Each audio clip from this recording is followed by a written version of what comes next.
The knight descended with precision, his blade aligned for a perfect strike.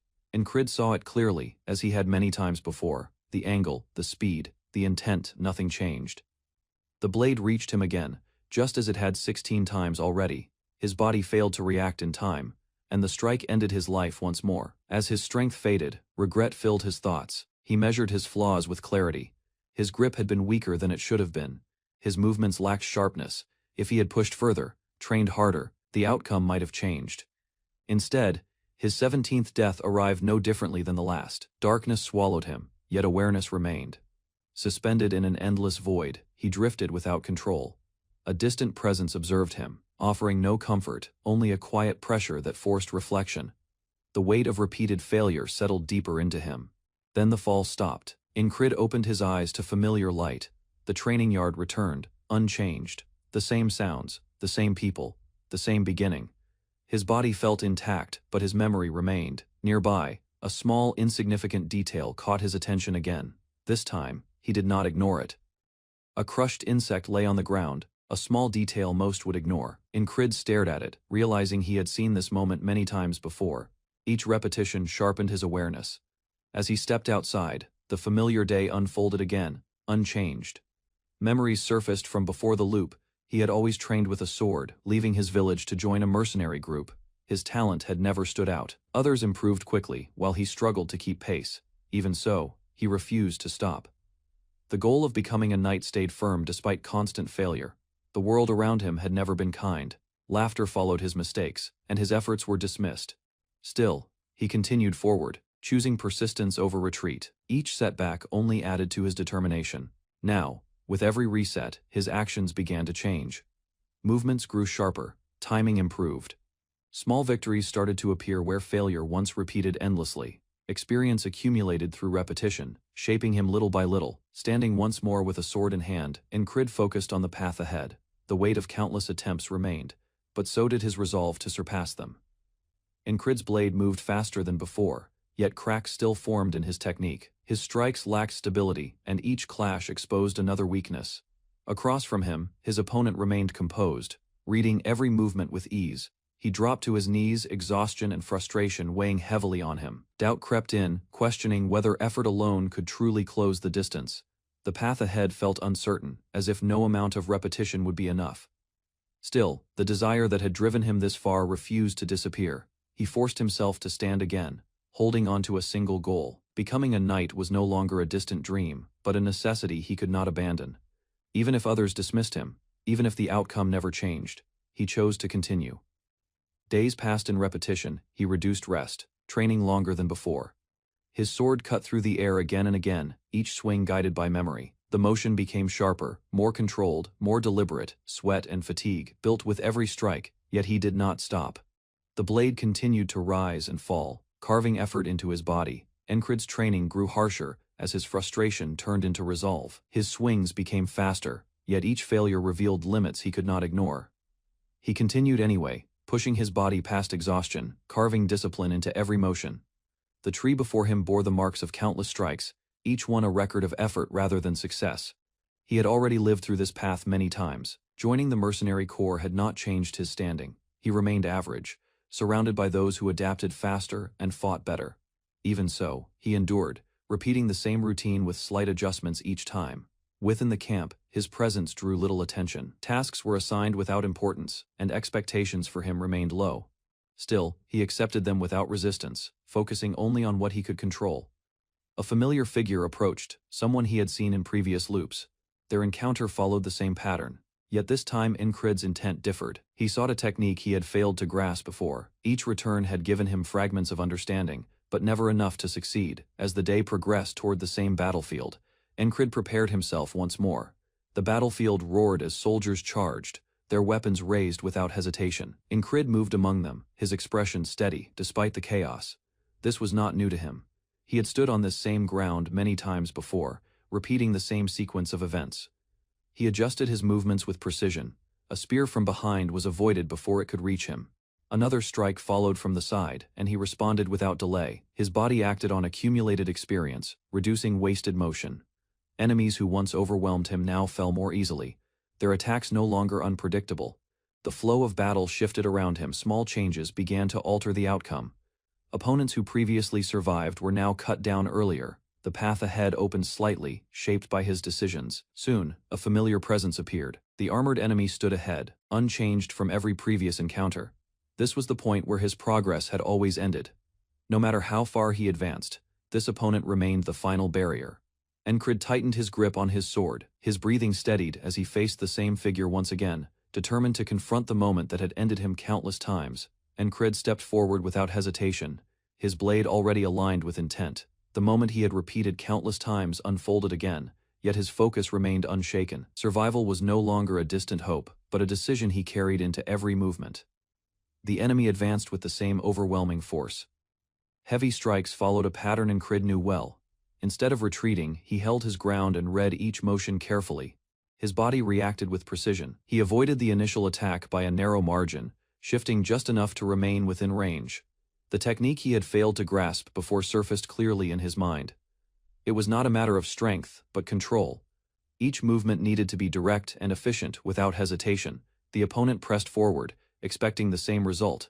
Encrid answered differently. His blade moved with purpose, guided by accumulated experience rather than instinct alone. The opening appeared for the first time. He stepped in and committed fully. The strike followed a path he had envisioned through countless attempts. As the clash reached its peak, his focus remained fixed, carrying everything he had learned into a single decisive moment. Encrid's blade struck first, cutting through the enemy with a precision he had never achieved before. The outcome finally changed, but the moment did not last. His body collapsed soon after, and the battlefield faded as death claimed him again. Darkness returned, pulling him into the same endless space. The unseen presence pressed against him, urging him to accept the repeated outcome. The cycle offered no escape, only the same conclusion waiting ahead. Yet his awareness had grown. He now understood the path he needed to follow, even if it remained incomplete. He rejected the pressure and returned once more. The camp reappeared, unchanged, but his resolve had deepened. Each loop carried him forward, step by step. As the next day began, Encrid moved with clear intent, prepared to challenge the same battle again. The battlefield was already drenched in blood when Encrid faced the armored knight for the 33rd time. Bodies lay scattered across the ground, and the clash of steel echoed in the fading light. This time, his vision felt sharper, his awareness clearer than before. He recognized the pattern of the knight's movements, the subtle shift before each strike. Encrid stepped forward, recalling every previous death. He moved before the attack fully formed, attempting to intercept the swing that had ended him countless times. His blade met the enemy's weapon, but the force behind it was overwhelming. The knight's speed surpassed his expectations, breaking through his defense and cutting him down once again. As his body collapsed, his thoughts drifted back to the beginning.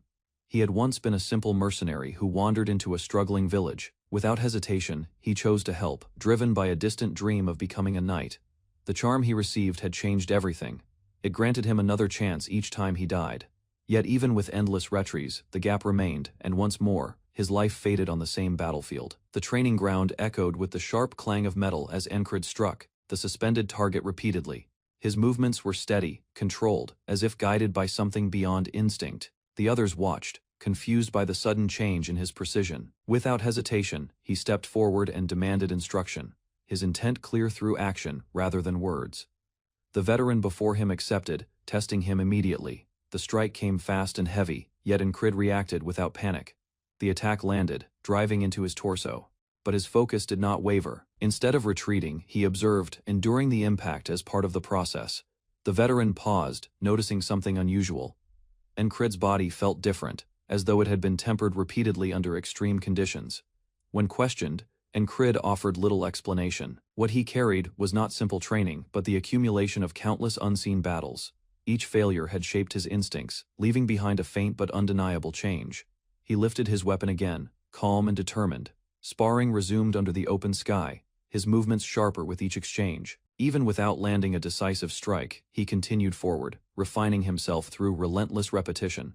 Encrid moved as the veteran's blade cut through the air, tracing a precise and unfamiliar path. He recognized it immediately, the same technique used by the knight who had killed him again and again. The motion was sharp, efficient, and carried a weight beyond simple strength. He stepped forward and mirrored it.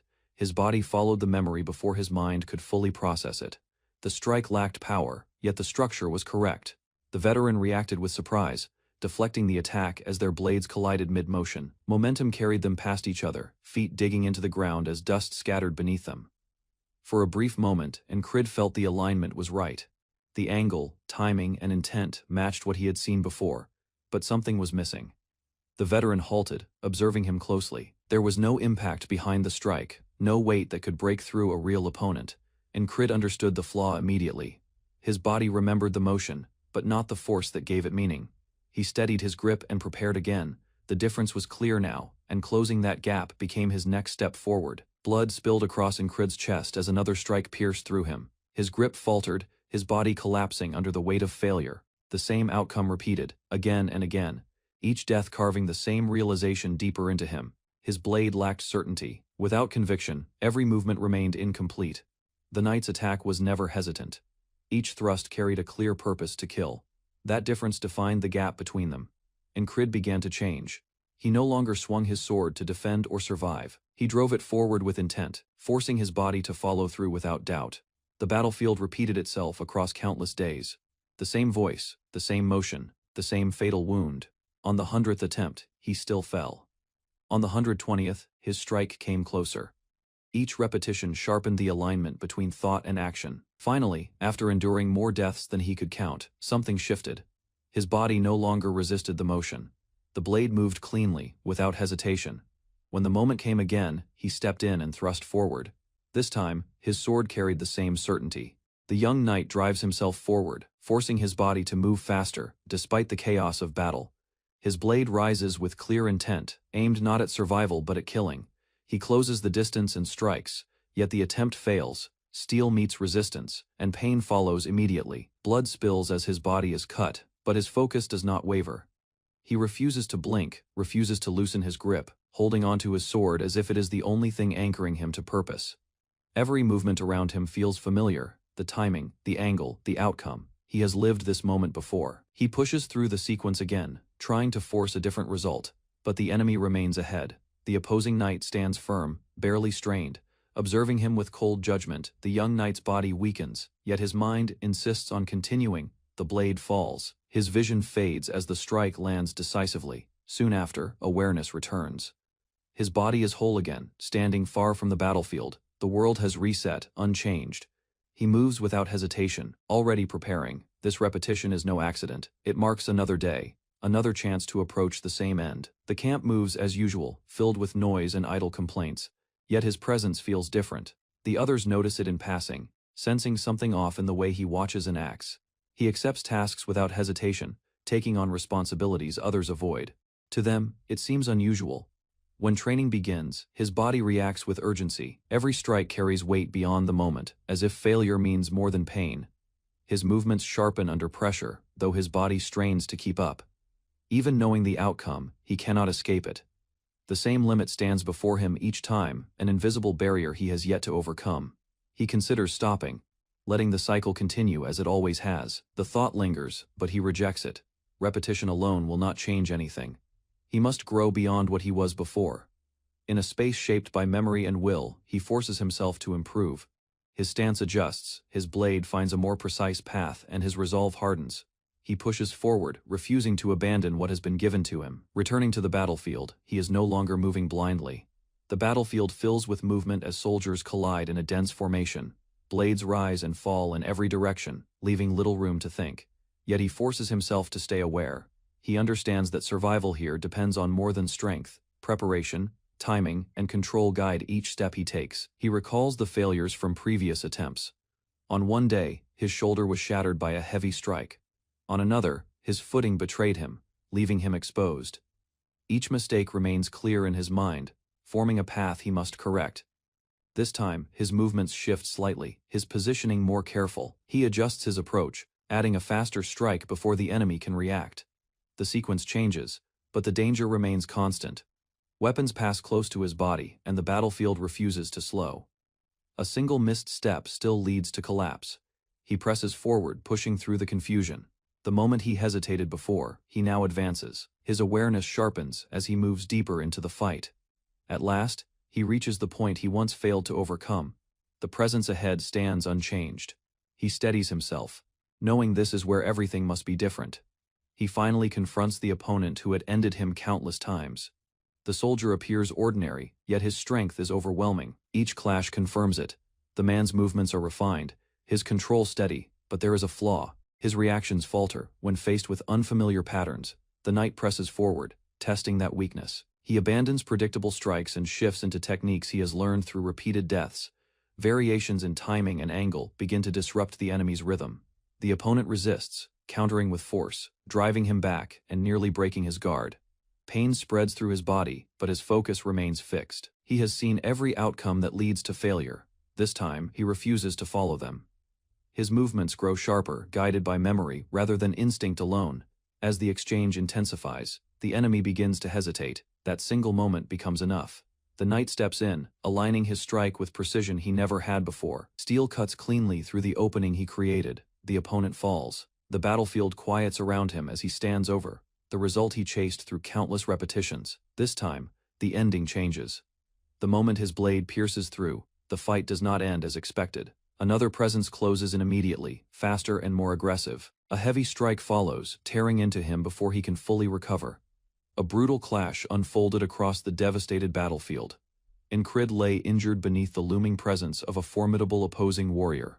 The assailant, amused yet contemptuous, ridiculed Incrid's struggle. In spite of the agony, Incrid refused to surrender, his breathing uneven, and his body shaking from fatigue. Above him, the axe came down with deadly force, revealing the executioner's intent. The blade struck the earth, narrowly missing its target. Another fighter, RM, surged into the conflict, deflecting the attack and protecting Incrid.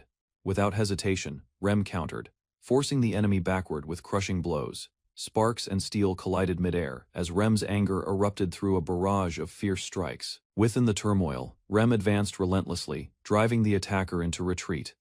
The battlefield became a blur of motion as weapons and bodies collided. The tide shifted, and Rem took control, shattering the enemy's stance and pressing forward with unstoppable force. Despite the foe's arrogance, Rem's confidence never wavered. He declared his intent to protect Incrid, compelling the enemy to rethink his tactics.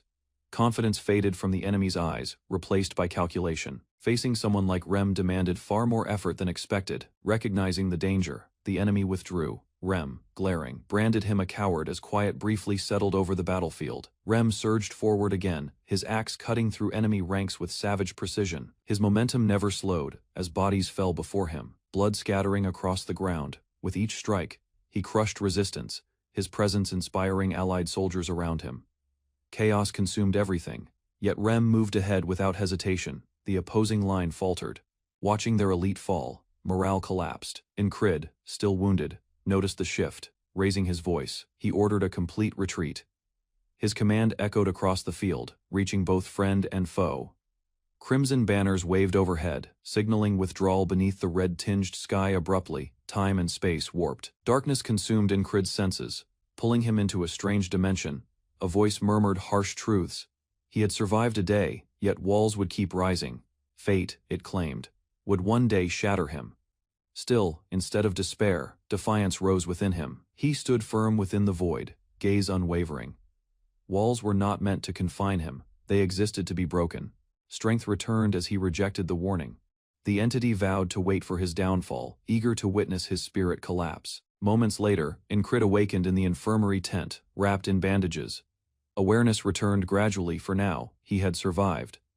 2 days after the clash, Incrid finally regained full consciousness. Injured and sore, he slowly sat upright, noticing Rem nearby. The seasoned warrior casually reminded him of the intense fight against the frog, like enemy. Incrid struggled to remember the final moments but accepted that survival itself was remarkable. His body endured the ordeal, though his mind remained foggy from the encounter. As Rem joked about their connection, Incrid rejected any idea of friendship. Their exchange revealed a past filled with shared battles and unresolved tension. Despite their remarks, both remained grounded in the harsh truth of war. The infirmary around them contrasted quietly with the battlefield's violence. Outside, the camp returned to routine beneath a clear sky. Crace arrived next, loud and demanding compensation for ensuring Incrid's survival. His usual sarcasm masked genuine concern. The red-haired squad member pushed for acknowledgement, while Incrid noticed how skillfully Kratos avoided direct combat. Later that night, Jackson entered the tent, delivering a special ointment with few words. He offered care without explanation before leaving. The gesture surprised Incrid. Before sleep took over again, Auden approached silently. He handed Incrid a familiar balm once given by Jackson, though known for lacking sentiment. Auden's trembling hands spoke more than words ever could. Auden quietly exited the tent, his hands still shaking after leaving the ointment. Incrid, now fully awake, brushed off the concern with a few dry remarks.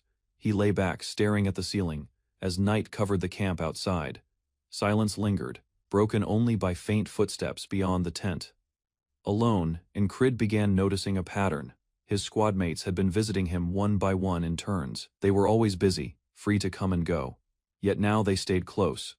For the first time he wondered if they truly cared. The thought unsettled him. Ragna's sudden arrival shattered the quiet. With relaxed confidence and an orange in hand, he questioned why their commander was in the infirmary. Incrid watched him, uncertain how to respond. From his bed, he noticed two other patients nearby, one a former rival, the other an expressionless stranger. His thoughts drifted as Incrid considered how someone of his rank ended up there. He studied the unknown soldier, puzzled by the man's empty stare and silent behavior. Something about him felt unnatural. The following morning, a commanding elven woman burst into the tent. Her armor gleamed beneath her cloak. Without pause, she demanded the name of the 444th Squad's commander. Incrid stared back, caught completely off guard. In the infirmary tent, wounded soldiers rested while silence covered the space. Among them, Incrid observed quietly as a notable figure, entered a commanding woman with sharp eyes and elven traits. Her presence alone demanded attention. Without wasting words, she spoke to a soldier who awkwardly referred to her race. Her reply was brief, reminding him of protocol and the respect owed to a superior. She moved to the next bed, where Incrid was recovering. Upon learning his role as the commander of the 4th Squad, she gave short acknowledgement and a formal welcome. Her words suggested high expectations, not praise. Just as quickly as she appeared, she turned to leave. However, her focus shifted to another soldier, whom she suddenly stopped when asked his name. The man hesitated before blurting out Krang, clearly unsure. Incrid watched the uneasy exchange, doubting the man's credibility. Suspicion remained his confidence, and lack of respect seemed out of place. As the commander left the tent, her expression stayed unreadable. Later that night, under a calm sky, Incrid sat up. He clenched and relaxed his fist, testing his recovery. Most of the pain had faded. Determination rose within him. With strength returning to his limbs, he decided it was time to resume training. Incrid rose from his bed before dawn, resolved to continue training. Ignoring the mocking tone from others, he made his way to the training grounds alone. Though seen as the weakest soldier, he was unmoved by ridicule. His focus wasn't on their opinions but on improvement. Once outside, he began visualizing the previous battle in clear detail. Every movement and mistake replayed in his mind. He remembered the enemy's final strike, a moment that had nearly ended him. Rather than fear, he analyzed that memory to find the opening he missed. Krang appeared again, casually watching. Noticing Incrid's twitching hands, he questioned the purpose behind the strange action. Incrid replied with clarity: grip training, battle repetition, survival. His answer was met with doubt and a sharp question: what's the point of surviving if one achieves nothing? Though hesitant, Incrid admitted his goal. Not wealth, not fame, a dream others mocked, yet one he never abandoned. In a world that laughed at ambition, he stood firm. With the sun rising behind him, Incrid declared his aim to become a knight. The sword in his hand reflected his resolve. For the first time, someone didn't laugh. Krang simply listened. Krang suddenly stood, recalling something as he watched Incrid train. Without explaining, he said. Incrid's actions reminded him of what he needed to do. Before leaving, he asked to be remembered not as a rival, but as a friend. The gesture left Incrid silent, experiencing support for the first time from someone who didn't mock his dream. By morning, the camp was alive with chatter. Soldiers joked about breakfast delays, their voices echoing through the tents. Incrid moved among them without engaging, calmly observing the morning chaos. Familiar complaints filled the air, but his thoughts were elsewhere. A squad member greeted him and asked about his condition. He replied simply the medicine had worked. The man's words that followed weren't sentimental, only a reminder to recover quickly and return. Later that night, the barracks returned to silence. A soft candle flame lit the room as Incrid settled into bed. Another soldier wished him good night. He answered without hesitation, yet as he lay staring at the ceiling, the monotony of the day weighed on him. When morning came again, the same complaints echoed. Encrid sat up suddenly, heart racing. The conversations hadn't changed. A realization emerged: time had looped once more. Encrid's suspicions solidified as he listened to the familiar words echoing around camp. Everything was repeating the same greetings, the same conversations, even the same gestures. His heartbeat quickened. This wasn't just Fei vu, it was confirmation. The same day had started again. At that moment, a mysterious voice echoed in his mind, warning of another wall ahead, and urging him to survive. Before he could act, Encrid found himself transported into a strange dreamscape. Darkness surrounded him, the sensation eerily familiar. He questioned whether he had died again without realizing it. That possibility disturbed him more than the dream itself. If death had come unnoticed, it meant the enemy was far more dangerous than he had imagined. Returning to his bed, he began analyzing everything logically. The only plausible explanation pointed toward an assassin, someone skilled enough to evade detection, target the medical barracks precisely, and strike lethally. His thoughts turned toward the commander who had visited earlier.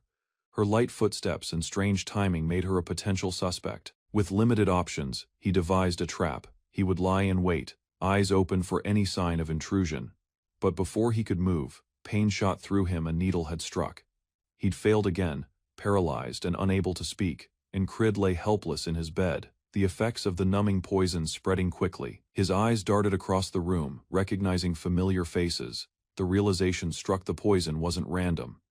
One of the attackers had to be inside the barracks. His suspicion narrowed toward Krang, but before he could act, a cloaked figure appeared. Without hesitation, the assassin drove a blade into Krang's chest. Shock overtook Encrid as he witnessed the swift and silent kill.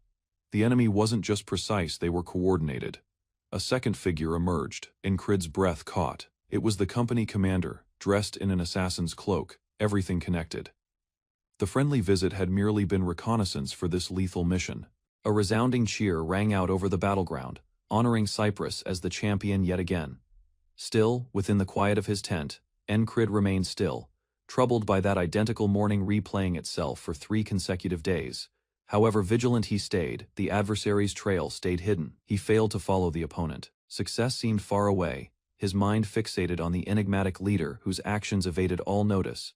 Even though he had been pressured and nearly defeated, Encrid had secured victory in their previous clash. Yet that win offered no relief. Anxiety and irritation overwhelmed him. Even while drained, he would not give up. If determination meant anything, then he would discover a path forward as long as he refused to yield. Rising from his cot, Encrid chose to speak with others. Light conversation with fellow troops soon shifted into teasing and arguments. Underneath the jokes, though, Encrid stayed attentive. While his companions joked, he silently assessed the circumstances. The entrance of a lively, fair-haired man altered the atmosphere inside the tent. Though seemingly kind, something about him felt unusual. Encrid watched his arrival closely. Given the attention surrounding this figure, an idea began to take shape in his thoughts. This individual wasn't merely a visitor, he could be the enemy's actual target. Encrid had no desire to force answers the opponent wouldn't share freely.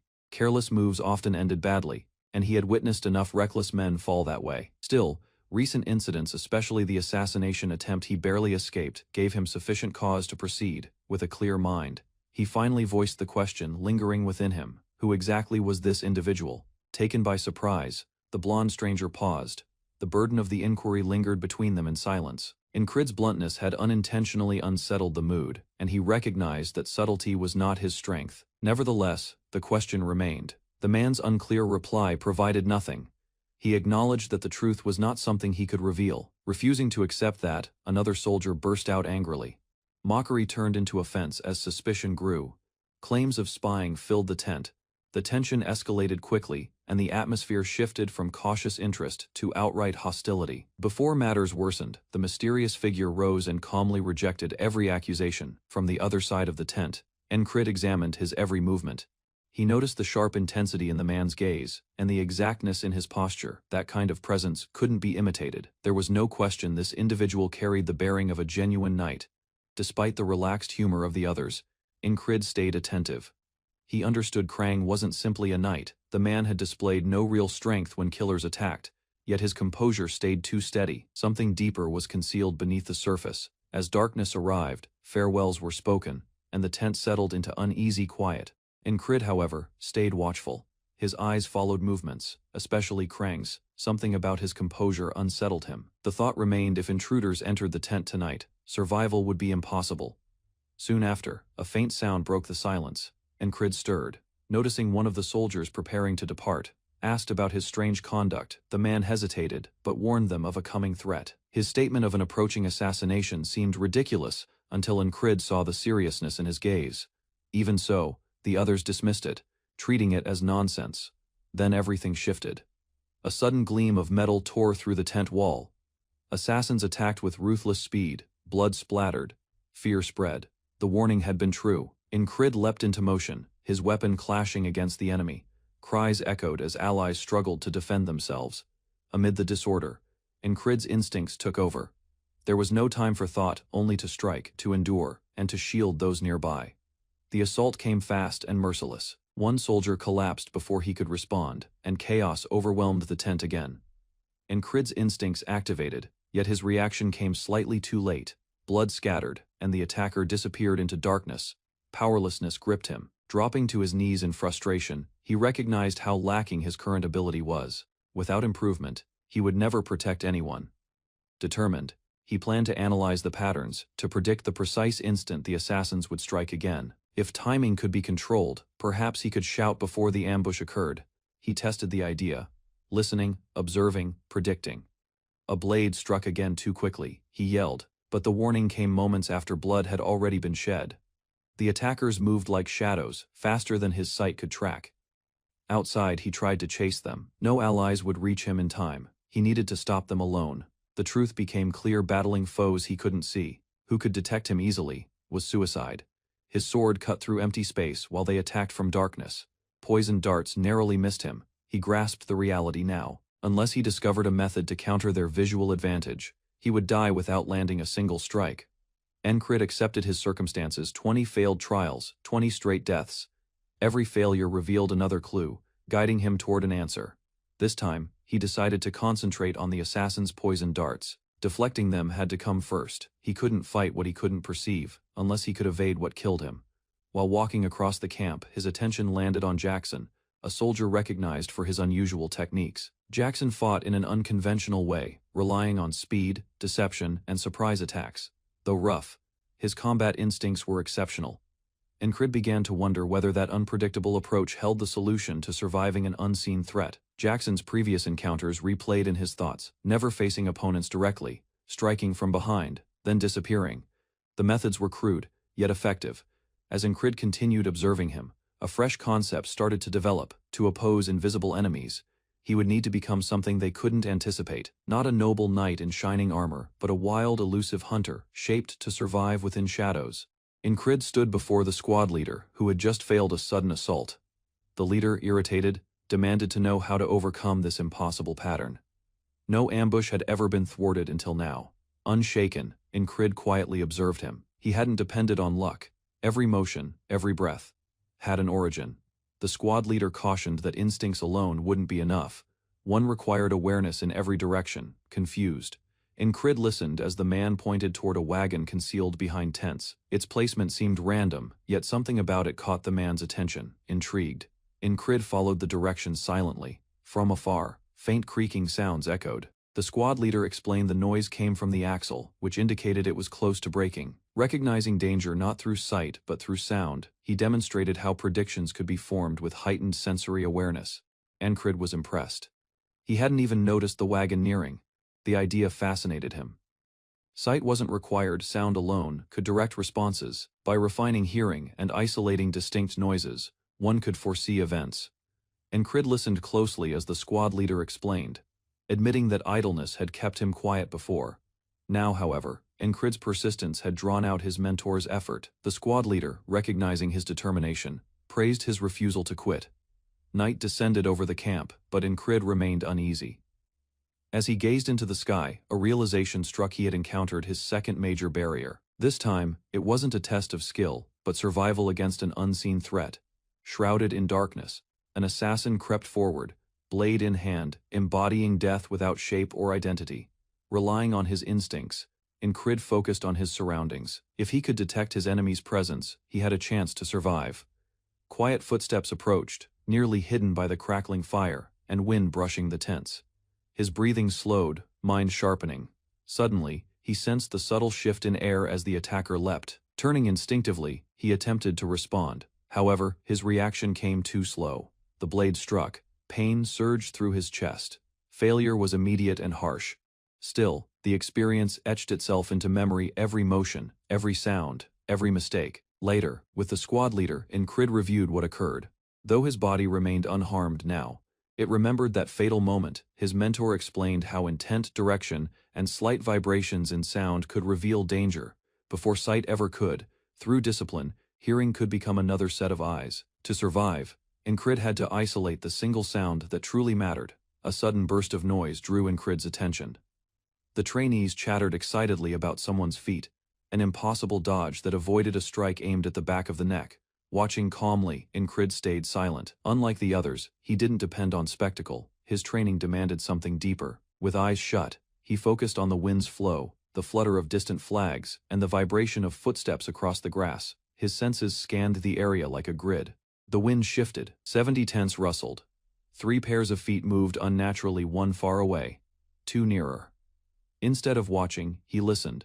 The pulse of the ground, the beat of wings overhead, and the familiar rustling leaves formed an image of his surroundings. His mind separated known sounds from unfamiliar ones. A voice interrupted his focus. A blonde trainee, smiling, spoke to him casually. Incrid barely acknowledged the nickname. The newcomer asked about the strange training, but Incrid dismissed it. Sitting still didn't seem impressive.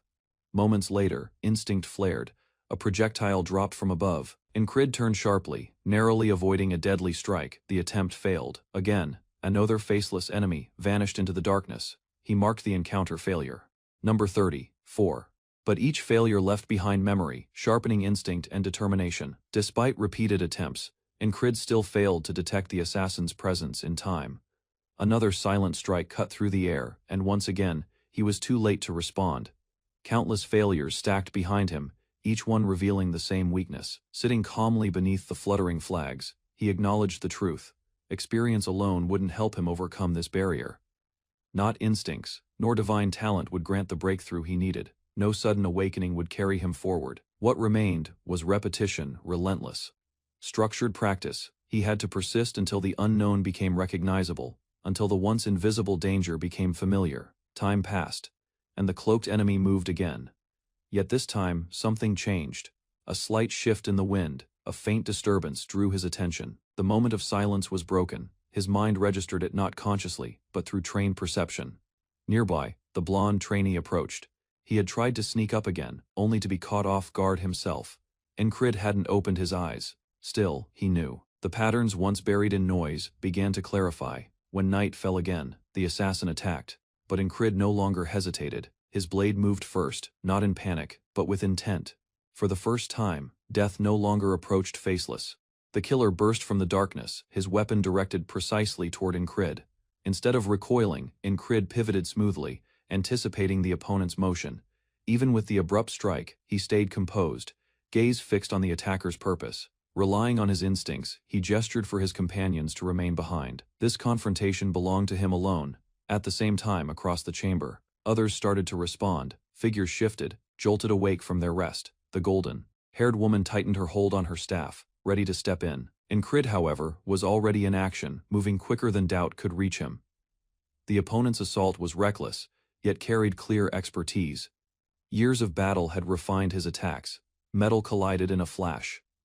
Incrid's defense wasn't perfect. He suffered a light wound. Clenching his jaw, he planned his next step. He couldn't allow any lapse in focus. The true danger, he understood, wasn't only the figure before him. The one pulling the strings had yet to appear. From above, another silhouette dropped with fierce speed. Reinforcements for the enemy had arrived. Incrid didn't fall back. He surged ahead, evading blades descending like rain. Both forces met in midair, neither showing restraint. The tide shifted rapidly. Triumph would rely not only on power, but on who could adjust more swiftly under strain. Recognizing the hooded woman wasn't aligned with the attackers, Incrid adjusted his approach. Her sudden assistance altered the battlefield instantly. He had mistaken her as a threat, but now she opposed the enemy, protecting their flank.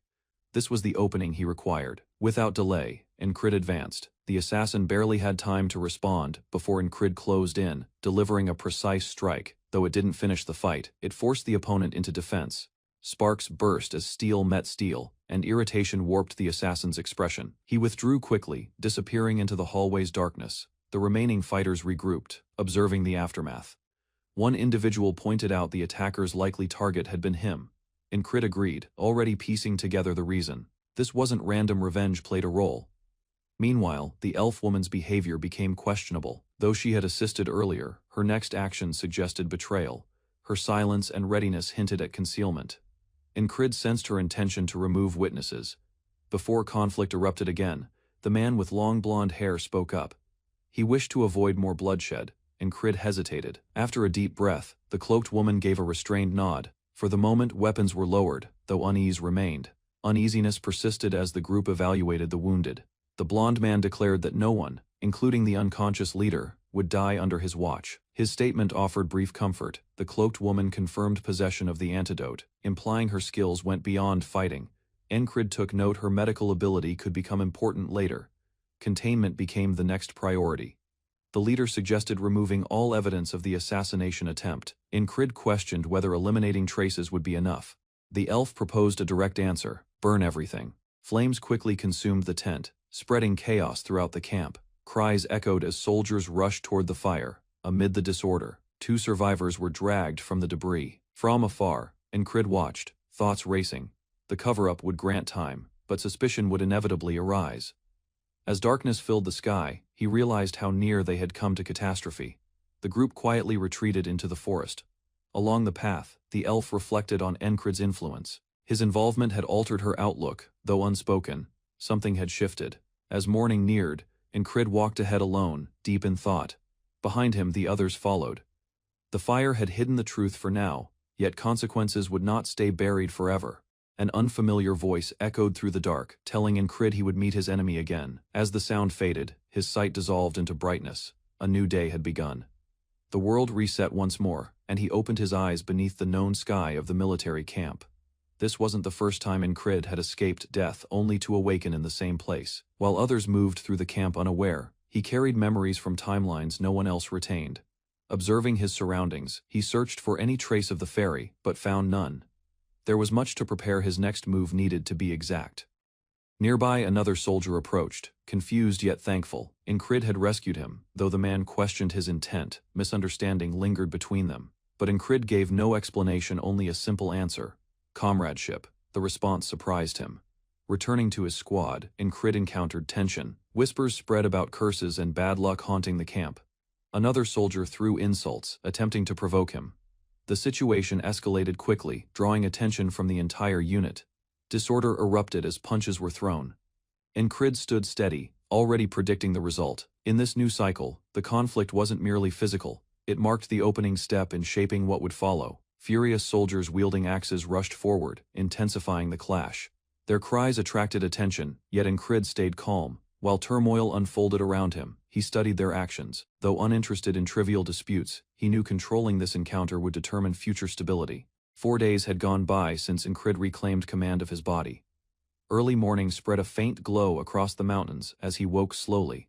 The quiet dawn interrupted by the groan of a door. A companion, intending to depart silently, halted upon noticing Incrid was already awake. Without strain, they shared a few words before separating, their connection shaped through mutual hardship.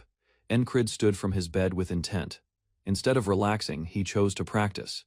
Motivated by his companion's encouragement and reminded to keep advancing, he recognized the value of readiness even during calm periods. With winter limiting enemy movement, the stillness created an uncommon chance. Outside, he drove his body past its boundaries. Each movement beneath the sunlight was purposeful. Muscles tightened, sweat streamed, and concentration stayed firm. Every available moment was spent refining his power. Beneath a tree, Incrid greeted another warrior, Auden, already occupied with his own exercises. Auden remarked on Incrid's increasing stamina, acknowledging his discipline. Though the seasoned soldier possessed great size and strength, he gave a casual critique. Despite their difference in ability, Incrid paid attention, accepting the guidance. Incrid embraced the test. He had not reached his goal yet, but training remained his way ahead. Within the barracks, a harsh crash broke the silence as a massive man burst inside. Without hesitation, he kicked a resting soldier off the bed, enraged over neglected tasks. Yelling followed, and the room filled with strain as the awakened man seized his weapon, sprang up, and attacked with raw fury. Their fight erupted suddenly and wildly, metal striking wood in a frantic clash. Others nearby showed little reaction, accustomed to the disturbance. Incrid, observing quietly, intervened with steady words. He reminded them that pointless fighting served no reason. His calm demeanor eased the tension, guiding them back to routine. Shortly after, squad responsibilities were redistributed. Ragna, with long golden hair, was ordered to cook. Though he agreed, he responded with sarcasm before leaving, inviting further teasing from his companion. Despite the tension, they continued. Camp life remained uneasy even in peace. Later, Incrid approached the same hostile man, who admitted he was merely restless from the absence of combat. Instead of reprimanding him, Incrid directly provoked him.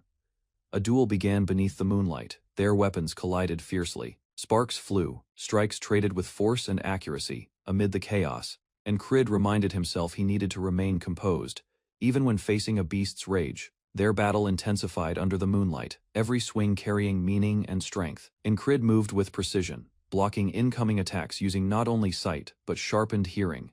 Every noise directed his reactions. Every tremor acted as warning.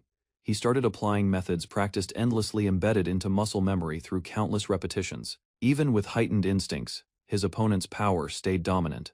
Incrid attempted a precise thrust, but it was swiftly deflected. He stumbled under the following strike, barely avoiding harm. The veteran fighter pressed further, challenging Incrid's resolve. Taunts followed, ridiculing the predictability of his techniques. Though he wavered, realization came. He was no longer the same person. The cycle no longer restrained him. For the first time, he could move beyond repetition toward genuine improvement. With determination, he stood steady, weapon ready. Declaring his resolve to grow, he challenged the man to face him again. The opponent recognized Incrid's determination. Though his skill remained behind, the fire within his eyes still burned. That intensity inspired respect. Their clash continued, blades cutting through the air until sudden rain descended from above. As droplets struck metal and soaked the ground, the fight halted. Yet beneath the storm, both warriors understood. Progress had started not only in strength, but in spirit. Rain kept falling unpredictably, drenching the camp and irritating everyone outside. Incrid stood at the tent entrance, watching the rhythm of the rainfall. Others nearby complained about the weather, struggling to dry clothes or finish duties without delay. A red-haired comrade joked about a curse, suggesting the rain was deliberately targeting them. Uneasy, Incrid questioned the statement. The soldier replied more seriously, mentioning strange weather, rising injuries, and misfortune affecting their unit. Nearby, another confirmed hearing talk of a curse impacting their camp. The mention of fire, sickness, and wounded allies strengthened the growing belief. Though doubtful, Incrid admitted the unusual events were difficult to ignore.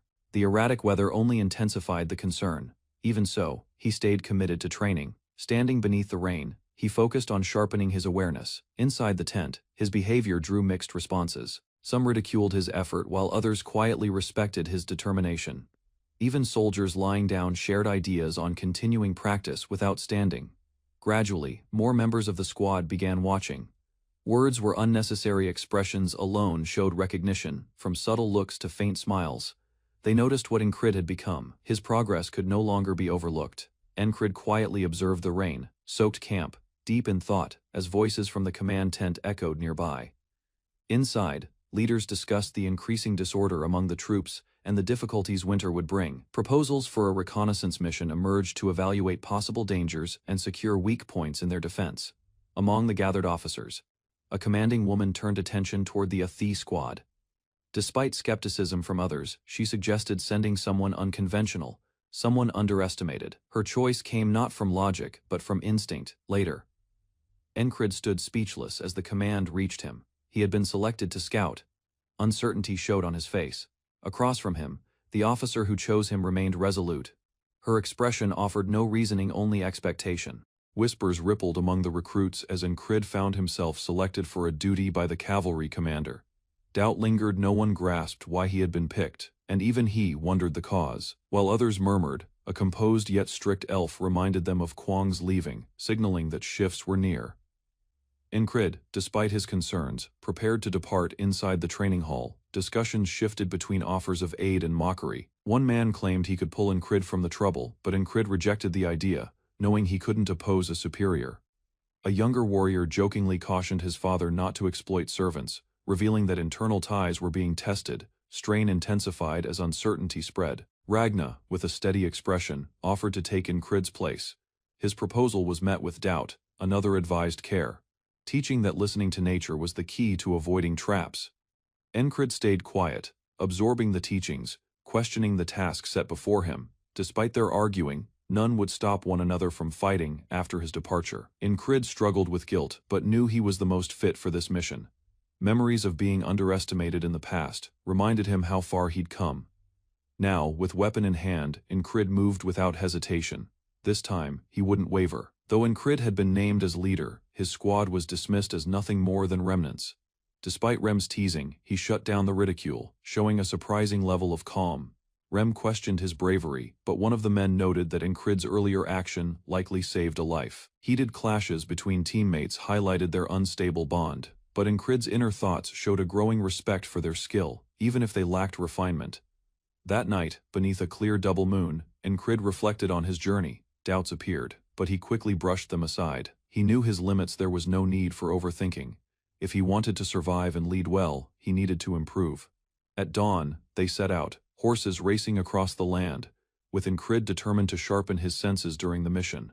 At the forest's edge, a confrontation formed. Andrew, leader of the scout squad, challenged Incrid with mocking pride.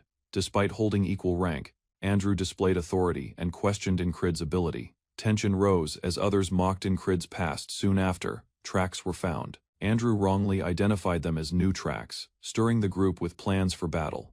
Incrid, studying the signs, calmly realized they belonged to a gazelle. A single thought emerged: this mission might spiral into chaos. Henry, a former hunter from a mountain town, found Andrew's behavior irritating. Despite that, he quickly warmed up to Incrid, impressed by his calm attitude and seriousness in the field. While the others followed Andrew, Henri took a moment to give Incrid advice, sharing what he knew about scouting and reading terrain clues.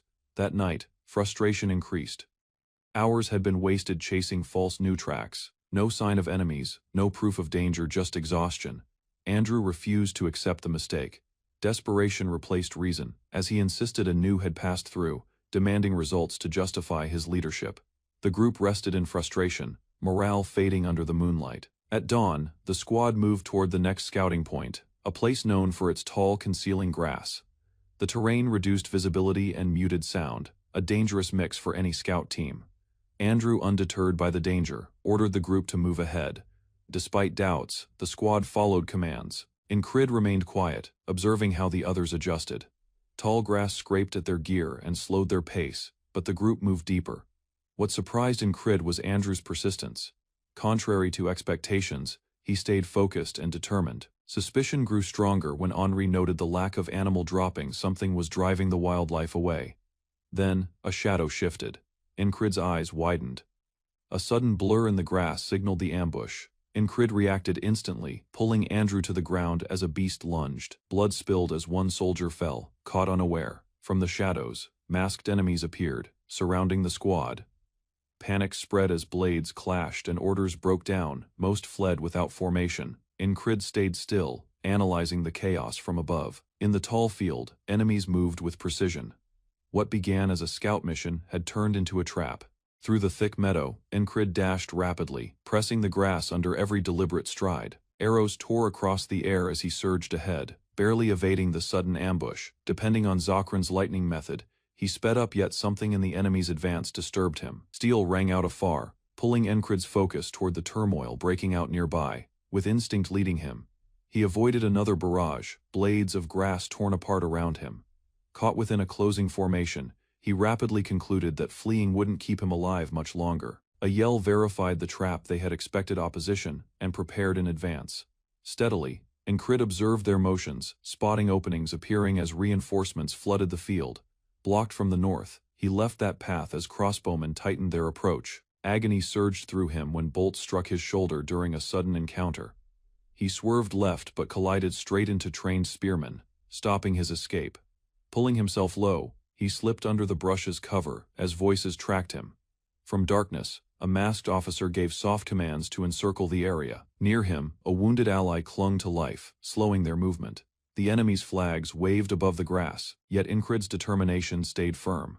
Steel hit with fatal accuracy as a masked foe eliminated one of Incrid's allies. Blood gathered under a lifeless hand, marking another grim death in the chaos. Nearby troops talked about hauling captives back alive to secure their rewards. Incrid became wary something about the enemy's conduct didn't match a normal ambush. Retreat crossed his thoughts, yet he remained, unwilling to overlook the strange clues. Rejecting withdrawal, he announced his resolve to uncover the truth behind the conflict. Pressure rose as teammates whispered frustrations about Incrid's defiance. Unmoved, he challenged them, pointing out their blind loyalty and the captain's incompetence. Done with the act, he cut off every illusion of obedience. Declaring change, Incrid seized command to avoid further casualties. He understood survival demanded teamwork, not silence or rigid hierarchy. His claim sparked clear anger in the squad leader's gaze. The leader sneered, ridiculing Incrid's authority and demanding proof through combat. With blade ready, he called out a challenge for leadership. Incrid agreed, fully aware of the man's brutal reputation and past mistakes.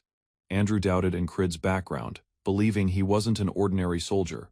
His motions, smooth and polished, suggested noble training and elite experience. While Andrew rambled about duty, Incrid rejected needing a weapon to face him.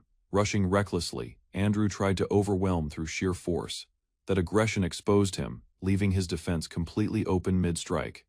A single sidestep was enough for Incrid to shift the momentum. Spinning through the air, Andrew lost balance as the throw finished. He hit the ground hard, face down, defeated before he could recover. Overpowering the fight effortlessly, Incrid stood firm as the undeniable victor. Soldiers traded stunned looks, whispering disbelief at how fast it ended. None had expected Andrew to lose so easily to someone from the lowest ranks.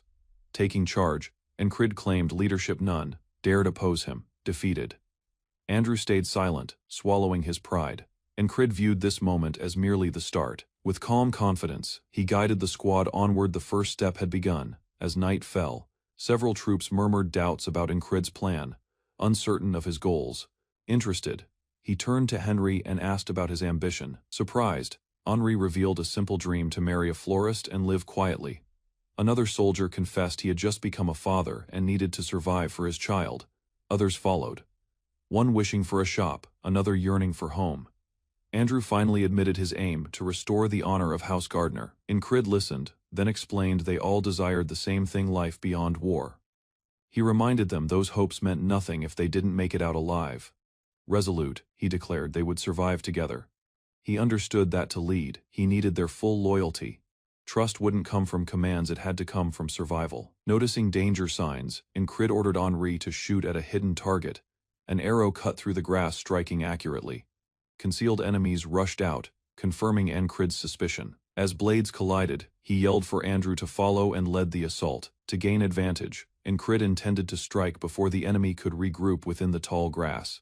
He advanced quickly through cover, catching one rival off guard with a precise, fatal blow. A fallen foe's blade shimmered under the dim light. Incrid knew more would arrive soon. Across the shifting grass, Incrid noticed abrupt motion as turmoil erupted across the field. Cries echoed loudly, marking the start of a vicious ambush. Opponents surged ahead without pause. Metal struck flesh. One warrior collapsed immediately, while the assailants pressed on with lethal purpose.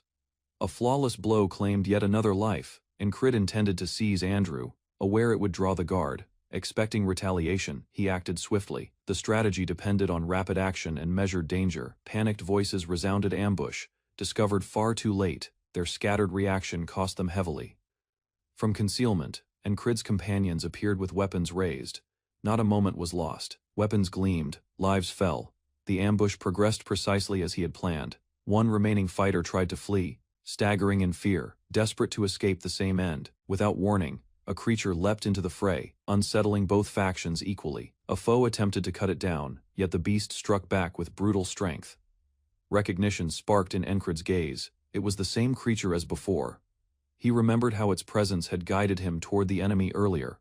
Applying that insight, he shifted position quietly, ready for the result to shift. With victory secured, he commanded an immediate withdrawal. No time remained to delay. Piercing eyes from the creature marked the beginning of another loop, one with altered results. Even with repeated attempts, some losses proved unavoidable. though now, more allies endured the clash. Moving without stopping, Encrid drove the group onward, unwilling to squander their fragile edge. Rushing forward recklessly would guarantee death by enemy fire. A misstep Encrid refused to repeat. Altering direction, he led them along a safer route he had memorized from earlier tries. Careful maneuvering enabled him to eliminate separated enemies before they could regroup or retaliate. Tension filled the air as some attempted to escape before darkness concealed their route. Against the plan, Andrew advanced deeper within, insisting it was the sole path. No reasoning followed, only a firm order that silenced protest and stirred discomfort. Intercepting Andrew's movement, Encrid stood resolute, refusing to obey blindly into peril. He argued that retreating was useless, their trail likely overwhelmed by now. Blades drawn, both commanders confronted each other, each holding on to survival differently. Encrid, steady yet wounded, explained that his aim was survival, not defiance. Shock flickered across Andrew's expression, compelled to recognize the strength in Encrid's determination. Burdened by family shame, Andrew glimpsed hope in his companion's resistance. Andrew's thoughts wandered as he recognized something familiar in Encrid's firm expression. Long-forgotten echoes of his father's words returned, "Lead others, even if the family collapses." That instant reminded him of his purpose, to rebuild, inspire, and regain trust. Observing Encrid's determination, Andrew saw the leader he once aspired to become. No longer doubtful, he openly declared his trust and urged the others to follow. Assurance spread among the ranks as Encrid was accepted without question. Rather than argue, the group quietly embraced the change in leadership. Encrid directed them to remain low and advance only on his signal. Their initial objective, shatter the surrounding trap with a sudden assault. Thick fields served as cover as the second phase of escape unfolded. Measured steps guided them through openings, revealed after numerous failed cycles. Light ahead signaled their opportunity. The moment had arrived. Only at this exact stage could they move unseen. Through darkness and quiet, the group advanced without alerting nearby watchers. With Encrid's guidance, they reached the blind zone that allowed escape. Encrid studied the clearing ahead, confirming their formation remained unnoticed so far. Calm and focused, he moved onward, leading his squad across the last stretch of tall grass. Finally, he observed with satisfaction that every action had followed his design flawlessly. Dusk approached, forcing the group into the final phase under rising danger. An unexpected turn awaited. They had unknowingly reached the enemy camp's outer boundary. Understanding the error, the soldiers grew uneasy, yet Encrid's face stayed calm and unwavering.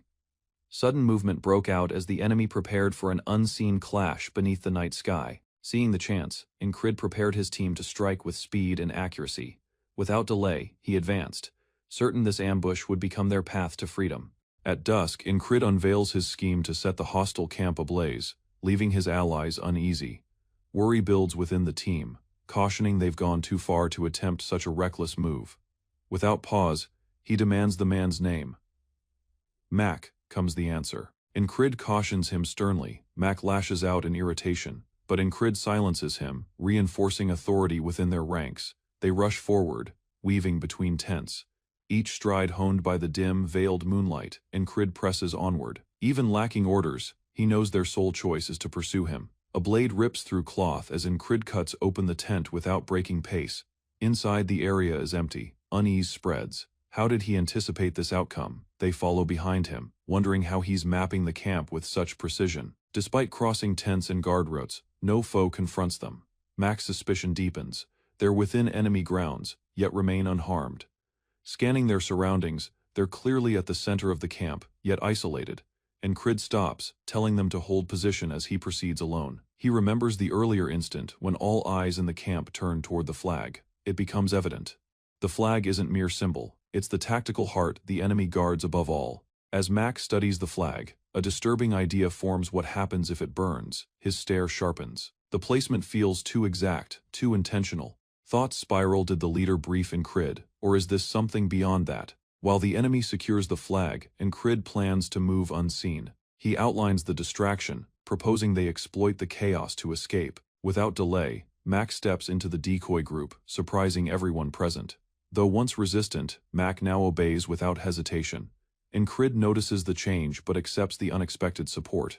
Unlike prior operations, this one feels altered. There's cohesion now. Flames ignite from Mac's torch as he dashes forward. The enemy notices them, yelling while scrambling to chase. Behind the distraction, Encrid advances, the strategy unfolding as planned. Light from the fire slices through darkness, attracting attention. Each movement brings Incrid nearer to his goal. He doesn't seek belief, only outcomes. This night cannot be wasted. Mac surges ahead, trailing fire and disorder behind him within enemy lines. Cloaked in shadows, a mysterious foe calmly observes, gaze fixed on the clash. Incrid detects danger. This opponent exudes mastery, unlike any he's met before. Holding position, Incrid grows uneasy as the others lag behind. Timing. Puzzlement grips the cloaked figure until flames surge across tents in roaring waves. Enemy troops shout in alarm, scrambling to douse flames and pursue hidden intruders. Commands echo to extinguish the fire before chasing anyone further. Meanwhile, Mac diverts most forces while Incrid slips further into the base. With steady breath, Incrid recalls his training. Every action starts with the foot. One deliberate step forward allows Incrid to enter a smooth, precise combat stance. He spots the flaw in his opponent's guard, a slim yet crucial opening. Without pause, Incrid strikes through with perfect timing and deadly precision. As the foe collapses, blood spreads across the ground beneath the dim night. A sharp exhale leaves Incrid. This was no simple soldier. The blow had to be exact. Even now, he doesn't rejoice. Accuracy is all that counts in this endless war. Incrid confronts a towering enemy who calls him frail, radiating immense power. Understanding dawns at his current state. Incrid knows he has no chance. He remembers the grueling path just to reach here. Already at his limits, each memory flashes battling ambushes in plains and surviving impossible odds. Even with hard-earned wins, Incrid never expected an adversary like this.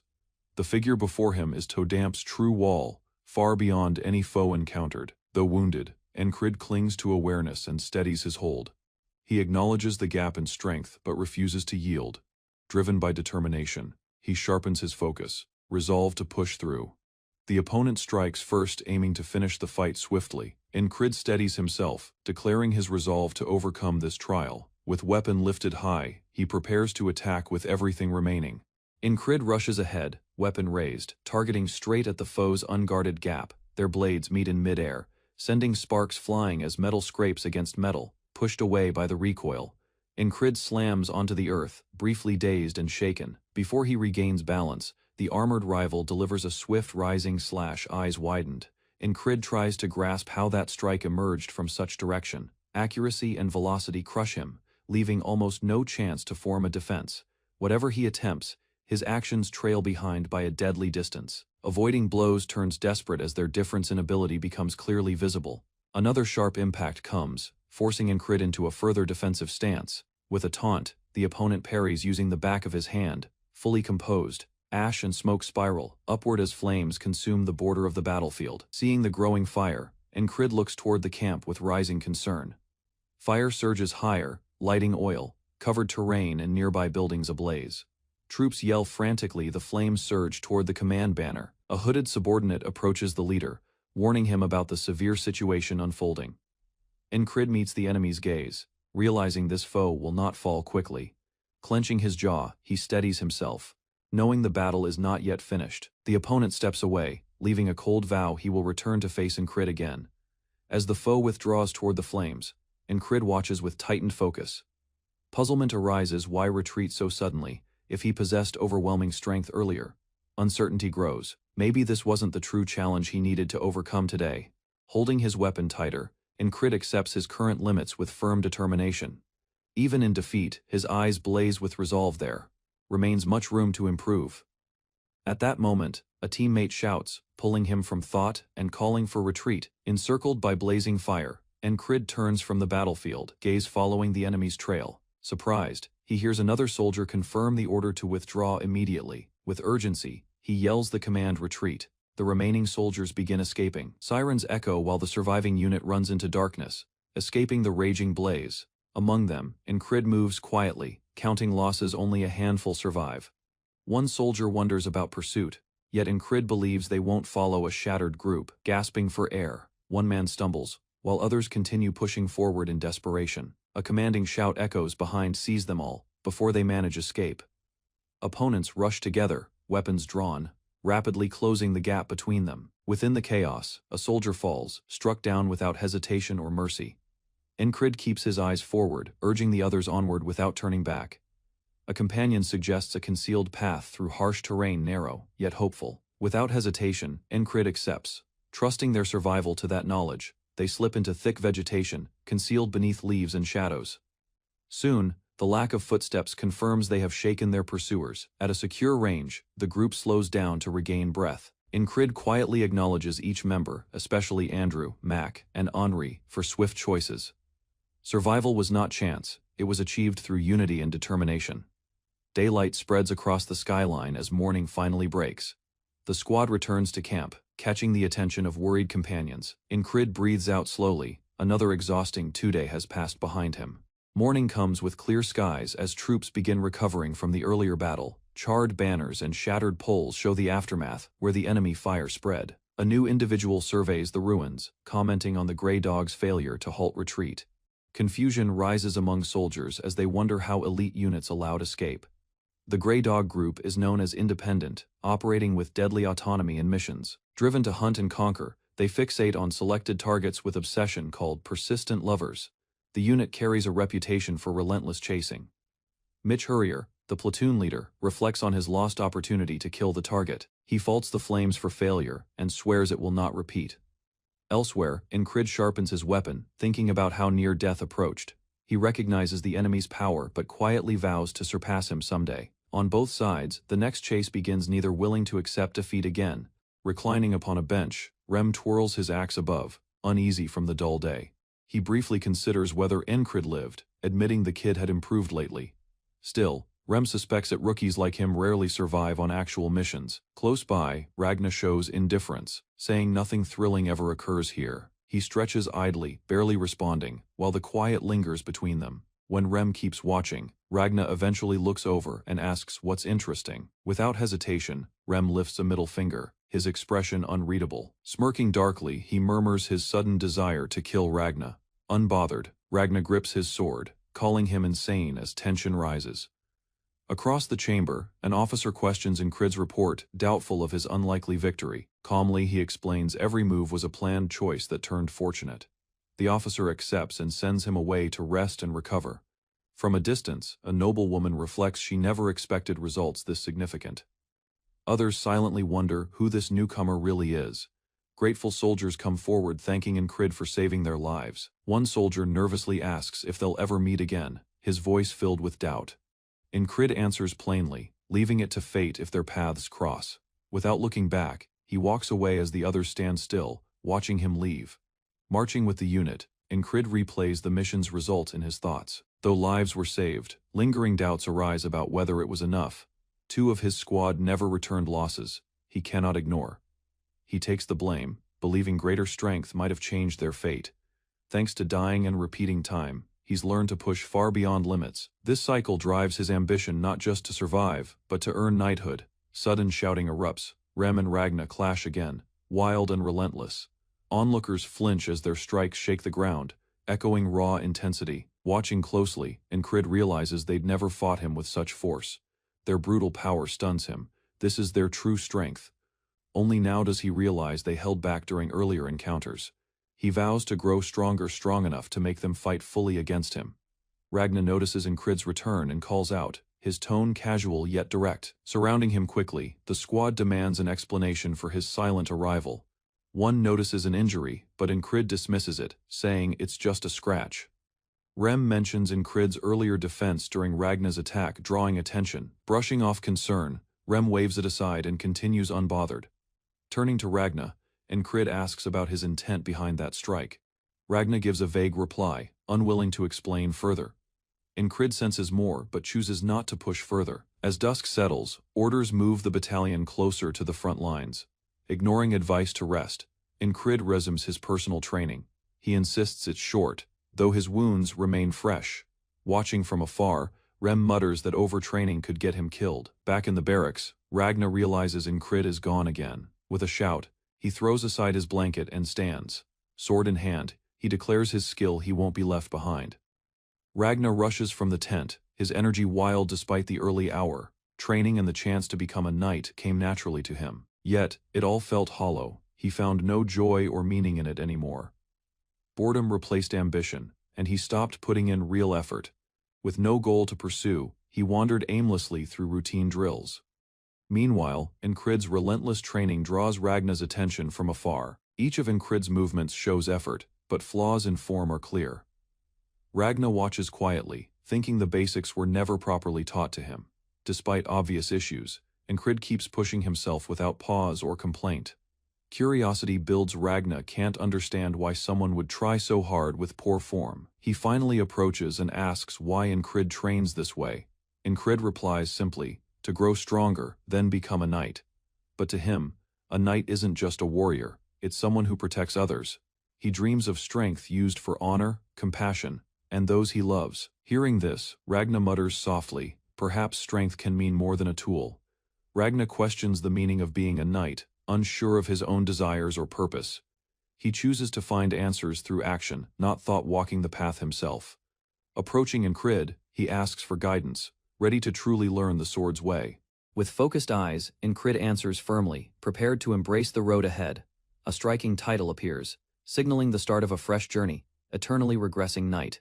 Ragna observes silently, realizing too late that he's beginning to grow careless again. Leaning back, Ragna considers his earlier misunderstanding of Incrid's determination. The young man's piercing stare tells him this practice won't be typical. Ragna starts explaining only essential parts like the beast's heart and organs are worth saving. Bad habits, he cautions, must be removed, or they'll taint new techniques. Without adjustment, advancement halts, and decline inevitably follows. Incrid decides firmly he'll leave everything behind and begin anew. Amazed, Ragna notices uncommon determination in the boy's gaze. Incrid quietly asks which step comes first in this restart. Observing his physique, Ragna offers his longsword, suggesting a more suitable match. Holding the unfamiliar weapon, Incrid corrects his stance under guidance. His rigid grip leads to a correction he had previously learned incorrectly. With a breath, Ragna signals the beginning. Take your stance. A swift strike comes from Ragna, surprising Incrid off guard with immense speed. Incrid tries to defend, but his posture falters as Ragna's blade collides with his. Flinching from impact, Incrid barely regains balance before Ragna reprimands him mid-fight. Instead of approval, Ragna criticizes the stiffness in Incrid's hold, warning it risks injury. He likens Incrid's body to rigid wood, unable to flex under pressure. Perplexed, Incrid attempts to understand the strange comparison while reconsidering his posture. Sunlight glows above as steel clashes once more between mentor and pupil. Ragna highlights Incrid's imbalance, noting the awkward placement of his feet. A badly timed swing causes Ragna to shout another error, another rigid movement, teasing his clumsiness. Ragna asks if Incrid was trying to perform a dance. Incrid stumbles, stepping back after the mistake with visible frustration. Ragna studies him silently, realizing Incrid hasn't grasped the fundamentals at all. Breathing hard, Incrid reflects on the challenge of mastering proper technique. He tightens his grip, struggling to remember each lesson under stress. Ragna narrows his eyes, observing carefully as the real training starts. Incrid stands upright, asking for another round, determined to improve immediately. Ragna, suppressing a smile, advises moving slower and taking smaller steps. Their training session is disrupted as another fighter emerges from the forest. A booming voice mocks them, accusing both of wasting valuable time. He jokingly offers to handle Incrid, only to be warned by Ragna. Incrid, intrigued, asks what caused the sudden visit and shift in tone. The newcomer reveals the cause. A call for deployment has arrived. At a distant camp, leaders give commands as soldiers prepare for battle.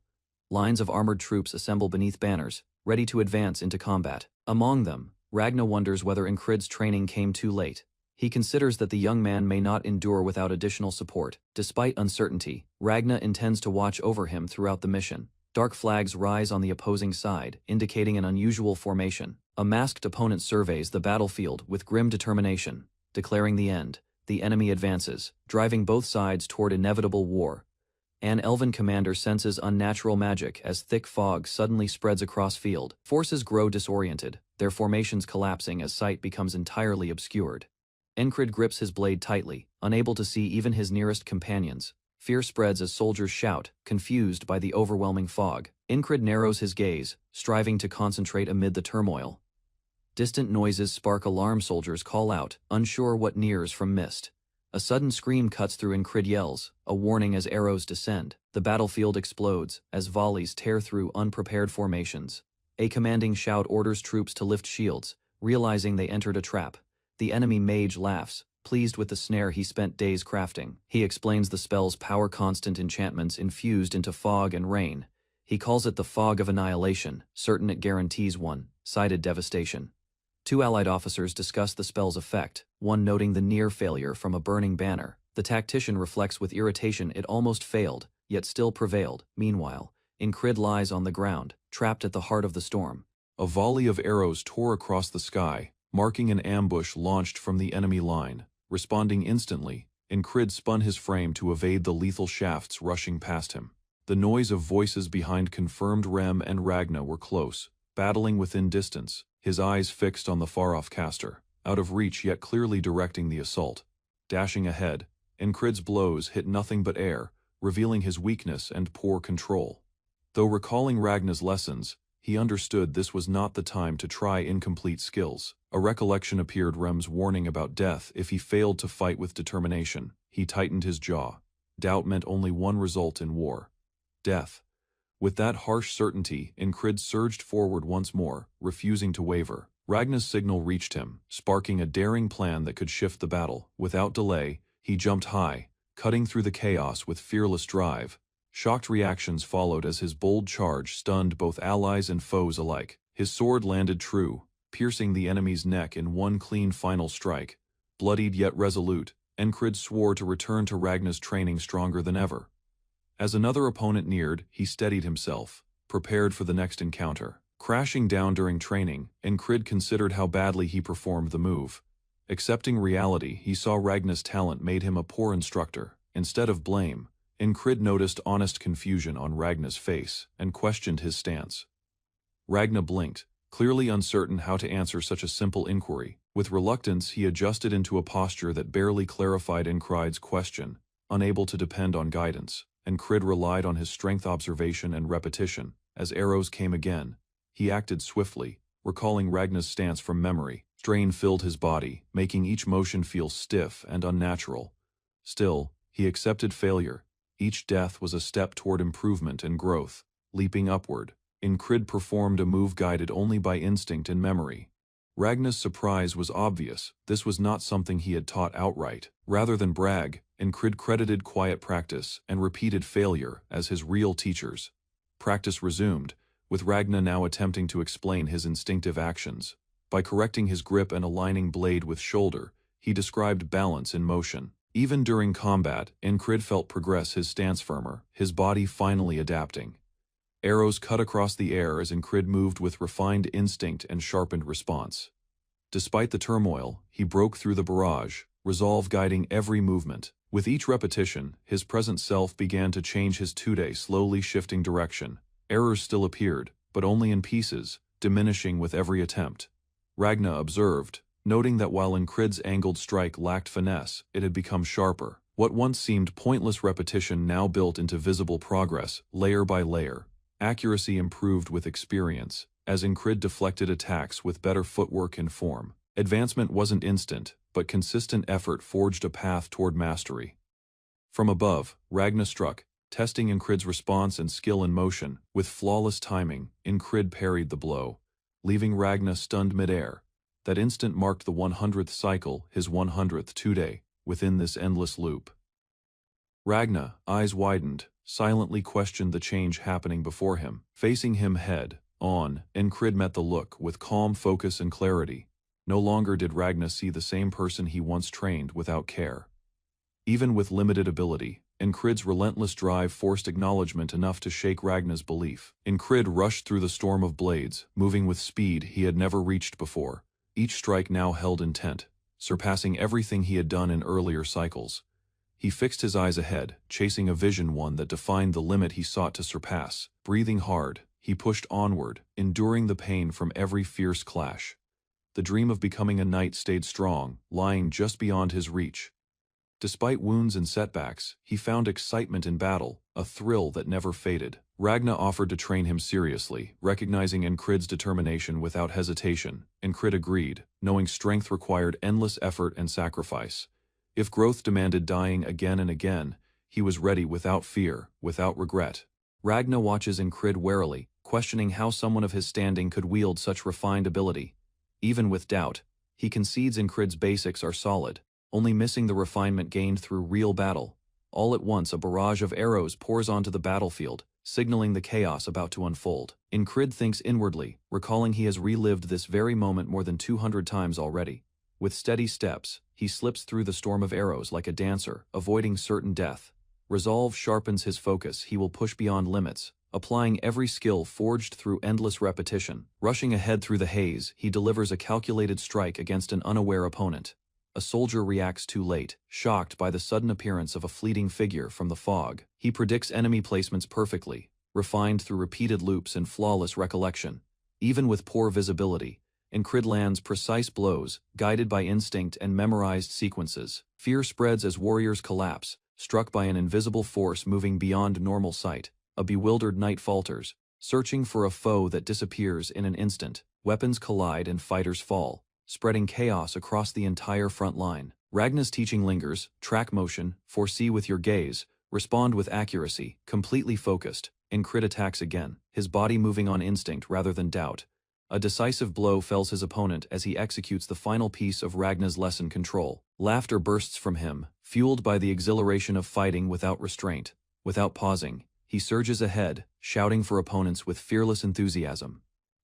Mist curls around him as he advances with intent, blade ready for whatever comes next. From concealment, a soldier acknowledges his momentum, yet questions his survival. Instead of hesitating, Incrid calls for a direct confrontation, blade against blade. No deception, no withdrawal. He insists on a pure clash worthy of warriors. Driven forward, he keeps pushing his boundaries, eager to grow through battle. Steel clashes against steel as the duel erupts with fierce intensity. Abruptly, a divine voice ridicules him, labeling him reckless and foolish. Startled awake, Incrid sits upright, unsure whether it was real or imagined. Doubt clouds his mind. Was it a warning, a curse, or something far worse? Rem's voice pulls him back to reality, before memories rush in. Each cycle, Rem had consistently recognized the mysterious spell without error. Across the field, Incrid notices a careless enemy formation clustered tightly around their banner. Curiosity pushes him to ask Rem about spells, and how they truly function. Rem answers lightly, describing the difference between spells and magic. Mentioning magic is more widespread. Their discussion continues as Incrid inquires about the characteristics that define spellcasting. A spell, Rem explains, cannot form without a medium. Its existence depends on something to carry it. That insight hits Incrid. The fog must be produced by the enemy's spell, with the flag as its source. Destroying the banner, he reasons, should disrupt the spell and disperse the battlefield mist. Incrid asks about Rem's people, discovering that spells originated from the western lands. According to Rem, genuine spell users are uncommon. Most who practice magic are merely hex practitioners. Without delay, Incrid exits the room, declaring his intention to train. Outside, Ragna meets him, noting their pasts appear strangely alike. He mentions the renowned one-sword technique and asks if Incrid knows it. Its beginnings trace to a prodigy born on a sword farm nearly 500 years ago. That child, Leonesis Oniak, drove off bandits using only a fire poker at age 5. Despite his genius, he was cursed, achieving peak mastery early but weakening by 17. Even so, his legacy endures. The Oniak sword technique, blending 5 unique styles into one. Ragna explains that each sword school, northern, western, southern, and eastern, follows its own philosophy. His method stems from the northern heavy sword, emphasizing strength through unwavering concentration. He tells Incrid to block out distractions, focus everything into a single strike, and watch carefully. The blade swings toward Incrid without warning, cutting the air with frightening speed. Shock fills his expression as the sword barely misses, faster than anything Rem demonstrated. Though unharmed, the near-fatal moment leaves him shaken and stunned. Rushing forward, Rem scolds Ragna for nearly killing Incrid during a simple lesson. Calmly, Ragna argues that true focus only arises when one's life is at risk. Half amused and irritated, Incrid mutters that both of them are terrible instructors. Harsh words follow as Rem and Ragna clash over barbarism and southern pride. Without pause, Ragna changes tone and urges Incrid to accept the clarity that comes before death. That inner calm, he says, allows the sword to move exactly as intended. Scanning the battlefield, Incrid observes the shifting fog and disordered formation. The spell feels unnatural, less intuitive than the heart of the beast. Fixating on the enemy banner, he intends to destroy it and break the fog's influence. Incrid pushes forward through the mist, determined to test his training under real danger. Each strike cuts through resistance, yet doubt lingers about whether the method will succeed. Even so, he advances smiling, fully aware that failure now guarantees death. Dying repeatedly countless times taught Incrid the importance of striking with perfect accuracy. He trained his senses through repetition, refining his reactions to endure lethal encounters. Instead of rushing blindly, he started targeting directly at an opponent's center for faster results. A sudden stop of Ragna's blade near Incrid's face reveals a crucial lapse in awareness. Rather than sensing the blade's movement, he stood still, unable to comprehend its motion. His thoughts spiral. Perhaps emotional interference clouds his instinct in high-pressure situations. Ragna tells him to feel the battlefield, not only the weapon threatening him. Though curious, Incrid gets no clear explanation. Ragna says it always came naturally. Realizing he's alone, Incrid shifts his focus toward the mission's main objective. Charging through enemy ranks, he concentrates on reducing harm to allies amid chaos. Blinding smoke and startled cries throw the formation into disorder.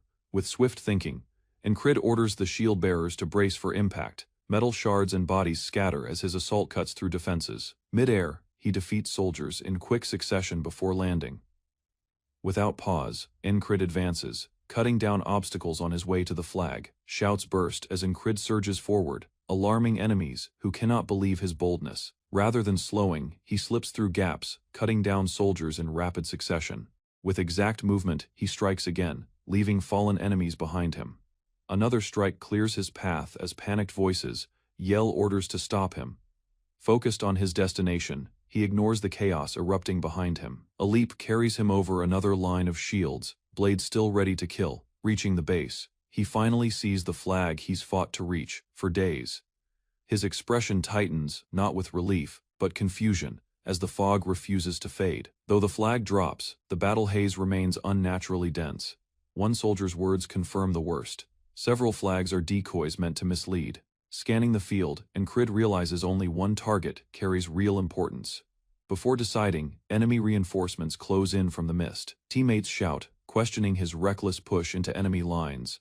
Without delay, he calculates the odds 1 chance in 5. A call for shields follows as another burst strikes from the fog. Enemies approach as Incrid's squad hesitates, their formation collapsing under pressure. He evades incoming blows, but his commands are ignored in the chaos. Frustration builds. This attempt failed because timing and teamwork didn't align as before. The second flag is reached after enduring 3 more resets, yet it too is false. With each failure, the toll increases 5 days spent on the third, all for nothing. By the 7th attempt, he reaches a 4th, only to find another decoy. Only 2 targets remain among the sea of flags scattered across enemy lines. If patterns persist, the furthest one is likely the real objective. He charges again, determined to reach it before another false lead wastes time. Chaos erupts again as magical bombardment rains down, blinding the soldiers. Amid the confusion, one soldier calls for Rem to follow, hoping to break through. Reluctantly, Rem answers. Unsure if this gamble is genius or madness, visibility worsens, and the group risks being eliminated before reaching the flag. While enemies scatter, their focus shifts from defense to locating the spell's origin. With urgency rising, Rem demands answers, preparing to intercept the next ambush. Incrid cuts through enemy ranks, pushing forward with sharp focus through flying debris. After over a year of repeating the same day, his final charge begins. He believes the end of the fog is near, striking with determination. Confusion briefly appears as the reality of the moment feels too surreal. Despite chaos around him, he notices a man calmly standing in his path. The unknown figure claims divine fate has allowed this long-awaited encounter to occur. Incrid, confused, asks who the man is and why he targets him directly. The stranger shows deep resentment, implying a shared past Incrid cannot remember. While Incrid stays silent, his mind races to uncover the truth behind this meeting. The moment remains strained as Incrid's rival interrogates him, failing to identify his quiet stare. Without warning, Incrid surges, halting the questioning and driving forward ahead with deadly accuracy. Steel collides fiercely as his opponent reacts, just in time to deflect the sudden strike. A swift step forward sends debris scattering beneath Incrid's feet as he narrows the gap. He leaps upward, blade positioned for a crushing overhead blow that demands instant defense. Shocked, the foe realizes this is no longer the same novice he once underestimated. Confusion flickers in the man's gaze. How did Incrid gain such speed in one step? Incrid drops mid-air, weapon aimed at a vital weakness with chilling precision. Sweat drips down the man's face as he senses the shift in Incrid's aura. Evading sharply, the seasoned fighter struggles to anticipate the boy's relentless, refined strikes. One wrong move now could break his guard and cost him the battle. He shuts everything else out, eyes fixed entirely on Incrid's motions. Focus tightens. No banner, no victory rules. Only survival and pure instinct remain.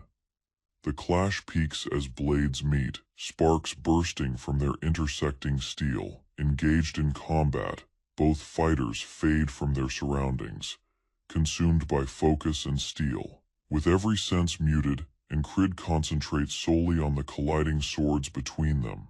The fight escalates, and sparks explode, as both weapons strike with full commitment. Incrid's rival pulls back, his eyes wide as the weight of the moment settles in. Blood flows from Incrid's lips as the blow connects, yet he stays standing.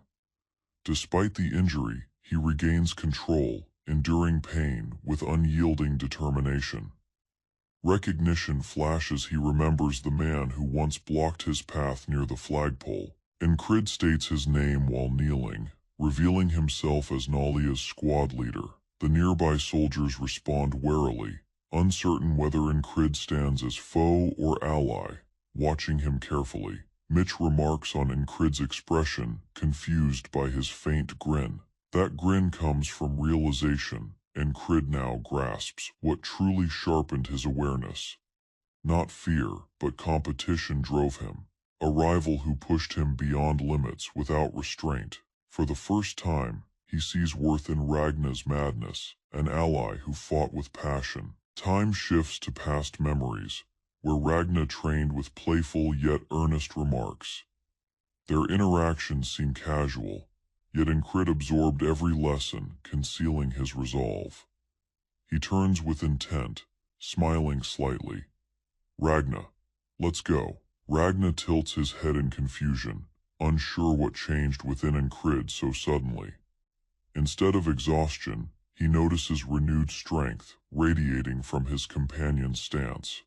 With a smirk, Ragna considers increasing the intensity of their warm-up session. A sudden flash and swirl of dust disrupt their focus, catching soldiers unprepared.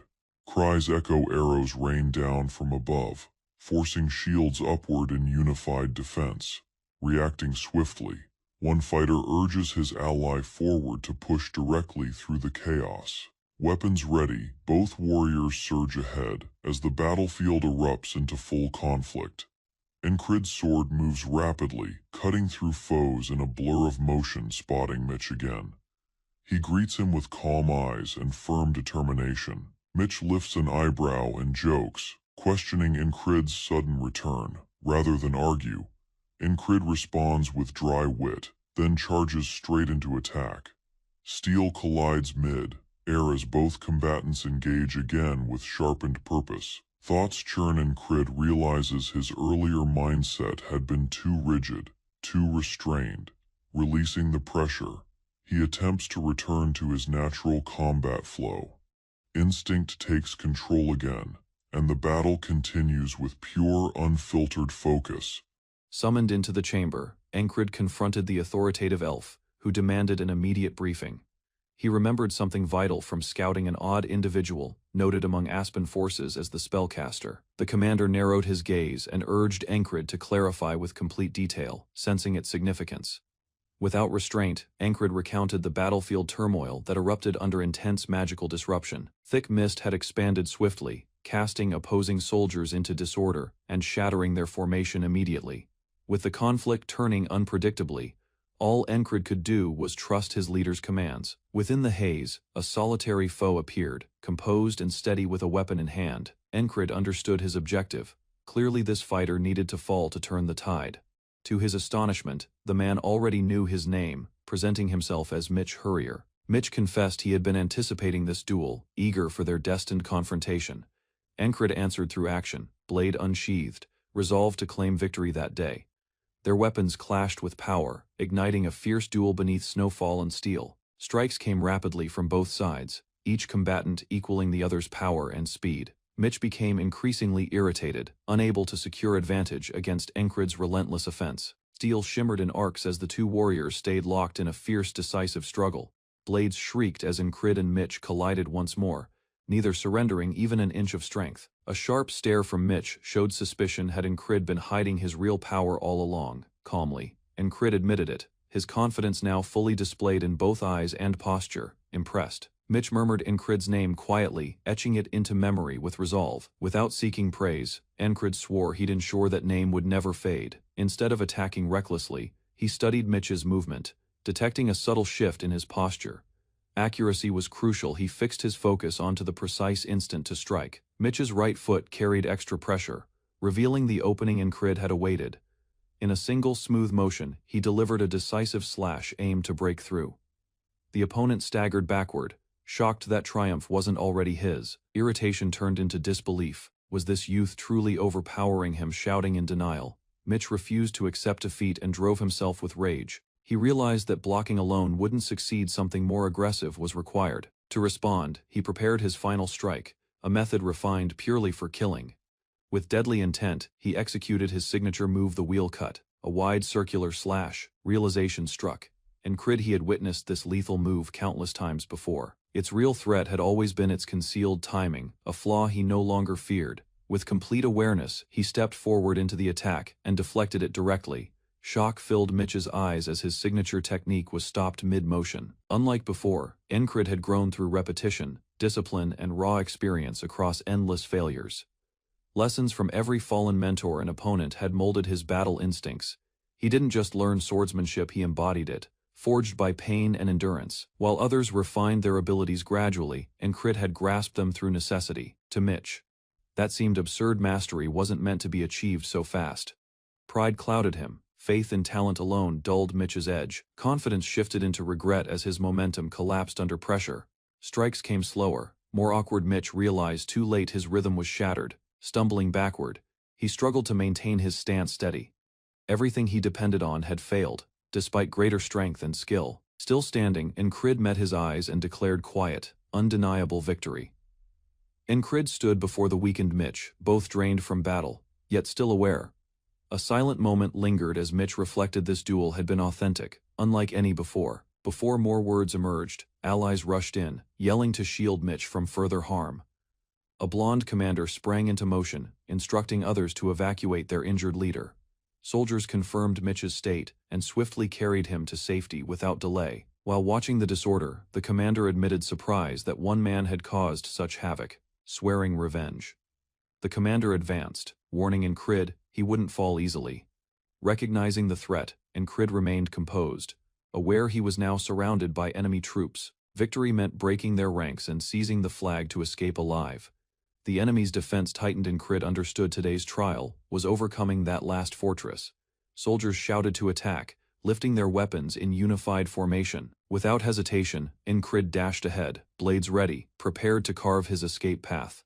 Encircled by foes, Encrid dashes ahead, blade ready and gaze fixed upon the battlefield. Evading becomes challenging. Strikes arrive from every angle, pushing the limits of his reactions.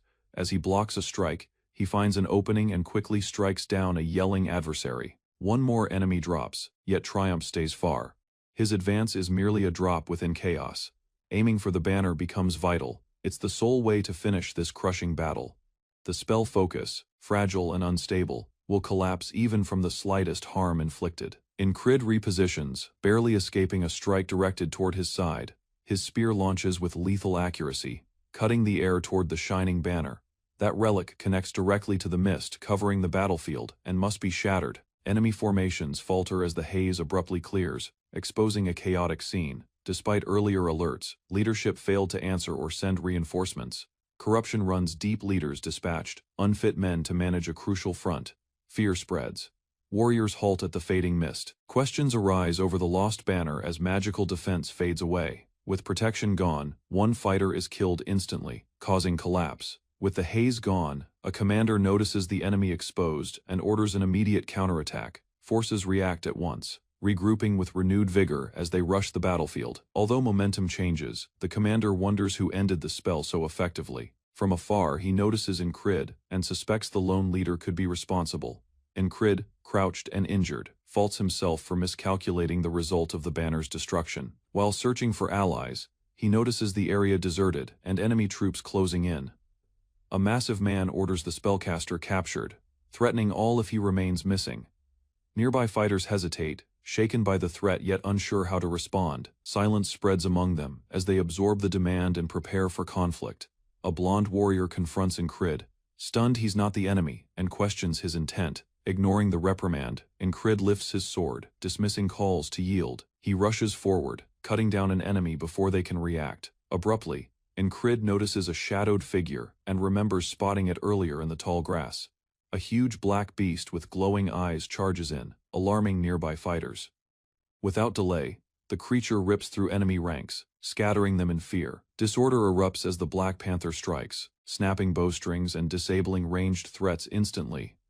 Incrid stands firm beside the creature, issuing a calm warning for enemies to withdraw. A nearby fighter watches carefully, sensing something unnatural about the predator, protecting its master. A sharp glare defines the face of a new foe rushing forward with weapon raised.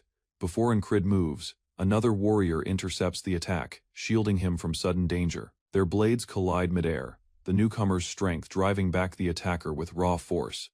Steel clashes in harsh rhythm, the earth trembling from each heavy strike.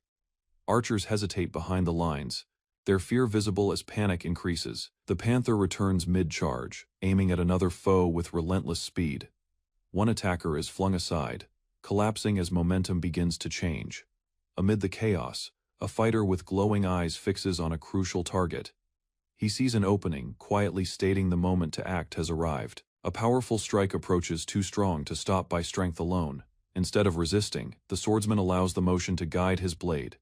He imitates a legendary method, channeling the force just as Mitch Hurrier once performed.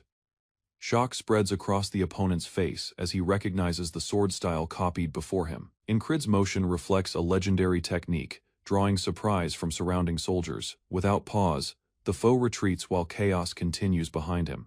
The commander's attention shifts, then he orders a complete withdrawal from the battlefield. Within the turmoil, a soldier treats Incrid's injury, urging a quick retreat. Incrid demands. They recover the Black Panther, refusing to abandon it. He stumbles briefly, struggling to remain conscious as exhaustion overwhelms him. A dark voice echoes within his thoughts, questioning his persistence in battle. An unseen force probes deeper, wondering what drives him, despite everything. Images of past battles flash through his mind, soaked in the blood of war. Within the darkness, a figure watches, silently observing his determination. The war carries on beyond his awareness, yet something inside refuses to break. Incrid lies unconscious as nearby voices whisper, showing confusion and worry about what occurred during the mission. Someone mentions the squad leader separating, while another says Incrid requires rest and hopes he recovers soon. Suddenly Incrid moves slightly, sensing an odd weight on his hand and a creature resting beside him. Incrid regains awareness, confused by a dark creature sleeping quietly across his chest. His allies gather close, relieved he's alive, admitting they feared he had died from those injuries. A medic assures them no permanent damage remains, and Incrid remembers collapsing during the group's retreat.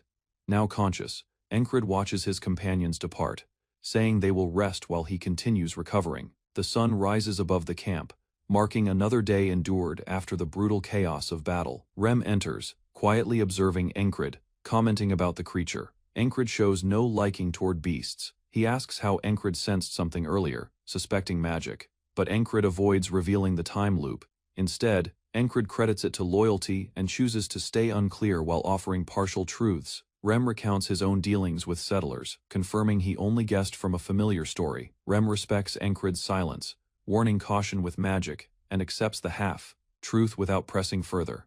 He asks what Incrid did during the fight.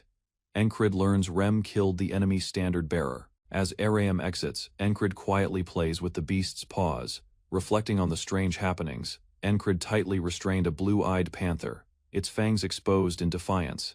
Its danger was real, yet he stayed calm. A nearby soldier remarked on the creature's worth, saying its claws valued 10,000 krona due to stored land energy, the panther's claws kept regenerating, making it a renewable source of riches exceeding the man's wages. After an earlier collapse, Incrid remembered how the battle was won once the thick fog disappeared. Despite apparent victory, the battle's outcome stayed uncertain. Since then, the army paused further progress. As he moved weakly, Incrid wondered whether the sword technique he used before could be repeated. Ragna scolded Incrid for blocking the corridor. Their exchange created a brief moment of tension. Incrid spoke about using an unfamiliar sword technique during combat, questioning if that was considered normal. Rem explained it wasn't unusual. His beast heart let him sense enemy movement and strength patterns, focus and observation. However, Rem added such growth normally required countless battles. Incrid had advanced at an abnormal pace. Incrid accepted this silently. His days were filled with relentless effort and repeated trials far beyond normal experience. Though lacking natural talent, Incrid believed he could still become stronger through pure persistence. He called out to Rem and Ragna, determination blazing clearly within his eyes. Incrid declared his wish to duel, despite doubts about his current physical condition. Incrid's state eliminated any chance of a duel, according to the commander's firm judgment. Unexpectedly, she directly confronted him about the spell, asking if he was responsible. Instead of hiding, Incrid admitted his involvement, explaining he recognized the trap while on patrol. "I guessed," she replied bluntly, when asked how she identified the true decoy among several. Her presence wasn't only for questioning, she wanted to meet Incrid personally. According to her, their meeting wasn't coincidence. Fate, she claimed, had connected their paths. The idea of fate left Incrid puzzled, unsure of what she truly meant. From nearby, Rem and Ragna joked about Incrid's hidden abilities and unusual charm. Before he answered, urgent news from outside interrupted the conversation abruptly. A knight of the Scarlet Cloak Order had arrived, signaling a major change. Their presence overwhelmed the atmosphere. These were warriors who once dominated humanity. That realization made Incrid tense. The threat had reached an entirely new level. Everyone began moving, the call to battle echoing without hesitation. Though left behind, Incrid remained still, his resolve forming silently within. He wasn't seeking war, he wanted to confront someone directly face to face. Rem gave a nod of approval, allowing Incrid to join the march, despite his condition. Stretching across the horizon, a sea of soldiers gathered beneath a sky colored in crimson shades. For Incrid, a lifelong vision began to appear. Part of his dream now became real. From atop the ridge, he noticed a lone figure charging straight into the open battlefield. With incredible speed, the red-cloaked knight dashed forward, carving a path toward the front. Archers positioned themselves instantly, preparing their bows as the advancing target entered range. A commander's shout echoed across the field, signaling the archers to release a storm of arrows. Thousands of arrows poured from above, a deadly rain darkening the fading light. Unshaken, the knight in red observed the incoming barrage without stepping back. In an instant, the knight spun, producing a wind-like force swirling around his armored body. Observers stared in shock as he redirected arrows mid-air using pure movement alone. What followed was a stunning display of mastery, an upward surge scattering death like petals. Incrid stood frozen, eyes fixed on the knight who now moved through chaos, untouched.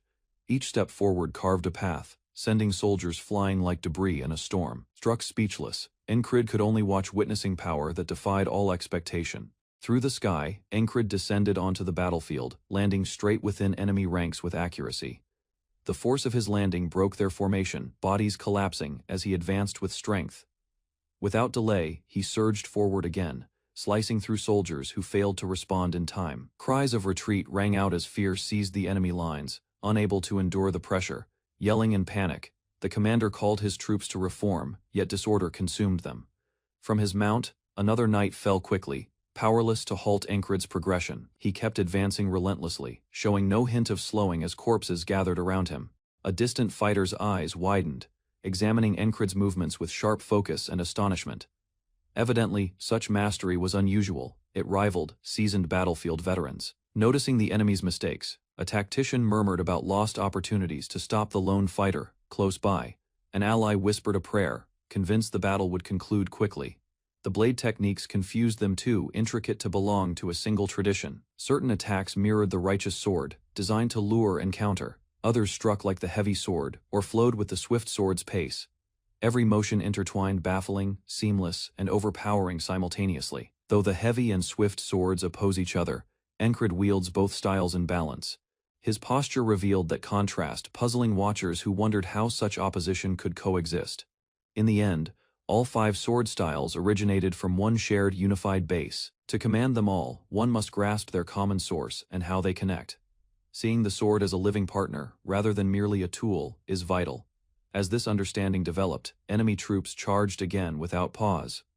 Within the advancing ranks, composed warriors felt something deeper awakening inside Encrid. One fighter smiled knowingly, sensing the shift as a point of realization. Others stepped in to guard the area around him, preventing disruption from hostile forces. Despite awareness, Encrid remained unchanged, standing alone in silence within a mental emptiness. The quiet exposed an immense obstacle. Progress still lay far beyond his reach. This vision did not weaken him. Instead, it showed where he must ascend.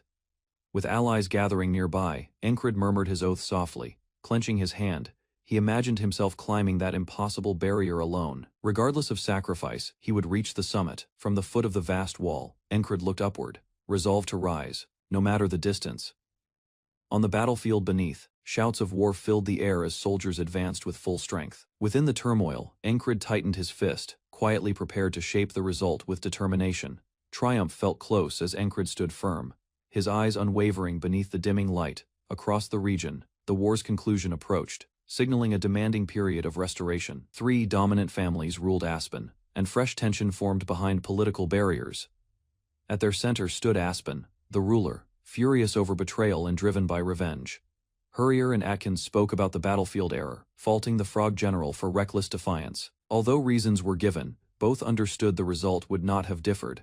The king burned with anger, swearing vengeance upon the Greyhounds for ruining their scheme.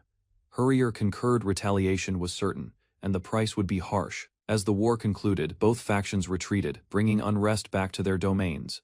Within the stronghold city of Border Guard, troops returned and champions were celebrated.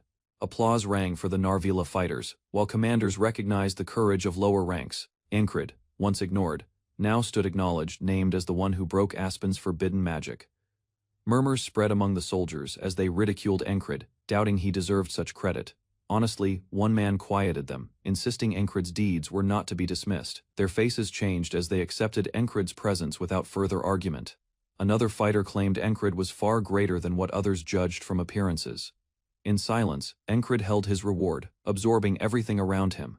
His allies joked about rewards, yet Encrid gave no reply, only listening. Rather than indulgence, Encrid searched for the finest blacksmith in the city to prepare for what came next. He declared firmly his wish to grow stronger, achieve knighthood, and move past the battlefield, with determination.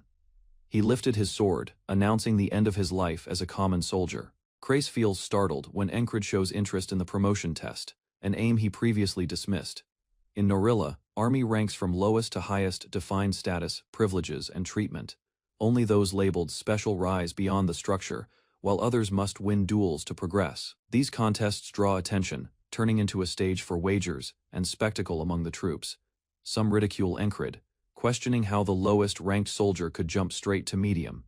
His rival is well regarded, a seasoned fighter from a mercenary band with proven ability. Encrid knows this duel holds little real danger, yet the outcome bears lasting consequences. Visions of endless deaths echo in his thoughts. This time, there is no reset. He confronts warriors he once dreaded, now equipped only with effort and resolve. Each motion is calculated as he prepares for the opponent's incoming charge. A brief opening forms. Instinct directs his counterstrike. The weapon slips from the enemy's grasp, an opportunity forged through relentless practice. Agony bursts as fingers are cut. Shock overwhelms the opponent. Without hesitation, Encrid delivers a precise strike, finishing the battle. Victorious at last, he stands steady as silence replaces the earlier mockery. Confused, Encrid wonders how a medium-ranked rival could fall with such minimal resistance. A nearby soldier reacts in disbelief, having only wagered to avoid an empty pool. Instead of boasting, Craze encourages his comrades to show faith in their leader's potential. Uncertainty remains, but Encrid turns attention to the next duel, instead of celebrating early. From the crowd emerges a heavy infantryman, known for power and accuracy with a spear, rather than strike. He subtly adjusts his posture, attempting to lure Encrid into error.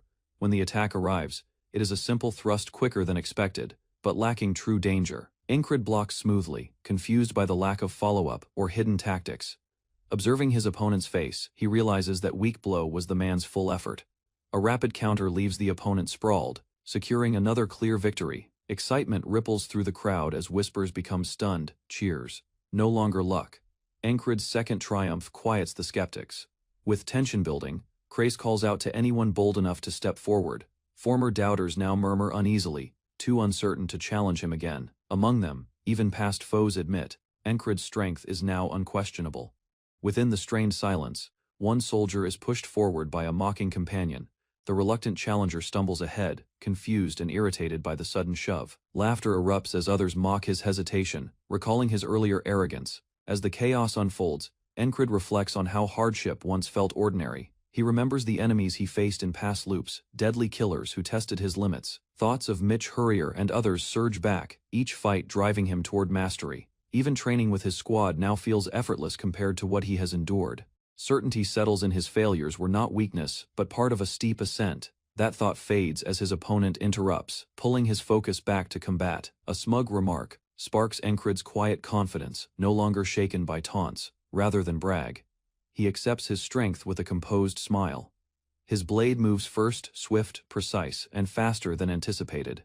Norelia values strength above all. Today, Encrid aims to prove his. Steel collides as he dominates again, crushing his opponent's defense. At this instant, he realizes he fights not to survive, but to rise above. Encrid delivers another exact strike, leaving his opponent shaken and speechless. One more win confirms his ascent this time. Even the crowd watches in silent awe. Standing firm, he scans the spectators, now unsure whether to fear or admire him. Gasps spread as a fallen soldier identifies him aloud, the Spellbreaker. The title was no mere rumor. Destroying the enemy banner had been his act after all. Until now, most assumed his success came from teamwork. But truth begins to surface. Voices grow as soldiers start chanting. One name repeating again and again, Spellbreaker. Those who once mocked now cheer, grateful he had saved many of them. From the heart of the crowd, Encrid hears it all, his legend beginning to form. Crace congratulates him, declaring his promotion to medium rank with pride. Despite the praise, Encrid stays focused. His aim reaches beyond this point. A sharp voice cuts in as someone new steps into the arena, watching with interest. Gasps return when the crowd spots the eagle insignia on the newcomer's shoulder. He belongs to the Border Guard, an elite force, serving the crown directly. With a confident grin, the man challenges Encrid, raising the stakes yet again. Amid the training field, Encrid moves ahead, capturing focus from soldiers and onlookers alike. Sitting close by, two fighters assess him, aware of the challenge posed by a border guard. Awareness dawns his opponent might match Hurrier, a frightening possibility even for veteran warriors. The idea persists. What might occur if he faced someone of that level, and survived? With blade in grip, Encrid steadily confronts Rem, welcoming the duel without doubt or fear. Entertained, Rem observes the absence of fear, sensing an unusual curiosity in the youth's calm nature.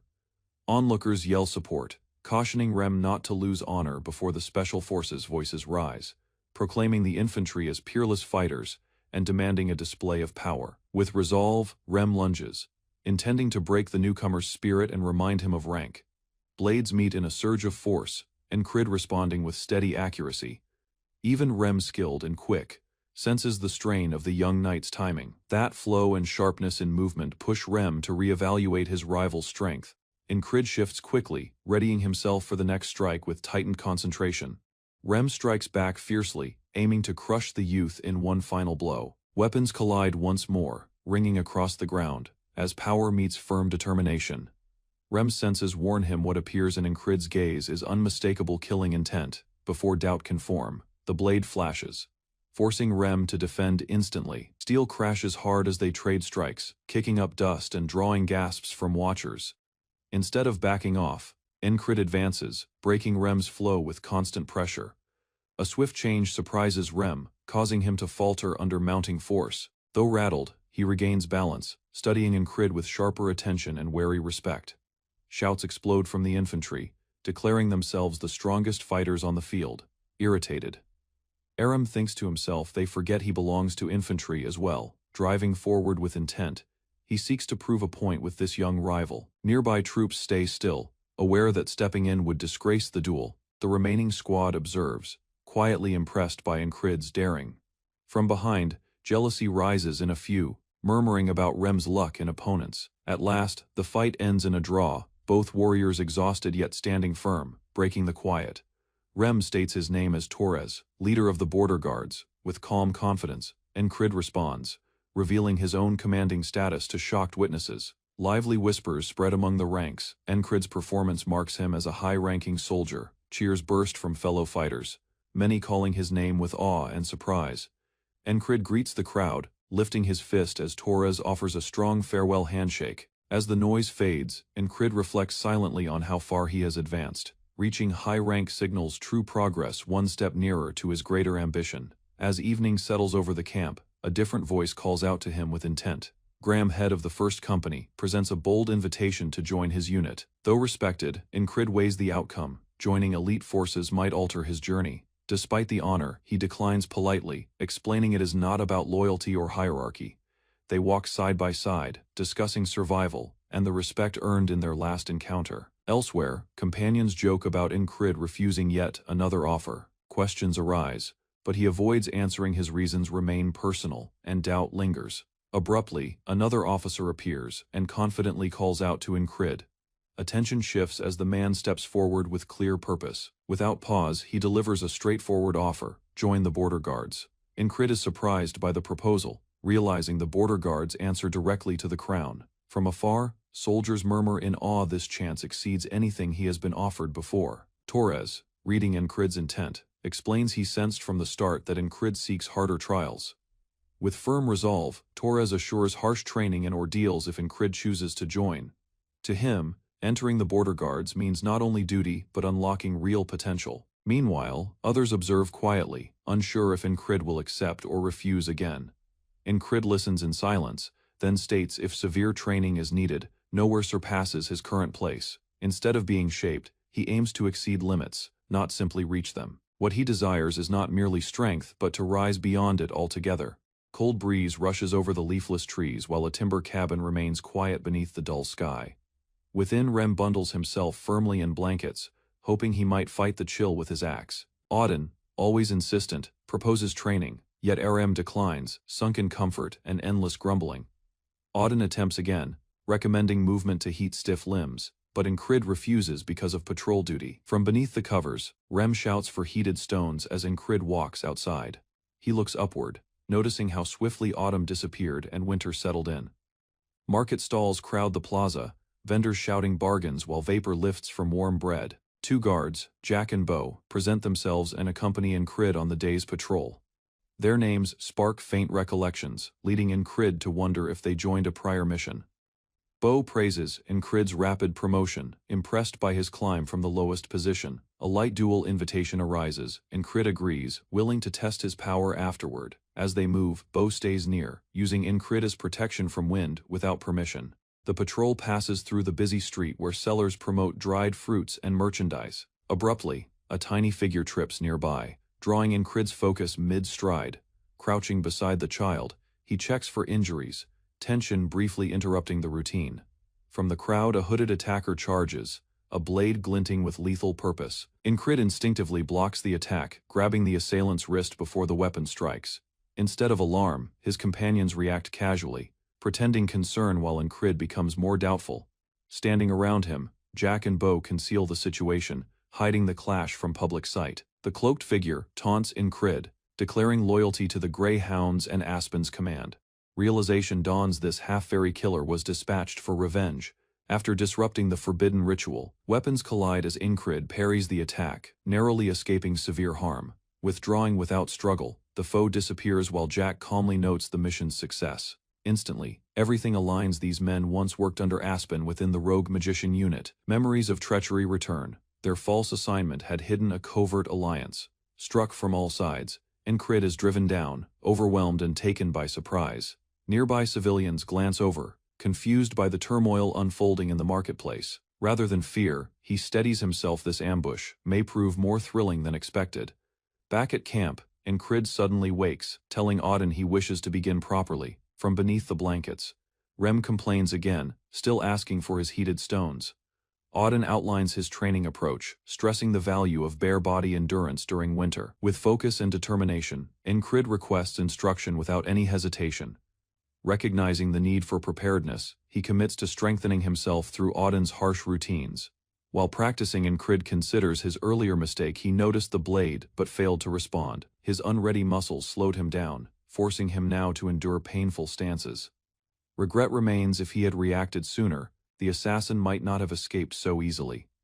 Resolved, he promises to defeat his foes one at a time, beginning today. Jack and Bo greet him once more, unaware of his rising suspicion. Despite the freezing air, Incrid walks firmly, proud of his improved strength. Under Auden's training, his senses sharpen as he detects motion. The time to act has come. Without hesitation, Incrid pivots and attacks, surprising both opponents instantly. Fast, accurate strikes unbalance them, attracting attention from nearby guards. Bo panics, asking whether Incrid realized their betrayal. While rushing forward, Incrid intends to finish them swiftly before reinforcements appear. Suddenly, an unusual sound slices through the air, stopping him mid-charge in confusion. Incrid's eyes widen as he sees a thrown blade flying directly toward him. Despite distance and crowd, the attacker's precision sends the weapon close to Incrid's side. He identifies the attacker, one of the greyhounds, relentless and still hunting his marked prey. Before reacting, another blade moves faster than sound, fatally striking a nearby civilian. Terrified, witnesses scream as Incrid understands the threat now includes innocent people around him. He steadies himself, aware he must confront both hidden and ranged dangers immediately. Watching his rival's cadence, Incrid detects a basic sequence strike at close, toss from distance. The idea is simple, but executing it amid stress becomes brutal. Auden drives him hard into the ground, gasping. Incrid accepts his near loss. Not a warning. A red-haired teammate cuts in, showing correct technique with smooth control. Practice carries on without pause. Incrid, still winded, observes others grind through cycles. Sharpened now, he considers how to redirect the next incoming blade. Slicing through the air, the dagger hits with unnatural speed and precision. Intrigued, Incrid studies the weapon's strange form. Its curved edge guides sound and force. His ally explains, whistle dagger. Quiet and deadly when mastered, best used from range. Assurance rises. If he stops it before release, the strike loses danger. Leaping ahead, he tries to shut distance before the blade leaves the grip. The foe stumbles, briefly surprised by Incrid's sudden forward push. Moving swiftly, Incrid shifts the weapon's path with a reflexive deflection. He seizes his opponent, disrupting the throwing posture completely. 3 blades, shock fills his thoughts. He never noticed them leave the hand. A cloaked adversary launches an attack with a wicked smile, energy crackling in his palm. The impact tears through the area violently. Companions are hurled aside. Disorder spreads across the field. Standing close, he commends Incrid's effort. Yet behind the grin hides a cold warning. Blood slips from Incrid's mouth, yet he whispers one word thankfully, as pain spreads. Taunted for his calm tone near death, the attacker drives his foot forward, impaled through the stomach. Incrid chokes. He misjudged the danger and paid dearly. Even wounded, he shows a faint smile. A barrier, in the end, remains a barrier. Dark power coils as the attacker relishes the instant, certain the curse favors him. As laughter rings out, the scene dims into darkness. Incrid wakes again alive, in bed. He refuses despair entirely. To him this return feels like grace. Searching for clarity, he approaches Jackson, intrigued by the strange whistle dagger. Jackson hesitates, then starts explaining with growing interest in Incrid's focus. The weapon's build, multiple thin edges, produces the sharp whistle when hurled at full strength. Once called, the dagger only heard. It's almost impossible to follow with sight. Still, Incrid insists. If required, he'll discover a way to evade it. Jackson appears stunned. Instead of tracking mid-flight, Jackson emphasizes watching the thrower's fingers. The path, he explains, is fixed the instant. It leaves the hand not afterward. Though interested, Incrid meets skepticism. His habits now wouldn't allow such precision. Unexpectedly, Jackson offers guidance. That offer surprises Incrid without pause. He accepts at once, gaze firm with purpose. In the nearby market, whispers rise. His pairing with a known mentor sparks quiet admiration. Training starts with stance control. Timing determines everything in throwing. Syncing reaction with release. Incrid learns that sight and evasion cannot be separated. A sudden danger appears. He acts instantly before doubt can surface. Blood stains the ground. Cries erupt as fear spreads among onlookers. From every direction people scatter. Someone shouts, "Murder!" and panic unfolds. Unshaken, Incrid recalls. Never lose track of your enemy. Instant clarity replaces calm. A mental shift is all that's needed. Survival relies on guarding vital spots before the dagger strikes. Fixated on the thrower's fingertips, he moves as the whistle begins. Incrid twists mid-air as a blade cuts past. Speed nearly overwhelms his senses. Though lasting a moment, he notices a flash, a shimmer in motion. That glimmer proves it. Even briefly, he managed to trace the dagger's course. Confidence strengthens. He locks eyes with his opponent, memorizing each motion with sharp focus. Instead of fear, he recognizes chance. Incrid sees his enemy repeat certain patterns. With further clashes, he'll master those rhythms and reveal every hidden move in time. With a surge of speed, Incrid rushed and plunged his weapon into the soldier's flank. Taken by surprise, the other man hardly responded before falling from a fatal injury. Close guards panicked while yelling erupted, the situation rapidly turning into chaos. Resolve filled the blue-eyed fighter as he cast off his self. Power surged through his weapon, cutting ahead with heightened precision. Assurance replaced uncertainty. He trusted effort alone would forge a victory. Gliding along the ground, he initiated an assault from beneath, leaving foes off balance. Rather than withdrawing, he spun mid-motion and darted sideways. A rising feint diverted the opponent before he leaped into the air. Incrid parried the blow and adapted mid-swing. The opponent's weapon fascinated him, reacting smoothly to motion. Impressed, he smiled through the pain. He desired that weapon. A disc sailed cleanly through a fruit mid-air. Nearby, one soldier remarked the weapon wasn't regular issue. Incrid smirked. Soon, he'd carry a true one. Incrid strolled beside his ally in silence, readying for another repeat of the same day. He hurled his weapons again. This was already the 8th instance he'd faced this moment. Evading quickly, he read the opponent's ploy and struck firmly before the man could respond. The 9th day started, and Incrid didn't pause to strike the foe head. On spinning in mid-air, he released a whistle dagger with flawless control. A single error from the opponent left him exposed as the blade whirled through the air. His sparring partner examined Incrid's technique, wondering what else he could truly need, though unseasoned. Incrid stated he merely copied what he had seen before. The man became wary. Incrid's abilities were too exact to be mere imitation. A lesson followed, detailing the history of the whistle dagger's beginnings. Georg, an assassin, had forged the weapon to remain silent and lethal. The tale captivated Incrid, who listened closely, absorbing each detail. Noticing Incrid's natural movement, the man commented how his form fit the weapon. Now on the 10th cycle, Incrid selected a different patrol path than assigned.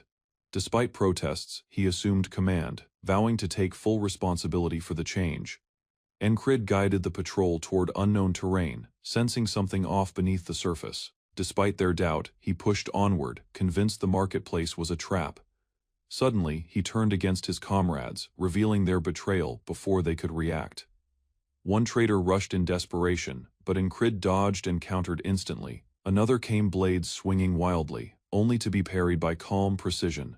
Encircled yet unfazed, Incrid stood prepared for the next wave of attackers. Reinforcements arrived, yet Incrid faced them down without hesitation. He confronted the masked figure, daring him to strike. Focusing solely on his target's hand motions, he prepared to strike without delay.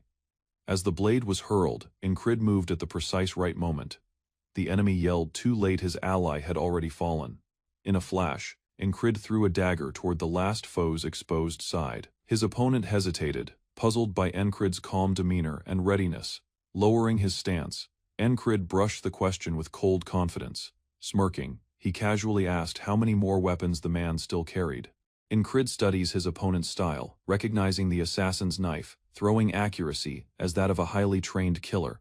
Instead of showing worry, he calmly comments that only one blade struck, quietly taunting his foe. The assassin threatens death if another knife is thrown, yet Incrid remains composed, weapon at the ready. Rather than focusing on the hands, Incrid watches body alignment to predict the assassin's next action. Centering on rhythm and movement, he prepares to evade, trusting his honed instincts. Two blades are hurled at once, a sudden escalation demanding instant response. With quick reflexes, Incrid narrowly dodges, gaze fixed on concealed weapons. As anticipated, additional knives appear, proving the assassin's unyielding persistence. Advancing forward, Incrid initiates his counterstrike with steady precision. The assassin answers aggressively, cutting through the air with intensified force. Noticing a shift, Incrid detects a new technique developing during the clash. Dropping low, the assassin spins upward, launching a swift and deadly attack. Incrid remains steady, bracing before countering the rising strike without pause. Fear flickers across the assassin's expression as the blade connects. The outcome is decided as Incrid delivers the finishing strike, ending the lethal fight. A final blow lands with crushing power, sending the assassin collapsing in defeat.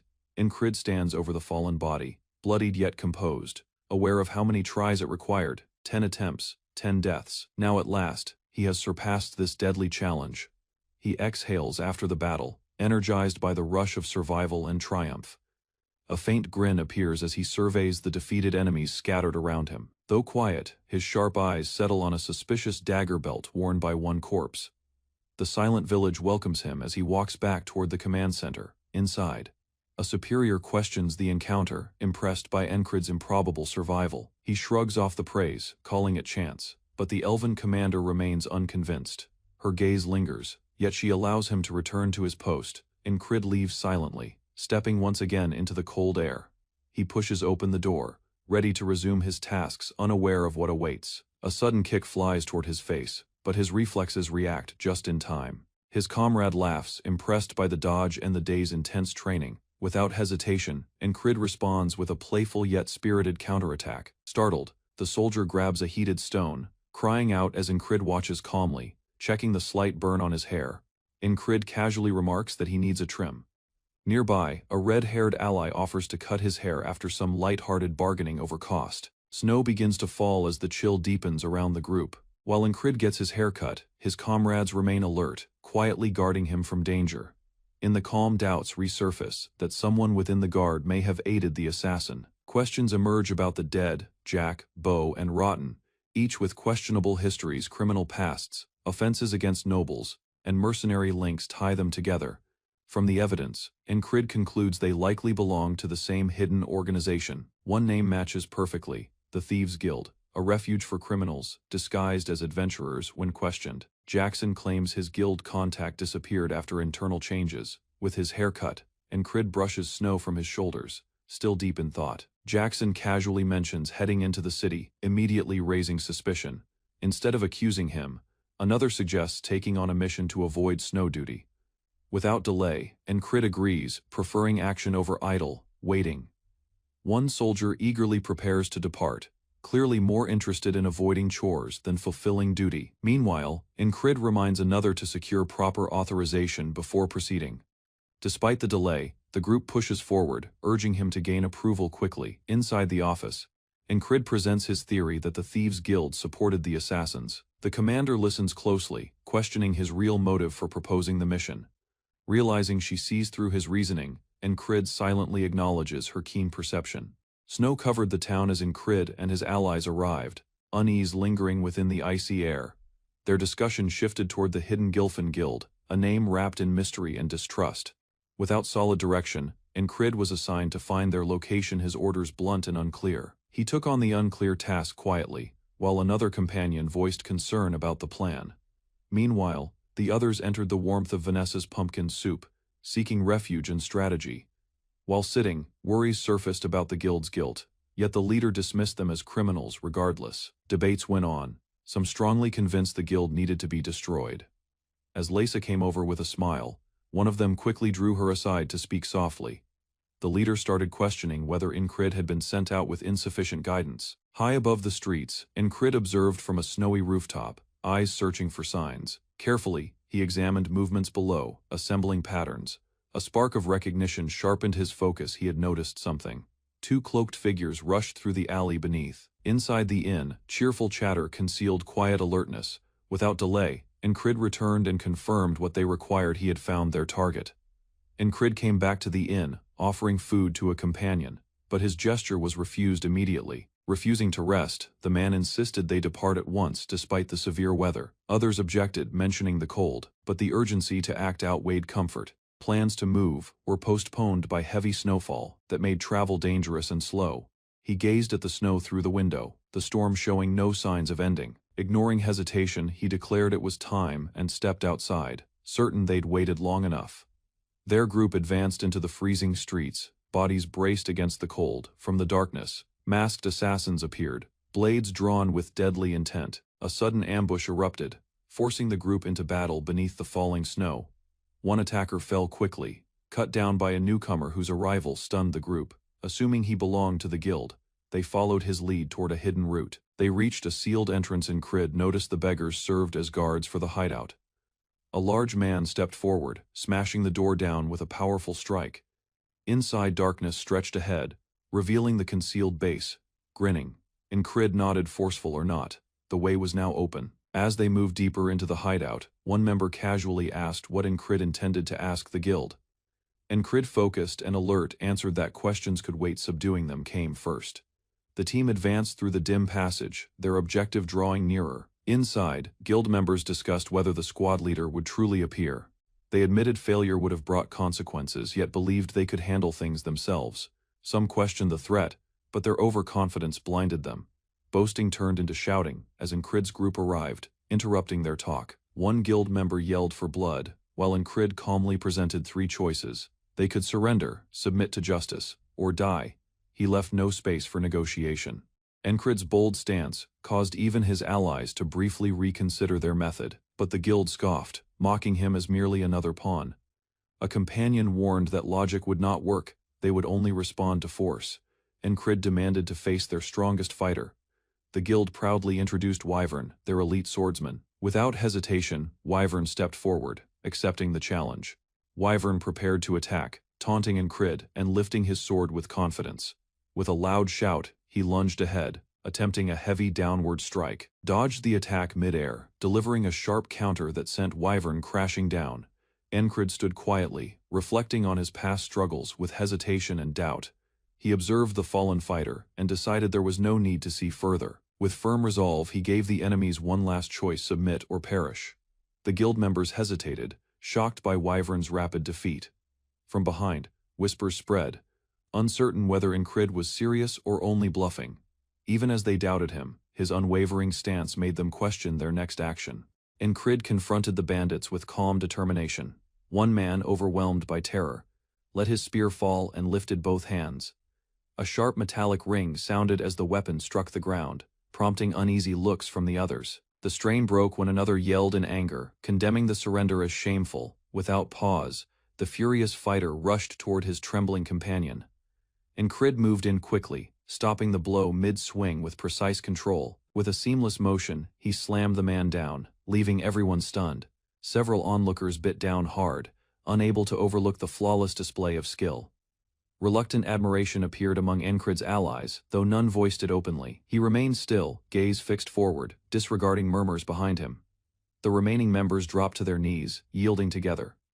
One man advanced, taking blame and stating his name was Gilfin. He begged for mercy for the group, offering his own life in exchange. Doubts surfaced, yet Gilfin explained the name was only an alias. Their actual leader had already been defeated. Lowering his head, Gilfin waited for a verdict, and Crid stayed silent. The prisoners hurried ahead, shielding Gilfin and pleading desperately for him. Their cries merged in fear. Each appeal described Gilfin as compassionate, someone who helped the ill and cared for people. One even blamed Crid for harshness, forgetting they had earlier called for execution. Gilfin, desperate, offered the guild's riches for mercy. A snow-covered lodge concealed the wealth, secured within a solid vault. They considered searching for the key, but one brute chose to break it open instead. Crid allowed the attempt. Disorder followed, as treasures spilled and men lunged for valuables. Amid the heaps, Crid discovered tough leather armor and inspected it closely. The material was resilient, yet supple, ideal for battle. He took it without delay. His companion came closer, proposing they seize control of the guild, and Crid challenged the suggestion, cautious of turning into a criminal. But the redhead explained, not a murderer, just a stronger leader. Replacing the guild wouldn't end wrongdoing. Governing it might. They would use Gilfin as a symbol. Crid recalled a past discussion, sensing everything had been arranged beforehand. His friend confirmed it, having assembled everyone for this purpose. He offered Crid reward and knowledge. Crid, indifferent, answered, he had no interest in wealth. Gilfin accepts the proposal. The guild will now function without killing, changing from within. His consent activates the plan. They will detain dangerous members and reorganize step by step. Yet Gilfin cautions about Aspen's attention. If their sponsors learn of the guild's fall, retaliation will follow. Gilfin reveals the guild was monitored, A monster frog is expected to arrive for inspection soon. Crais dismisses the danger, stating they possess monsters of their own.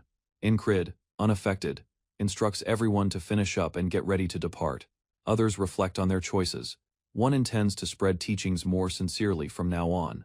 Another quietly leaves, needing solitude. Watching them depart, quietly understands how little he knew about their inner burdens. Inside the lodge, calm returns. Incrid rests with the others. Outside, snow covers the earth. The structure radiates warmth. Elsewhere, their commander reports success, unaware of the guild's real outcome. A keen-eyed officer questions Incrid about missing snow duty. Pretending ignorance, he sidesteps the accusation.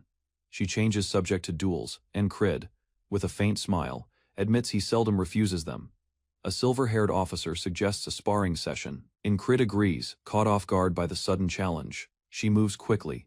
Incrid defends, confused by her motive, and assuming it might be discipline. With one rapid action, she throws him off balance and sends him crashing down.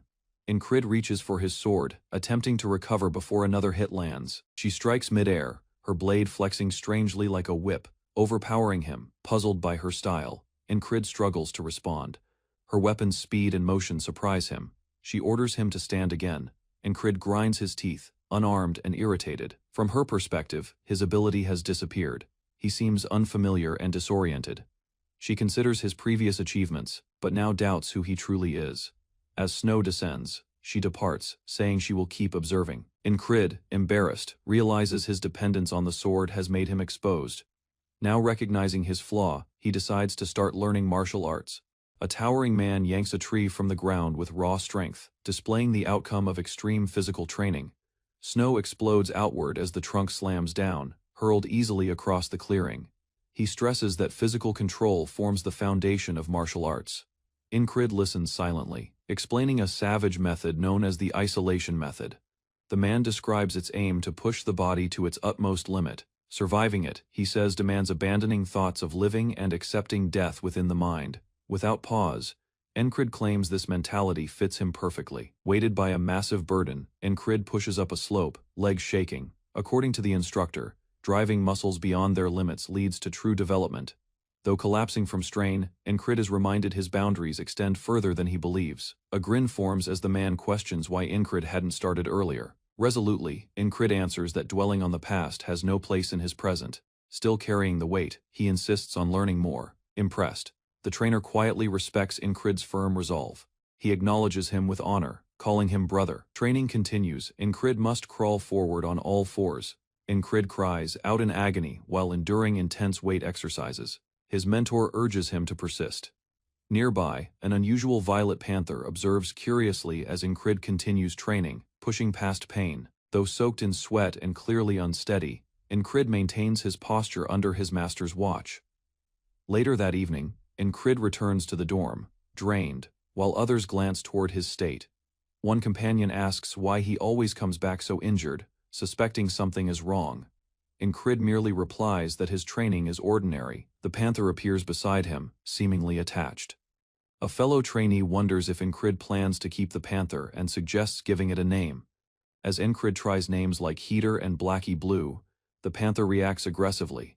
Finding those names unsuitable, Incrid decides to think further about a better one. The panther settles beside Incrid's bed. He quietly speaks, considering the panther's presence. Eventually, Incrid drifts into sleep, calm and unmoving. His dream carries him into a radiant field of blue flowers, peaceful and surreal. Incrid awakens within the dream, confused and uncertain of his location. He moves ahead, crossing glowing surroundings filled with gentle petals and light. Assuming it is a dream, he notices the absence of the boatswain and senses something deeper. While wandering across the dreamlike field, Incrid notices a mysterious figure standing before him. The outline sharpens. A woman with long dark hair walks peacefully through the glowing field. As petals drift around her, her eyes slowly open, locking onto his with quiet intensity. Incrid observes carefully as the girl approaches. Her name Esther echoes within the dream. Without speaking further, she stands before him, presenting herself with a composed expression. He awakens in his bed, the vision still clear, unsure if what he witnessed was real. Esther now lies beside him beneath the same blanket. She appears tangible, not imagined. Their bodies lie close together as the moon rests silently above the quiet village. Eyes still open, Esther listens to the breeze, uncertain of her own existence. Blushing slightly, she hears Incrid softly whisper her name. His voice is gentle and sincere. He bids her good night as he wraps his arms around her. In the shared dorm, they fall asleep together while the others rest peacefully. Morning arrives. The mountains shine under sunlight as another day begins. A fellow trainee asks if Incrid is heading out again, surprised by his resolve. Though aching, Incrid feels lighter. The panther watches knowingly, sensing a shift within him. Incrid remembers the words from his dream someone had asked him to break their curse. He wakes thinking about that message while talking to a fellow soldier. He denies meeting anyone mystical but admits dreaming of a strange woman. He hesitates to describe her, yet her vivid image remains clear in his mind. He quietly admits she was beautiful, though he cannot fully grasp the dream's meaning. Meanwhile, the panther reflects internally on its past, revealing it was cursed while seeking magical knowledge. Trapped in beast form, it had followed the trace of a powerful curse, one that led it straight to Incrid. The panther watches Incrid's training and comments on his swift physical recovery.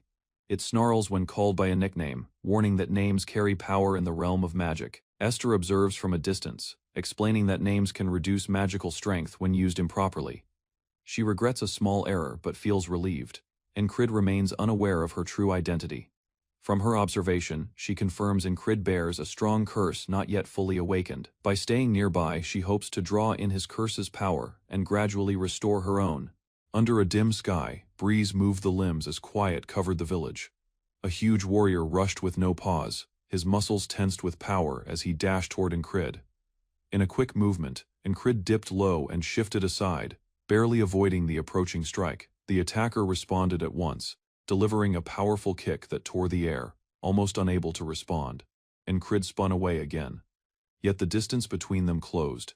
His foe grabbed him mid-motion and drove him down, showing that delay would bring defeat. Injured yet resolute, Incrid listened as his attempts were at last recognized. Moments past snow turned into life, and with it arrived slight shifts in his motion during practice. He started to read strikes, adapting quicker and answering with assurance.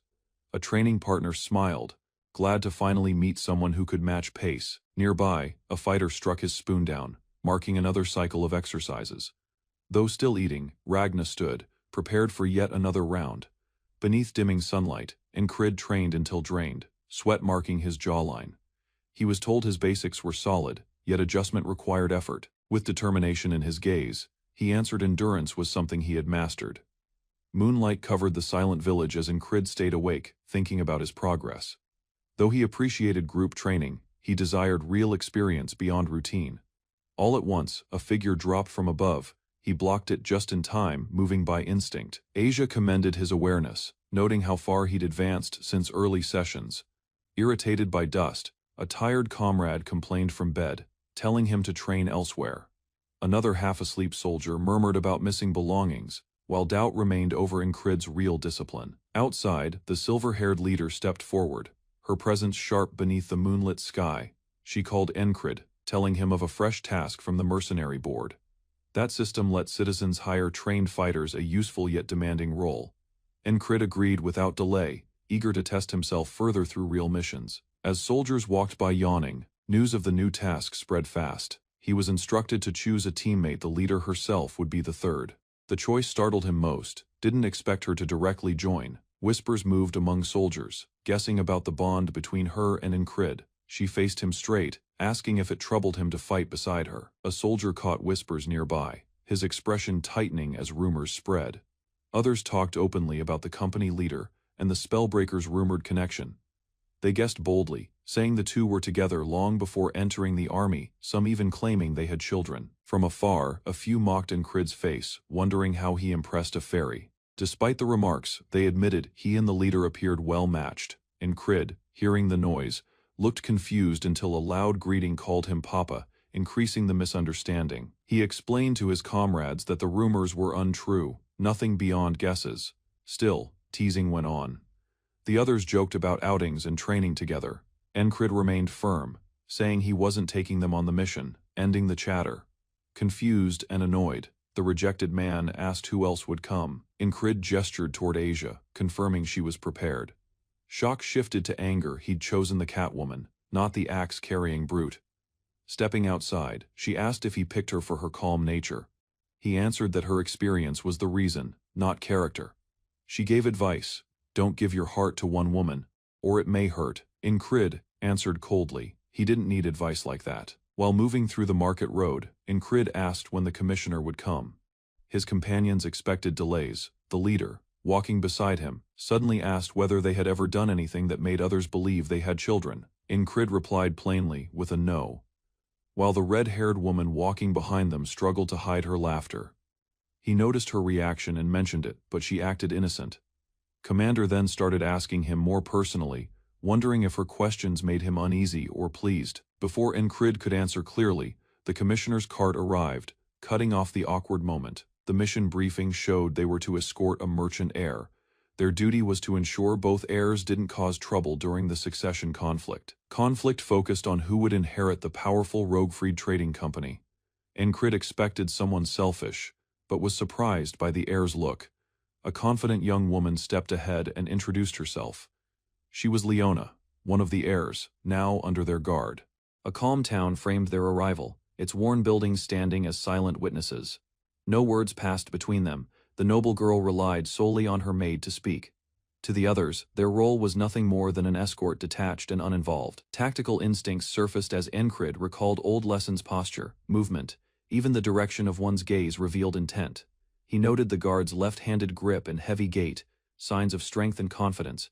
By his judgment, none carried the bearing or discipline of a top-tier warrior. Breaking the silence, Crace proposed a game of identifying sounds. Footsteps, rustling bags, and distant hammering began to form an audible map of the area.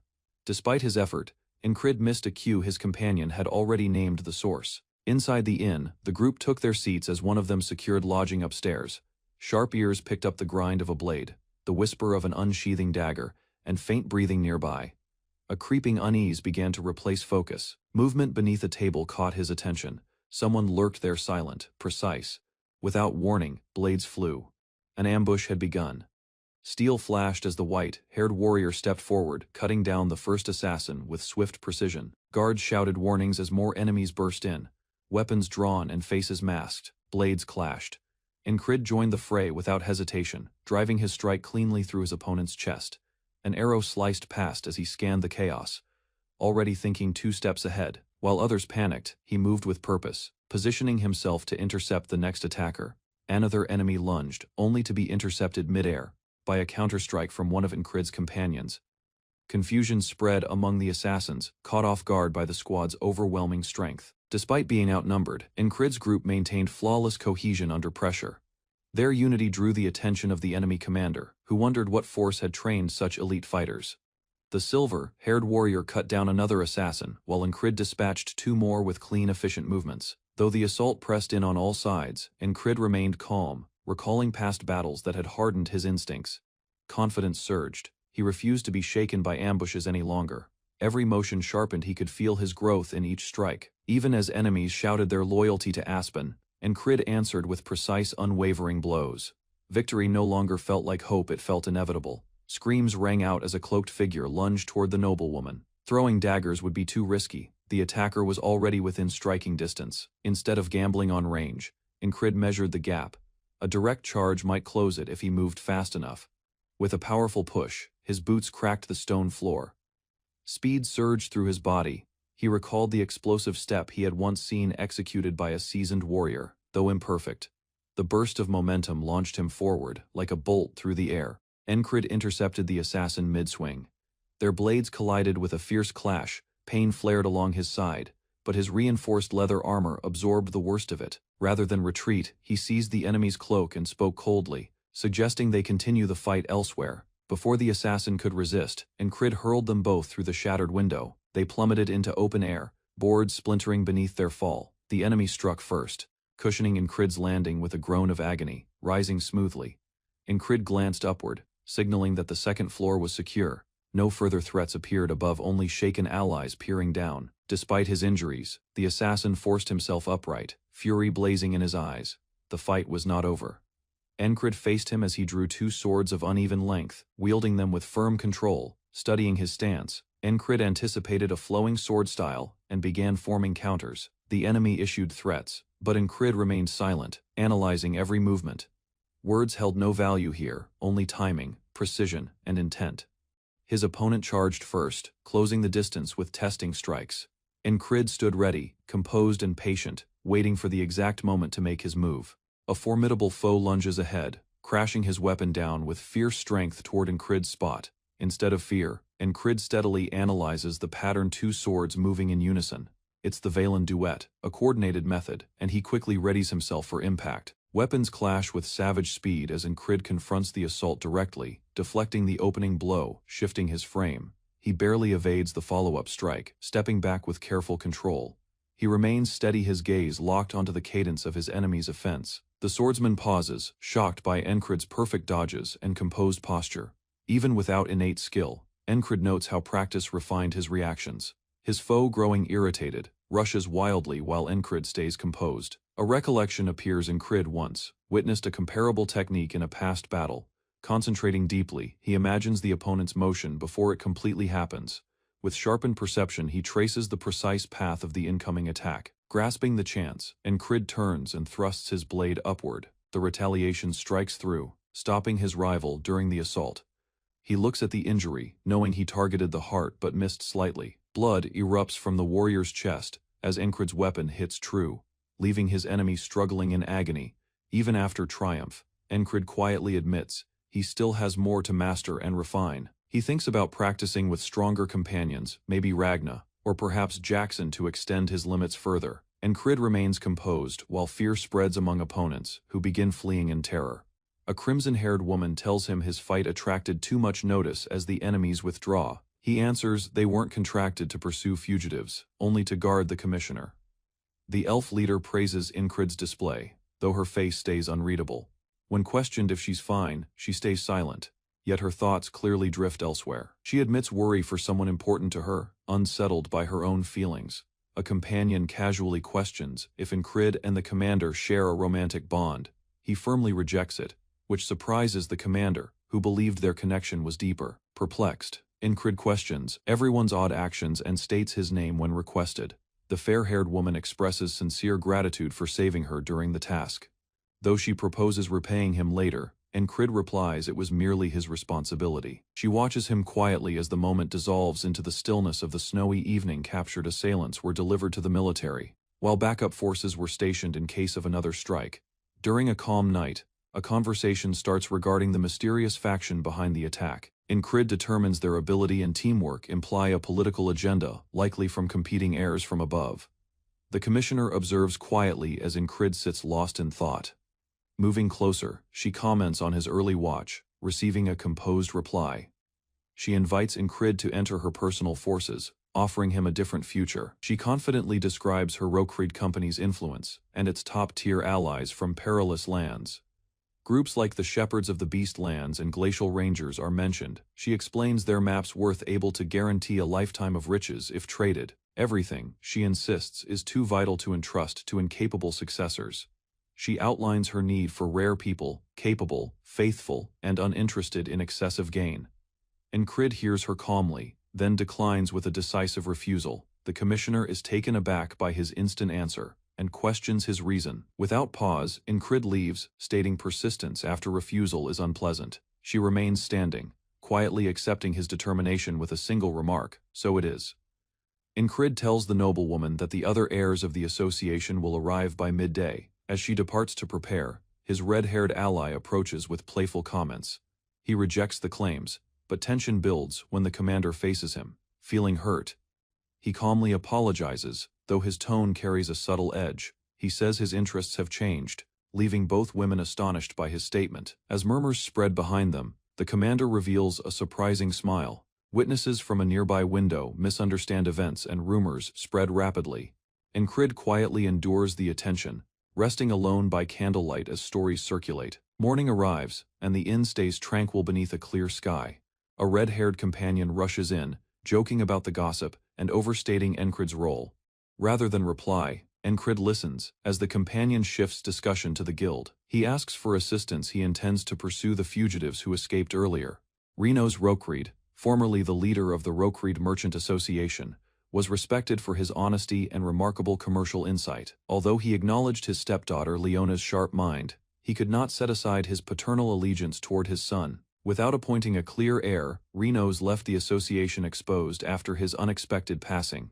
As a carriage moved across the town, quiet murmurs disclosed the failure of a planned assassination. Inside, Palide Rokreed, Renos's son, expressed irritation over the lost chance to remove a danger. A companion, hidden in motive, assured him that their partnership still stood firm. Selfish assurances were traded, yet one quiet swordsman remained apart, unreadable and vigilant. When Leona entered, the atmosphere tightened, her deliberate arrival unsettling the group's artificial peace. Incrid, silently studying the scene, detected the change in control.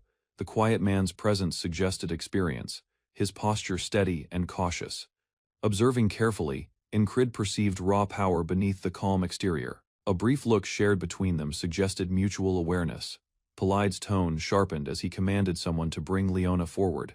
Thinking of Jackson's patience, Incrid believed Rem would have acted already. As tension rose, he nudged the red-haired girl forward to take action. Leona appeared composed, instantly cutting off Palide's yelling with a cold remark about his poor etiquette. Facing him directly, she noted his lateness before he could continue complaining. Rather than respond, Palide answered with insults and rushed at her, but she reacted swiftly with a forceful strike. From the side, Incrid watched the sudden aggression unaffected by the disorder. As Palide staggered from the hit, Leona criticized his recklessness with firm words. She cautioned him about the repercussions, revealing her role as a border guard mercenary, leaving Palide shaken with fear. Blame was thrown around as Palide attempted to shift responsibility onto his ally. He burst out yelling at Leona for daring to oppose him, unfazed. She reminded him that despite being adopted, she still held abilities he lacked: business knowledge and financial judgment. Palide claimed such duties belonged to his servants, avoiding responsibility. She rejected his reasoning, pointing out that the unclear will only extended pointless conflict. Incrid quietly concluded that Leona clearly surpassed Palide in leadership. Ridiculing his lack of awareness, Leona delivered a biting remark about his looks. Palide, overwhelmed with fury, spat a harsh insult and charged at her. Before he could land a blow, Incrid moved instantly, stopping the attack. With a composed face, the swordsman stepped forward, gripping his weapon without hesitation. A single swift motion sent a ripple of tension through the crowd as his foot hit the ground. Guards encircled Palide defensively, while Incrid stood ready, his blade reflecting light. Locked in a standoff, Palide trembled as cold steel pressed against his throat. Incrid quietly examined the swordsman's posture, identifying a technique called the swift sword. He assessed the rival's speed, comparing it to legendary weapons, his focus unwavering. Before the confrontation erupted, a commanding voice cut through, ordering everyone to stop. The border guards, loyal to the crown, raised their weapons to assert authority. Their warning was unmistakable: any further hostility would be treated as treason.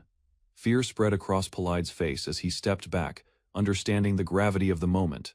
Incrid lowered his blade, choosing restraint instead of escalation. Nearby, Jackson muttered in annoyance, while Incrid reflected on how turmoil always followed him. Jackson, unimpressed, remarked on the ridiculousness of everyone's actions with a weary sigh. The guards announced they had apprehended the assassins, revealing they were hired by a merchant faction. As blame circulated, one guard suggested the motive was likely connected to the inheritance dispute. A guard stepped forward, proposing a solution to ease the tension and reach a fair outcome. He recommended that both Leona and Palide be held temporarily while more evidence was collected. Palide panicked at the suggestion, while Incrid felt confused by Leona's calm acceptance. Leona explained that the captured assassins were merely pawns, offering no meaningful information. Several suspects had already fled earlier, possibly including the true mastermind. Her strategy was simple: track down the fugitives before making a final decision. If no answers appeared, the border guards would resolve the issue officially. Leona asked to return to the city, promising all suspects would come back if summoned. Meanwhile, Incrid quietly considered the risk she would lose protection once she departed. He believed Palide's men, especially the rapier user, were a serious threat outside the city. Despite this awareness, Leona remained calm, offering a reward for anyone who captured the fleeing attackers. She revealed the reward: a rare dagger from the Carmen collection, shocking the crowd. Jackson stepped forward, motivated by interest or reasons unknown. Incrid observed closely, questioning the sudden drive behind Jackson's choice. His gaze fixed on the weapon. Something about that dagger sparked deeper curiosity. A disturbance breaks out beyond the inn as Leona raises a weapon known as Carmen's stiletto. Surprise rapidly spreads among the spectators. One man lashes out in rage, furious that she would draw something so rare. Leona, undisturbed, declares complete ownership of the blade. Interested, Encrid listens while another reveals the weapon was made by the famed blacksmith Carmen. Once enslaved, Carmen became an assassin, creating 7 lethal weapons for his personal revenge. Among them, the stiletto ranked 4th, rumored to be invaluable and deadly. Border guards are swiftly commanded to lock down the area. Despite the tension, Encrid stays calm and reassures everyone that the weapon is secured. He explains that Craze moved ahead earlier and should return shortly. While others lose composure, Encrid's quiet certainty remains steady. His calm presence unsettles them more than panic. His focused gaze reveals he's ready to act. Crass, responding to a signal, gets ready to depart. Without a word, the 2 men proceed together along the hallway. A sealed window conceals their movement from sight. Inside, those involved worry about the consequences. Conversations turn toward succession, in case leadership becomes uncertain. One man notices an opportunity, already proposing deals while others remain beaten outside. Encrid practices with a heavy weight secured to his back. Jumping between trees, he concentrates fully on balance and endurance. Torres observes from the side, amused, suggesting Encrid should take it easy during this break.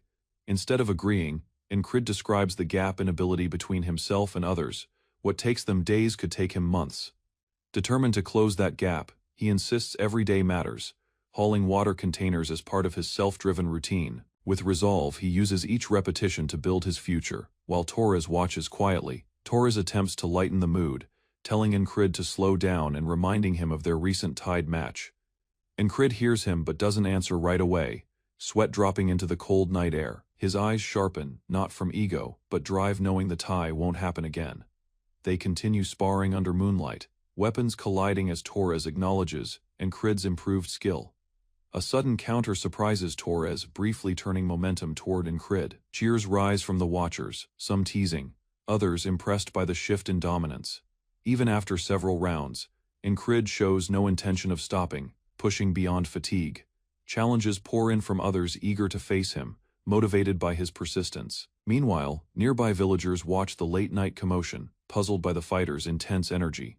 Encrid is thrown hard to the ground mid-fight, rolling heavily. A quiet observer watches, intrigued by the intensity. Getting back up, Encrid immediately asks to repeat the move, showing no irritation. The observer comments on Encrid's mindset. His pride stays intact even after defeat. To him, Encrid seems like a curious child who's found something fascinating. Even while acknowledging his opponent's greater strength, Encrid remains openly defiant. He's seen as unusual, lacking skill but full of determination. Still, he fights again. Repeated errors reveal Encrid's flaws. He continues falling for the same tactics. Others surpass him, yet he keeps standing back up. Then unexpectedly, he counters his first real victory after many failures. Cheers break out around him. Teammates recognize his progress. Meanwhile, casual talk leads to a surprising reveal: someone claims to have a spouse and child. As the chatter continues, Encrid grows impatient and gets ready to speak. He asks to enter another round. Everyone's attention shifts toward him.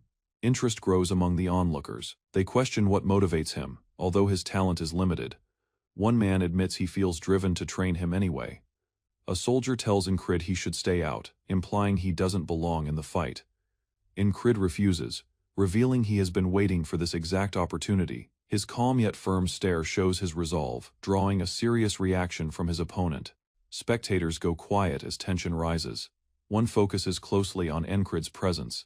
Even holding only a wooden stick, Encrid is seen as a threat. His opponent tightens his grip, already cautious before the match starts, ready to engage.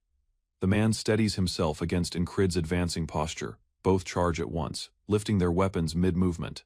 They collide in a balanced exchange, eyes locked, testing each other's ability from the very first strike. Encrid walks into the training ground where many soldiers stand in rigid formation. A figure moves forward from the crowd, weapon lifted with obvious purpose. Holding his blade firmly, Encrid feels something more intense than practice. This man isn't restraining himself. His instincts shout with recognition. In a heartbeat, visions of battle surge through his thoughts. The icy dread resurfaces. This isn't practice. It's war again. With startling speed, the challenger lunges. Incrid scarcely finds time to respond. His gaze sharpens with strange precision, every motion of the weapon becomes clear, traced in light. Even understanding the strike, his body cannot keep up. A concealed blow targets straight at his neck. He tries to guard, adjusting stance to redirect. The attack slices his shoulder, blood scattering. Agony rushes through him, yet he clenches his jaw. Giving up is not possible. The exchange halts for a moment. Onlookers murmur quietly, impressed by his will. Recognizing his awareness, the opponent remarks on his lack of speed.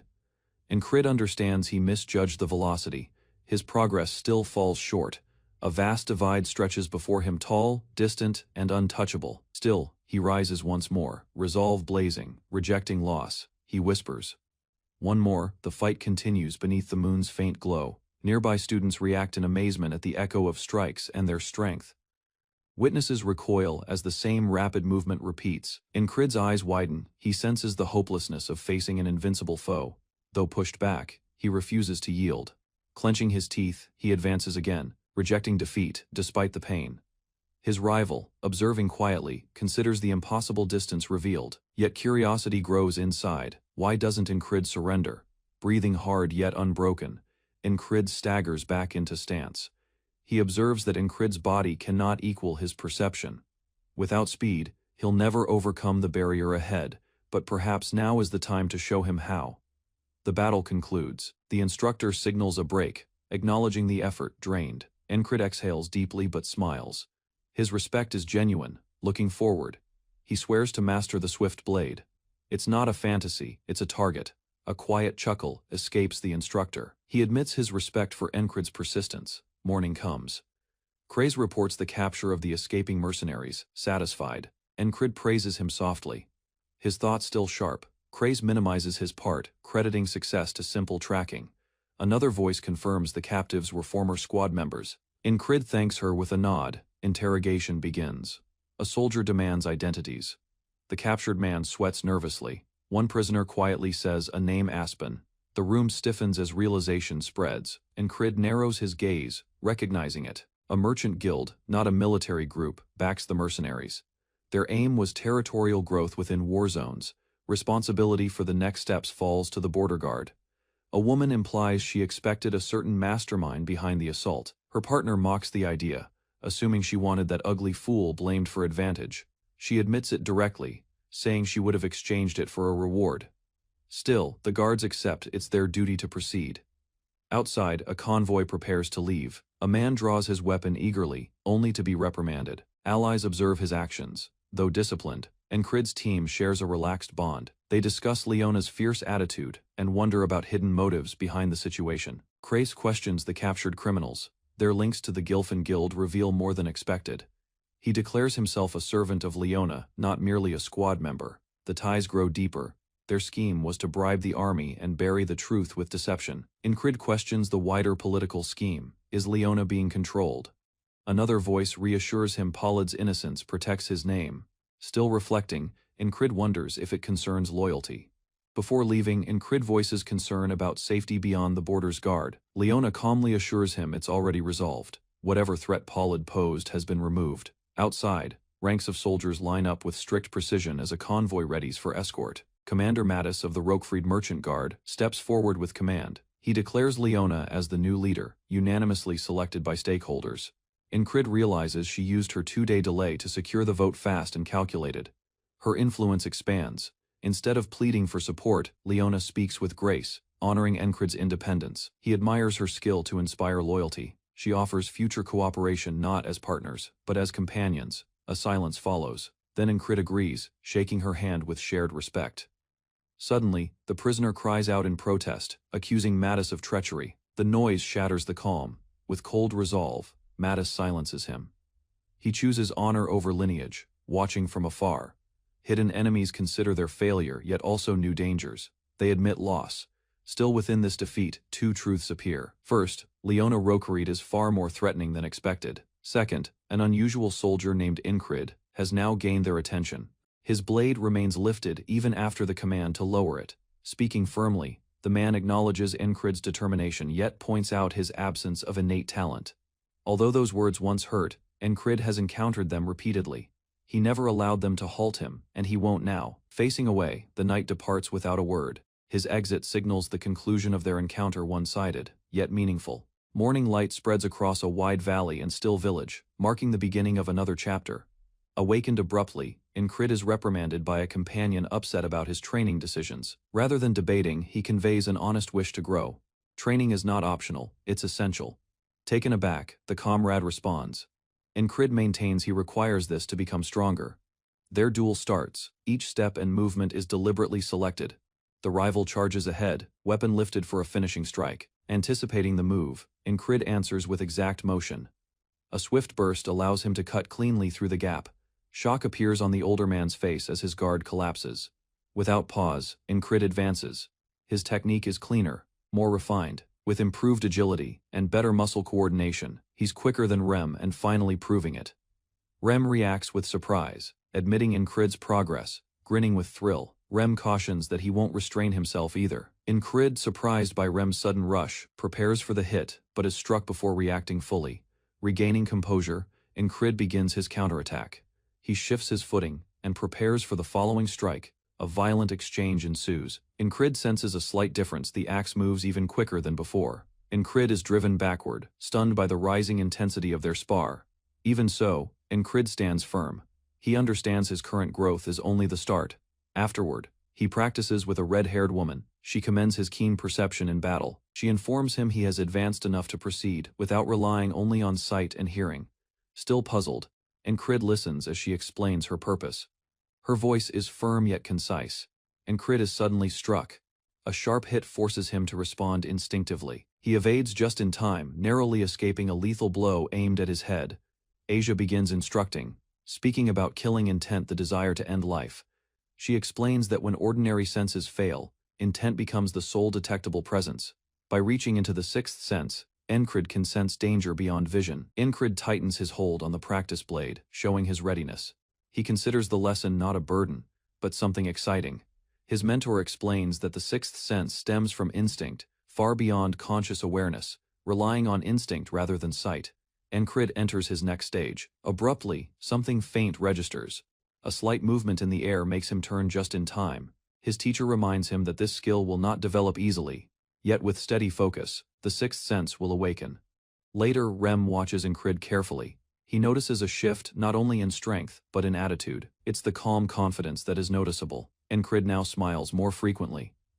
Another companion comments, calling him even more insane than before, but with a strange admiration. The group laughs, partly joking, partly amazed. They accept his madness as part of who he is. Incrid jokes that he's the only rational one, unaware his fixation might exceed them all. Meanwhile, the creature beside him stirs again, drawn not by sound, but the smell of fatigue. Beast moves quietly, observing Incrid asleep. His body is visibly exhausted. Through magical sensing, the creature realizes how close he is to completely collapsing. If Incrid falls, the beast's chance of breaking its curse disappears. As darkness fades, the rhythm of training persists. Each repetition forms a new present. Though the surroundings stay unchanged, his resolve sharpens each day. Even beneath moonlight, he trains without pause. The pattern repeats, but for Incrid, it is endlessly fulfilling. Progress itself becomes the reward. Knowing he's evolving, even slightly, is enough to continue. During practice, Incrid detects something. His response is immediate, a product of heightened awareness. Again, he senses motion. His sixth sense is beginning to function without thinking. Yet one claims, there's no real difference, at least not outwardly. On the other hand, another observes clear improvement. Muscles alone aren't what changed. It's something deeper. They all conclude Incrid may be more insane than ever, but it's effective. Laughter echoes around them. They joke with each other, exchanging wild remarks about who is truly the craziest. Still, beneath the humor, they recognize his development. Actual combat might be the next move. As Incrid inspects the request board, their voices linger. All four want him to gain experience. Still uncertain, Incrid quietly admits something: he doesn't feel like he's progressing fast enough. A companion hands him a sheet containing a request. No details. Just a strange task. Interested, he reads it aloud. The true challenge may now begin. While studying the mission board, Incrid spots an unusual request involving a shoemaker's cellar. It appears minor and more appropriate for beginners. Another adventurer mentions that the shoemaker suspects undead presence below, and that a scouting group proved insufficient. Although doubtful, Incrid considers the benefit of accepting something different to improve his practical experience. Someone presses him once more, adding that the shoemaker's wife vanished not long ago. Hardly anyone is willing to take it. He starts to refuse, saying the job is strange and missing key information. After a moment of reflection, he agrees to take it and soon meets the shoemaker at the town market. The daughter guides Incrid into their house, describing her father's unusual actions below. The distressed shoemaker reveals a wide opening in the ground. A long hollow passage extends beneath. Incrid is shocked such a structure exists inside the city. Moving down into the darkness, he ignites a torch. Rough walls indicate it was man-made. A creeping tension builds danger may be nearby. The route divides into 6 paths, forming a labyrinth. The shoemaker believes undead are present. Incrid tells him to stay back. An odd noise reverberates. They are not alone anymore. A sphere of radiant energy grows inside the tunnel, consuming Incrid instantly. He is taken before making another move. Blue light twists violently, pulling him ahead against his will. The surroundings warp as the magic intensifies. Everything fades to white. When sight returns, Incrid lies on the ground, shaken but alive, disoriented. He recalls what happened. The magical trap activated the instant he stepped forward. Unable to respond, he confirms the mechanism was intentional and lethal. Only the immediate return saved him. He remembers the warning those who perish inside would endure suffering beyond death. Cursed by the maze's creator, walking through the street, Incrid wonders what kind of preparation could help him survive such traps. There is no easy answer. Magic like this cannot be faced alone. He understands he must seek assistance, either from magic experts or higher authorities willing to step in. Suddenly a chilling realization strikes him. He rushes ahead, heart pounding. He demands the daughter tell him where her father has gone. She shouts he is in the basement. Incrid dashes down the steps, inside the passage. The old man continues deeper. Incrid runs after him, calling out a warning. The shoemaker turns, unaware of the trap ahead. A sudden glow bursts as the shoemaker unknowingly triggers the trap. Incrid rushes forward, eyes wide with fear. His voice falters as he yells, trying to halt what has already begun. The explosion engulfs them both. Again, Incrid is thrown through magical light. Darkness surrounds him as he falls into the regression void. Time reverses once again. Kneeling on the ground, he tightens his fists. He must reach the shoemaker before the man enters the maze. A voice resounds, reminding him of the pain he felt, the sensation of his flesh burning away. Even with the memory of agony, Incrid stands with determination. He responds that watching someone die helplessly brings greater pain. For Incrid, protecting others is his responsibility. That is what defines a knight. He snaps awake and immediately gets ready to move. When questioned, he says he is going to save a stubborn old shoemaker. Nothing will change unless he takes action. Ignoring it is no longer possible. Incrid tells the shoemaker to remain behind, but the man refuses.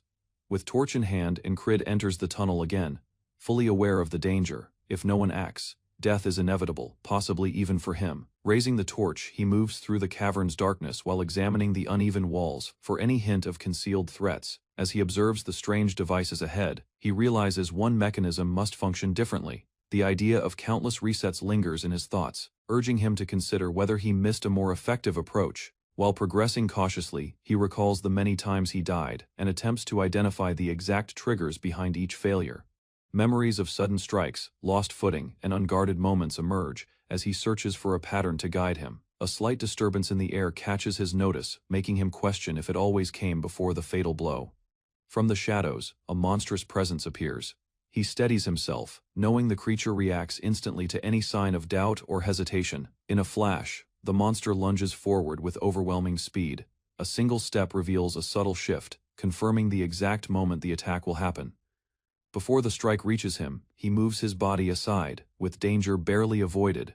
Resolve fills his face as he prepares to finally break free from this endless cycle. Along the silent market road, Incrid walked steadily, his cloak concealing him from prying eyes. He paused beside a weathered railing, observing the lower tiers with a sharp and judging stare. Detecting danger without using sight or hearing became today's aim, a trial of instinct over perception. Within the tight cavern, his torch illuminated rough walls as he moved cautiously near the entrance. No tension along the trail, yet his body stayed calm, his senses numb to any lurking threat. Doubt slowly surfaced. Was this truly the right way, or had he misunderstood the signs again?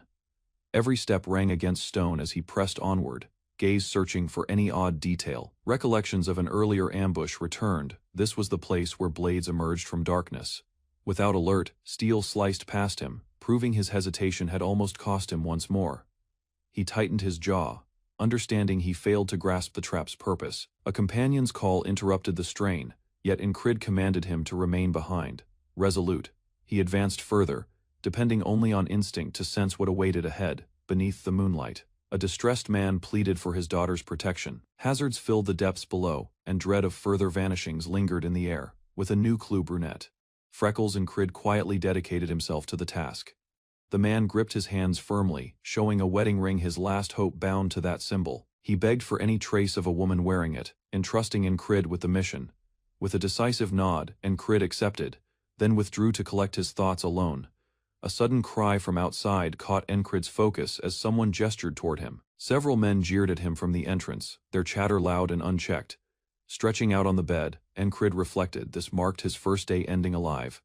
He pondered the odd idea: what if the cycle resets after a calm night? Luminous rings spun within the darkness, signaling another shift in time's rhythm. By dawn, the village appeared unchanged. Yet something within Incrid's awareness had sharpened. His companions attempted to guide him again, assuming it was the same talk as before. Quietly, he confirmed his suspicion he had returned to today once again. The time loop had not ended. Dawn arrived, yet the pattern persisted. Instead of resting, Incrid roamed beneath the moonlight, seeking answers in isolation. When morning came, he gazed into the rising sun, searching for meaning in its glow. Understanding struck, without overcoming the hidden barrier. Today would never conclude. Incrid ignited his torch again, completely determined.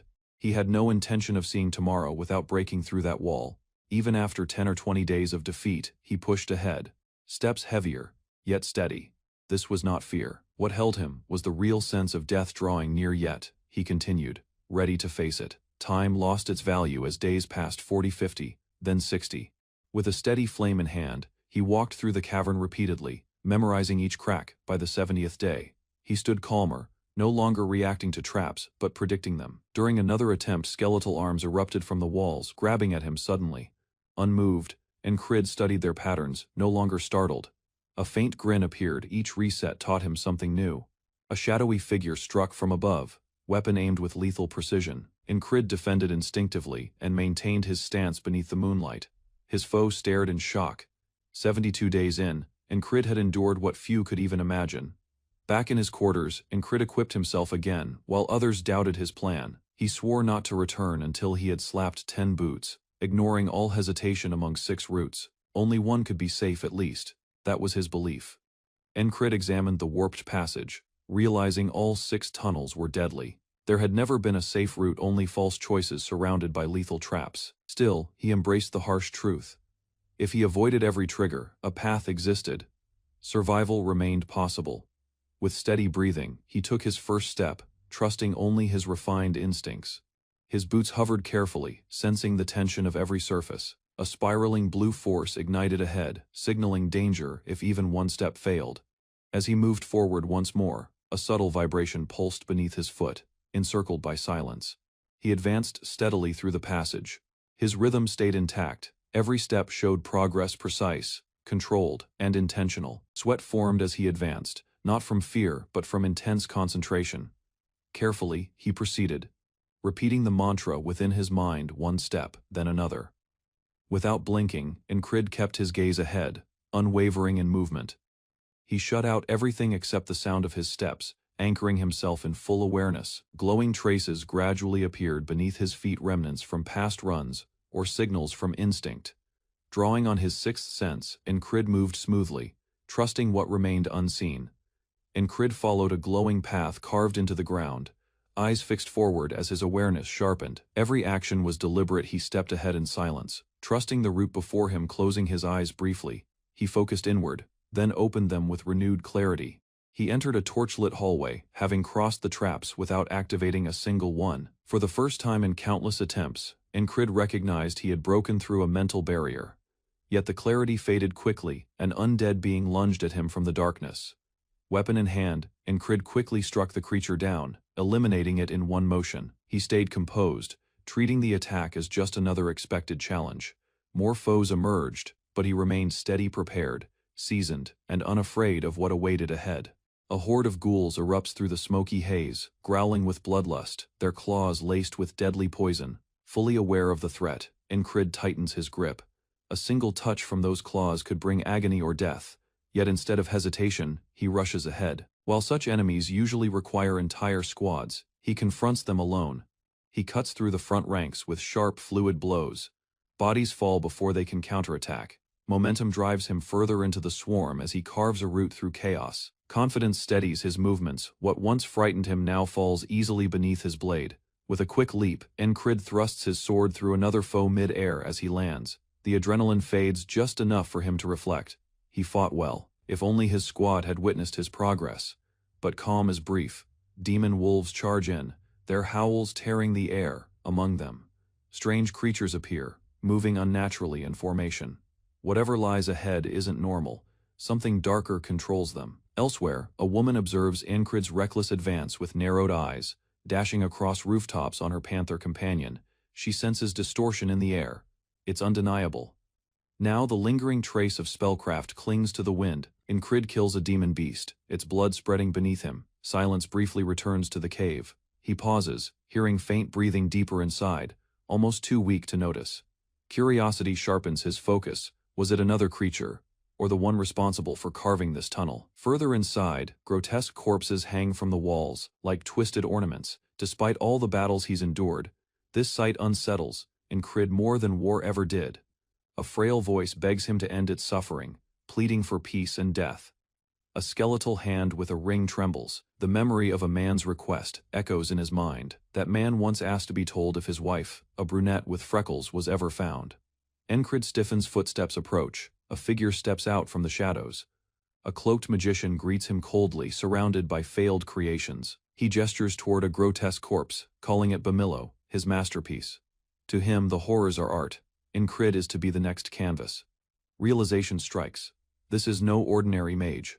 Warnings flash in his mind against magicians. Running means survival, but Incrid doesn't flee. Driven by fury, he vows to kill the mage no matter how many lives it takes. A shockwave explodes outward as Incrid's strike slices through the magician's spell barrier. He rushes forward, unfazed by the swirling energy meant to trap him. Eyes fixed on the enemy, Incrid channels power into his gauntlet and releases it in a powerful slash. The magician recoils, barely evading. Incrid's blade cleaves through space. Elsewhere, the Black Panther watches calmly, recognizing the foe as a skilled magician. Though it hasn't gathered full strength, the beast begins to condense its remaining energy. In the cavern, the mage raises his hand, summoning a glowing glyph overhead. A magic circle descends. Incrid narrows his eyes as energy builds. He can't see the spell, but the killing intent radiating from it is undeniable. The magician stares in disbelief as Incrid evades the fatal strike. Memories flicker. His squad once debated how to defeat mages. Their advice was crude but effective: never let the mage prepare. More memories surge. Ambush him, shoot without warning, strike hard and fast. Incrid recalls every tactic, every word of advice from trusted allies. With a final leap, he closes the distance, his blade aimed straight at the mage's heart. A memory returns. Someone once told Incrid that anything alive can be killed. That thought drives him as he launches himself toward the magician's barrier. Blades ready, he senses an unseen shield protecting the enemy. If finesse fails, brute force will be needed. The magician smirks, provoking Incrid to strike. Leaping high, Incrid aims directly at the core of the shield. Meanwhile, the Black Panther prepares itself, eyes fixed on the unfolding fight. A blinding clash erupts as Incrid hits the barrier with full force. The magician staggers back, shocked as the shield begins to shatter. Without hesitation, Incrid breaks through the defense and closes the distance. Steel cuts flesh as Incrid's attack lands deep. Blood sprays as he ends the assault with relentless force. Victory is secured. Incrid stands firm, breathing hard, his eyes never leaving the fallen mage. Breath uneven, Incrid remained over his defeated opponent. His frame sore from the recent struggle, sweat fell as the strain of survival lingered around him. A quick look at his weapon showed fractures creeping along the blade, proof of a force that had nearly crushed him. Instead of agony, bewilderment seized him. That strike should have killed him, yet only the metal suffered harm. Slowly, he shifted toward the still enemy. The quiet felt wrong. The sorcerer's hand, once pulsing with dark energy, now dangled lifeless over the cliff's side. With sharpened instinct, Incrid sensed the lack of life. His adversary had at last perished. Victory brought no satisfaction. The burden of the fight remained. Broken remnants of experiments littered the cavern, twisted signs of forbidden magic. From the darkness, a tiny rat edged closer to a dormant golem, its purpose uncertain. It stretched forward, grabbing a crucial fragment from the construct. High above, the village rested in mourning peace, unaware of the threat hidden beneath. To avoid panic, the officials chose to hide everything, though refused acknowledgement. Incrid raised no objection. Under the city, workers unknowingly exposed forbidden land. He bowed his head quietly. Better they accuse thieves than confront reality. A thankful man gave Incrid a wrapped parcel, insisting it was a present. The act carried sincere gratitude. Inside were new boots. They were given with simple words that his old ones seemed too worn. Relief softened the man as he expressed one final wish that his missing wife would come back unharmed. Though drained, Incrid listened quietly to the plea to locate her. He nodded softly. Despite everything, he took on the task. As the sun lowered beyond the hills, he departed alone, shadows trailing behind him. Uncertainty remained. Had he offered the man false hope instead of peace? The idea of knighthood returned. Could it truly stop tragedies like these? He knelt before his blade, unsure whether strength alone could resolve such doubts. A fresh danger rose. Savage beasts charged toward the shield wall. Warriors resisted in close ranks, yelling commands through the turmoil. Incrid entered the clash, steel flashing among claws and fur. Though successful, he sensed no improvement from this. Encircled by allies, he silently questioned his direction. Uncertainty grew. Was this really sufficient? Rushing ahead without caution, the wild fighter smiled as he offered to handle the foe with sheer force. Without pause, he threw himself into the chaos, cutting through creatures with ruthless precision. Disarray spread among the troops. No one could foresee his next action. From behind, Spellbreaker was told to restrain the frenzy, yet control seemed unreachable. Incrid sprinted forward, circling the beasts as others wondered if he too had lost reason.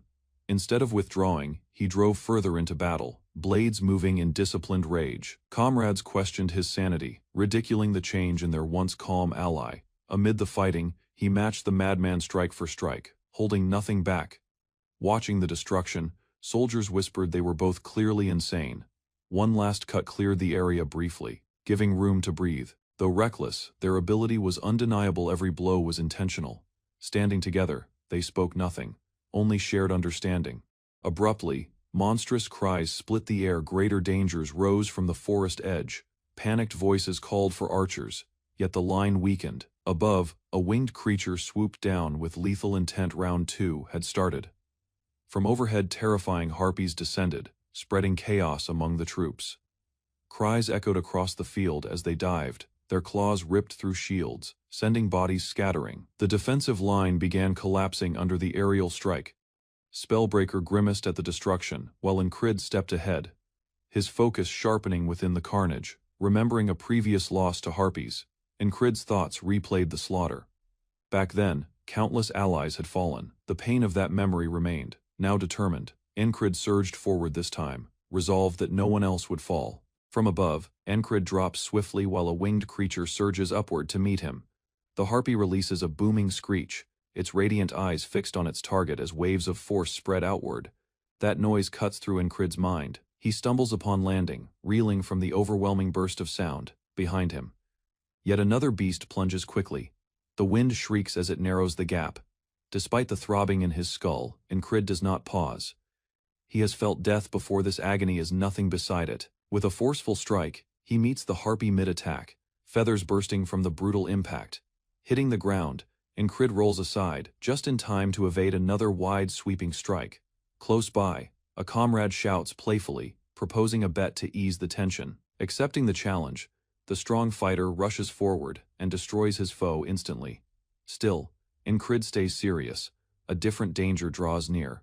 His tone quiet, he reminds himself this fight is no game. He dashes ahead, blade slicing into the harpy with trained precision. From behind their defenses, soldiers observe, impressed. Incrid strikes down another, quick and precise. Before the body even falls, he is already advancing toward the next foe.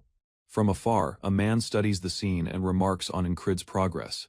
The mood shifts. Respect replaces uncertainty. Still, hesitation remains. One soldier questions whether their presence matters, doubting their purpose as Incrid presses on alone. His ally responds softly their aid is no longer required. Incrid deals with the threat himself. While harpies dive rapidly, Incrid sprints across the terrain as a harpy crashes behind him. His weapon slips from his hand, unarmed. He faces another assault. The harpy shrieks, claws lifted to strike him down. Moving quickly, he lowers his stance, prepared to fight with his bare hands if necessary. Several enemies attack together. Harpies crowd the sky, screaming as they descend. Incrid remains steady. He follows their movements with calm focus. At the right instant he grabs his sword and readies himself. His retaliation is immediate. One harpy drops. The rest pull back, retreating in fear. A soldier watches, amazed. Even beasts flee from beasts, he whispers. Memories surface fallen allies torn apart by harpies. He remembers the burden of living, spared by their sacrifice, tightening his fists. Incrid swears quietly this time, he will be the one to protect. The field grows silent. One soldier asks if they should head back now that the harpies have vanished. With humor, another proposes chasing wild dogs to avoid returning empty-handed. Incrid, standing resolute, declines. He says it is too early to return, eyes locked forward with intent. Back at camp, dusk begins to settle. Incrid assists the heavily armored unit without request. A fellow soldier observes silently, noticing how much Incrid has transformed. Nearby, two others comment on his dedication. One wonders if they should push themselves as well. As darkness arrives, Incrid continues practicing alone. A companion watches in disbelief, struck by his relentless effort, motivated. The soldier cautiously joins, wondering if he too can grow stronger. Morning arrives, the pair are still training. Hours blend, daylight turns into night, yet their blades continue moving. Their actions become sharper beneath the stars, unyielding and driven. Elsewhere, a female commander watches silently. She notices the shift in spirit. The soldiers seem changed. With a quiet breath, she admits she cannot overlook the spellbreaker's effect anymore. Incrid stands before the leaders as they issue commands from above. His squad, Squad 444, is being reorganized. The declaration elevates the squad into an independent platoon under the 4th Company's leadership. Even with only 5 members, Incrid is informed that additional troops will be assigned upon request. He reflects on the promotion with uncertainty, worried about leading his unit. The officer explains that his new rank frees him from routine tasks, allowing more time for training. With determination, Incrid accepts the position, resolved to give his all in the new role. Before leaving, the officer proposes a duel, recognizing the potential in Incrid's improvement. She unsheathes her weapon, stating it will be their means of contest. Incrid's gaze sharpens, recalling his earlier defeat, and the effort he has endured since. Moments of past training return intense battles with Auden. He remembers every strike taken, every failure conquered through relentless effort. Now prepared, Incrid steps ahead, ready to measure his growth in combat. Incrid confronts his rival, sword discarded, embracing the test of hand-to-hand battle. Recollections of Auden's lessons resound within him. Victory isn't tied to complexity, efficiency and closeness determine the result. Without delay, the woman rushes forward. Her posture stays low and swift, scattering dust as she narrows the gap. Responding instantly, Incrid lifts his arms to block her attack. Rather than mirroring her pace, he alters strategy, grounding himself and applying raw force to subdue her. In a single movement, he hoists and throws her down. With accuracy and restraint, he pins her beneath him. Certain of his advantage, he exhales and declares triumph. His hold remains unyielding. She answers with steady eyes, undisturbed by the moment. Her face reveals nothing, even restrained. She continues calculating, waiting. Incrid feels she hasn't finished. A quick motion flips their positions. Now he is beneath her, controlling the clash. She commends his alertness, yet reveals his weakness. With a self-assured grin, she names him her fiancé and pushes him to grow stronger, flustered. Incrid denies her words, asking for distance. She stands gracefully. He rises, dusting himself off. Looking back, she offers an apology not for her actions, but for not holding back. Incrid wonders about the woman's earlier statement, but gains no clarity. Loud steps thunder across the terrain as troops march out, armored and resolute. Throughout the realm, war efforts intensify. Aspen's army mobilizes, eager to restore their honor. In turn, the Nerillian forces begin their own arrangements. Soldiers assemble under orders. A different voice introduces himself, Marcus, the battalion's new leader. Incrid watches him quietly, aware of Marcus's harsh reputation as a strategist and warmonger. Marcus speaks to the assembled troops, warning them that Aspen is a powerful foe, not to be underestimated. He condemns their present capability, calling it weak and untested. Except for one. Among them, only Incrid has displayed potential, known as the Spellsreaker. A mission is given scouting near the Penhanil River, an area bordering enemy lands. A fresh recruit, Henry tells the group that the location sits near Aspen's stronghold city Crossguard. Constructed for defense, it reflects Nerilia's frontier forts, built purely for combat. As conversations continue, uncertainty grows, but commands stand intelligence must be secured. Another soldier, Andrew Gardner, steps up as the newly chosen squad commander. With firmness in his voice, he orders the team forward, starting their journey into dangerous territory. Conflict ignites when a rough soldier ridicules the newly assigned leader, Andrew. Andrew falters, trying to show authority, but his voice is buried under jeers and insults from surrounding soldiers. The ridicule intensifies as weapons are drawn. One man labels Andrew a shaking insect, questioning his command. Attempting to hide his fear, Andrew boldly confronts them. His voice trembles, yet he remains steady. Proclaiming his allegiance to Incrid, he chooses to stay, admitting he joined to fight beside him. The taunting continues as one attacker charges at him, intending to loosen his joints. Before the situation worsens, Incrid steps in, positioning himself between them. He calmly explains that a challenge means they recognize Andrew. It's a trial, not a punishment. Amid the disorder, Incrid shifts focus back to the task, questioning Henry about the Penhanil region. Henry clarifies that the area is highly perilous and demands careful action, providing help. He suggests sharing tactical insight before leaving. Incrid agrees. Darkness settles over the camp as preparations proceed quietly under the moon. Incrid walks alone but soon meets a familiar figure, Marcus. The veteran greets him casually, mentioning how frequently they've met recently. Marcus congratulates him on his advancement and jokes about them sharing rank. Curious, Incrid asks Marcus about his age. The older man casually answers that he's 30. Amazed, Incrid remarks that Marcus appears older despite his young age. Marcus laughs off the comment, implying that only he ages while Incrid seems unchanged by time. As they move down toward the river, Marcus notes their plan to cross first and regroup later. They arrive at the dock, but the boatswain is missing. Marcus shrugs, deciding to rest briefly. Incrid accepts without protest, remaining alert while Marcus relaxes nearby. Marcus notices Incrid's constant training, even during rest. Strike after strike, Incrid refines his skill. Impressed, Marcus quietly respects his persistence and discipline. He observes Incrid's youth, strength, and natural charm qualities. Others respect. But a sudden change unsettles Marcus. For a brief instant, he senses a powerful killing intent. Incrid looks back, composed. The tension lingers, then disappears. Marcus dismisses it, asking about Incrid's intense stare, laughing it off. Their friendly rivalry returns. They recall past sparring results and trade light teasing. Marcus reminds Incrid that he isn't the only one growing stronger over time. Incrid smiles slightly, encouraged by Marcus's progress and resolve. A seasoned warrior proclaimed his progress, wielding his weapon with assured poise. Remaining composed, Incrid accepted the trial with unwavering focus and quiet confidence. In a heartbeat, they surged ahead, metal clashing with explosive intensity. Every blow resonated through the field as they equaled pace and power. Turning and advancing, both combatants tested each other's will through constant clashes. Awareness struck the elder fighter as he understood Incrid had advanced beyond assumptions. Forcing his blade down, the man abruptly altered his strategy. With no signal, a powerful punch rushed toward Incrid's head. Tension filled Incrid's vision as he detected peril hidden within the strike.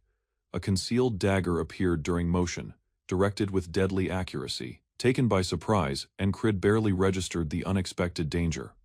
The grinning warrior displayed his concealed tool with satisfaction. Instead of objecting, Incrid reacted with genuine respect. He requested to study the method, hungry for further mastery. Practice commenced, the instruction unfolding beneath the evening sky.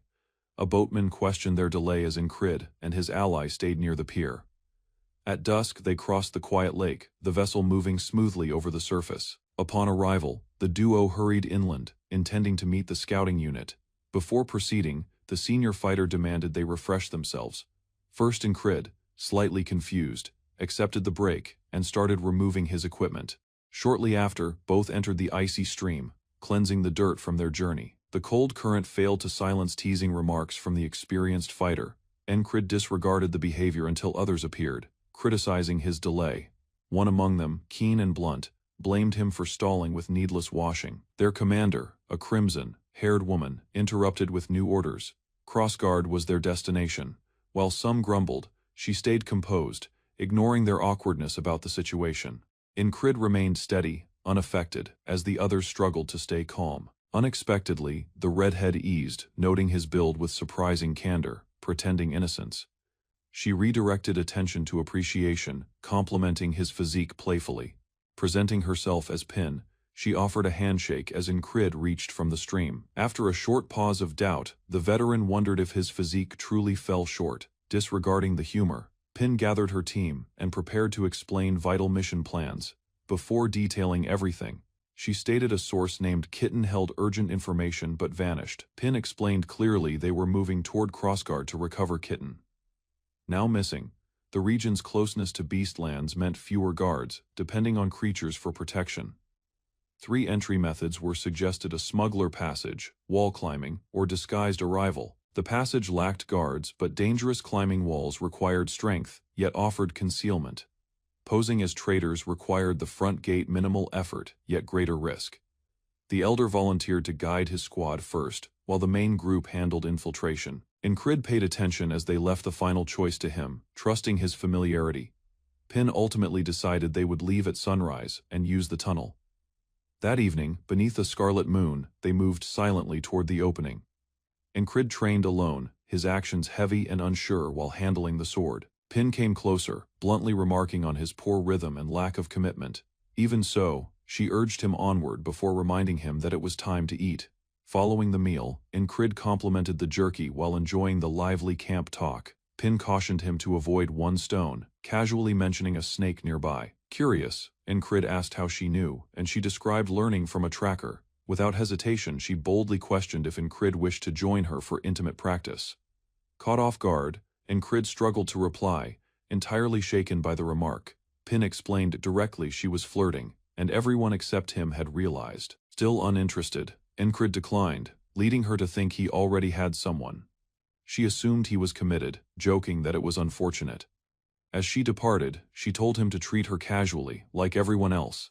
Later, Encrid rested beneath the crimson moon, unable to drift into sleep. An unusual image surfaced, glowing light, and a figure of a woman holding illumination. His eyes snapped open, the vision etched deeply within his thoughts. Rising slowly, he considered what he witnessed. It had happened before. An idea lingered within him. The vision was trying to deliver something meaningful. He recalled a distant voice, softly apologizing, something he never lost. Resolute, Encrid tightened his jaw, accepting the burden that awaited him. He advanced forward, steps striking the ground with unwavering determination. Facing the immense barrier, the group readied themselves for the trial ahead. As the squad exits the cave into sunlight, one member questions their timing. Instead of sneaking at night, Encrid says the element of surprise comes from defying expectations. Daytime movement confuses the guards. Without pause, the rangers get the signal and take point, quickly descending into the stone corridor. Cautiously, the ranger advances, equipped lightly to prevent unnecessary noise within the tight space. Encrid's thoughts linger on their value. They sense danger before the others even move ahead. Each step lands with trained precision, the silence only broken by faint echoes through the tunnel. Impressed, Encrid wonders whether he can match the ranger's ghost-like movement. A grim voice suddenly breaks the silence, revealing a squad of armored soldiers waiting ahead. Encircled, the team stops as their route forward and back is blocked by enemies. Retreat, one yells. But escape is no longer possible. Blocking the corridor, the enemy leader mocks them with a death sentence. Encrid shouts, an order: if trapped, they will fight through with all they have. Bolts fire. The team ducks as deadly steel fills the air. Blade ready, Encrid strikes fiercely, cutting down enemies with precision and rage. Blood splatters the walls. Though injured, the group pushes forward behind their black-haired leader. Torres charges ahead with force, driving his blade into an enemy. Encrid observes, quickly judging the battlefield. Torres and Pin struggle to adjust against a force this large. Outnumbered, their full potential is limited. Encrid understands this clash will not be won through brute strength alone. The enemy pressure grows. Encrid steps into the chaos, his mind firm and his stance steady. He accepts the odds. It's a towering barrier, but surrender is not an option. Surging with force, Incrid's strike cuts through armor. Blood sprays as soldiers fall. Enemy reinforcements rush in. Incrid turns, blade swinging in response. A commanding voice orders them to surround him. Panic spreads as his fury intensifies. He charges straight through the trap, carving a path with pure will. Steel collides. Incrid is thrown back, hitting hard against the ground. His vision fades. A shadowy figure rises unnatural and threatening. As he lies stunned, the cave ceiling shifts into a blue sky. Outside, Incrid reflects on the ambush. That force did not appear by accident. They were waiting. The enemy expected them from the start. Still seated, Incrid questions the next step. Maybe entering through the walls is smarter. Standing under a bright sky, the older soldier reflects on Incrid's instincts. He once broke an enemy's spell by trusting them. Though Incrid credits his actions to experience rather than instinct, the others agree to follow his lead. Waiting until nightfall means losing valuable hours. Pin's playful tone surprises Incrid. She jokes about dueling in daylight, teasing his rigid attitude, clarifying his intent. Incrid suggests an unarmed match. Instead, he rarely fights with blades. She smiles in approval, ready for a challenge. Trading steel for fists does not bother her. With a swift dash, Pin closes the gap. The others watch as the two face off in an open field. Incrid views the duel as more than sport. It is a chance to test strength and refine reflexes. Without delay, Pin lets him strike first, her body already preparing for impact. Blows are traded quickly. Incrid lands a strong hit that sends Pin staggering. She responds with sharp precision, forcing him to step back. Momentum shifts quickly. Incrid falls backward from a sudden counter. Mid-air, he regains balance and redirects his weight toward her. He attempts a takedown, using size instead of speed, but Pin reverses the momentum. With a smirk, she pins him, whispering, "That was the wrong move." Incrid struggles for position, muscles straining as he tries to shift Pin's weight and escape the hold. With a burst of strength, he flips her over, regaining control, but only briefly, pinned again. Incrid gasps as a voice shouts for them to stop the match immediately. The older warrior steps forward, stopping the spar before it goes further. Both fighters stand, tired but smiling. Flat on the ground, Incrid realizes Pin's strength comes from her compact build and relentless technique. She grins and challenges him to another round, amused by his earlier underestimation. The captain explains he meant sparring, not anything else. The group laughs at the confusion. Sunset signals the day's end. They prepare to leave for the next phase, scaling the wall. One soldier questions Incrid's heavy gear, warning it could exhaust him mid-climb. Pin dismisses the concern, but her tone shows slight irritation. Incrid insists he can handle the load, eager to prove himself. She watches him with quiet amusement, murmuring how inexperienced he still seems. Someone reminds them, it is not only a wall, they must first conquer the mountain. Everyone looks upward. The height is more intimidating than expected. Still, Incrid stays calm. No wall in his life has ever been easy to climb. Having come back from the magician's tunnel, Incrid carried with him several radiant stones, rare magical instruments of great worth. The trader stared at the relics, amazed that a single piece could buy an entire collection of fresh equipment. Rather than indulging, Incrid requested only a blade, stating it as his most vital item. Entering the battlefield without a weapon was impossible for him. It contradicted everything he believed. Even with protests, he kept the longsword fastened to his back, fully aware of how exhausting it could become. Its immense weight pressed heavily on him, yet he endured without complaint. Scaling the sharp cliffside, his muscles burned as he refused to loosen his hold. The scarlet moon hovered overhead as he moved forward alone, unfazed by exhaustion.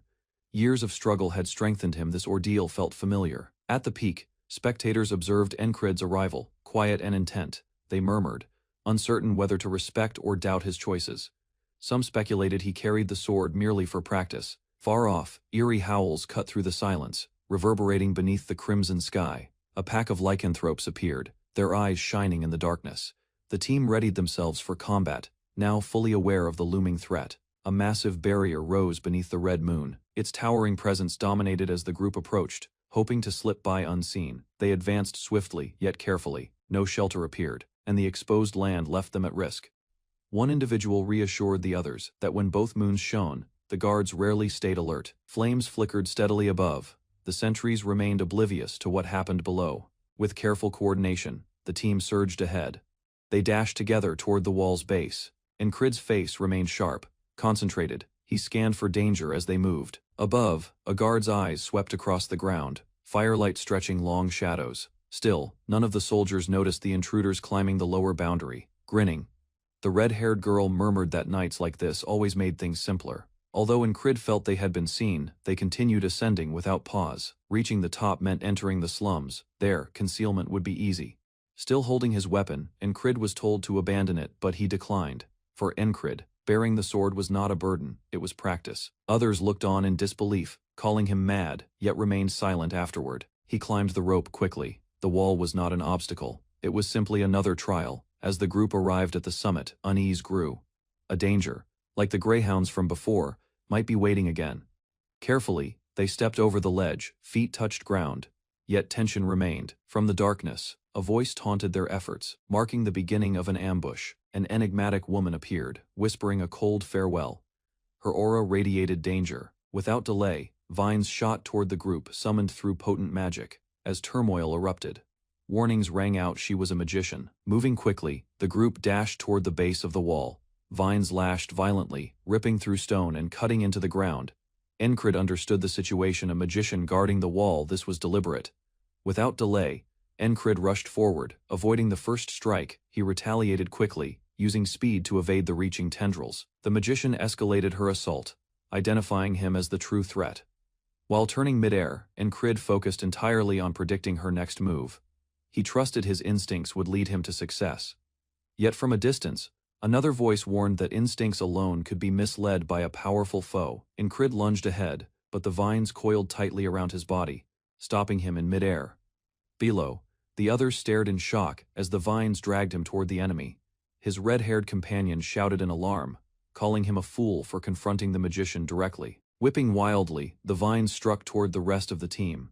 They nearly fell from the wall, barely managing to stay balanced. Caught and struggling, Incrid realized he could not escape. The vines were too thick and rigid. Retsha, the magician, stepped forward calmly and commended his bravery. Incrid, still restrained, listened as she introduced herself as Retsha of the Rose Vines. She lifted her hand, energy rising, preparing to finish the fight. A flash of light burst, and power cracked across the air. Released from the vines, Incrid realized he had misjudged her power. He acknowledged his error, assuming all magicians were the same had nearly cost him everything. Standing steady once more, Incrid reflected on his pride and thanked her for reigniting his resolve. This magician was not an obstacle, she was the wall he had to confront. As she smiled darkly, the real battle had only just begun. Faced with the notion of entering disguised as merchants, Incrid doubts the plan's timing. The group decides to merge with traders heading into the city. Refusing to delay, he struggles with the fear of losing momentum and wonders how this so-called wall will hinder him next. Their leader urges everyone to relax, leading the team to unpack supplies with unexpected excitement. Among their items is alcohol, leaving Incrid astonished. The relaxed attitude in hostile territory disturbs him. Observing them unwind, he starts questioning whether constant pressure has dulled his senses rather than refined them. A companion tells him that stress clouds judgment. She offers a drink, encouraging him to loosen up.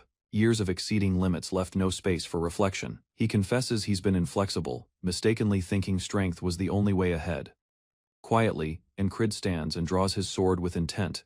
Rather than opposing the wall, he now accepts it, allowing reflection to guide his actions. From afar, his companions watch, understanding his form of rest. With deliberate strikes, he practices beneath the night sky, calm and balanced. The others drink quietly near the fire, one playfully admiring his stance. Above them, crimson and silver moons rise.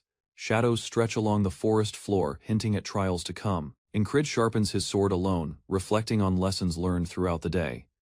The silence provides rare clarity. He thinks about how they would have reached the city walls by now if they had followed the original path. Memories of threats linger, gray hounds in darkness, a mage guarding above. He wonders what dangers will come next. Suddenly, the sound of claws scraping the ground breaks the calm. Something approaches. A sharp howl confirms the danger. A huge beast stands beneath the blood-red moon. The group reacts immediately, tension snapping as they prepare for the unknown. Incrid recognizes the cry. It matches the creatures seen near the wall. Fear rises. Lycanthropes rush from the ridge. Incrid shouts for everyone to scatter. Chaos erupts. Feet pound the ground, shadows closing in quickly. Surrounded, the group scrambles into formation around the campfire. Their leader warns they are outnumbered 6 against at least 20. Fear grips them tightly. No one detected these monsters approaching. A new enemy's involvement is suspected, possibly Retsha. He appears, calm and defiant, readying to attack. Blue energy ignites from his blade as the beast lunges. Glowing blade slicing the beast mid-charge, he stays composed amid chaos. But the overwhelming number of unpredictable enemies makes focusing in one direction impossible. As more creatures strike from every side, he realizes he cannot survive by limiting his awareness to a single threat. A monstrous jaw lunges forward. Another ally prepares for death, but the blonde fighter is already adapting tactics. Realizing the flaw in his method, he prepares to broaden his perception. While shifting his stance, he helplessly watches teammates fall, blood covering the ground. His mind tells him none of this matters if the day resets, yet the deaths still pierce his heart. Even temporary losses hurt deeply. The pain does not fade with repetition. Driven by that pain, he charges ahead, cutting down another creature with a desperate shout. Strike after strike, he kills beasts as the battle escalates. Claws and steel clash in brutal rhythm. From the crowd appears a white-furred lycanthrope with eerie blue eyes. Another ally is struck violently, blood spraying as the leader intervenes. Injured yet standing, the dark-haired man blocks a powerful strike. This one thinks. It fights differently. Incrid suspects it is their leader. The two collide in savage close combat, raw strength and sharp instinct clashing. Incrid leaps into the air, avoiding a lycanthrope's jaws as it lunges upward. He counters quickly with a downward strike. More monsters emerge from the darkness, fangs exposed and glowing eyes locked onto the group. With tension rising, Incrid steadies himself as the wave of enemies surges toward them. A vision of fallen allies appears, their bodies lying lifeless after failed loops. Voices echo in his mind, insisting every path ends in despair and endless repetition. Despite the hopelessness, Incrid regains focus and accepts the situation is far from perfect. Though others question his condition, Incrid remains resolute, dismissing concern. He clenches his fist with determination, refusing to surrender to fate or fear. With his gaze fixed ahead, he chooses his own path, even if every known route is blocked. 3 armed foes moved into the cavern. Incrid remained motionless, watching from darkness while their boots dragged across rough rock. His thoughts raced through possibilities. If he were surrounded in such a tight space, survival would be nearly impossible. He needed to prevent being trapped entirely by sensing threats before they struck. Without any warning, shouting burst out behind him. Soldiers appeared quickly, eliminating any chance to retreat. The corridor was now filled with armored enemies, their weapons raised and eyes fixed on him. Despite his heightened instincts, he hadn't detected even a trace of the ambush. He steadied himself and retaliated. Suddenly, vines snapped out from the walls, restraining his limbs mid-dodge. A purple-haired mage observed calmly, wondering if her trap had activated too early. Annoyed, she adjusted her aim, and one of her allies was struck down violently. Outside the cavern, a soldier lunged and failed. His companion laughed at the mistake. Incrid held his ground, tightening his gloves, prepared for more than raw strength. With magic now in play, instinct alone would not be enough to escape. Beneath the crimson glow of the moon, lycanthropes rushed forward with terrifying speed. Incrid attacked with resolve, trying to balance the overwhelming disadvantage, yet every strike felt ineffective. His strength alone could not overcome sheer numbers. A precise thrust hit its target as Incrid surged ahead, breaking through enemy lines. He cut a path between soldiers, his blade moving with cold precision amid chaos. Instead of panicking, he reminded himself each clash was a chance to push his limits. Caught in thorny vines, Incrid sliced through them without hesitation. Using momentum, he flipped through the air, severing the remaining restraints. He could not afford delay. Beneath the blood-red moon, every second carried weight for growth. Steel clashed again as Incrid faced another beast, delivering a fatal strike. Above him a strange lantern glowed, echoing a voice urging him to stop delaying. The message was clear: break past his limits, or remain trapped in endless repetition. As time passed, understanding sharpened. Incrid realized the 3 paths before him. A faint smile appeared as he stood beneath the tree, dawn rising on the horizon. Seeing him approach, a comrade called his name, surprised by his sudden sprint. Incrid's fist shot forward toward the stunned warrior without pause. Shock filled the man's eyes. This level of skill had been impossible before. 30 days had passed, with relentless focus. Incrid had forged the power he now wielded. He clenched his fist with quiet resolve, declaring he was ready to move beyond the cycle. He approached his companions calmly, asking for a small wrist pouch before departure. Gesturing to his arm, he described the size he required, and the craftsman agreed. Noticing something, Incrid asked Finn about his boots, curious about their design. Finn explained they were lined with cloth, made to soften footsteps for stealth. Taking this seriously, Incrid suggested everyone adopt the same approach. He was then asked if he had ranger experience, but Incrid admitted he did not. Still, he noted that even with cloth, moving silently remained difficult. He reflected on his progress. Each repetition of today had sharpened his senses. Incrid explained their success depended on detecting ambushes before they happened. Ambushes in darkness were hard to notice, but someone in their group had the necessary skill. He raised concerns that if enemies waited inside the crawl hole, retreat would be the only option. One teammate questioned this, asking what if exits were blocked. He answered plainly if soldiers were positioned ahead, death would be certain. To change his team's direction without force, he realized he needed to persuade them logically. Incrid recalled Krang's commanding presence, understanding it held more influence than words. Recognizing that strong resolve could sway others, he remained firm without speaking much. His composure shifted the atmosphere. Finn acknowledged his own lack of caution and adjusted. The group moved forward carefully, but Finn began noticing subtle inconsistencies. Tracks on the ground appeared altered, their edges unnaturally wiped away. Alarmed, she sensed danger and urged the group to secure the rear exit immediately. As they advanced, hidden archers quietly took position around the escape route. Crossbows raised, they waited in silence for the perfect moment to strike. Incrid confirmed it. The ambush was set exactly where they intended to flee. One soldier noticed a lone figure rushing toward them. Incrid, moving with intent. Confusion spread among enemy ranks, uncertain of any expected messenger. Without hesitation, Incrid prepared to face them directly. His true battle was about to begin. Racing along the passage, Incrid attracts the guards' notice. They think he's a courier sent by Captain Roger, and allow him through without hesitation. After hearing the name Roger from Risha, Incrid quickly pieces everything together. All at once, a frightened shout erupts as someone mistakes him for a creature. Alarm spreads as fear takes hold. Tension rises when troops demand to know about Roger. Simply saying the name makes them suspect Ace Fen connections. Pretending ignorance, Incrid buys time. He understands that once they see clearly, his cover will vanish. But time has run out. With sudden speed, he takes down one guard, unleashing chaos. Voices clash as soldiers waver between shooting or waiting. Disorder dominates. Incrid provokes them, driving their tension higher. His words deepen the turmoil. Their commander shouts angrily, failing to regain authority over the disorganized ranks. Finn rushes ahead, scolding the soldiers for hesitating. Her anger is unmistakable. Attempting to concentrate, she struggles through the overwhelming noise. No clear danger appears. Spitting Roger's name, she ridicules his command as everything falls apart. With sharp precision, Incrid cuts through the front lines. Blood flows as fighters drop under his unrelenting attacks. Finn's gaze widens. Only now does she understand it was all deliberate misdirection. Guards react as fresh footsteps echo from behind them. Steel glints in the darkness. One soldier collapses, struck from the rear. Terrified cries erupt. One calls Roger's name in panic, while another is hit, eyes frozen in fear. No aid comes. Within the chaos, Incrid strikes flawlessly. His foe's throat is pierced before a sound can form. Crossbow units regroup and ready their weapons.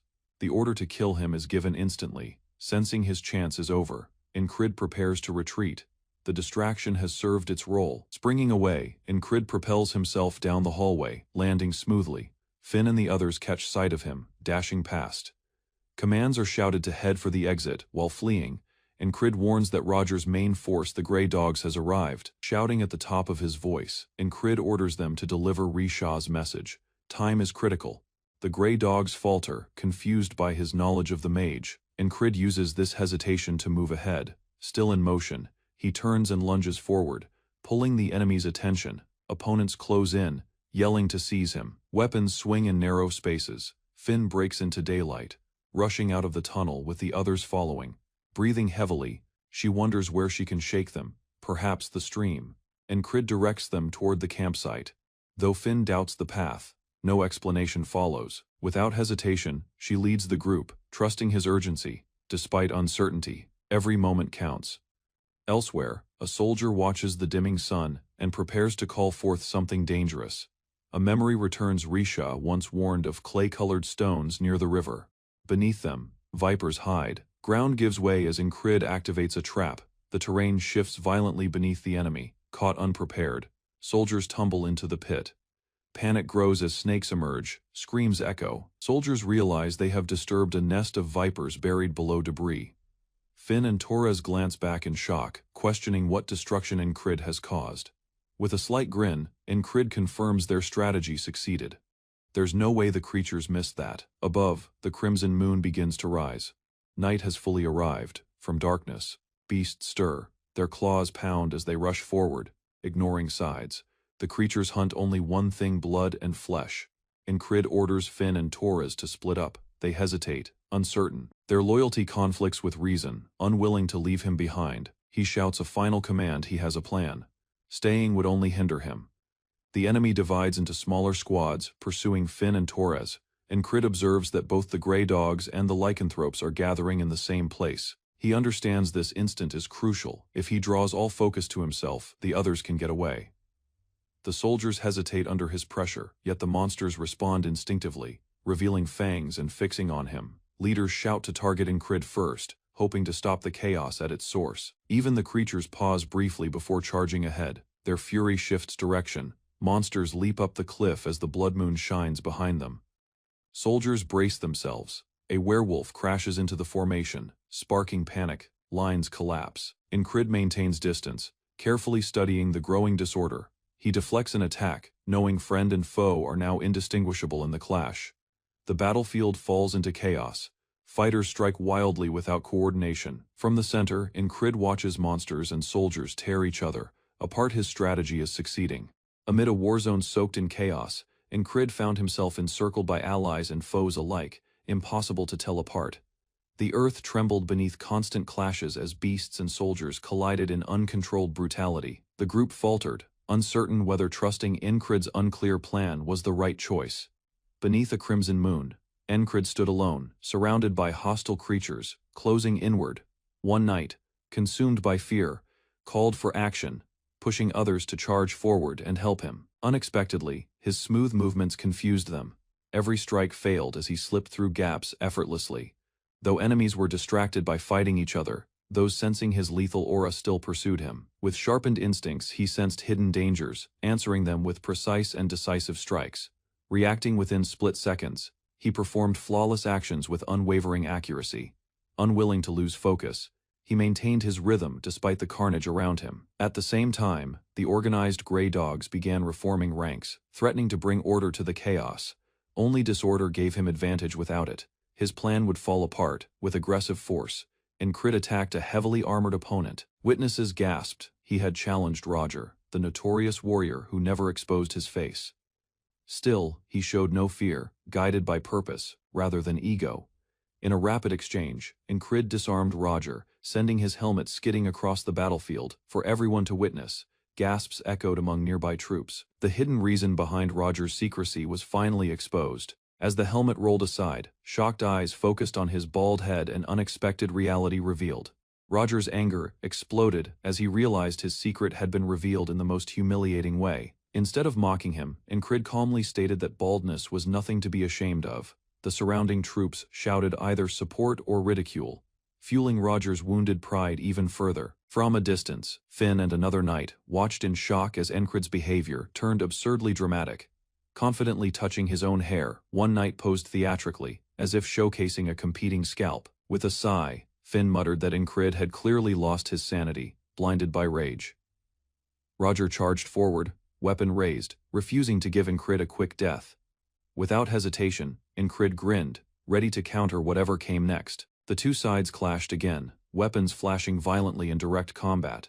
Roger attacked relentlessly, swinging with full strength. Incrid blocked with precision, eyes locked, focus razor sharp with a powerful strike. Roger staggered, his offense finally overpowered. Incrid lifted his sword high, delivering a devastating blow. His target Roger froze, eyes widening in sudden terror. A brief silence followed before realization hit Roger.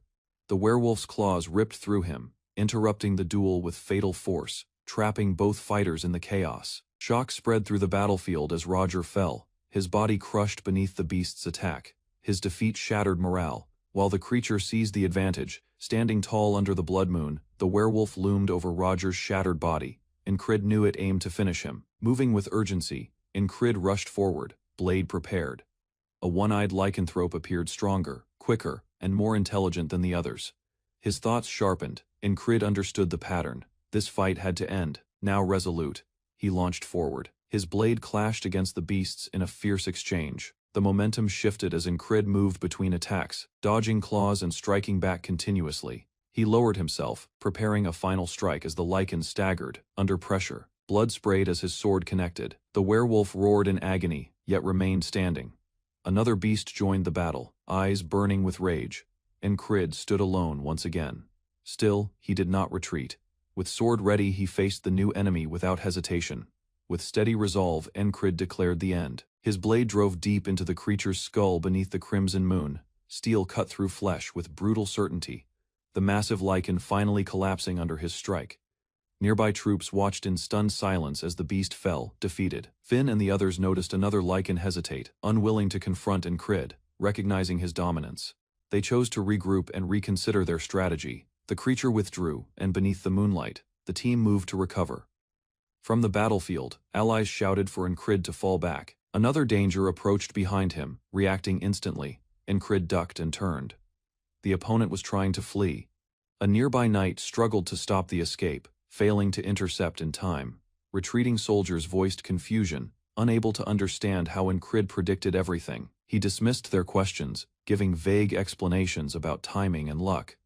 Deep down, he knew their doubts were justified, but revealing the truth now wasn't possible. Instead of explaining, he redirected his attention. The mission was not yet finished. With determination, he reminded them their objective still remained. As they prepared to move forward, a mysterious woman stepped out from the shadows. With a steady hold, Incrid propelled himself upward along a rope, advancing with deliberate speed toward the fortress wall. Finn and her companion watched in silent shock as he climbed like a practiced infiltrator. Once at the top, he swiftly disappeared from view, leaving both wondering about the extent of his training. Taking shelter behind stone defenses, Incrid narrowed his gaze, concentrating on the magical presence ahead. Instead of fear, he leaned on experience. The mage's actions followed patterns he had encountered many times before. Without delay, he gestured for Finn to stay back and quietly moved toward the danger. Finn stepped ahead in confusion as Incrid vanished. Without speaking, ahead, the mage spun around, alarmed by the sudden movement. Without pause, Incrid surged forward, weapon drawn, targeting her core. Purple tendrils erupted from her cloak, lashing toward him like whips. Twisting midair, he avoided the strike and landed with control. She smirked, insisting her summoned forces were already active. Instead of withdrawing, Incrid replied that her creatures were already being stopped. He mocked her lack of preparation as she launched yet another attack. Sliding beneath it, he shifted his footing, preparing to counter.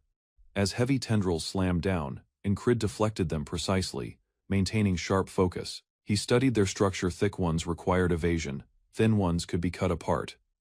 Moving in a circle, he adjusted his stance, following the tempo of her strikes. Finn, observing from afar, struggled to understand how anyone could fight a mage so directly. Uncertain whether to help, her ally hesitated, thinking interference would hinder Incrid more than assist him. Elsewhere, armored foes rushed the bridge, aiming at Incrid with ranged weapons.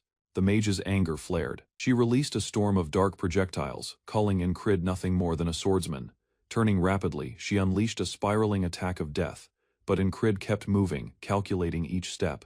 He understood the truth: she was still human, and a precise strike could finish it. Incrid reached for a hidden blade, ideal for a single decisive kill. With controlled precision, he threw it, slicing through the magical barrage. The opening he sought appeared, and he advanced for the finishing strike. His blow connected as her defenses weakened. Her body collapsed, caught within her own spell. Incrid stood firm, extending his arm to retrieve the blade, his concealed advantage. Later, collecting magical fragments, he told Finn to save them for later use. A radiant shard activated in Incrid's hand, emitting intense light from its core. The mage's eyes widened as she recognized it, one of the magical devices taken from the cave. Its burst of blinding energy expanded outward, forcing nearby enemies to shield their eyes in pain. Creatures beyond the fortress instinctively turned away, recoiling from the light cutting through the darkness. Even from a distance, the shockwave blinded and disrupted their formation. Inside the stronghold, the mage screamed, entangled in her own magic, unable to resist the surge. Incrid struck with accuracy, slicing through tendrils and magic together. His weapon passed cleanly through her defense as she recoiled in fear. He realized then his strength came not from a single path, but from combining many. The shard fell to the ground, fragments scattering behind it. Crimson light flooded the battlefield as Incrid pressed his attack. By merging all three methods, he had created what he now called today. Finn rushed toward him, astonished by the force he had displayed. Incrid warned that enemies would soon gather, drawn by the light. Without delay, they regrouped and moved, disappearing into the night, as torches flared behind them. Disguised agents slipped through crossguard under torchlight, moving quickly past patrols. They confirmed their position, the last known place where their informant Kitten had operated. Inside, the room was in disarray, broken tools, scattered equipment, and clear evidence of an ambush. Finn clenched her teeth, accepting the truth they had feared. Kitten was dead. The signs, the silence, the overturned space, it all confirmed it. They understood the entire mission had been bait, arranged by the enemy to eliminate their spies. Surrounded and pressed for time, the group argued over how to escape. Incrid suggested a diversion, one he had used successfully before. Within moments, flames erupted in the district, drawing soldiers and spreading chaos. He noted how repeated use of such tactics had made him skilled in arson. Even so, he resolved to train harder with the sword once they returned. Under the moonlight, the team ran toward the border guard gates, concealed by smoke. Elsewhere, enemy leaders received word of the fire and the failed trap. They raged over Retcha's death and the success of the infiltration. Although the plan had been perfect, their enemies had slipped away again. Despite the setback, Abner remained calm, assuring his subordinate that chances still existed. He turned and walked steadily down the corridor, already planning ahead. With composed resolve, Abner began preparing for the next mission. Beneath a bright sky, a solitary boat drifts across the calm sea, carrying Incrid, Finn, and Torres toward their objective. Exhausted from constant sparring drills, Finn and Torres lean over, their breaths heavy and garments drenched. Even with the exhaustion, Incrid suggests another bout, prompting disbelief from Torres while a nearby sailor watches them with worry. After arriving ashore, the group quickly steps off without hesitation. Finn lags behind Incrid, complaining about his relentless fixation on combat practice. Crossing the secured entrance, she quietly mutters about her misfortune for always being placed with such intense teams. A bald man abruptly emerges, catching Incrid's focus as he rushes forward in distress. He shouts urgently, warning that Cresres is in serious danger and requires assistance. His voice trembles as he discloses the origin of the threat, a being known only as the Frog. Referring to the seasonal inspections, the man describes how this creature reappears annually. Incrid narrows his gaze, identifying the matter as something connected to past experiences. At the same time, Cres had arranged supplies 3 days prior. While checking reports, he's alerted to a suspicious individual possibly linked to opposing forces. The Gilpin Guild, now functioning as the Night Watch. Cres, intent on expanding power, stays unaware of the presence approaching him, reflects assuredly on his advancement, predicting total dominance over the backstreets within half a year if progress continues. One of his subordinates patrols beneath the guild, oblivious to the approaching threat. Without warning, a hooded figure slips quietly along the hallway. Suddenly, the attacker strikes, quickly eliminating the man. Cres responds in shock. Hidden beneath a cloak, the assailant's crimson eyes cut through the haze. Cres and another yell in fear. Identifying the enemy, Cres whispers the name Froke as a massive blue hand slams into the ground. Froke displays their actual form, a blue-skinned entity with braided hair and an unsettling calmness. Though wounded, one of the men remains alive. Cres spares him, stating there's still a chance to negotiate. With urgency, he urges Froke to follow and rushes into a hallway, hoping to shift the situation. Froke trails behind with curiosity, intrigued by Cres's intent and relaxed attitude. Cres answers inquiries without delay, even asking if Froke has eaten. A chuckle escapes Froke before a sudden attack breaks the moment, leading into another confrontation. Amid the turmoil, Cres is hurled onto the floor. He groans, yet rises again. Looms above him, claiming that violence forces humans to listen more clearly. Even after being struck, Cres jokes and questions the strange situation, leading Froke to reveal the former guildmaster is already dead. Cres pauses before accusing the usual border guards. Another question cuts deeper. Froke demands a name. Sweat forms on Cres's forehead as he struggles to reply. Eventually he reveals it was a soldier named Ragna, provoking a dangerous glare from Froke. Without hesitation, Frog commands Gilpin to bring Ragna at once. Shocked and uncertain, Gilpin stutters but complies under pressure.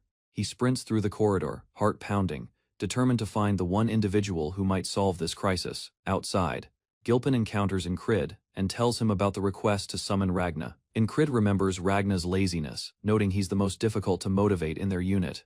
Nevertheless, the command stands to bring anyone capable of defeating a Froke, and Ragna may be the only chance. Concerned, Incrid asks if Ragna is safe. Gilpin confirms he's alive and stronger than before. Despite earlier failure, Incrid trusts Ragna has improved. Confidence rising, he states Ragna could now have a chance against the Froke, resolute. Incrid shares his wish to fight Ragna and test his power directly. He tells Gilpin to notify Froke that Ragna will arrive the next day, needing just a day to recover. Believing the situation won't worsen within a day, Incrid walks off, convinced he understands the enemy's motives. Frokes are often viewed as mindless creatures, but Incrid considers their range, noting how this one used craze as leverage. Such calculated behavior shows this Froke isn't just strength, it's evaluating them. Later, Incrid reports to command, requesting a postponement in returning to his unit due to built-up fatigue. Determined to get ready, he focuses on physical recovery, eating and resting with intent. Training begins again the following morning. He lifts heavy logs, refining both power and stability. Aware of his limited resources, he checks his gear. Only 2 whistle daggers remain. A plan to replace them forms. From the side, a feline creature named Esther approaches, offering an unusual display of affection. Incrid crouches, petting Esther, amused by the animal's sudden interest. With a grin, he invites Esther along but says it'll only watch. Anticipation rises, as Incrid prepares himself for the rematch. Elsewhere, Frog becomes restless, hoping Ragna keeps his promise. Craze offers the creature fresh worm meat to delay, still attempting to appease it. Frog commends his usefulness, briefly reconsidering his fate. Laughing uneasily, Craze goes along while silently begging for reinforcements. Hope diminishing, he realizes if no one arrives soon he's finished. An abandoned yard rests in stillness, equipment lying across the ground from earlier labor. Without haste, Luagarn quietly chews his meal, his aura filling the area with silent menace. Pressure rises as Crace looks toward the entrance, questioning why nobody has appeared so far. At Luagarn's order, Crace forces a grin and tells a servant to fetch additional supplies. Despite the relaxed manner, his thoughts race. Luagarn observes everything, even during moments of ease. Meanwhile, Incrid dashes down stone stairs, pulse racing, weapon gripped firmly. A glint within Luagarn's eyes reveals he detects danger nearing. The wall explodes apart as Incrid bursts inside, blade cutting through the debris. Hurled aside by the impact, Craze barely understands the sudden shift. Shaken and alarmed, Craze shouts at Incrid, questioning his capability. Yet Incrid's pace never falters, his concentration stays sharp. A clean blow connects. Luagarn growls and retaliates instantly. Steel meets flesh, as Incrid barely avoids the strike. Every motion intensifies, trembling the room's structure. Calm eyes confront rage. Incrid remains steady, prepared for more. Luagarn's face darkens as his body tightens, and he charges ahead with overwhelming strength, overpowering Incrid. The two crash together violently, weapons sparking, neither giving way as momentum shifts. Crace watches from afar, stunned. He cannot believe Incrid is holding on by himself. Pain spreads through Incrid's grasp, his arms strain from enduring the brute's power. Rather than resisting head-on, he shifts defensive stance, flows into a smooth fluid motion. He unleashes a counter precisely, applying the flowing blade technique to redirect force. Weapons grind once more. Yet now Incrid keeps his footing, absorbing the rhythm of combat. His attention sharpens. He understands only a strike to Luagarn's heart can end this fight. With a quick sidestep, he directs his blade toward that vital spot, ready to pierce deep. Before impact occurs, Luagarn answers with a crushing strike, throwing Incrid into the wall. Fragments scatter as Kratos watches, terror covering his expression. He cries out in panic. Luagarn advances, voice icy, finally recognizing Incrid's aim to strike his core. Wounded and buried beneath debris, Incrid slowly stands. His gaze stays focused, refusing to yield. Luagarn looks down, confused. This fighter should have reached his limit earlier. Still he rises, attacking again, defying fate with relentless determination. Blood runs down Incrid's face, yet he grins. The frog's heavy strikes no longer seem unbearable. Above him, Luagarn delivers a lethal downward blow, determined to finish the fight instantly. Incrid leaps upward, blade once again targeting Luagarn's heart, his relentless resolve unshaken. A spinning clash erupts midair, both fighters colliding with raw strength and accuracy. Incrid whispers to himself, recalling that only a stab through the heart stops regeneration. The pair continue their fierce battle, trading strikes that scatter blood across the ground. Incrid shifts position quickly, analyzing Luagarn's recovery speed and choosing to exploit an opening. Moving forward, he targets weak points instead of a direct fatal thrust. Luagarn growls, certain that even with one arm he can crush Incrid like a bug. Before Luagarn reacts, Incrid attacks, striking him mid-advance with a brutal counter. The impact sends the frog-like warrior staggering backward, shocked by the reversal. Watching Incrid approach, Luagarn wonders if this could finally be his defeat. Suddenly, the flow changes. Luagarn blocks, but does not complete the attack. He pauses. Incrid notices the hesitation, confused. His weapon lowers slightly in doubt. Within Luagarn's stare, something shifts. He murmurs, sensing something within the boy, something tangible. Blue flames spiral around Luagarn as he activates a powerful magical force for defense.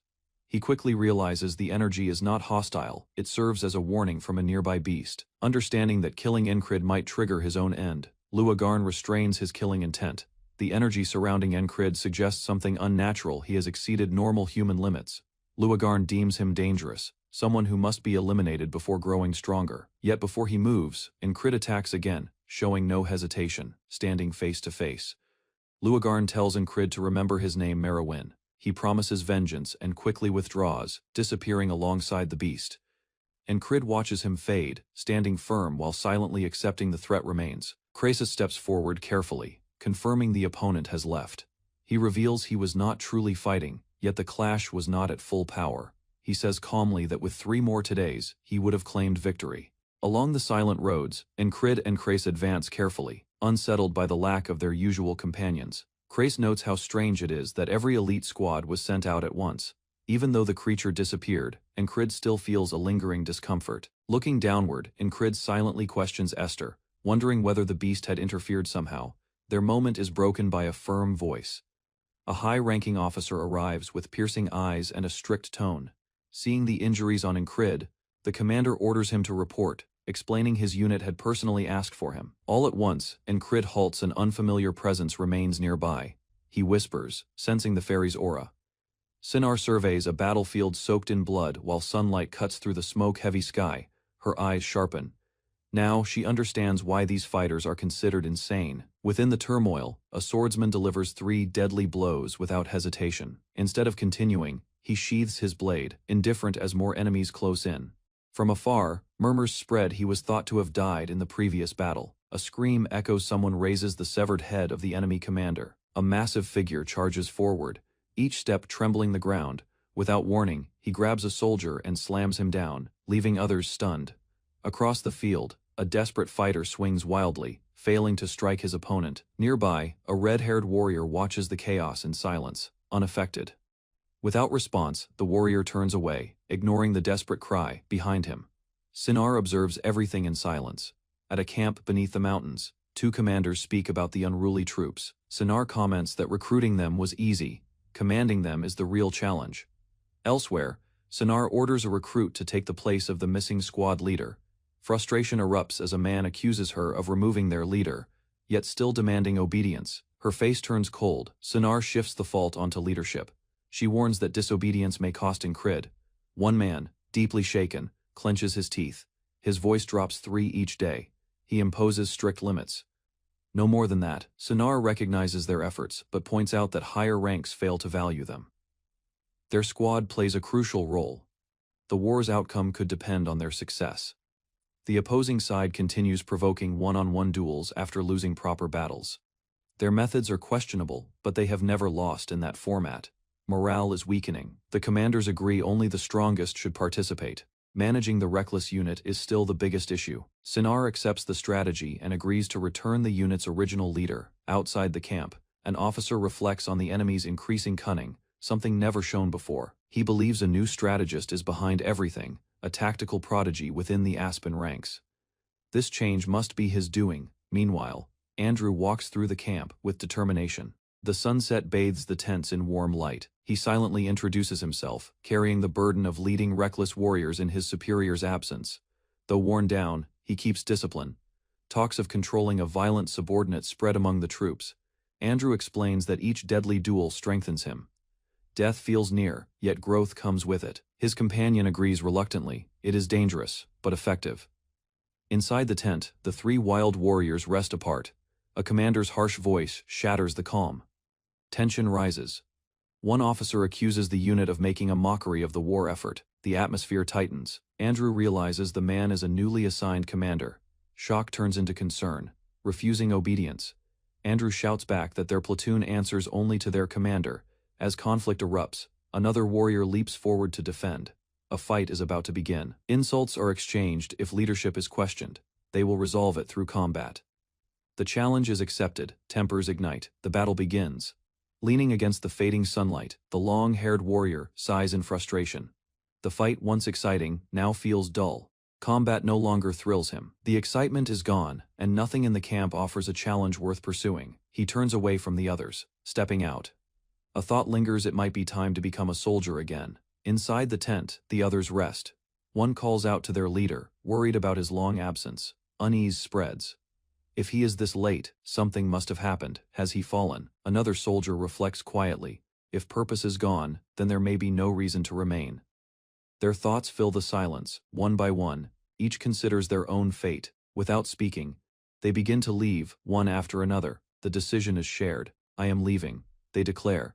Stepping into the dimming light, at that moment, Incrid appears. Sonar calls out playfully Fiang Fei. He rushes forward, rejoining his comrades without hesitation. With steady breath, he declares his return. Shock fills the room. One soldier rushes forward, eyes wide. Emotion spills out as he cries, clinging to Incrid in relief. With tears falling, he demands why it took so long for him to return. The instant Incrid comes back, chaos breaks loose. One soldier lunges at him in frustration, releasing all the tension and pressure. Another warrior charges in. Annoyed at being slower, the team gathers around. Whole again. As the sun fades behind them, Incrid quietly stands beside his squad. Flames roared into the dark sky as tents encircled the blazing center of the camp. The weight of tension hung thick in the heated air. Observing the chaos, Incrid quickly realized his role was not to support but to take control of disorder itself. While one soldier brushed off commands with ease, Incrid held back his judgment, aware that authority here must be proven, not given. A mocking voice cut through the silence, questioning his progress with arrogant ease. Without delay, a boot slammed the earth. A blonde fighter stood, sword drawn, calling for a duel. A red-haired onlooker protested, pointing out the injury clearly visible on Incrid. Angered, the blonde snapped back, insisting he had the right to fight first. Voices rose louder, tensions igniting. Another man issued a sharp threat in return. Only Incrid's firm voice broke through the noise, bringing sudden silence to all. He stated he would face each of them, one after another. Though wounded, he claimed the injury was still under control. To prove it, he tightened his hold, making his readiness unmistakable. Memories of past victories against formidable foes echoed within him. Even if knighthood still felt distant, he accepted how far it remained. Yet the distance behind him already showed how much he had grown. With resolve burning inside, Incrid silently promised to demonstrate that progress. His eyes sharpened with focus. A companion warned him of the danger, mentioning possible consequences.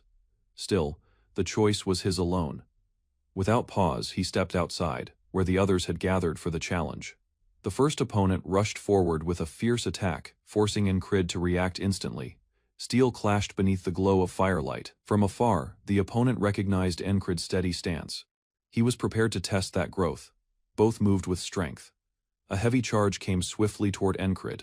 He met it directly, evading and striking back with precision. Their blades sparked in midair. The opponent noticed a clear change. Incrid no longer hesitated. Now, his movements were decisive, his stance filled with confidence and power. Enjoying the fight, the opponent pushed him to reveal more. Incrid responded with rapid, relentless strikes. Those watching stood amazed. His improvement in only 1 week was undeniable. Another warrior, losing patience, demanded the fight conclude quickly. Nearby fighters waited, their growing frustration pressing in silence. Despite the pressure, the opponent refused to end it halfway. Driven forward, Incrid advanced again, refusing to slow or withdraw. Back at camp, the soldiers questioned him, tension lingering after his return. He brushed it off, claiming he had only fought a frog. No one believed him. One corrected the story. stating the injury came after returning from the border, not during the mission. Curiosity grew, and someone asked what had truly happened. Incrid admitted it had been an ambush. They were attacked by hounds, lycanthropes, and a mage. The situation had been severe, even with effort. One soldier admitted he couldn't get close to Incrid during the fight. Later, as night deepened, Incrid lay still. His body rested, but his thoughts remained sharp. He reflected on the duels, sensing his opponents had held back because of his wrist. What he wanted now was recovery and a true fight without restraint. Around him, others spoke of their own growth. They knew there was still more to learn. Across the room, challenges were exchanged. Rivalries had not faded. Incrid listened quietly, determination steady beneath his calm expression. One voice promised a rematch. Once he healed, laughter and encouragement followed. Training never truly ends. They said it only changes.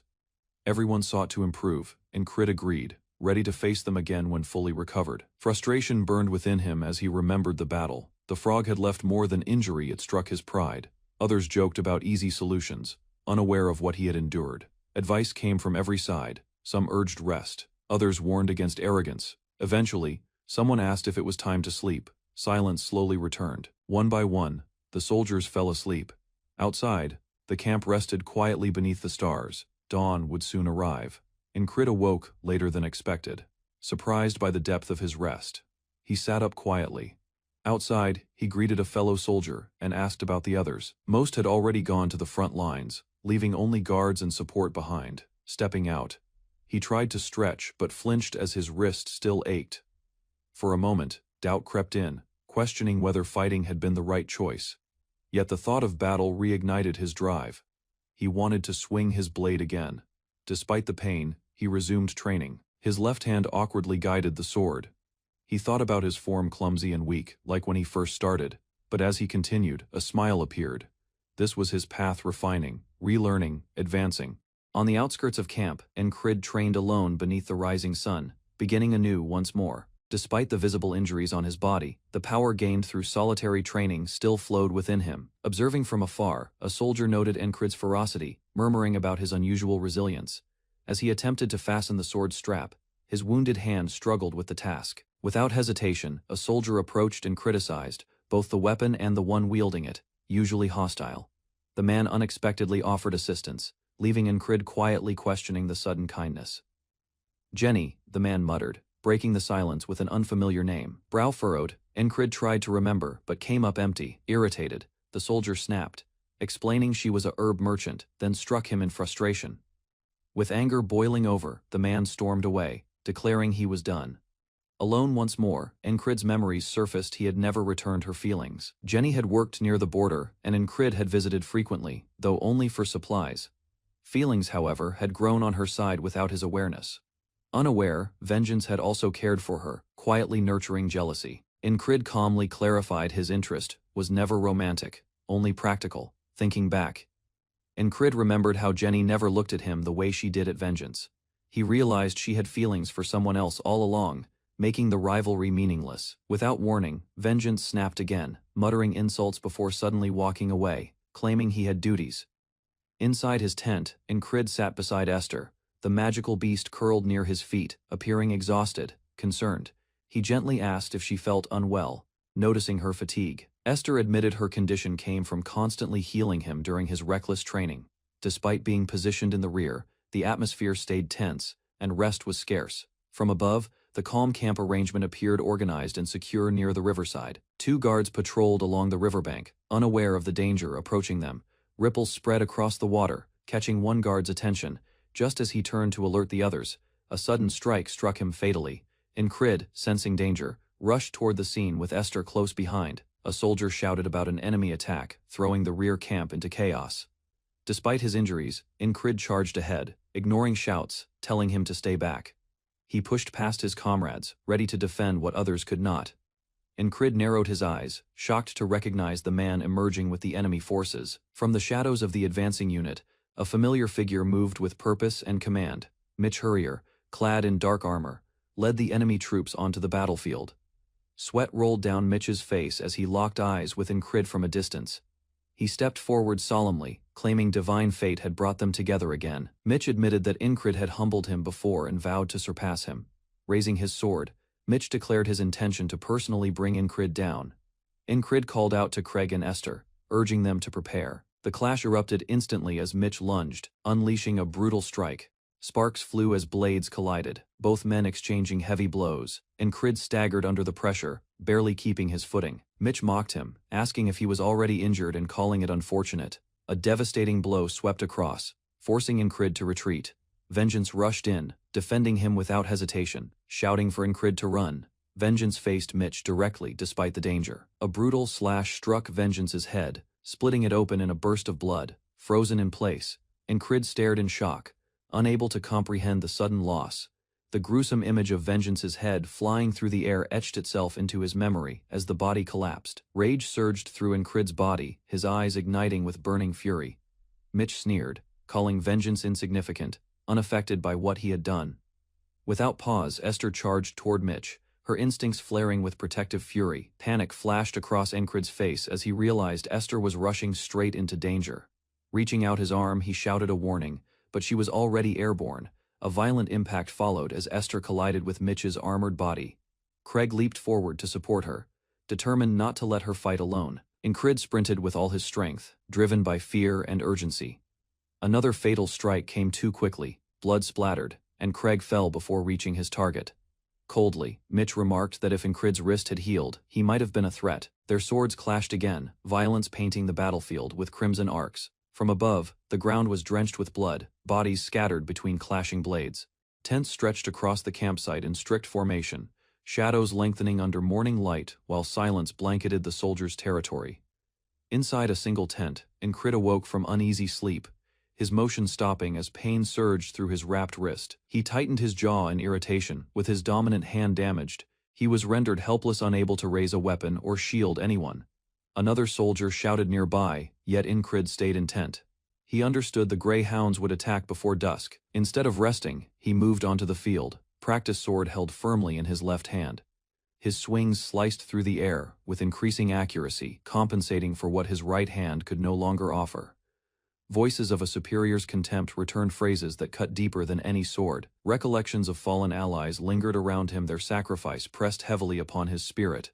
Resolute, he pressed on, sweat pouring as he forced himself beyond his limits.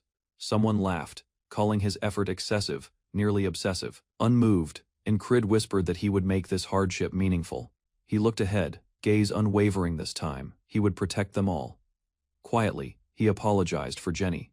Taken aback, the other soldier dismissed it, offering gentle reassurance. A faint grin crossed Incrid's face, their shared sorrow met with uncommon laughter. From afar, the sound of rushing wind and alarmed cries shattered the calm. An opposing force was nearing the camp. Incrid unsheathed his blade and stepped ahead, eyes locked forward. Mitch Hurrier, a powerful fighter, stood across the ground, already deemed elite. Mitch now exuded greater strength and accuracy, his presence daunting. Without delay, Incrid rushed ahead, his left hand clutching the hilt tightly. He knew he couldn't rival Mitch's strength with one arm, but his determination burned intensely. Their blades collided with impact. Sparks scattered as Incrid blocked the strike, barely holding his ground. A counter came swiftly. Blood sprayed as Mitch delivered a precise hit. Crashing down, Incrid groaned as pain from his wrapped arm intensified. Mitch questioned him. Noticing the wound, Incrid admitted it, his right arm was useless. With visible disappointment, Mitch said he had expected a fair match. He attacked again, sending Incrid to the ground with force. Still awake, Incrid vowed he would strengthen his left side, regardless of cost. Every motion he trained now centered on relearning grip, stance, and blade control. He repeated movements from memory, slashes, thrusts, and counters. No effort spent training was wasted. Incrid's journey ahead demanded mastery with his remaining hand. Incrid surged forward with intensity, his stance refined. Despite relying only on his left hand, his accuracy sharpened. He had once walked this road before with his dominant hand, and now he retraced it with his weaker side. Momentum grew as he advanced. His sword struck with purpose, clashing against Mitch's guard in a fierce exchange. Incrid followed with another blow, footwork swift, posture steady. He learned quickly, adjusting during combat. Yet doubt lingered, even after many resets. His left-hand skill still felt lacking. From the edge of the training field, a soldier approached, calling to Incrid. The man challenged him to a duel, something that had never happened in any prior cycle. Startled, Incrid watched silently. He sensed no ridicule. The challenge was genuine. He accepted with no reason to decline. He raised his sword again. Both fighters charged toward each other, weapons drawn with full force. Their blades met mid-air. Sparks burst as the duel commenced. Encrid's thoughts raced. Though his opponent wasn't elite, he remained a platoon leader. His left arm lacked the polished strength to match the strikes. Still, he endured, clashing repeatedly, unwilling to abandon the path he chose, declaring triumph as his opponent groaned in disbelief. Though surprised Encrid fought left-handed, the other man admitted he had trained that way as well. When asked why he initiated the challenge, he struggled to explain something about Encrid's presence stirred his fighting spirit. Thinking back on the fight, he said watching Encrid reminded him of the passion he once had as a beginner. The urge to grow stronger had returned, but he noticed something unusual. He described Encrid's sword style as odd, like the sword of the dead, a phrase that confused Encrid. Yet Encrid reflected on it deeply, wondering if it implied weakness or something else. His thoughts wandered. He had been unconsciously copying the methods of his dominant hand. Suddenly, realization struck. His left and right arms functioned differently. He needed to create a distinct style. Training continued. Encrid practiced with new awareness, adjusting angles, discovering a new rhythm. Instead of imitating, he focused on forming a style suited to his left side. With a single clean swing, the straw dummy was cut smoothly, his first natural motion. The crisp slice sounded different. The feeling was fresh and precise. He thanked his companion for unknowingly leading him. For the first time in countless cycles, Encrid finally recognized a path ahead. To obtain complete command of his left hand, Encrid starts retraining his everyday instincts. Minor adjustments in habit, like relying on his left hand for actions, become his new regimen. The transition is difficult, yet he embraces the strain. When questioned by another, he emphasizes reducing right hand usage to accelerate healing and push his left to evolve. From clothing to training exercises, every movement now centers on left-hand dominance. His attacks are awkward initially, but he persists with steady resolve. Sweat drips down as he modifies his hold, eager to refine his awareness through constant repetition. Torres's teaching resounds in his thoughts. The essence lies in precise control, not sheer force. Steel glints as he tries the concealed draw. Quick yet inaccurate. The method requires delicacy. Encrid repeats the sequence, refining his stance. Another trainee invites him to spar. Encrid agrees. Weapon in left hand. He scores strikes, but his rival senses something unusual. Though better, his blade still lacks harmony, reflecting remnants of his old habits. The days fade into endless practice. By the 60th day, motion grows cleaner, control more natural. 70 days later, Encrid's blade moves with intent, approaching the mastery he desires. On the 80th day, Encrid acts with steady concentration, his blade cutting through air with sharp clarity. Dropping low, he shifts his stance mid-action, using every angle with keen accuracy. His opponent stumbles backward, shaken by the power of each left-handed blow. Surging ahead, Encrid disrupts his sparring partner's footing with a rapid push. The man watches in shock, quietly cursing the surprising force from a single hand. When asked what occupies his thoughts, he reveals a wish to become stronger after returning from battle. Encrid no longer views his sword as the blade of the fallen. His skill has transformed. He urges his companion to continue improving, joking that even Jenny might take notice. Embarrassed, the man objects, pursuing Encrid for another spar. Within, Encrid decides to help his friend confess to Jenny, and he silently promises not to perish. He must survive to witness it. Talent, he considers, is not a term. It is action and purpose shaped through effort. Using his body fully, Encrid advances without stopping. He realizes that focus deep, consuming focus is also part of talent. With determination in his gaze, he pushes forward, driven by a purpose that forbids defeat. At this moment, Encrid rushes ahead, his grip firm and expression sharp as the fight rages around him. He clashes blades with his enemy, each motion guided by instincts built through repetition. For the first time, he begins to grasp what true talent feels like, achieved through relentless work. By the 112th day, his technique refines beyond recognition. Each action now holds the burden of discipline, surpassing the barriers that once restrained him. While others maintain formation, Encrid's concentration stays firm, carving a route through opposing forces. Allies shout, calling the captain back. Yet Encrid remains steady, weapon ready. Amid turmoil, he exchanges brief words with Mitch Hoolier, who expresses gratitude for motivation. That instant solidifies their connection, one built on respect, forged in combat. Mitch prepares to unleash everything, intent on testing his power against Encrid's will. Encrid recalls the countless days spent training and rising higher through effort alone. Though burdened by guilt, He understands his progress came from confronting Mitch's strength directly. Now, amid a storm of clashing steel, Incrid faces a reality he cannot prevail in a direct duel. Rather than force, he depends on precision, waiting for the perfect instant to strike. With flawless timing, he delivers a sudden blow, staggering his opponent and breaking the stalemate. During the clash, Incrid seizes his opponent's arm mid-swing, interrupting his flow. With calculated motion, he twists under strain, driving his head forward and unleashing a fierce counterattack. The strike hits solidly, forcing Mitch to stagger back, bloodied and shaken by the abrupt shift. Incrid advances once more, blade lowered and ready, acting before Mitch regains control. Annoyance builds as Mitch accuses him of fighting unfairly, offended by the change in tactics. Yet Incrid understands this fight cannot be won through proper swordplay. This is about overcoming now. Although his left hand has reached its limit, Incrid knows he must push beyond repetition. Watching Mitch ready another strike, he realizes a simple duel is no longer sufficient, but Mitch reveals his advantage. He can use both hands equally, making Incrid's strategy useless. Accepting this, Incrid decides that today's battle is not about sword technique. Instead, he chooses to finish the fight with a final method born from desperation.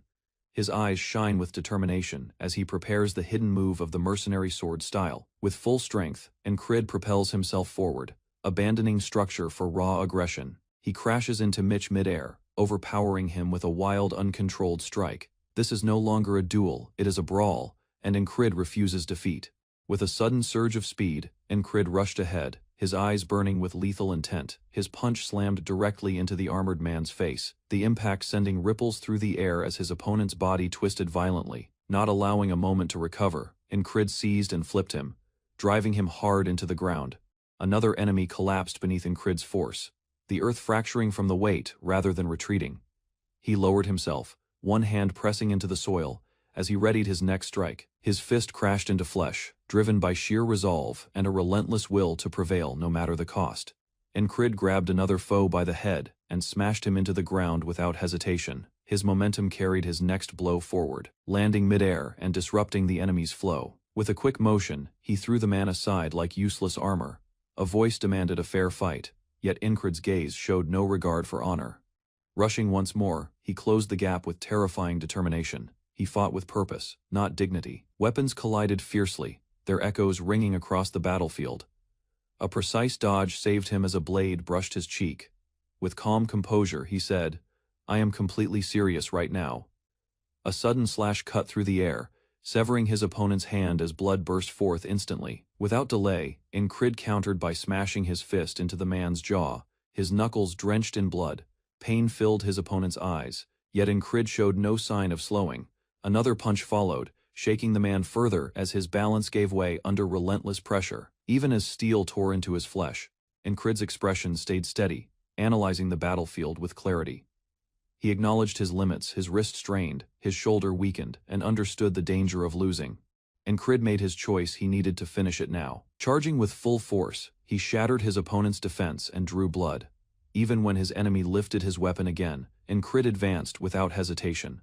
They clashed once more, their bodies colliding mid-air before crashing down. Armor scraped while muscles tensed in a savage struggle for control. Rising in anger, the wounded knight cursed Incrid, only to meet his cold stare. A sharp strike to the stomach cut off his fury, halting his movement. Incrid grabbed him and flipped him with ease, displaying overwhelming strength. Without mercy, he pinned him down, ending the fight through absolute dominance.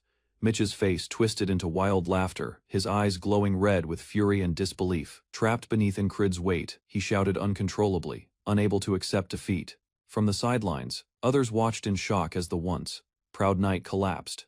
Once labeled the lazy genius, Incrid had spent his early days relying on talent alone. Now, fully awakened in darkness, he remembered the moment that changed everything. From that point, he devoted himself to relentless training, pushing both body and mind past their limits. His obsession with improvement refined every movement. Training never stopped, and progress never slowed. Effort combined with natural skill, shaping a warrior of exceptional caliber. Incrid's blade now gleamed with the shine of tireless discipline. Mitch lay shattered, staring upward, wondering how everything had unraveled. Struggling to rise, he finally understood the widening gap between them. Incrid walked away in silence, victorious, leaving only the sound of heavy breaths behind. A memory resurfaced: his first meeting with Incrid, an obstacle he could never overcome. Mitch had never wanted a battle for survival, only a true and worthy duel. As defeat settled, he whispered Incrid's name, acknowledging the truth of his loss. Incrid lifted his sword, his voice steady and unwavering as he stood over his fallen opponent. He delivered a decisive final blow without hesitation, cutting clean through. Blood splattered across the ground as he moved forward, his gaze unshaken. He stood quietly as chaos erupted behind him, droplets of blood marking his path. Soldiers rushed in panic, trying desperately to reach their commander. A woman screamed for archers to fire, the air thick with tension. The enemy commander ordered total destruction of Incrid's forces. Fighting spread across the field, weapons and shields clashing relentlessly. Amid the chaos, a strange portal appeared, glowing with an eerie blue light. Incrid breathed steadily, the weight of battle pressing down on him. He stepped toward the portal, declaring his resolve without emotion, leaving Mitch's body behind. He vanished, seeking a greater path through combat. Within the fortified camp, shelters and barricades revealed the aftermath of a fiercely contested battle. 2 injured soldiers rested, one thinking about how the archers had shifted the tide just in time, rather than taking credit. Incrid stayed silent as a companion handed him a sword, thankful for his actions. While inspecting the blade, Incrid noticed it belonged to Mitch Hurrier, the enemy he had faced before. The weapon gleamed softly under light, its design drawing everyone's attention. Craze examined it carefully, identifying the distinct glow of rare Demp forged steel. According to Craze, Demp originated from Aspen's renowned mine, more valuable than Valyrian or Nord steel. Instead of selling it, Incrid chose to return to the front lines without hesitation. Duty called, and abandoning his men unattended wasn't something he could tolerate. Crass wondered if he truly planned to wield the unfamiliar weapon. Holding both blades, Incrid questioned why he shouldn't use them together.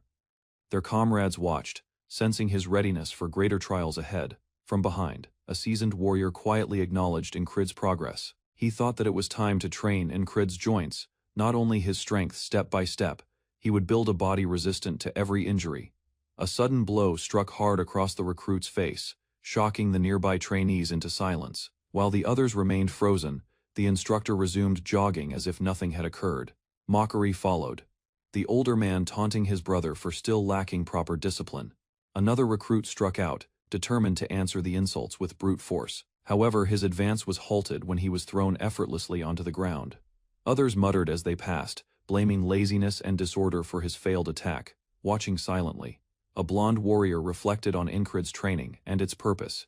He intended to help Incrid control his sword as if it were part of his own body. A red-haired observer, thoughtful yet unsure, decided to teach him how to walk correctly first. Despite his hesitation, the red-haired man knew Incrid needed better physical control. Nearby turmoil erupted as soldiers argued, nearly breaking into a fight. Observing from behind, he resolved to stop Incrid from becoming one of them. Suddenly, a commanding voice ordered them all to halt in their tracks. From atop a white horse, a striking knight introduced herself as Roel of Aspen. With fearless confidence, a challenger stepped forward, demanding a one-on-one duel. With a calm gaze, Roel of Aspen anticipated the opening move of their usual battle tactic. Prolonging duels seemed trivial, but it steadily wore down their enemy's morale. Letting the challenge pass unanswered would seem cowardly, so action became necessary. Among the ranks, whispers rose as Roel offered the fight to one of their own, named Rem. Caught by surprise, Rem blinked in confusion, while still struggling with a training partner. Other soldiers questioned the choice to send in a brawler, surprised by the selection. Without delay, Rem accepted, eager to ease boredom with bloodshed. He rushed forward, closing the distance with frightening speed. Mockery followed, as the opposing side realized a barbarian was charging straight toward them. The battlefield turned chaotic, as Rem crashed through enemies, blood splattering across the grass. One enemy screamed in terror as Rem roared for more challengers. Onlookers admitted he was insane, but also terrifyingly efficient in battle. Cries of surrender rang out, but the attack did not stop. Horrified, soldiers watched as Rem continued beating a helpless opponent. Finally, Roel stepped in, commanding him to stop before it went too far. A soldier shouted, demanding Rem stop after his opponent had clearly surrendered. Rem, bloodied and wild-eyed, ignored all pleas as he continued his assault without restraint. Grinning through the carnage, he yelled that he couldn't hear them, lost in his frenzy. From afar, allies looked on in horror, unwilling to stand beside someone so uncontrolled. Roel, disappointed, realized the brief morale boost had already collapsed because of the brutality. Only one person, she thought, had the ability to restrain the madness in Crid. Night fell over the camp as the wounded returned from the battlefield in silence. Crid, still injured, was scolded for his condition and told to remain inactive. Roel approached, playfully noting that her fiancé seemed to have a habit of getting into trouble. With a serious tone, she handed Crid a small vial containing rare fairy medicine. His comrades were astonished by the gift's value, recognizing her deep concern. Crid accepted it with confusion, unsure why she was offering something so valuable. Roel gently reminded him of their promise for a future together. She called it a small engagement gift, something he had never received from her before. With a soft farewell, she welcomed him back and told him to get some rest. While the others joked and relaxed, someone casually suggested mixing business with personal matters, stirring the group's usual banter. Laughter followed as the soldiers teased about Crid's rejection skills, admiring his sharpness beyond just combat. Though silent, Crid questioned the meaning behind Roel's earlier words. Several days went by after Crid reached the front lines. This span of relative calm gave Crid time to recover. At sunrise, he jogged through the misty field, his rhythm even Auden quickly followed, remarking on his early start and checking his condition. With a nod, Crid credited the fairy's cream for his rapid healing. Smiling slightly, Auden offered a proposal. A quiet exchange of looks confirmed shared understanding. Both men assumed their stances across the training field, muscles tight in preparation for a spar. As the match started, Auden closely monitored Crid's state. Even so, Crid's resolve stayed firm. Combat was never optional for him, it was instinctive. Without warning, Auden rushed forward and grabbed him, executing an unforeseen move that disrupted the flow. Forced onto the ground, Crid stared upward in puzzlement. A brilliant aura flared from Auden's form, bathing the surroundings in golden radiance. In total silence, holy energy surged as Auden began unleashing sacred force from within. A powerful warmth flowed through Crid's body, unfamiliar yet oddly soothing. He understood at once what surrounded them wasn't merely strength but pure divinity. Enveloped in golden light, Auden remained still at the heart of a growing pillar of radiance. When Crid attempted to speak, Auden stopped him sharply, ordering silence. Whatever had happened, it could not be revealed. He required Crid to swear secrecy in their god's name. The demand wasn't optional, it was a command bound by belief. Crid hesitated briefly, then agreed. They stood within the quiet fog, which Auden softly described as a heavenly blessing. Divinity was holy, reserved only for clerics chosen by God. It was a miracle capable of restoring the injured. Although Auden prayed without end, he had never shown divine power before this moment. Crid silently wondered if Auden had violated a sacred law to protect him. Auden watched Crid depart and murmured gratitude. Fear of being discovered by inquisitors weighed heavily on him. The church had restrained his body to suppress divine abilities. That energy throbbed painfully within his chest. Yet, he chose to break the seal for Crid's sake. Looking toward the sky, Auden felt ignored by his god. Still, something had shifted. Through Crid, he believed divine will had finally spoken. He would now act according to what he believed was right. Elsewhere, Crid covered his injury. It was mostly healed. He stayed silent, understanding the truth had to remain concealed. In the camp, soldiers debated tactics. The battle had yet to start. Leaves twisted in the wind as enemy flags appeared on the horizon. The alarm rang out urgently. A scout dashed into camp, yelling a grave warning. Their enemies had begun advancing. Forces rushed into position. Among them, Crid stood prepared, his gaze sharp and composed. While officers observed quietly, Aspen troops shouted crude taunts. The clamor spread swiftly. As voices grew louder, enemy fighters hurled insults to shake morale. Their aim was disruption, not conversation. Some allied soldiers laughed off the provocations. One even joked, asking if the enemy's blades were meant for cooking. Psychological pressure increased. Despite equal strength, the Aspens struck mentally first. Their insults hit deeply, ridiculing their pride and bravery. Red-haired Marcus watched in silence, fully aware morale was declining quickly. Inside, he hoped for something to turn the tide. A single spark could restore confidence. Enemy mockery escalated, shouting vulgar insults without hesitation. Andrew, one of the younger fighters, was clearly shaken. His fists tightened. Crid placed a hand on Andrew's shoulder and spoke calmly. Anger would be more useful in combat. A faint grin appeared as he assured him it was fine, even to be ridiculed. With steadier breathing, Andrew nodded. He wasn't angry, just focused. Laughter broke out among the troops as the earlier tension faded. Some began teasing Andrew openly, Auden joined playfully, sparking a chaotic wave of laughter. Andrew's protests only made it louder. From afar, others observed the scene in confusion. Their curious looks questioned the group's behavior. Andrew yelled in irritation, trying to hide his embarrassment. His reaction only worsened the teasing. Despite the humor, one soldier asked whether teasing Andrew was needed. Incrid gave a simple answer: discipline. Marcus observed quietly, unsure if Incrid's words were genuine or part of a performance. While walking, Incrid ignored the enemy's taunts completely. Responding, he said, was unnecessary. He suggested he had a plan. His confidence hinted that something was about to change. Marcus narrowed his gaze, attempting to grasp Incrid's intention. Understanding came. Marcus realized Incrid's sharp words could shift morale instantly. The soldiers began murmuring. Incrid, leader of the madmen, had stepped forward with firm strides. Incrid advanced, his presence igniting momentum toward victory. Given a dangerous command, Incrid is instructed to lure enemy archers by stepping into their shooting range. He agrees without any hesitation. He walks ahead alone as nearby soldiers stare, confused by his sudden, wordless movement, ignoring warnings shouted from behind. He shows no concern for arrows that could fall upon him. A soldier sneers at his courage, ridiculing him as just another doomed idiot. Instead of clarifying his intent, Incrid gives a vague answer that he'll improvise once he reaches the foe. Entertained, his companion calls it a unique kind of skill, observing with interest. With a calm expression, Incrid mocks an enemy's face, likening it to that of a corpse. The stunned opponent flinches, his expression turning from confusion into rage. Witnesses realize the insult was deliberate, carefully crafted to provoke anger. Feigning regret, Incrid follows up by harshly insulting the man's mother.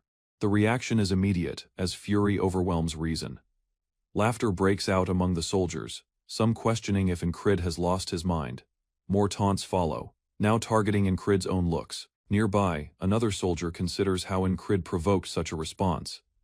Now furious, the enemy rushes forward exactly as Incrid planned. As the axe shines beneath the sunlight, tension builds. Incrid's wound remains fresh, his body still not fully healed. One female soldier grips his arm, reminding him that his injury has yet to recover. He quietly accepts her concern. A nearby soldier notices his own movements are limited by pain. Among the enemies, anger grows. The red-haired man remembers the insult, still burning with humiliation. Resentment overtakes caution. The command is simple: kill Incrid. Though loyal to House Gardner, the soldier admits shame struck him deeper than any obligation. Driven by rage, he charges recklessly, blade raised with deadly intent. Yet Incrid isn't his focus. He demands the true culprit, the one who called him a ghoul. Insults intensify as the redhead promises brutal revenge. Incrid remains silent. Their battle starts. Weapons clash fiercely as fighters trade powerful strikes. A nearby commander remarks on the strength of Aspen's warriors, acknowledging the grave threat. Despite strong resistance, one fighter surges ahead with unstoppable force. Dark armor dashes beneath moonlight, striking with sharp precision. Watching from afar, the commander observes the attacker's relentless drive. A savage blow connects, spilling blood, and sending the red-haired soldier staggering in pain. Andrew Gardner lunges with fury, sword cutting through the air, yelling his name with intense resolve. No ground, no injury, no barrier halts him. He forces through the grass with unwavering determination. Even after falling, he refuses to surrender. Andrew throws himself back into combat, undaunted. A heavy strike slices across his face, yet rage drives him forward. He hurls himself at his opponent. His foe ridicules his attempts, claiming he is nothing compared to true resolve. Still, Andrew continues, eyes blazing with focus. He refuses to be disregarded. From the sides, allies watch in shock. Andrew fights with unexpected strength. Cheers burst out. Ghoul slayer, lunatic, virgin labels, once meant as insults, now sound like admiration.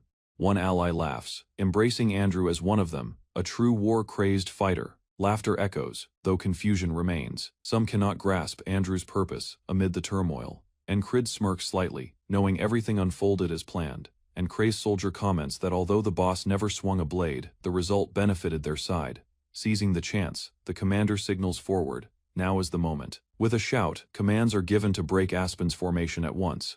The soldiers rush ahead, slamming into enemy ranks with crushing strength. Cries erupt across the battlefield. Aspen troops notice enemies advancing from the side. Norlia's border guards have arrived. As disorder spreads, a soldier realizes the ambush. While Aspen's front line is occupied, Flanking enemies strike fiercely, using the chaos. The order rings out. Archers are told to fire their volley, darkening the sky as they fall like a deadly rain. Aspen forces scramble to shield themselves. The assault tears through soldiers, screams echoing across the ground, watching from behind. The commander states the advantage has changed. The tide is shifting despite their mental strategies. Aspen is losing ground.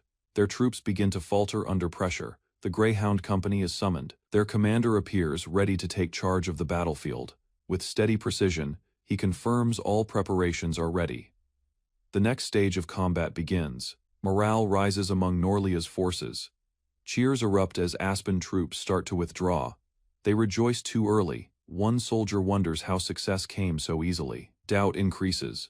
The experienced commander senses something is off and stays in position. His subordinate suggests pursuit, but the commander firmly declines, suspecting a trap, carefully scanning the battlefield.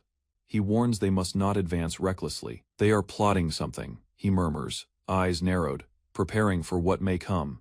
Through the flame-lit darkness, a hooded silhouette moves quickly toward the command encampments. Tilting his gaze, his visage appears marked and worn. He steps into a planning tent where veiled figures remain in silence, charts and directives spread before them. The message was delivered, yet their allies stay hidden, stationed distant enough to escape discovery. Within the woodland gloom, formidable shapes crouch behind the trunks. The Norelia troops, monstrous and quiet, await the command to attack. With disdain, an experienced leader mocks their common methods, crude assaults through border defenses, but declares this operation will proceed differently. Earlier conflicts have proven that small, elite units can control the battlefield without massive numbers. A calm tactician, grinning slightly, stresses that their army will not depend on beasts but accuracy and leadership. Triumph, he proclaims, belongs to the Aspens. Their scheme is already underway. Meanwhile, Kras, sitting outside, considers the strange calm that followed their return. His mind shifts tactical, either retreat or introduce a new factor. Despite increased scouting, the opponent stays hidden. Doubt eats at his determination, irritated. Kras questions why the opponent stays unaffected. Their calmness feels unnatural. Incrid approaches, ready and steady. When the commander arrives personally, Incrid questions the unusual gesture, moves with steady strides, quietly examining his state. Though not fully recovered, he feels ready enough for battle. Beside him stands a fair-haired warrior, blade in hand, asking if they're advancing. Incrid confirms there's no need for restraint anymore. His rival agrees this duel will be fought completely. Both combatants move with speed and power, shaking the space between them. His actions are rough yet smooth, a harmony between instinct and control. He quietly thinks this form isn't refined, it's shaped by experience and necessity, born from struggle. Steel collides again. The blonde adversary senses the unpredictability in Incrid's swordplay. A moment of clarity strikes. Incrid's method reflects Valentine's, yet it's distinctly his own. This is no copy. It's the road Incrid has created for himself, one forged through blood and endurance. An opening appears as Incrid adjusts mid-battle. The blonde fighter identifies a move he once taught, but sees it reborn with fresh potential. Their weapons meet in a stalemate, both gazes locked in shared respect and rising tension. As their blades spin, the opponent's eyes widen. Incrid is wielding two swords. How to answer to this abrupt shift in style? With determination, Incrid declares through action alone, this is the road he has chosen. The blonde fighter studies Incrid's posture, entertained by his dual blade reveal. Without delay, he rushes ahead. The battlefield fades as momentum grows between the fighters. Face to face, both warriors realize that the duel is far from complete. Their fierce clash continues, swords flashing with each strike. The onlookers watch in increasing awe. A gray-haired soldier tightens his fist, annoyed. He didn't expect to fight so quickly. Another warrior with long crimson hair watches the match. Conflicted though, often hesitant, Incrid brings out her competitive nature. Pressure builds as the muscular soldier tells himself to calm down. He scolds a comrade, barely restraining himself. Jokes are traded as threats blend with playful remarks. He's reminded that these fighters are, indeed, a peculiar kind of insane. Restlessness spreads like wildfire among them. The commander reflects Incrid seems to awaken the fire in everyone, even the most idle soldiers. She smiles faintly, realizing that she, too, feels drawn in. Her blade aches for motion. The brawler can't restrain himself anymore and charges forward to claim his turn. Kras panics at the disorder, unsure if this is training or a complete mutiny. Despite their control, He senses it now. Everyone burns with the desire to win. Ragna watches in silence, as if thinking about something distant. His expression softens briefly. Nearby, Sunnar remembers her promise. The day she returned from scouting, she vowed to ignite this fire in them. Incrid steps in, ready to continue. Sword lifted, he challenges the others without hesitation. He won't stop until he faces them all. Night descends again over the mountain camp. Inside the tent, Incrid collapses from exhaustion. Concern rises. One notes how recently Incrid had healed. As he rests, his dream begins. A familiar forest opens above with beams of light breaking through the canopy. He finds himself standing alone. The place feels different. No boat, no blossoms. Uncertainty settles in. He questions if this is a memory or something entirely different. The dream intensifies. A conflict erupts, cries echo, as Incrid relives a battle against harpies. Swords collide, bodies shift. He remembers clearly this was during his mercenary years. An opponent falls before him. Incrid starts to understand the deeper meaning behind this vision. Suddenly, a masked figure emerges. Shadows curl around the man with a cruel grin. Incrid recognizes him instantly. The face is unforgettable, someone he never wished to see again. The dream twists. Incrid mutters quietly, "That bastard." The fighter advanced ahead, boots scraping along the soil as war shouts resounded around him. He surged into battle, and the surge awakened memories of his first moment on the field. Blades had once struck near his head, and he never flinched. Back then, bravery felt instinctive, but now, he wielded the heart of the beast. His pulse throbbed fiercely, pushing blood through every part of his body. Nearby troops hesitated. Their calls for withdrawal shifted into cries as leadership structure collapsed. Darkened force gathered around him. He sped up, turning into a presence none could follow. With every step, the earth cracked beneath his stride. The opposing ranks broke before contact. One guard lifted a shield, but it shattered instantly under the power of impact. The fighter pressed onward, disregarding pleas for mercy as he drove ahead. His veins swelled unnaturally, muscles expanded, driven to their utmost limits. Air howled as he sprang ahead, ripping through armor and metal. Each pulse increased his strength. His body turned into a weapon in motion. Bones snapped and shifted, strengthening every joint with raw power. He turned his body, unleashing a savage strike that split the air. This was no simple ability. It was the heart of the superhuman fully awakened. Rushing ahead, the fighter's blow struck with thunderous power. Momentum pushed him into another foe, who scarcely had time to react before being thrown aside like a doll. From afar, a soldier gasped in terror, unable to grasp the sheer speed and violence happening before him. A frantic shout burst out as another soldier attempted to rally. The charging fighter's eyes burned red with fury as he launched toward his next target like a missile. A massive beast roared, swinging a huge arm, calling him a tiny insect as it prepared to strike back.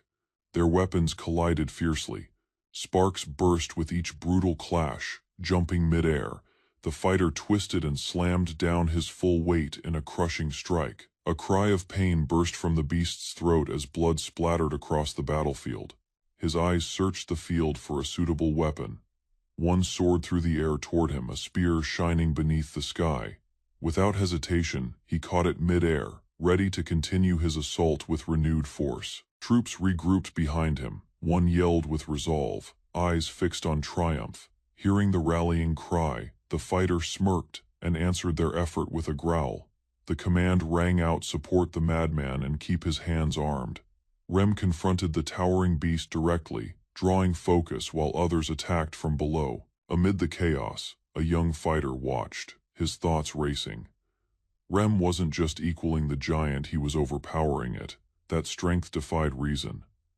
It wasn't merely force, it was mastery far beyond human limits. Another soldier observed the clash and calmly evaluated the situation. With the left flank secured and Rem controlling the giant, tactics shifted. Orders were swift and decisive, while others readied their squads. One man asked Ragna his next action. Though impressed by Rem's skill, the dark-haired youth reminded himself that this wasn't the time to admire. There were still tasks to finish. He tightened his grip and looked forward. A sharp cry followed by a burst of blood drew everyone's focus to the field. One soldier stepped before an ally, wounded but resolved to hold his ground. A cloaked foe taunted him with chilling calm. Dark eyes gleamed beneath the hood. In a flash, the dark figure struck, his blade curved, swift, and merciless. The soldier parried the attack, clashing steel against dark force. The ground shook. With strained breath, he mocked his opponent, calling them by name. The name Incrid sparked a reaction. The cloaked man halted, shocked by the familiar voice. Recognition passed between them as tension thickened in the air. With a grin, the cloaked figure admitted their past. His voice bent the name like a weapon, taunting him with false bond and old familiarity. A nearby ally asked for explanation, uncertain of their connection. Memories rose of a time when the youth had no choice but to respect the man's power. Now, that past held no influence. The youth had reshaped loyalty, valuing those who risked their lives for others. Images of true allies flashed in his mind, brave, selfless warriors who stood united in battle. The youth declared that those who defended others were his true friends. He faced his opponent and made it clear he hadn't forgotten. With blade ready, he surged forward, channeling everything into one swift strike. His rival met him mid-attack, ready but shaken by the intensity. This wasn't merely a fight, it was revenge, driven by the memory of fallen allies. A seasoned fighter pushed Incrid backward, shouting for him to remain behind. Resolute in his intent to protect him, he moved directly into the threat. Their weapons clashed with tremendous impact, rattling the earth below. Sparks scattered as the foe retaliated with savage strength. The Guardian held firm, refusing defeat. From afar, Incrid watched without a sound. People had always stayed away from him, yet this warrior behaved otherwise. The battlefield grew quiet as Incrid stepped toward the fallen man. Their gazes locked, filled with shock and suffering. No words came from Incrid's lips. The monstrous being surged ahead once more, its roar overwhelming. A fatal strike concluded the instant. The fighter fell, his allies crying out his name in terror. Another combatant rushed in wildly, fueled by anger. The formation broke apart even more. Disorder spread swiftly. Incrid turned, calling for withdrawal through gritted teeth. Hope disappeared. Their greatest warrior had fallen. A new opponent stood firm, weapon-drenched. His steady tone foretold death. An attempt to reason was ignored. The betrayer exposed his new loyalty. Ridicule followed, targeting their bond. Without pause, Incrid acted. His sword cut through cleanly. The betrayer choked, eyes widened. A faint light flickered from Incrid. Only a single life was spared. Incrid had decided. Incrid remained, still as harsh voices echoed inside his thoughts. The taunts hurt deeper than the blow. Incrid tightened his jaw but stayed silent. While others labeled the traitor powerful, Incrid understood the truth: he was merely too frail. What lingered wasn't his allies' deaths, it was that only he had survived. Driven by disgrace, he chased power with all he possessed. The burden of guilt pressed on, yet he advanced. Memories continued to trouble him. When another foe spoke his name, past mistakes resurfaced. A fresh enemy appeared in fire and wrath. Incrid confronted it alone, weapon ready. Sweat formed as he awoke suddenly. The nightmare remained with him. Rain fell heavily outside. Incrid practiced quietly, swinging his blade beneath the downpour. A dark panther observed near his bed, its blue eyes sharp, it remembered. Visions of the rear camp returned. Incrid had once fallen, exhausted and exposed. The panther had done everything it could. Regret remained. This time, the creature swore not to fail him again. Outside, activity stirred the camp. Soldiers equipped themselves as horns blared. Within the barracks, Incrid stood quickly. A companion informed him the Aspen mercenaries had come back. Without delay, the unit ready to move. Another conflict awaited. The camp awakened as troops hurried out. A red-haired fighter grumbled about the early hour, covering her eyes from the brightness. A lingering memory from his dream crossed his thoughts. The voice had reminded him of Esther. Without pause, he told the panther to guard the tent. Silent trust passed between them. He walked into the morning mist. The air felt heavier than before. Tension thick around. Across the plain, enemy troops gathered in daunting numbers. Their banners stood unmoved in the wind. Beside his ally, Incrid spoke a grim thought. The coming clash would not be simple. Ranks formed on both sides. As blades were drawn, Incrid narrowed his gaze, sensing unease. His mind raced. The enemy must have concealed something, he could feel it. Suddenly, an order echoed. Arrows soared into the air. A barrage of projectiles descended. Soldiers scrambled, shouting as chaos erupted. From the enemy line, something enormous shifted. The ground shook from its presence. Incrid stared, stunned. A shadow rose. His breath halted. The creature revealed itself, massive and brutal. A giant had entered the fight. Blood scattered as it tore through soldiers. Spears broke against its hide. Fear spread quickly, as death followed each step. A monstrous being rushed forward, striking with savage force. Its eerie laughter rang as troops scattered. With shining eyes and a warped grin, it advanced, unstoppable. Its terrifying aura unsettled even the boldest. Incrid stayed calm, observing the beast. He remembered tales of such creatures giants created for war and destruction. A narration flowed through Incrid's mind. Frogs chased dreams fairies, nature. Dwarves valued metal. Half-humans upheld legacy. Half-dragons walked alone. All were driven by instinct. Giants, however, desired violence. Their joy came from slaughter. Incrid evaluated swiftly. Foes were closing in from both sides. Soldiers shouted from every direction. Strikes came quickly without pause. Cries filled the field. A fighter warned of danger if they failed to halt the attack. They would be overrun. Incrid calmly commanded then. Stop them. His focus remained steady. Perplexed by Incrid's calmness, Kraus followed orders. Others divided to guard the sides. An elf warrior offered to take the left, convinced her people were involved. Brief humor was shared. The elf requested a kiss before battle. Incrid refused. She called him distant and left. Another ally stepped forward, eager to show his worth. Incrid observed as his comrade charged ahead. One thought remained: what was the man intending to do? Facing his former rival, Incrid remains motionless, while the man scoffs at thoughts of vengeance. Laughter bursts from the scarred warrior, ridiculing Incrid's endurance and labeling him feeble. Watching from afar, Ragna remarks somberly that Incrid has walked straight into inevitable death.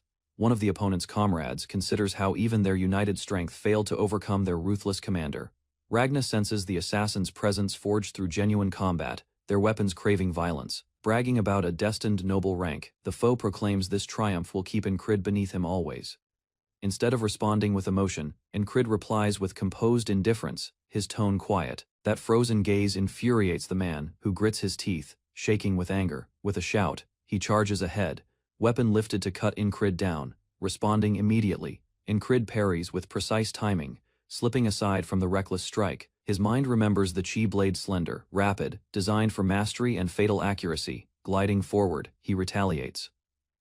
The sword slipping through the enemy's exposed gap, ancient words resound. Even compassion could never alter the powerless. Weapons collide as they meet mid-dash, force clashing against accuracy. Fueled by fury, the foe roars that now he will end Incrid. Shouting Incrid's name, the opponent surges ahead fiercely, weapon striking with erratic accuracy. From the edge, a crimson-haired ally cries out in panic, unable to track the chaotic duel. Sharp eyes follow every movement. Incrid quietly analyzes the approaching offense. Metal rings as Incrid pivots, navigating past the opponent's powerful blow. Within the clash, his thoughts stay steady. Purpose must guide movement, or action loses meaning. Ragna watches, observing that even deadliest assassins fail once their methods become foreseeable. Crimson bursts as Incrid's sword lands true, stabbing deep into the enemy's flank. Through tightened jaws, the foe flinches, blood flowing from his lips in shock. I do not live just to kill you, Incrid states coldly. You're not that significant. With a decisive strike, Incrid forces his blade downward, finishing the fight. He states that the self who allowed allies to fall no longer remains. Gazing at the still corpse, Incrid murmurs that this man will trouble him no longer. He quietly respects the departed, wishing his real companions see this triumph. A weapon is returned to its sheath as a mark of ending, not surrender. Incrid stands firm, gaze keen, prepared for whatever follows next. With a smirk, Ragna loosens his body, eager to enter combat beside Incrid. An opponent mocks, taunting Ragna's lone advance, doubting his reason. Without answering, Ragna rushes forward, cutting down the man before he completes his words. Another adversary falls from the swift blow, head cleanly removed. Ragna looks back, pretending astonishment as though the strike meant nothing. Observing, the red-haired fighter notes internally that asking someone's name after killing them feels strange. Opponents charge in, weapons lifted, trying to overpower Ragna. Without pause, he retaliates mid-leap, motions sharp and controlled. His sword threads through enemies, cutting them down individually with deadly accuracy. One last foe drops, eyes widened in disbelief before collapsing. Incrid watches quietly, recognizing how Ragna exerted little effort for massive impact. Satisfaction rises as Incrid acknowledges the power of the team they formed together. Fear spreads through the enemies as they yell to regroup. Calmly, Ragna instructs Incrid to observe carefully and understand. Blade drawn once more, Ragna rushes forward, gaze blazing with determination. Ragna steadies himself, weapon ready, as he prepares to confront another wave of enemies. Frightened cries echo as foes approach, yet he remains unmoving, calculating his next move. With focused vision, he targets his opponent and dashes ahead with sharpened resolve. His sword slices through several enemies in one sweeping motion, leaving blood behind. Incrid observes, recognizing the method efficient, destructive, yet remarkably simple. Calling the technique scission, Ragna defines the lethal strike he just executed. A brief pause follows before Incrid questions, the name with subdued disbelief. Before more words are spoken, a scout yells about reinforcements arriving with giants from Aspen. Their troops gather renewed energy, advancing together to seize advantage. Turmoil erupts as both factions unleash strikes in a storm of motion, yet uncertainty grows when another giant emerges, this one siding with the enemy. Shock spreads among the troops as they realize Nerkula also commands a giant. A colossal fighter emerges amid the turmoil, throwing a shadow over the shocked troops. Doubt ripples through them as one questions aloud how Nerelia could command such a titan. Instead of boasting, the fighter quietly denies the assumption. Without lifting his weapon, he grants his opponent something rare: time. His enormous figure moves ahead, calm and measured. A desperate officer commands the ranks to hold formation with their spears. Fear shatters order. Voices rise, urging a charge to kill him before it's too late, and the soldiers rush forward. 2. His tone remains calm. 1. Suddenly, the ground quakes beneath his charge. With crushing power, he slams into the front ranks. The dust clears for a moment. He alone remains standing among fallen enemies. Blood stains his arms as he renews his oath to fight with all his strength. He murmurs a prayer, presenting foes as offerings to his lord. Every step he takes becomes a sentence of death. Fear spreads quickly. Some troops stand frozen, others shout to kill him before they fall. His momentum builds. His weapon cuts down any who block his way without pause. Laughter bursts from him, fierce and untouched by the carnage. With arms spread wide, he beckons the soldiers toward their end into death's embrace itself. As Sinar moved forward, silence settled over the group. A vivid ancient forest came to mind, the dwellings of fair folk who once lived in close-knit clans beneath the canopy. Times had shifted.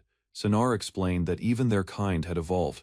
Solitude no longer defined them. Auden revealed that many fairies exchanged their years for wealth. Some entered armies, others fought as mercenaries. With weapons drawn, both stood their ground. Auden warned that mercy remained if Sinar chose to flee. Unmoved, Sinar refused. Their blades, nadir and needle, would decide whose will prove stronger. The wind stirred as a single leaf drifted between them. Their weapons shone, awaiting violence. In a flash they collided. The air cracked as steel struck steel. Blades clashed fiercely.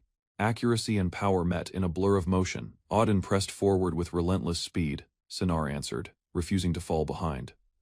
A low grunt escaped as tension rose. Neither yielded.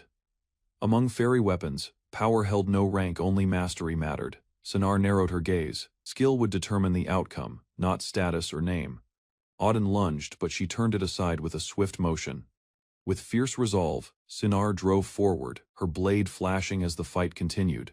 With Auden restrained, a shout rang out. This was their chance. One soldier called for all to strike together. Several fighters closed in, overwhelming their target in organized chaos. The battle quickly turned in their favor. Amid the clash, a wounded man fell. Another pulled him away, barely escaping further blows. Auden stared up at Sinar in disbelief. The ambush had worked too perfectly. He realized that another fairy had been used to split his focus before the final strike. Their blades met again. But now Sinar held the advantage. As Auden collapsed, Sinar stepped past him. She faced the remaining soldier. He questioned abandoning his leader. Calmly, the red-haired warrior replied that if Auden were weak, he would already be dead. With quiet certainty, he affirmed his belief. The tide was turning. Sinar praised Marcus, their commander, for being sharp and ready, unlike the one before. From horseback, Marcus saw his chance and took it. His order rang out, loud and swift. With a thunderous cry, the turtle-heavy infantry advanced. The armored troops surged ahead like a wave of steel, shields tightly locked. Enemies panicked at the sight. Understanding what approached, his name echoed Madman Andrew, and foes fled before his blade could strike. Andrew charged forward, shouting wildly. As he tore through enemy ranks, a stunned soldier watched the destruction unfold, shocked to recognize traces of the infamous Rem in Andrew's frenzy. It became clear Andrew had inherited a dangerous fury shaped after a savage legend. Troops moved forward, their formation tightening. One man dashed ahead, scaling a spiked barrier without hesitation. Sinar led the advance. The soldiers behind her stayed focused, their determination unbroken. With quiet reverence, Sinar observed the spring wind had returned. sweeping over the battlefield once again. A young soldier noticed enemy leaders retreating. Realization struck victory was close. Orders followed swiftly pursue and eliminate the remaining command. The High Commander confirmed it. Their squad had reversed the tide, defeating the enemy's strategy entirely on their own. Others admired their bravery. Unlike the madmen of the past, these warriors had reshaped the rhythm of battle. All attention turned to their captain. One person's resolve had carried the force of the war. Sinar smiled. Faintly, everyone was once again intoxicated by the magic of the spring wind. Cheers erupted. Cries for the madmen echoed across the field in fierce celebration. The soldiers rallied behind these unexpected heroes. Though awkward, the chant felt fitting. If Incrid was content, then so was the entire unit. Racing over the vast plain, a band of warriors moves with urgency and strain within their ranks. One among them frowns, believing Abner's plan held value though none foresaw a giant's downfall. Doubts emerge as he wonders if Marcus had engineered this turmoil from the very beginning. Harsh recollections return. They had also lost Mitch Courier in the earlier encounter. Out of nowhere, a rider is brutally hit, hurled from his mount by an abrupt impact. Cries break out as the truth dawns: these are not common foes, but the feared border guards. A trap is sprung quickly, yet another soldier collapses before he manages to unsheath his blade. The assailant, ruthless and exact, pulls his target down with deliberate force. Identified as the leader, he surpasses the Grey Hounds in every aspect. Additional casualties follow in the violent clash. Their ranks falling apart, withdrawal becomes the sole choice. Staying alive matters more than honor. Still, fleeing is not easy. Another soldier is pierced amid the turmoil. A crushing blow sends a rider tumbling down onto the ground. The border guards signal retreat, having shattered the opposition's resolve. Observing their escape, their chief labels them nothing but wandering mutts. Even though the Aspens fell, the conflict marked merely the first step in a broader war. Ah's strategies evolved. The forces readied themselves to move and confront the foe near crossguard. Instead of rejoicing, the atmosphere turned toward recognition and internal ranking among participants. Prideful claims filled the space, with fighters asserting responsibility for the giant's fall. Tension escalated as voices clashed until Incrid halted it through a decisive suggestion. Rather than dispute, he proposed battle, inviting anyone willing to prove themselves through power. One soldier recalled the rush of peril invigorated by the disorder of combat. His enthusiasm drew ridicule from others, labeling him untested and foolish. Annoyed by the commotion, Incrid stepped out to calm his thoughts. An ally noticed his distant stare and accompanied him in a quiet exchange. They laughed about Henri's wish of marrying a florist once peace returned. That ambition, however, stayed unreachable while conflict endured. When questioned about returning, Henri admitted that he wanted to. Even so, he declined to depart while others were still exposed to danger. Their safety, Incrid realized, often relied on Henri's senses as an experienced tracker.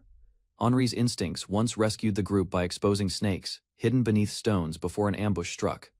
Swift with a bow and accurate in combat, his abilities had proven vital. Coming toward Incrid with interest, Henri spoke out, but Incrid replied clearly: every man must follow his own path. Perplexed by Incrid's statement, Henri was soon called by a superior officer. She notified him of a special release due to his service to the company. Instructed to ride with the injured, Henri struggled to grasp the announcement. Still dazed, he gathered his belongings while glancing at the others, resting close by. Hopes for fortune and quiet envy lingered as comrades exchanged playful comments. Recognition for his work came with smiles, proving how well he had endured among them. Goodbyes started as Henri received kind words from his fellow fighters. Seeing him depart, Incrid stayed silent until Henri looked back. Despite his reserved nature, Henri never fully fit within the group. A strong handshake expressed more than any speech could. Incrid gave a sincere hope for Henri to win the heart of the woman he loved. With appreciation in his gaze, Henri left, while Incrid remained, watching quietly. Incrid stood beside the armored woman as they observed Henri leaving the camp. He confirmed Henri's departure and expressed gratitude for approving the request he had made before. When she inquired about their engagement, Incrid casually postponed it for 10 years. Although she accepted the postponement, she remarked she disliked older men. Incrid answered coldly, saying he held no interest in fairies whatsoever. Her expression hardened, as she reminded him that words could hurt others deeply. Incrid remarked she was not wounded, which only earned a scoff from her. She turned aside, asking for a walk together before returning. At that moment, another soldier arrived, informing that the commander had called Incrid at once. Beside his superior, Incrid stared into the horizon as wind moved across the wide field. Stories of his recent mission's crossguard infiltration and stopping the greyhound lingered heavily in the atmosphere. Another soldier warned him to weigh the outcomes, implying possible reassignment because of his accomplishments. A commander in crimson armor walked closer, presenting tea with a composed attitude and relaxed tone. Incrid refused politely, concentrating on arranging his gear and keeping order during the shift. He answered simply to the joking comment, saying he only spoke honestly, not to flatter. Recognition followed as the commander praised Incrid's outstanding history and steady performance. Without hesitation, he declared his wish to enlist Incrid, even with his immediate superior present. Rather than react, Incrid remained steady, conscious of the favor he had gained. A direct rejection answered the proposal, leaving the commander briefly taken aback. Although others had tried unsuccessfully before, this offer carried a different significance. Incrid explained the reason he clung to a dream that could never be exchanged, illuminated by the morning sun. He stated his determination with firm clarity. Not rank or authority, but knighthood itself was his ultimate aim. The older man observed quietly, memories of his own youthful drive flickering inside. Years had eroded the commander's ideals, leading him to choose practicality instead of passion. Existing without a dream had drained his purpose, making each day feel like a hollow routine. Recognizing his own stagnation, he confessed he was not worthy to guide someone like Incrid. From close by, a knight asked whether Incrid would truly attain knighthood.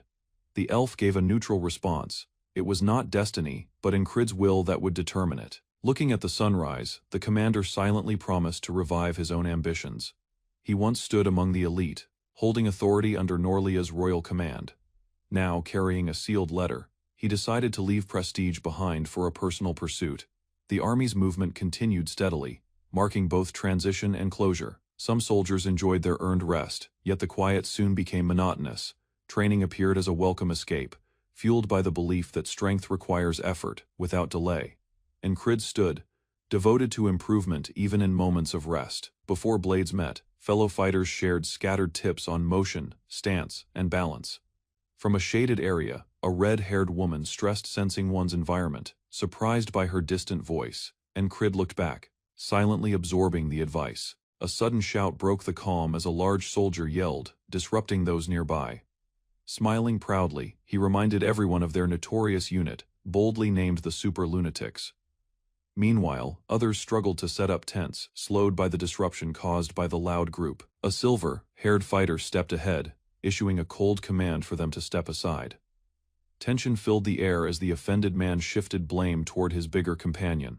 Instead of retreating, he responded with sarcasm, hiding irritation behind forced confidence. Nearby soldiers expressed confusion, unsure why they were involved in the reprimand. They once thought only Incrid spoke so directly, yet others proved just as bold. Caution prevailed, and they quietly moved away from the rising conflict. Kraze began examining the ground, sensing something left beneath the disturbed earth. He reasoned that escaping enemies likely concealed items in visible yet reachable spots. Curious, Incrid observed as Kraze uncovered something hidden near a worn cover. A warped tree root stood out, clearly distinctive enough for any soldier to notice. Using reasoning and instinct, Kraze located possible hiding spots with practiced skill. To Incrid, Krakaz's insight matched even seasoned strategists, shaped by struggle rather than rank. Krazier's keen perception was obvious, yet his true dream was opening a salon for wealthy women. While digging, he suddenly found a map, causing confusion and urgency in his voice. Nearby, others wondered about his reaction, unaware of the map's sudden discovery. Incrid and his group discussed how to spend time until the camp was completed. Rem was urged to speak, but the moment was interrupted by another bold proclamation. With pride, one soldier shouted his slogan, "Heart of the superhuman," eager to show its meaning. The method he revealed pushed the body past normal human limits. Using it involved danger, placing heavy strain on the heart and risking death. Unfazed, Incrid accepted the risk, certain that nothing, not even death, would block his path. Respect for Incrid increased. Others began trusting his strength and potential. With a strong handshake, they prepared for intense training no matter the outcome. As energy surged within him, Incrid's gaze sharpened, ready to surpass every boundary.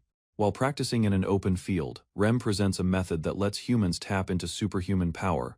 He explains that controlling this ability demands intense concentration and sharpened sensory awareness at key moments.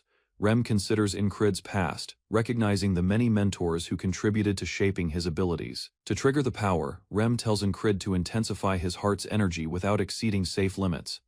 A surge starts as Incrid's heart pounds wildly, reacting to the dangerous technique he's trying to control. The throbbing force becomes noticeable, and Rem senses every beat through his fingertips, signaling both advancement and risk. Understanding strikes Incrid as he finally grasps what Rem meant by internal control and restraint. Concern follows immediately, as Rem insists on a steady approach, warning that pushing too far could be deadly. Remembering a past disaster, Incrid hesitates, haunted by someone who failed the same challenge. Torn, Incrid struggles with the thought of deliberately forcing power through his own heart. Those watching stay quiet, waiting to see whether he will commit or fall behind. Rem, however, detects no improvement and bluntly says Incrid hasn't even begun. Annoyance builds as Rem accuses him of hesitating again, despite early signs of promise. Auden and the others agree Incrid tends to hold back at crucial times. Unsure, Incrid wonders if it's truly possible to control one's heart with such precision.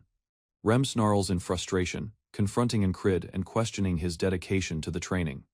Alone beneath the night sky, Incrid silently decides to try once more. By dawn, Rem erupts again, demanding to know if Incrid is putting in real effort. Without restraint, Rem orders him to activate the power immediately. Their shouting carries on late into the night, waking the rest of the camp. Nearby, a red-haired man watches the commotion and casually remarks that Rem is just swinging his blade again. Some believe the training is flawed, questioning whether Rem's approach even works. Arguments arise, with each instructor blaming the others for Incrid's lack of progress. Rem responds by explaining that the heart of the superhuman originates from advanced tribal methods. Mastery, he says, begins with sensing magic, followed by developing internal control. No matter how he changes his teaching, Incrid still cannot grasp the core concept. Memories of previous trainees nearly dying pass through Rem's mind. Another warrior suggests patience, pointing out that even talented users struggled initially. Weighing both success and failure, Rem lies awake, caught between hope and doubt outside.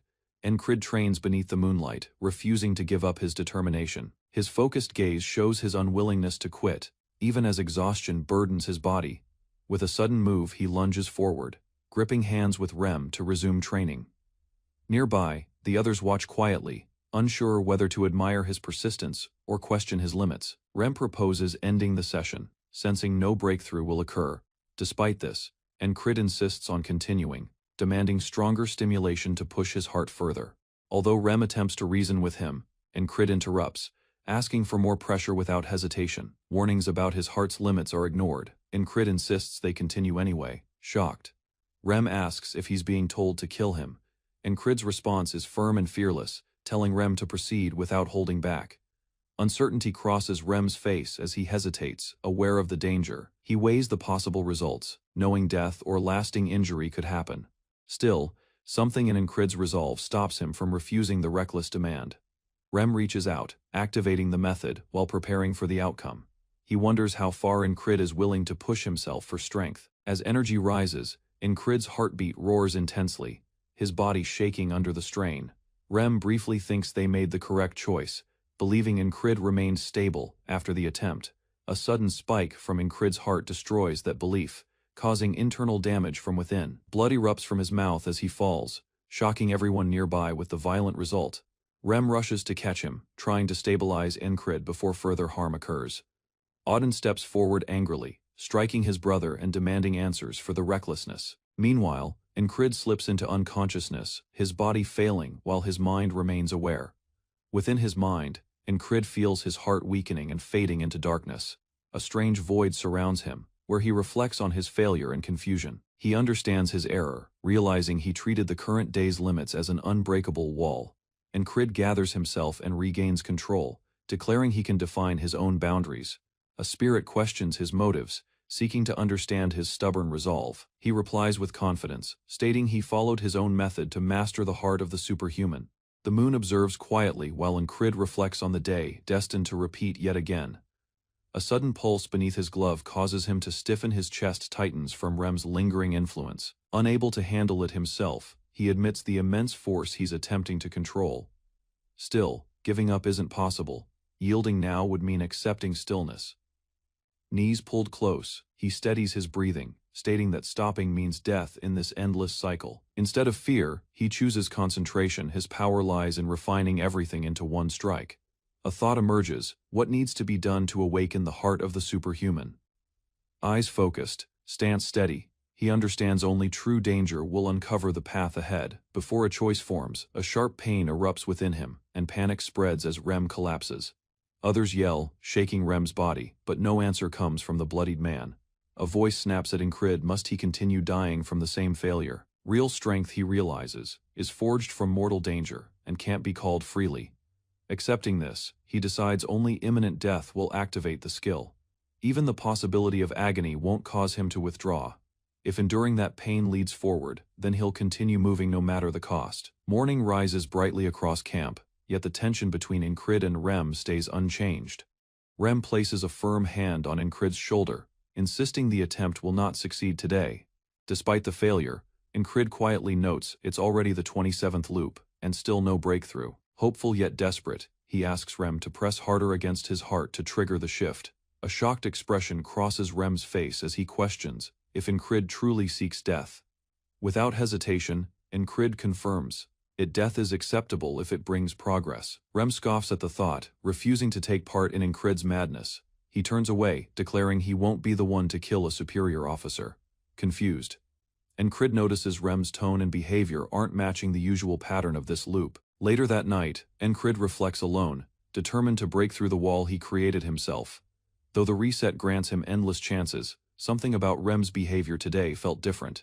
His determination remains firm, he'll keep moving until the truth reveals itself. Persistence drives Rem's change of mind. He agrees to try, starting on the 30th attempt. By the 40th try, his resistance weakens, and he repeats Incrid's request back to him. 50 cycles in, Rem meets Incrid's gaze, with silent understanding, and prepares to act. By the 60th attempt, Incrid gives a direct command, his tone sharp and decisive. Rem hesitates but senses something unusual in Incrid's resolve and expression. Realization strikes Rem, only follows through when treated as a subordinate, not a companion. The pattern becomes obvious. Incrid realizes that Rem and the others respond only to authority.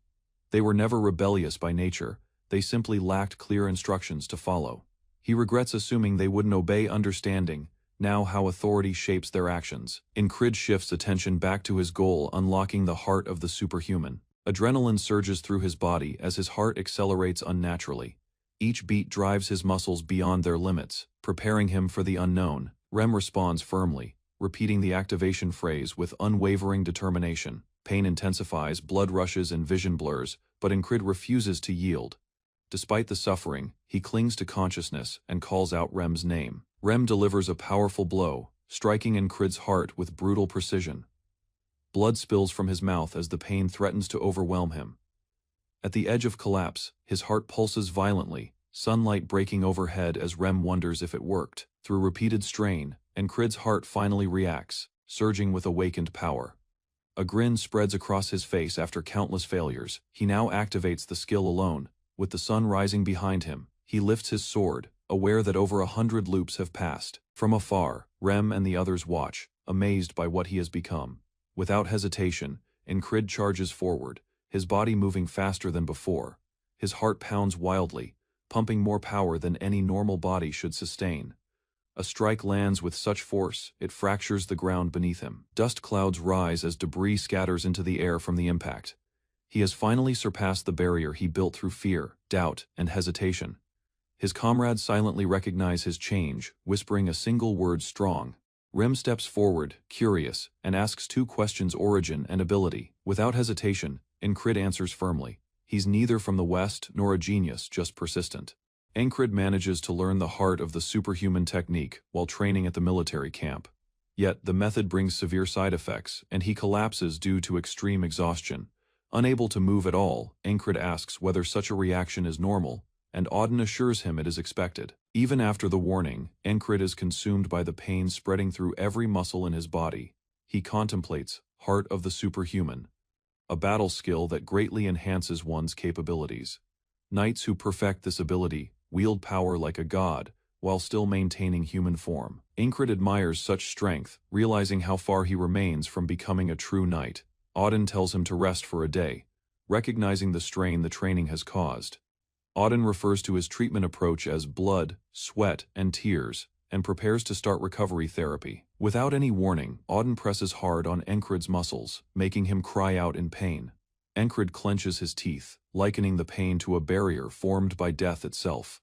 Auden instructs him to remember the pressure points as part of the lesson. He explains the massage is a method used to relieve muscle knots after excessive training. Despite the suffering, Encrid chooses to endure it, realizing the method may help him later.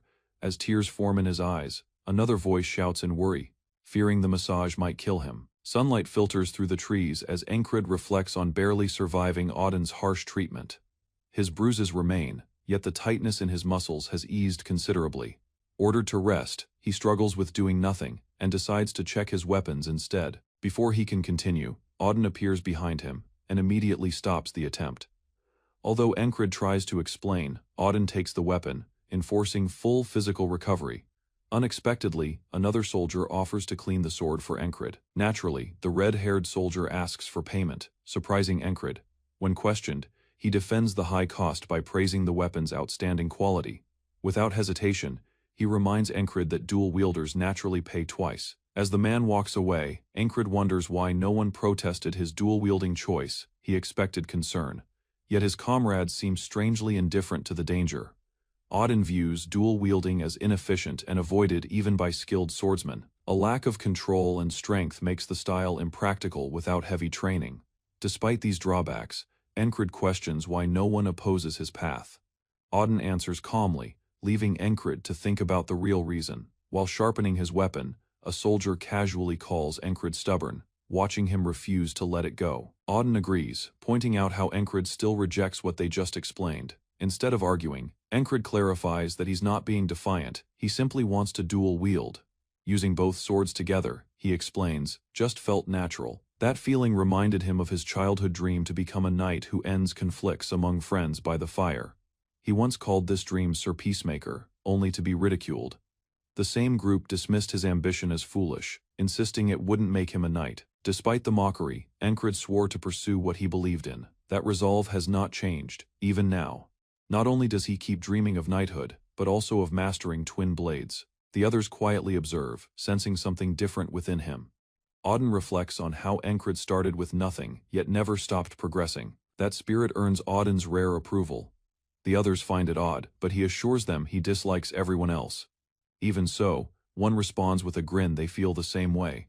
The group jokes about disliking one another, admitting they're all alike in that sense. Auden claims even God demands too much, laughing as he admits his dislike for them too. Despite their banter, one of them suggests training instead of wasting more time. Encrid hesitates, unsure whether he should move without Auden's permission. He's reassured the training only involves observing, not physical effort. The new lesson focuses on improving his ability to sense and react his dodging instinct.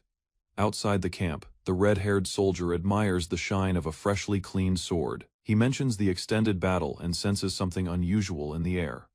Reports indicate Marcus's unit is surrounded, making the situation more complicated. Enemy camps reveal the presence of a newly deployed force.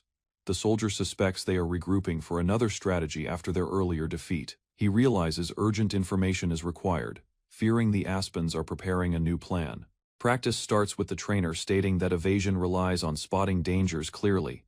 He explains that honing reflexes is vital to building the elusive evasion sense.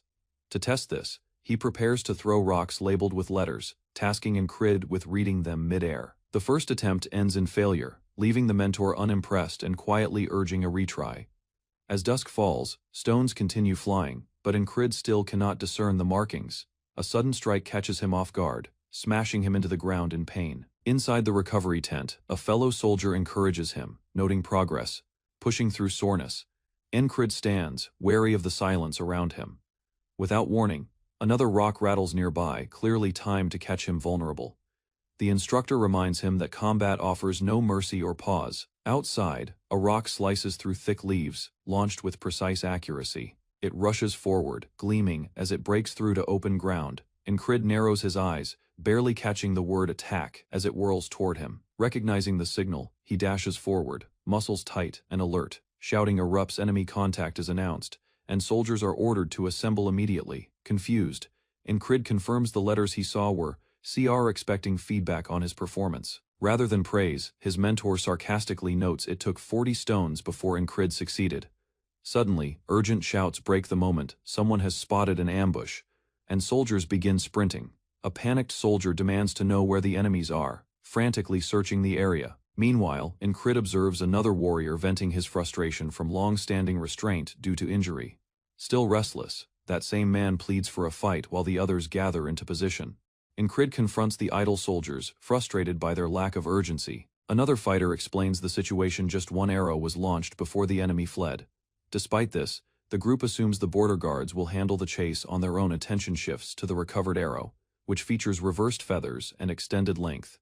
Its unique design reveals the shooter, an infamous enemy from a previous battle. While some joke about the strange name, others grow more serious upon recognition.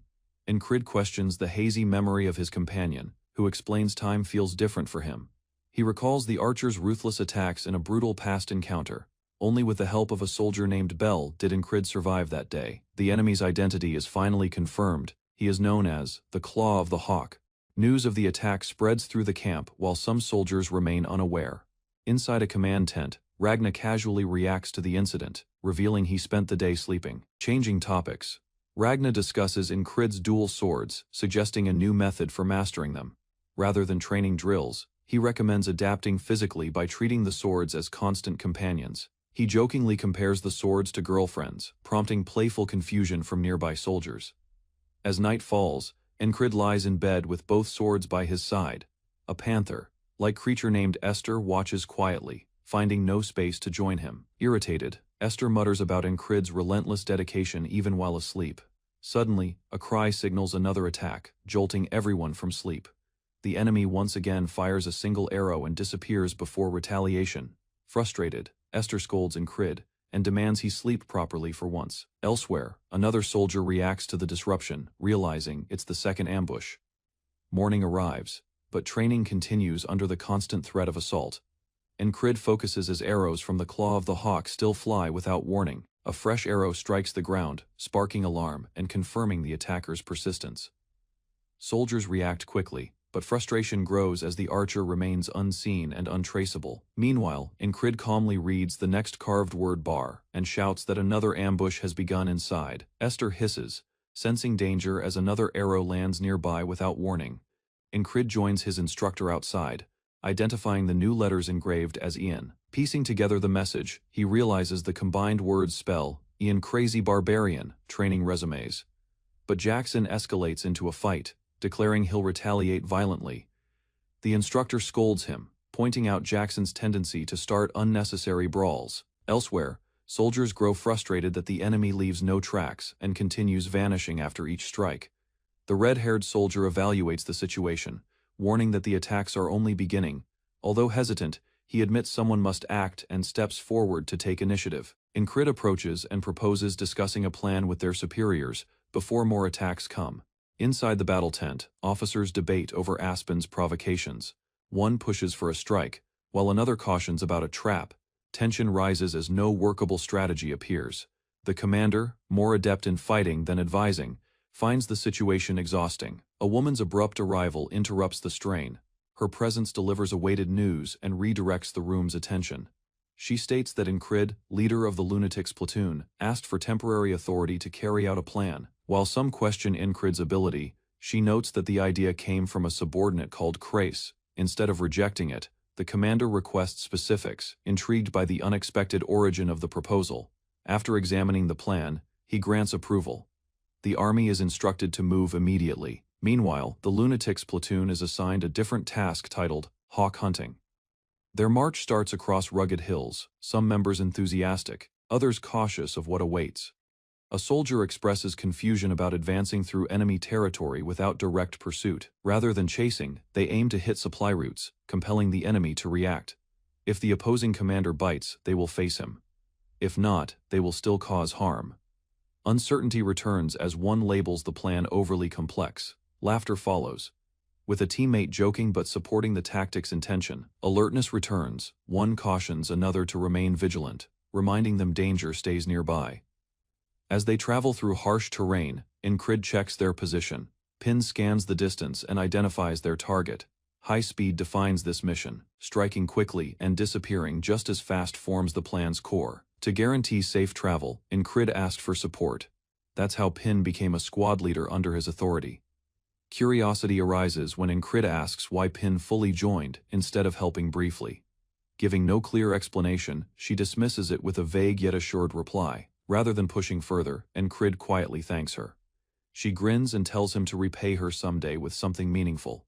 Teasing returns about Incrid's supposed fiancé, but he rejects the idea without hesitation. After noticing the enemy base below, Pin tells the team to descend. Ready for danger, she offers to remain behind if withdrawal becomes required. Suddenly, a fighter charges recklessly, eager for combat and bloodshed. Instead of stopping him, Incrid observes. Realizing this chaotic scene is an intentional test.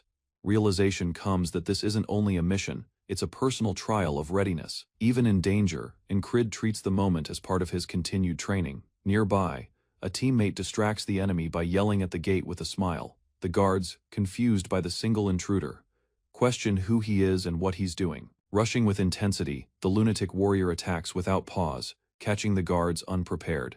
His weapon slams into a soldier's skull, delivering a deadly hit before anyone reacts. Shouts of enemy burst out as the camp scrambles to respond to the sudden strike.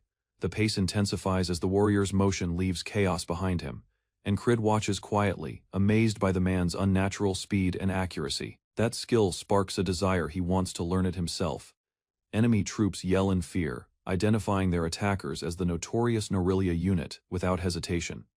Incrid's team begins their planned withdrawal, avoiding extended fighting. Meanwhile, Pin evaluates a soldier's reaction, pushing for sharper survival instincts. Her precise observation surprises him. She had measured his delay down to milliseconds. Even during combat, her focus remains on improvement instead of violence. Dusk marks the moment to fall back as the enemy begins advancing. Chasers follow behind, unable to keep up with the escaping group. Confidence replaces doubt this unit can complete their task. When Ragna drifts toward a shortcut, Incrid guides him back to stay with the group. Krace remains awake, amazed by how well Incrid led the platoon through the earlier turmoil. Elsewhere, the group gathers under a tree, making camp after confirming the enemy has withdrawn. Incrid considers how his soldiers now follow him more willingly, due to lessons learned from past struggles. Wanting to understand Rim's earlier charge, Incrid approaches him and begins asking how it was executed. Rim stops him with a firm refusal, confusing Incrid. This was the first time he declined a request. In a steady voice, Rim tells him eagerness matters, but purpose must come first. Quietly, Incrid realizes he has been issuing orders without truly knowing his own intent. That insight leads him to question the depth of his progress and leadership. Choosing to reassess his foundation, he accepts that true learning must begin from within. Thundering strides resound as Incrid surges forward, his rhythm steady across harsh terrain. Behind him, Krace pants for air, struggling with the relentless dash through rocky trails. Amazed by their stamina, he never thought even the captain could sustain such force. Krace realizes Incrid hadn't displayed this level of power when they initially encountered. Leaning down, sweat streaming off, he battles exhaustion and clings to a spark of determination, resolved. Now, he forms a silent aim to climb higher and achieve more, just like Incrid. Presented to Incrid as a companion of the fallen house gardener, Kratos had stayed nearby. He once considered him naive, someone to shield, not to follow.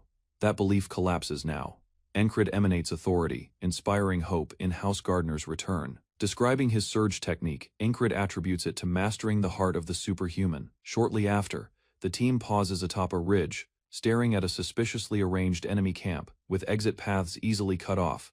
The ground beneath signals a clear ambush. Understanding the trap, one ally cautions about concealed motives behind the visible arrangement. The enemy likely intends to guide them into a death zone masked as withdrawal. Unshaken, Incrid proposes reversing the situation by striking directly and removing every threat. Assessing the enemy's timing, Incrid anticipates the Hawk's arrival if the ambush collapses. Instead of pausing, he orders the squad to assault the enemy camp together. As others descend the cliff, Krace is instructed to stay under guard supervision. At the bottom, a Greyhound's leader views this operation as their final opportunity. They're tasked to aid the Claw of the Hawk against insurgent forces from Norillia. Despite the disgrace of submission, he pushes his troops to persist for eventual redemption. Soldiers rush forward, shocking the guards who believed no one would fall into the trap. A flicker of recognition strikes the commander as he notices Incrid at the forefront. Disregarding rules, Incrid advances toward him without speaking. Neither Incrid nor his partner identifies the enraged commander facing them. growling threats. The man swears they will not survive. Their demise, he insists, will reclaim the honor of the defeated greyhounds. Their weapons collide in a violent clash, the force echoing across the battlefield. Awareness ignites. Encrid remembers this man from the fog of annihilation. The commander, consumed by fury, strikes again, declaring history meaningless. Encrid deflects the enemy's weapon, no longer retreating as he once did. He remembers being too frail to challenge such might. Before now, everything has changed. A formidable rival now faces him, ideal to test how much he has advanced. The enemy confidently proclaims ruin, unaware the others are concentrating elsewhere. Instead of responding, Encrid's allies quietly watch, completely ignoring the provocation. Their stillness breaks with a sudden blow, instantly silencing the enemy in one strike. Encrid's comrades watch his battle, drawn in by the ferocity of the clash. He evades a brutal strike and counters swiftly, forcing his opponent into defense. Each action sharpens further. He's starting to master combat using both blades. Sparks scatter as weapons meet, the earth shaking beneath their encounter. A powerful hit sends Encrid sliding back. His power still requires improvement. One ally grins, prepared to drive him further by escalating his training. Encrid lunges again, twin blades cutting through air with accuracy. His adversary growls in anger, offended by Encrid's rising ability. Two blades now shape his approach, and this fight is nowhere near finished. Encrid gathers his strength, directing energy into his core before surging ahead. He unleashes the heart of the superhuman, forcing his body to its bursting threshold. His sudden acceleration surprises the enemy, bridging the gap with immense strength. Delivering a precise strike, Encrid's sword rips through his opponent's guard. Blood bursts as the hit connects cleanly, leaving the foe mortally injured. With the battle over, Encrid stands above the defeated enemy, breathing heavily. Seeing the commander fall, enemy troops stand frozen in shock. Meanwhile, Encrid's allies celebrate, impressed by the flawless execution of his move. Their spirits lifted, the team prepares for another attack, now advancing with confidence. The Greyhounds began a desperate assault as Encrid confronted the approaching enemy troops alone. Rem acted first, hitting a soldier with immense force that broke the man's defense instantly. Another opponent dropped when Rem's fierce downward strike shattered his guard and left him collapsing. Nearby companions stared in shock as Auden absorbed heavy blows with his bare body without hesitation. Their astonishment deepened when Auden retaliated, knocking an armored fighter off balance with a swift motion. Rem pushed ahead once more, knocking another foe aside while keeping full control of the battlefield.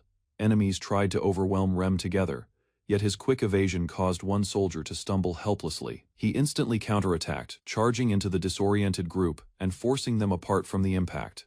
Rem's finishing strike cut through another defender, revealing his aim to completely break their formation. Encrid faced the remaining troops, unfazed by their threats, as Rem mocked their hesitation. Before they could respond, Encrid rushed forward, taking down one attacker and halting the encirclement attempt. Their commander yelled commands, but fear spread among them as their numbers quickly declined. A red-haired ally swiftly cut down several soldiers attempting to surround her position. Encrid declared there was no need to defeat everyone, aware many were no longer capable of fighting. Suddenly, a faint glint appeared within the trees, catching the red-haired woman's attention immediately. An arrow suddenly shot downward, forcing the group to stop their advance. As the strike erupted across the ground, the red-haired woman pulled the others to safety. Recognition hit Rem instantly when he saw the unique arrow design embedded in the soil. Encrid then recognized the shooter, identifying the distant danger as the claw of the hawk. Rather than retreating, Rem described the contrast between a hunter's method and a marksman's stance. With that in mind, he dashed toward the cliffside to confront the unseen enemy. Some allies questioned his recklessness, while another dismissed the worry, trusting his endurance. Meanwhile, Encrid urged the group to move before enemy reinforcements could trap them. They quickly pulled back, leaving the burning village behind, as flames consumed the sky. High above the wreckage, cloaked pursuers watched the fire and prepared to move forward. The Claw reacted by ordering his men to pursue the escaping fighters. Despite Rem's disruption, he viewed the situation as useful for directing their chase. Encrid evaluated the circumstances, realizing Rem would pursue the Claw while they served as bait. Choosing uneven terrain, the group positioned themselves where enemy shots would be less accurate. At the forest's edge, Rem finally prepared to hunt the Claw under his own terms. Memories returned to Rem as the situation mirrored his past hunting experiences. Back then, his tribe saw him as a reliable tracker with unmatched instincts. Leaving that life behind created distance. Yet this moment revived long-forgotten skills. From the instant he encountered the claw of the hawk, Rem had already marked him as prey. Meanwhile, the enemy advanced through the thick forest, believing the terrain offered them protection. What they failed to notice was that Rem had already positioned himself for a surprise attack. His initial strike broke their formation and sent the soldiers scrambling for stability. Several attempted to shield their leader, but Rem's rapid counters cut through their efforts. Within seconds, another soldier fell, unable to even register the hunter's swift movement. The claw tried to hold his ground, only for Rem's charge to force him backward. A grim awareness crossed the claw's face as Rem declared the hunter never becomes the hunted. Taking advantage, Rem advanced and pushed the enemy leader toward defeat. A decisive strike pierced the claw's defense and ended his resistance. Still unsatisfied, Rem demanded the man stand and continue the battle. Instead, the defeated leader remained silent, unable to endure Rem's relentless attacks. Rem drove his weapon into the fallen enemy, finishing the fight with a final decisive blow. After realizing the opponent could no longer resist, he stepped back and calmly assessed the result. Though disappointed by the quick ending, he sensed his dormant hunting instincts returning. A brief moment made him realize how his actions mirrored Incrid's confident leadership. Years alongside Incrid had shaped his mindset, pushing him to consider self-improvement. He questioned whether adopting the same determination could help him surpass his past limits. Resolved to try, he stepped forward with focus as sunlight filtered through the forest. Even without certainty, he accepted the decision and prepared himself for change. With renewed determination, Rem moved ahead, embracing the growth he had long avoided. The war zone blazes beneath the fading sun as Incrid moves toward the turbulent front line. He steadies himself as dust lifts around him, revealing the intensity of the continuing clash. An abrupt force bursts nearby, shoving him back as enemy activity becomes more aggressive. A fierce blow rips through the earth, sending fragments scattering across the barren field. Incrid firms his footing, observing the distant figures engaged in a brutal duel. Nearby troops watch the encounter, recognizing it as a fight between skilled squires. Their commander reminds them that triumph matters more than observing the duel unfold. Commands spread across the camp as darkness falls, and reinforcements prepare to advance. Reports arrive that enemy forces endanger a nearby city, pressuring leaders to rethink tactics. Disputes erupt between commanders over whether to protect the city or hold ground. A tactician notes that losing even a few knights could shift the course of the war. Uncertainty rises as scouts fail to locate the opposing forces around the hill. Incrid rushes forward as their mounted units reposition toward the weakened front line. The strategy to split enemy focus works, allowing their knights to strike decisively. That action secures a major victory, led by Incrid and the so-called lunatics. Calm returns across the region as both nations finalize their agreement to end the conflict. The Aspens grant fertile lands as compensation, and Norelia accepts without resistance. Soon after, soldiers and citizens pass through the reopened gates, marking the beginning of recovery. Festivities grow in the streets while troops march through town in a disciplined procession. Among them, Incrid observes the restored landscape, noticing how life slowly returns to normal. While others rest after returning home, he continues striving to strengthen himself. Past battles replay through Incrid's mind as he reviews the mistakes he plans to fix. At that moment, Paul steps forward, requesting to train under his guidance. Though uncertain of his teaching skills, Incrid agrees after witnessing Paul's determination. Their spar begins with Paul's fierce charge, which Incrid deflects with ease. Paul, refusing to give up, asks for another attempt to refine his stance. A few soldiers glance over, surprised to see Incrid instructing someone. One blonde soldier watches quietly, recalling that he once trained Incrid himself. His focus shifts to Paul's movements. Noticing that even Incrid misses certain basics, he decides to remind Incrid later, so both men improve more effectively. Paul collapses from Incrid's counter, revealing the gap in their current abilities. A past lesson returns to Incrid, reminding him to understand his own position before advancing. Watching Paul struggle gives Incrid insight about the level he truly stands at. The realization redirects his focus toward identifying the exact weaknesses he must fix. He admits that he relied too much on advanced techniques during recent battles. Returning to basic form becomes his priority, prompting immediate changes in his movements. His mentor notices the progress and recognizes the familiar stance he once taught him. Pride blends with surprise as he sees Incrid correct his posture without guidance. That moment drives him to reevaluate his own fundamentals as well. Nearby soldiers murmur among themselves, confused by the mentor's sudden reflection. Their teasing intensifies, but the mentor responds directly, stopping the banter.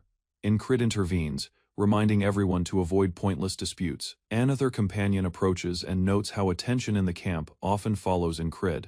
He advises Incrid to remain aware of his surroundings, since eyes constantly follow his progress. Around them, soldiers respect Incrid as an emerging figure, viewing him as a proven war hero. A high-ranking officer gathers nobles and troops to announce recognition for those who influenced the war's outcome.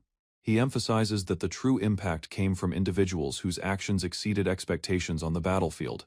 Despite whispers from nobles, the soldiers understand exactly who he plans to honor. Attention turns to Incrid as the officer summons him forward as the key figure behind their victory, stepping onto the platform. Incrid recalls his earlier appearance here with far less respect. This time, the crowd remains silent, waiting for the announcement with anticipation. The officer presents a prepared reward, believing it matches Incrid's contribution. He opens the case slowly, revealing an item selected with great consideration.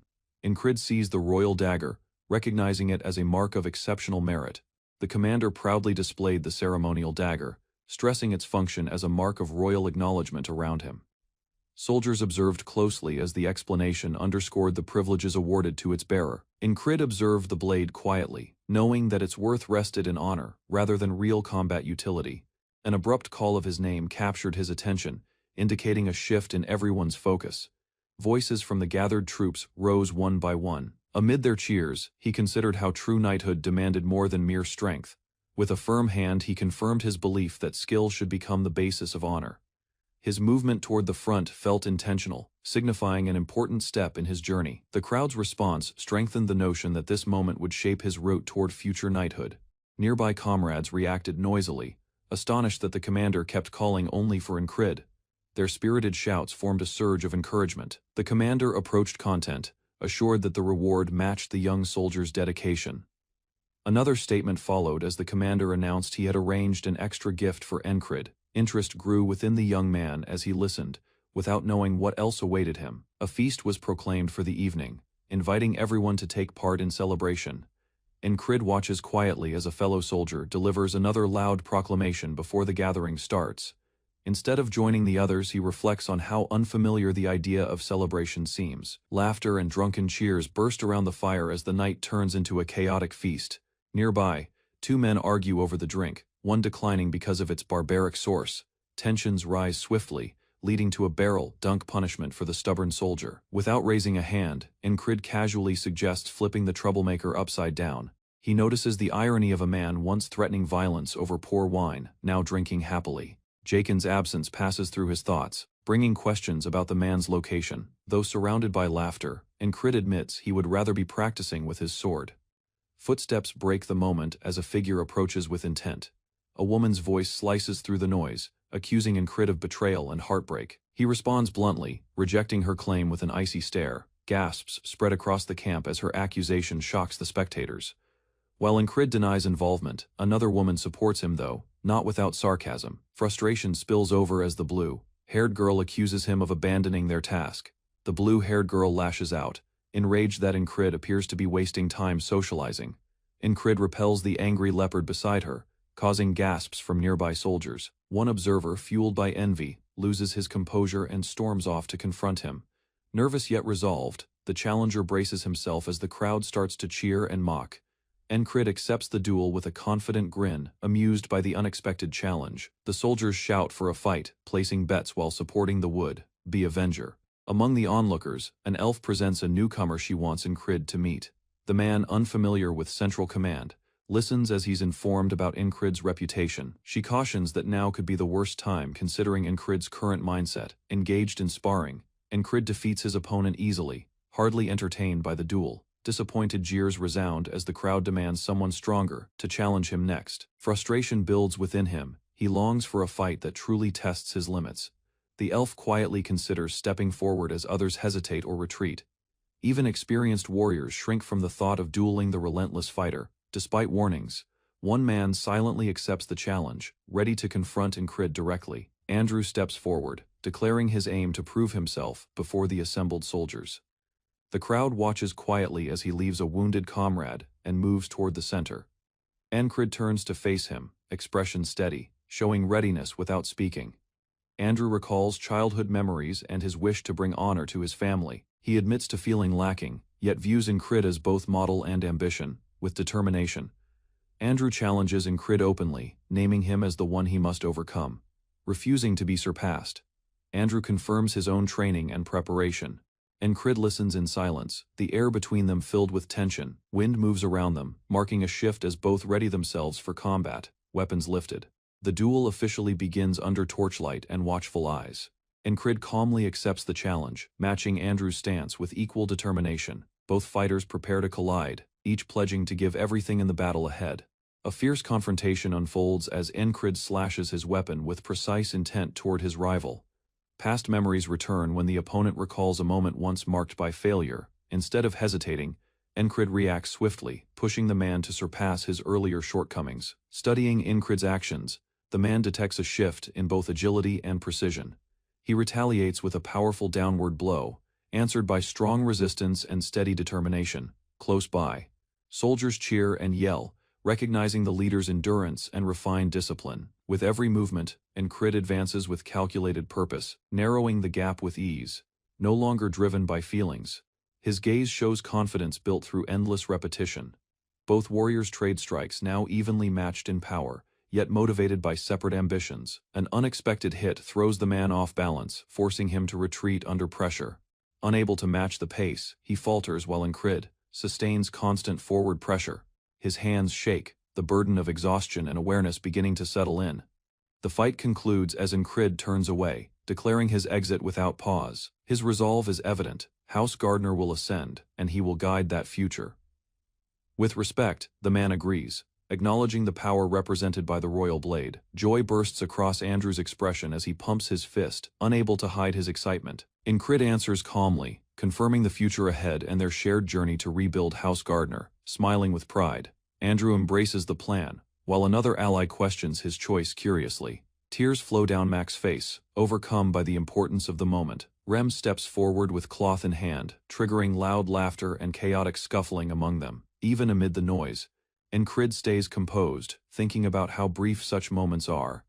Incrid walks through the lively camp, determined to leave nothing behind unfinished. Far away, others continue celebrating, unaware of the deeper thoughts filling his mind. By sunrise, Andrew and Mac leave by wagon, tired yet full of hope. Incrid watches them depart, knowing they will meet again as nobles. Though weary, he resumes sword training, never letting routine falter. With resolve, he renews his vow to improve and follow the path of knighthood. Suddenly, Marcus arrives, drawing Incrid's focus with an unanticipated appearance. A hooded figure with blue skin stands quietly behind him, enigmatic and unreadable. Without elaboration, Marcus presents one final offering: a warrior clad in complete armor. The armored fighter strikes forward with frightening speed, crimson aura swirling intensely around him. Incrid responds at once, meeting the assault with honed instincts and tight focus. A violent collision erupts, sending shock waves outward as witnesses remain silent. Impressed by the result, the knight notes Incrid's defensive ability with interest. Instead of backing off, the knight presses further, preparing another crushing attack. Red energy flares again, and Incrid steadies himself, fully aware of the looming threat. Numerous deadly visions flood his awareness, pierced, torn apart, decapitated all simultaneously. Time drags as each imagined demise strikes his mind like reality. Amid it all, the opponent warns, retreat and survive or fall. Confronted with the choice, Incrid accepts death without doubt. He lunges ahead, unwilling to forsake the dream driving his spirit. Even endless death cannot stop his pursuit of becoming a knight. With determination, he moves onward, ready to crawl if necessary. Shock appears on the observer's face, eyes widened in disbelief. Incrid charges through the storm of blades, guided solely by conviction. The armored warrior stops his attack, signaling the conclusion of the overwhelming pressure. He praises Incrid's endurance, astonished by his ability to endure power beyond his control. Without that pause, the knight states, Incrid would have died instantly. Still catching his breath, Incrid asks the warrior's name, eyes filled with disbelief. The woman answers with her name, Asia, a proto-knight of the Red Cape Order. Realization dawns as Incrid gazes, understanding her strength surpasses his by far. Tension builds as the squad rushes forward to shield Incrid from danger. Despite their hostility, Asia stays calm, unaffected even while surrounded. With curiosity, She looks toward the group, asking who they are with quiet interest. Amber eyes observe the turbulent scene, evaluating each fighter's skill and teamwork with calm focus. The barbarian's brute force collided with the precision of his allies in a storm of blows. Standing at the back, a fair-haired swordsman remained steady, obviously capable. Despite his drowsy stance, the crimson-cloaked knight commanded caution, misreading the purpose of the newly arrived fighters. Whispers moved through the crowd, doubtful that someone like Incrid sought to become a knight.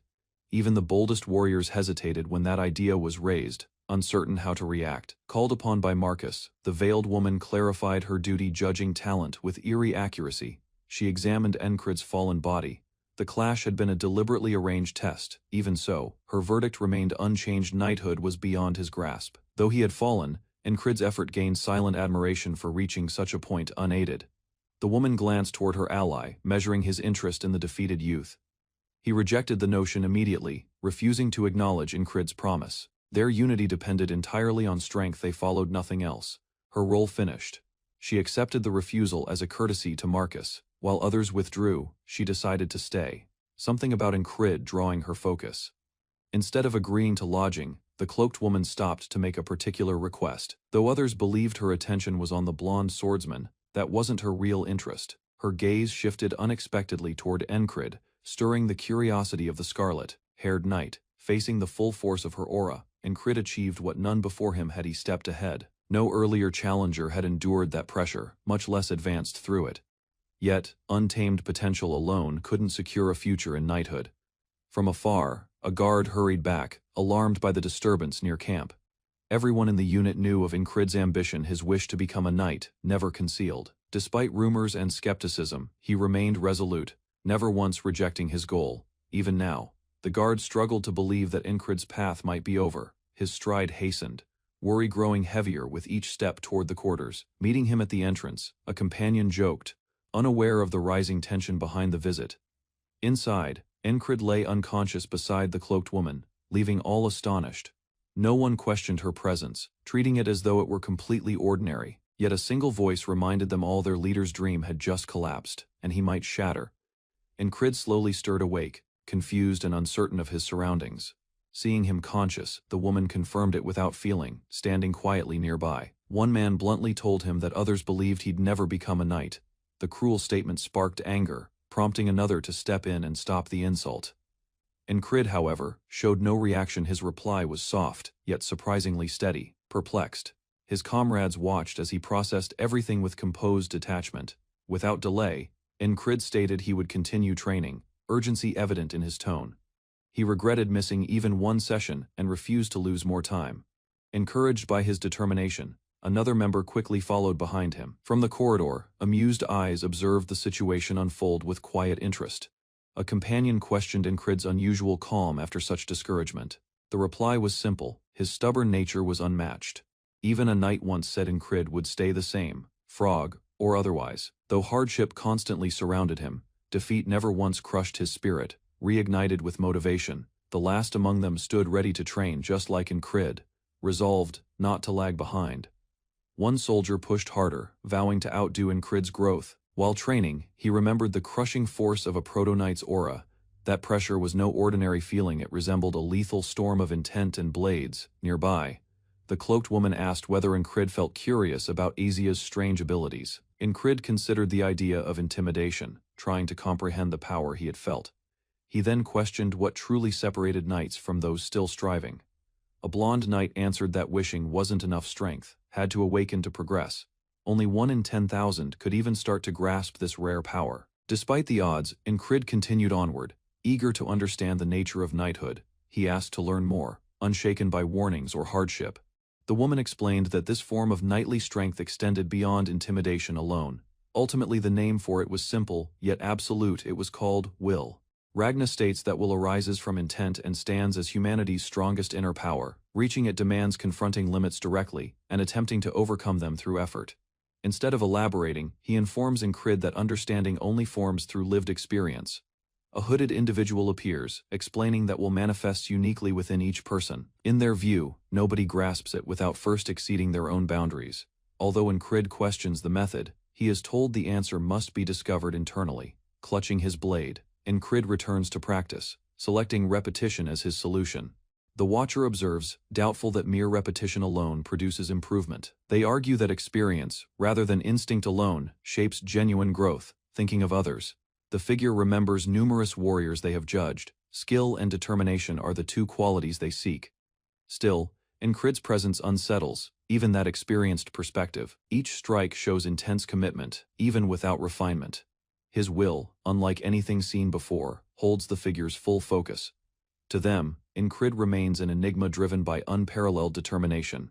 Luagarn remarks that many creatures exist for desire, strength, or feeling. Some pursue power, others are drawn by love, each led by impulse or yearning. Yet for them, purpose lies in exploring and comprehending the unknown.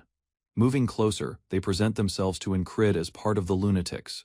Calmly, Incrid asks their name, interested in this strange companion. Luagarn responds with assurance, fascinated by Incrid's aura, a genuinely mysterious being. Soon after, rumors circulate in the camp about a frog joining their group.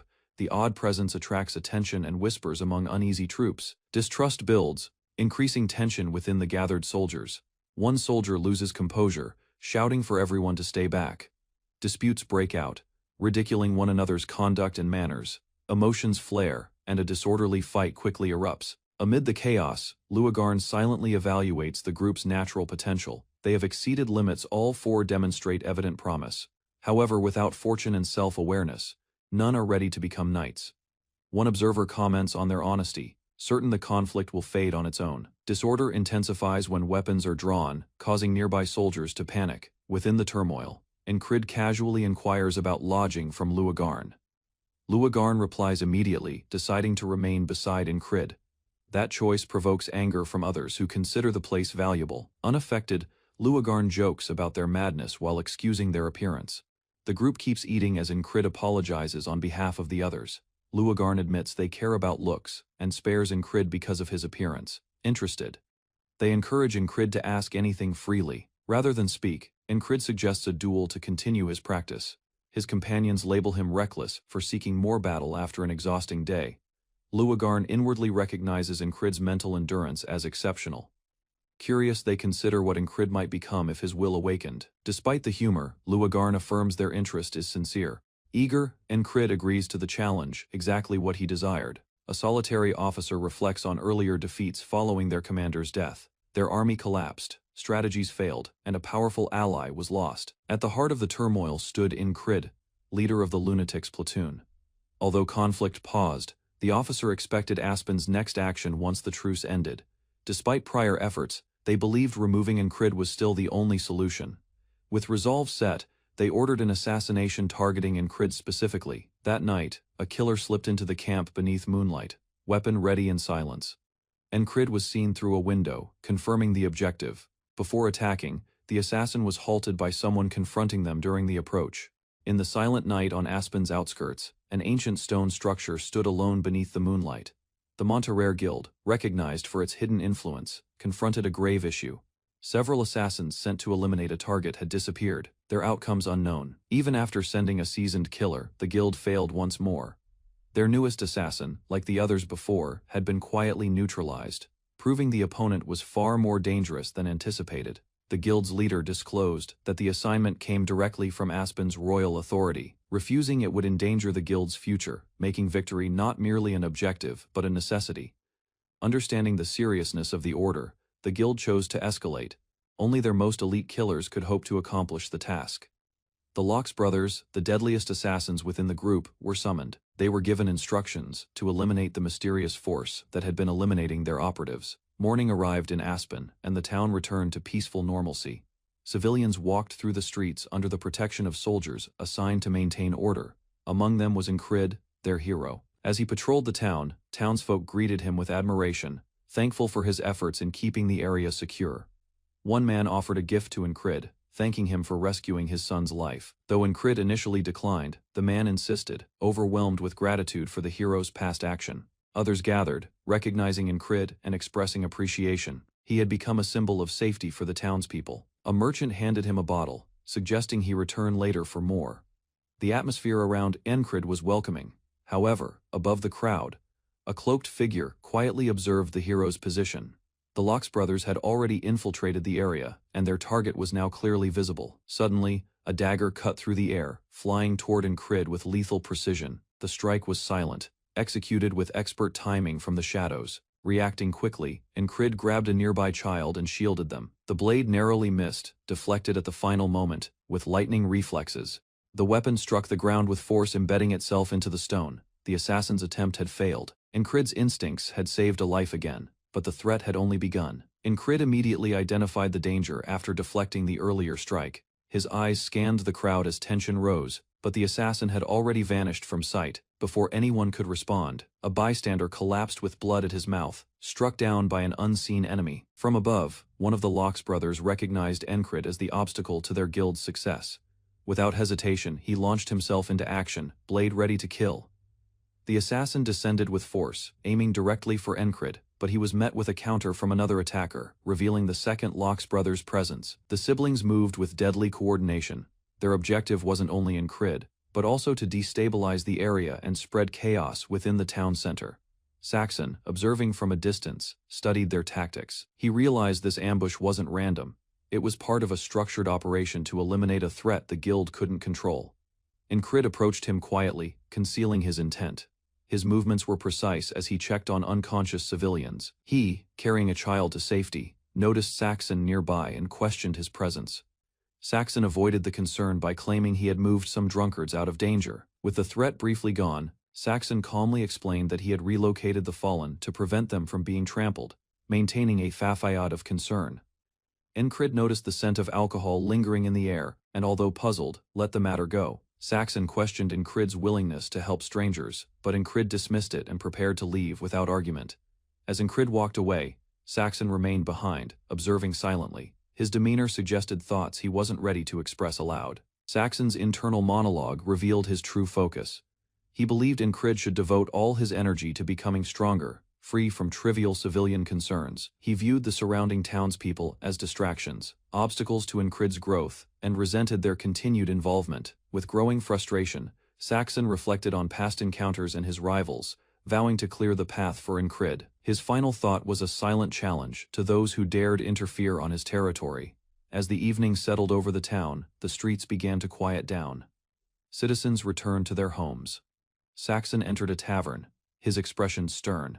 He passed by relaxed patrons, making his way toward a private room where an influential figure waited. Inside, Genitress sat alone, bathed in the warm light of sunset.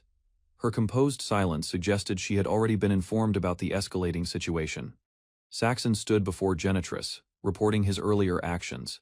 He explained that the scene in the market had been staged using alcohol to conceal the evidence of a conflict. Genitress acknowledged the existence of operatives from the swamps of Monterey, identifying them as a serious threat that required immediate action. Without delay, Saxon proposed eliminating them by using their own tactics, quietly and effectively. Saxon turned around and walked out of the room, leaving the discussion behind. The choice had already been finalized, and no further debate was necessary. As he departed, Genitress spoke to the room with a cold directive. Though her expression remained unreadable, her words carried firm authority and finality. At her command, black-clad operatives concealed above descended from the rafters. The silent signal had been delivered. Retaliation would commence at once. Elsewhere, an elder figure within the city delivered a warning. The swamps of Montera were to be alerted. A firm boundary was being established. Several bodies lay motionless beneath a sheet. It was a casualty of the latest intrusion, the final indication Aspen's protectors would endure. Genitress, having reached her threshold, announced a new order. Any additional assassins discovered within the city walls were to be killed without hesitation. Far from Aspen, news of the defeat reached an unknown group. Uncertainty spread, as they understood the target could no longer be approached through ordinary means. An agent confessed failure, explaining the defenses around the target were impossible to overcome. Their squad had been entirely outmatched by the hero's companions. Even the continent's finest assassins were now viewed as inadequate. A quiet observer listened carefully, processing the consequences of what would follow.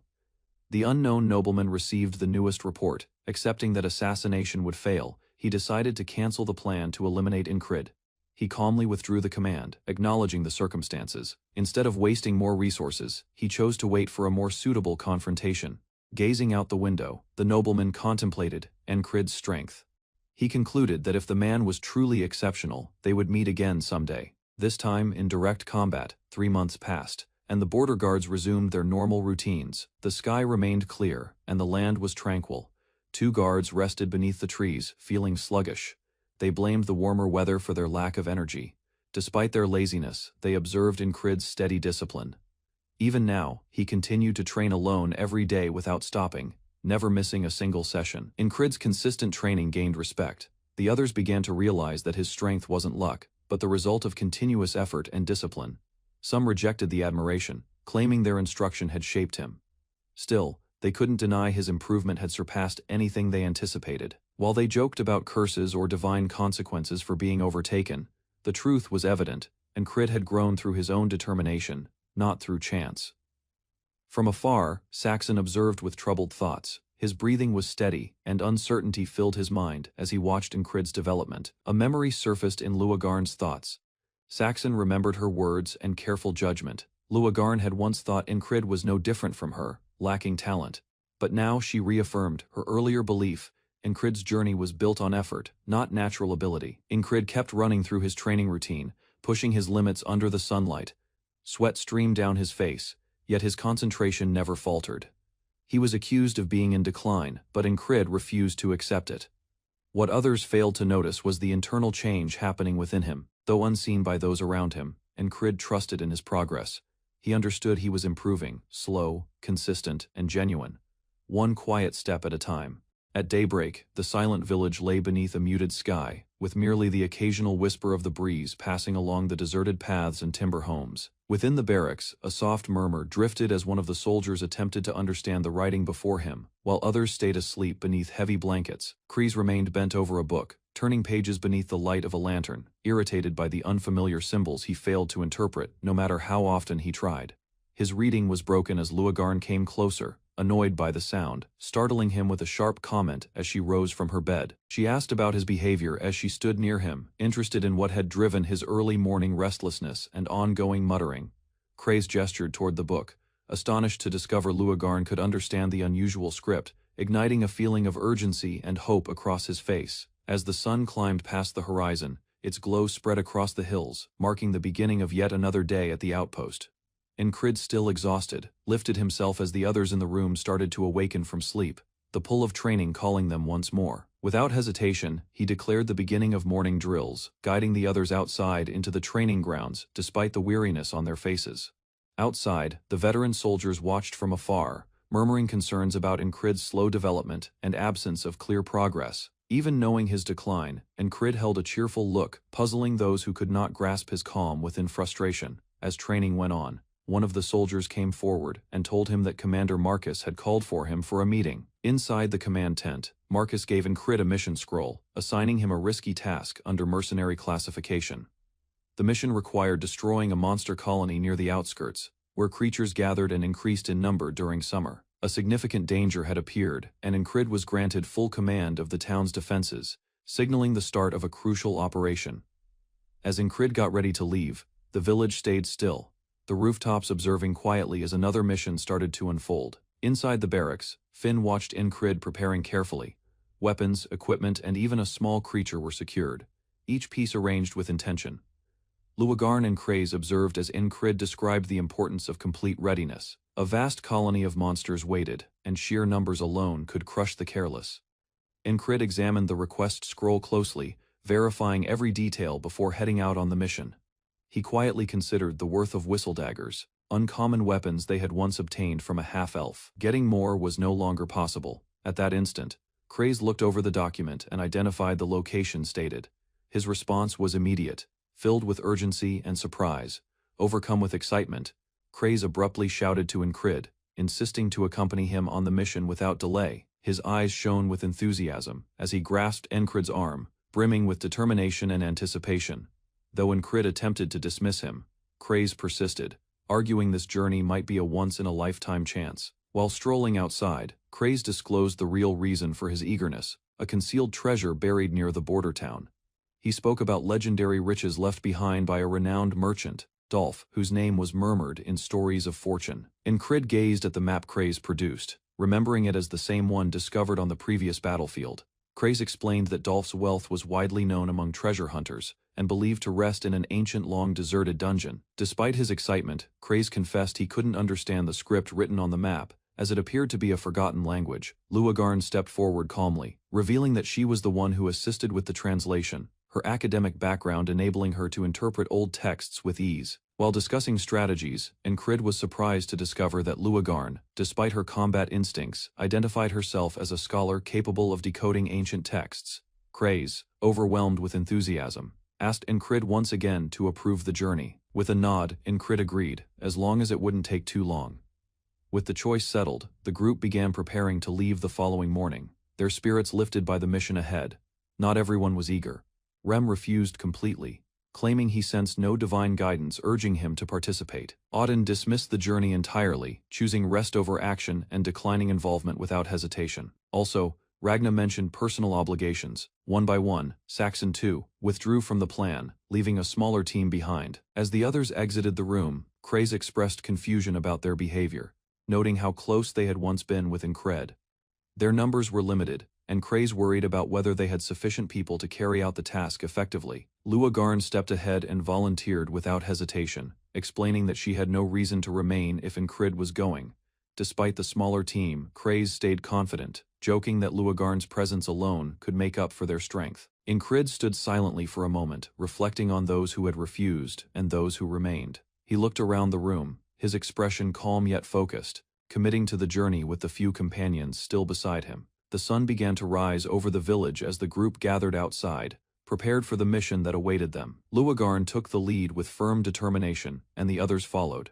Kraze trailed behind nervously as Luagarn's beast stared at him. Before departing, Saxon called Encrid, seeking clarity or perhaps offering final words as the team stepped into unknown danger. As Encrid adjusted his equipment, Saxon approached and handed him a pouch, catching him by surprise.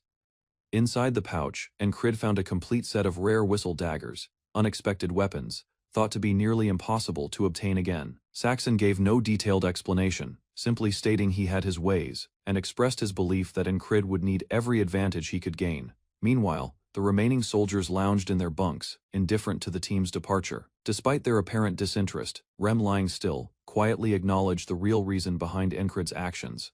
As Encrid walked past them toward the exit, he softly voiced his understanding of what motivated him to take this mission. Encrid paused by the doorway, replying calmly that he would return soon, hinting at his desire for a greater challenge next time.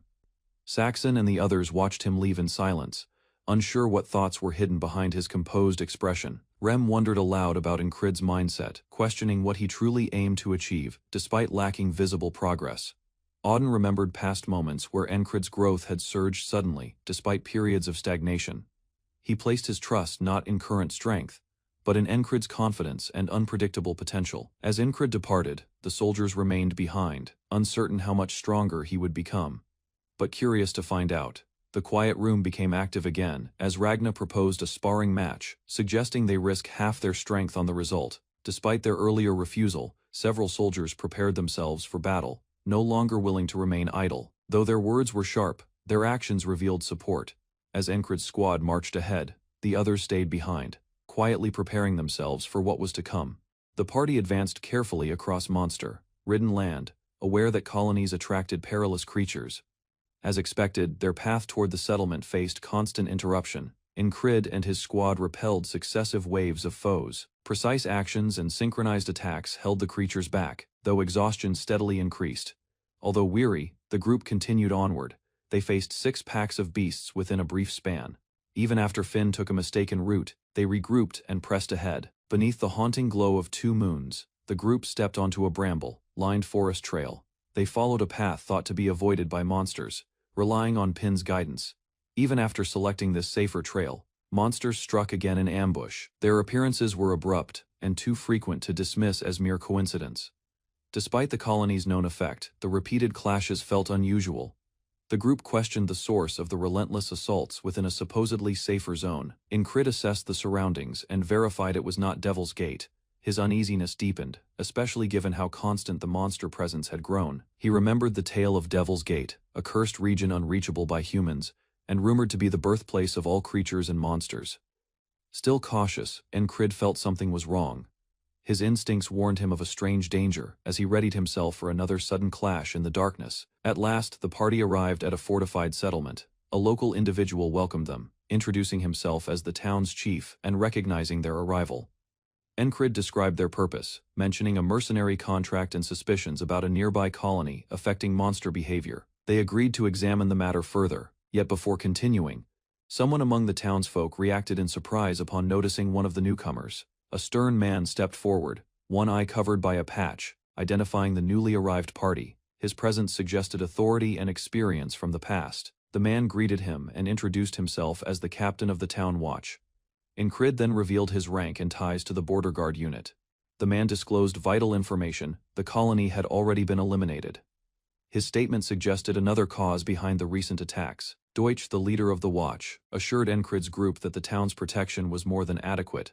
The guards were elite mercenaries trained to defeat any creature. He gestured toward the walls surrounding the settlement. A strongly reinforced barrier constructed by a local engineer claimed to be impenetrable to monsters and assaults. With certainty, he brushed aside the team's concerns and stated they had no further role. He would mark their mission complete and instructed them to depart. Encrid remained resolute, clearly stating he would decide when to leave, not be driven away. His composed resistance shifted the atmosphere. To reduce tension, Kreis proposed they rest after the long journey. He subtly eased the conflict and provided a reason for staying. Deutsch eventually conceded and allowed their stay, ordering Hugo to prepare accommodations. The silent tension lingered, though open hostility paused. Hugo accepted the assignment with a grin. Despite his friendly demeanor, a strange tension existed between him and Luagarn. Luagarn watched quietly, her expression filled with discomfort. Kreis noticed her reaction and casually asked about it. Luagarn confessed her unease, describing an odd urge to challenge Hugo. His presence disturbed her, though she did not know why. Luagarn could not explain it. Yet something in Hugo's aura felt unnatural, reminding her of entities they had encountered before. Hugo, unaware of her doubts, remained cheerful and offered to escort them to their quarters with a relaxed smile. Luagarn followed, still uncertain, but chose to ignore her instincts as coincidence for the moment. The group moved forward cautiously. Later that evening, the party assembled in a quiet structure assigned as lodging. The mood stayed tense despite the temporary peace. Kreis remarked on the town's cold attitude. Encrid remained silent, though he understood the deeper cause behind the unfriendly reception. Encrid perceived Deutsch's unease. As a high-ranking figure, his presence could appear threatening. Deutsch likely feared losing control over his subordinates. Encrid voiced his suspicion toward the town's statement, believing the colony had not actually been eliminated. The group quietly examined the matter away from prying ears. Kreis and Luagarn both concluded that the frequency of monster encounters conflicted with the official report. All signs suggested the colony still existed. Luagarn pointed out the challenge they would face without assistance from the townspeople. Even so, Encrid remained firm and stated they would proceed regardless of any lack of support. Later that evening, Encrid resumed his practice using weighted ropes. Kreis observed him, wondering how long he intended to continue. Luagarn and Kreis eventually went to rest, leaving Encrid alone with his regimen. They had become accustomed to his relentless discipline. Luagarn watched him quietly, noticing how he repeated the same routine, without any clear progress. She found his persistence difficult to understand. While observing him, memories began to surface within Luagarn. She remembered her time with someone from her past, a person who also took pleasure in training. The image of her lost partner came to mind, their face carrying a warm smile during a moment long gone. The feeling tied to it remained strong. She recalled words once said to her, a vow of constant support and affection, resonating within her thoughts as she gazed at Encrid. A noise interrupted her reflection as Encrid's weighted ropes struck the ground. Luagarn continued watching from the doorway, deep in contemplation. She thought about her former connection with humans, remembering how intense and meaningful that mental bond had been for her kind. Although her partner had passed, the emotion stayed unchanged, yet uncertainty crept in. Perhaps her partner had not fallen to unknown causes, but to the them. As dawn approached, Luagarn quietly stepped closer, watching Encrid train once again. His consistent rhythm felt strangely familiar. She asked whether he found enjoyment in training. Encrid answered immediately, confirming that he did. His honesty made her hesitate. Luagarn looked at him silently. Something about his presence, his demeanor, stirred feelings and memories she believed were long buried. A messenger rushed toward Deutsch, warning that the monster horde still remained a danger. He urged that they needed Encrid's group to help defend the town. Deutsch rejected the idea, firmly stating they would manage on their own. His confidence in the town's independence outweighed any need for outside aid. He reinforced his position, declaring loudly that the town belonged solely to them. He refused to relinquish control, even with the threat increasing. Thinking back on the town's beginnings, Deutsch described how its people had escaped corruption and built their home from nothing. Shaping it through their own efforts, they had worked tirelessly to create the town's systems and stability. Allowing outsiders to interfere now could jeopardize that hard-won freedom. Deutsch worried that accepting help might lead to domination by the very forces they had fled. Trusting his watchman, he chose to stand alone. While observing from the tower, a subordinate questioned Deutsch about Hugo, the newcomer. Deutsch answered that Hugo was capable and dependable. Hugo stood by himself near the wall, appearing calm and loyal. Nothing about him seemed suspicious to the town's defenders. However, moments later, Hugo confirmed with another guard that everything was ready. He then revealed his true nature with a dark grin. His disguise had ended. At sunrise, the concealed plan was set into motion. An order was issued to begin their hidden scheme, marking the start of a coordinated assault. From the forest beyond the walls, glowing eyes emerged from the darkness. The monsters had been waiting, prepared to strike with perfect timing. The attack erupted without warning. Roars echoed through the air as the enemy advanced. The defenders shouted commands as battle suddenly began, and Crid quickly recognized the strike as a colony attack. Knowles led the assault, and disorder spread throughout the town. Luagarn understood the reality. This was more than monsters. Cultists were among them, confirming her earlier suspicions. One frenzied devotee, part of the cult, proclaimed loyalty to a dark deity imprisoned within Devil's Gate. The true danger had finally been revealed. The early sunlight climbed above the village, spreading gentle warmth across its quiet roads. A high timber fence encircled the area, serving as a quiet line between safety and the unfamiliar. A man called in Crid readied himself for yet another session of training. While villagers began their daily tasks, he calmly stepped outside, giving a brief goodbye. There was no rush at all, only habit, repetition. In another place, a guard happily welcomed the morning, unaware of the approaching threat. Nearby, Incrid was already positioned on the ground doing push-ups near his twin blades. He had practiced this countless times without warning. A terrifying howl rang through the forest. Breaking the village's calm, creatures appeared from darkness, their eyes shining with hunger. Incrid spun quickly, instinctively feeling something had gone wrong. Cries followed the smell of blood as the creatures tore through the village. People fled in panic, and Crid's gaze hardened as he understood. This wasn't chance. Something had awakened them. A villager was pulled down right before him. The air filled with fear, and Crid's hand reached toward his weapon, yet he stayed still. The moment to move was near, but not yet. The signal for soldiers echoed loudly. Warriors rushed to guard the helpless. Orders were yelled as wooden gates slowly opened. Incrid moved along, composed and resolute within the panic. He walked past allies, disregarding commands. This assault wasn't simply duty for him. It was deeply personal. He advanced toward the front steady, focused on a single purpose. His thoughts repeated a vow. He would eliminate every cultist linked to this nightmare. The memory of his loved one, stolen by them, drove him onward. A creature leaped toward Incrid with deadly intent. Without delay, he struck ahead, his motion precise and controlled. The defenders nearby struggled, but Incrid's presence stabilized the chaos near the gate. Within the barrier, pressure increased as more creatures forced their way inside. Orders were shouted. Incrid told Finn to check the defenses while he maintained the line. He reacted fast, knowing every moment mattered. He summoned Kraze and Esther to remain close. The younger warriors obeyed, their anxiety visible but resolve stronger.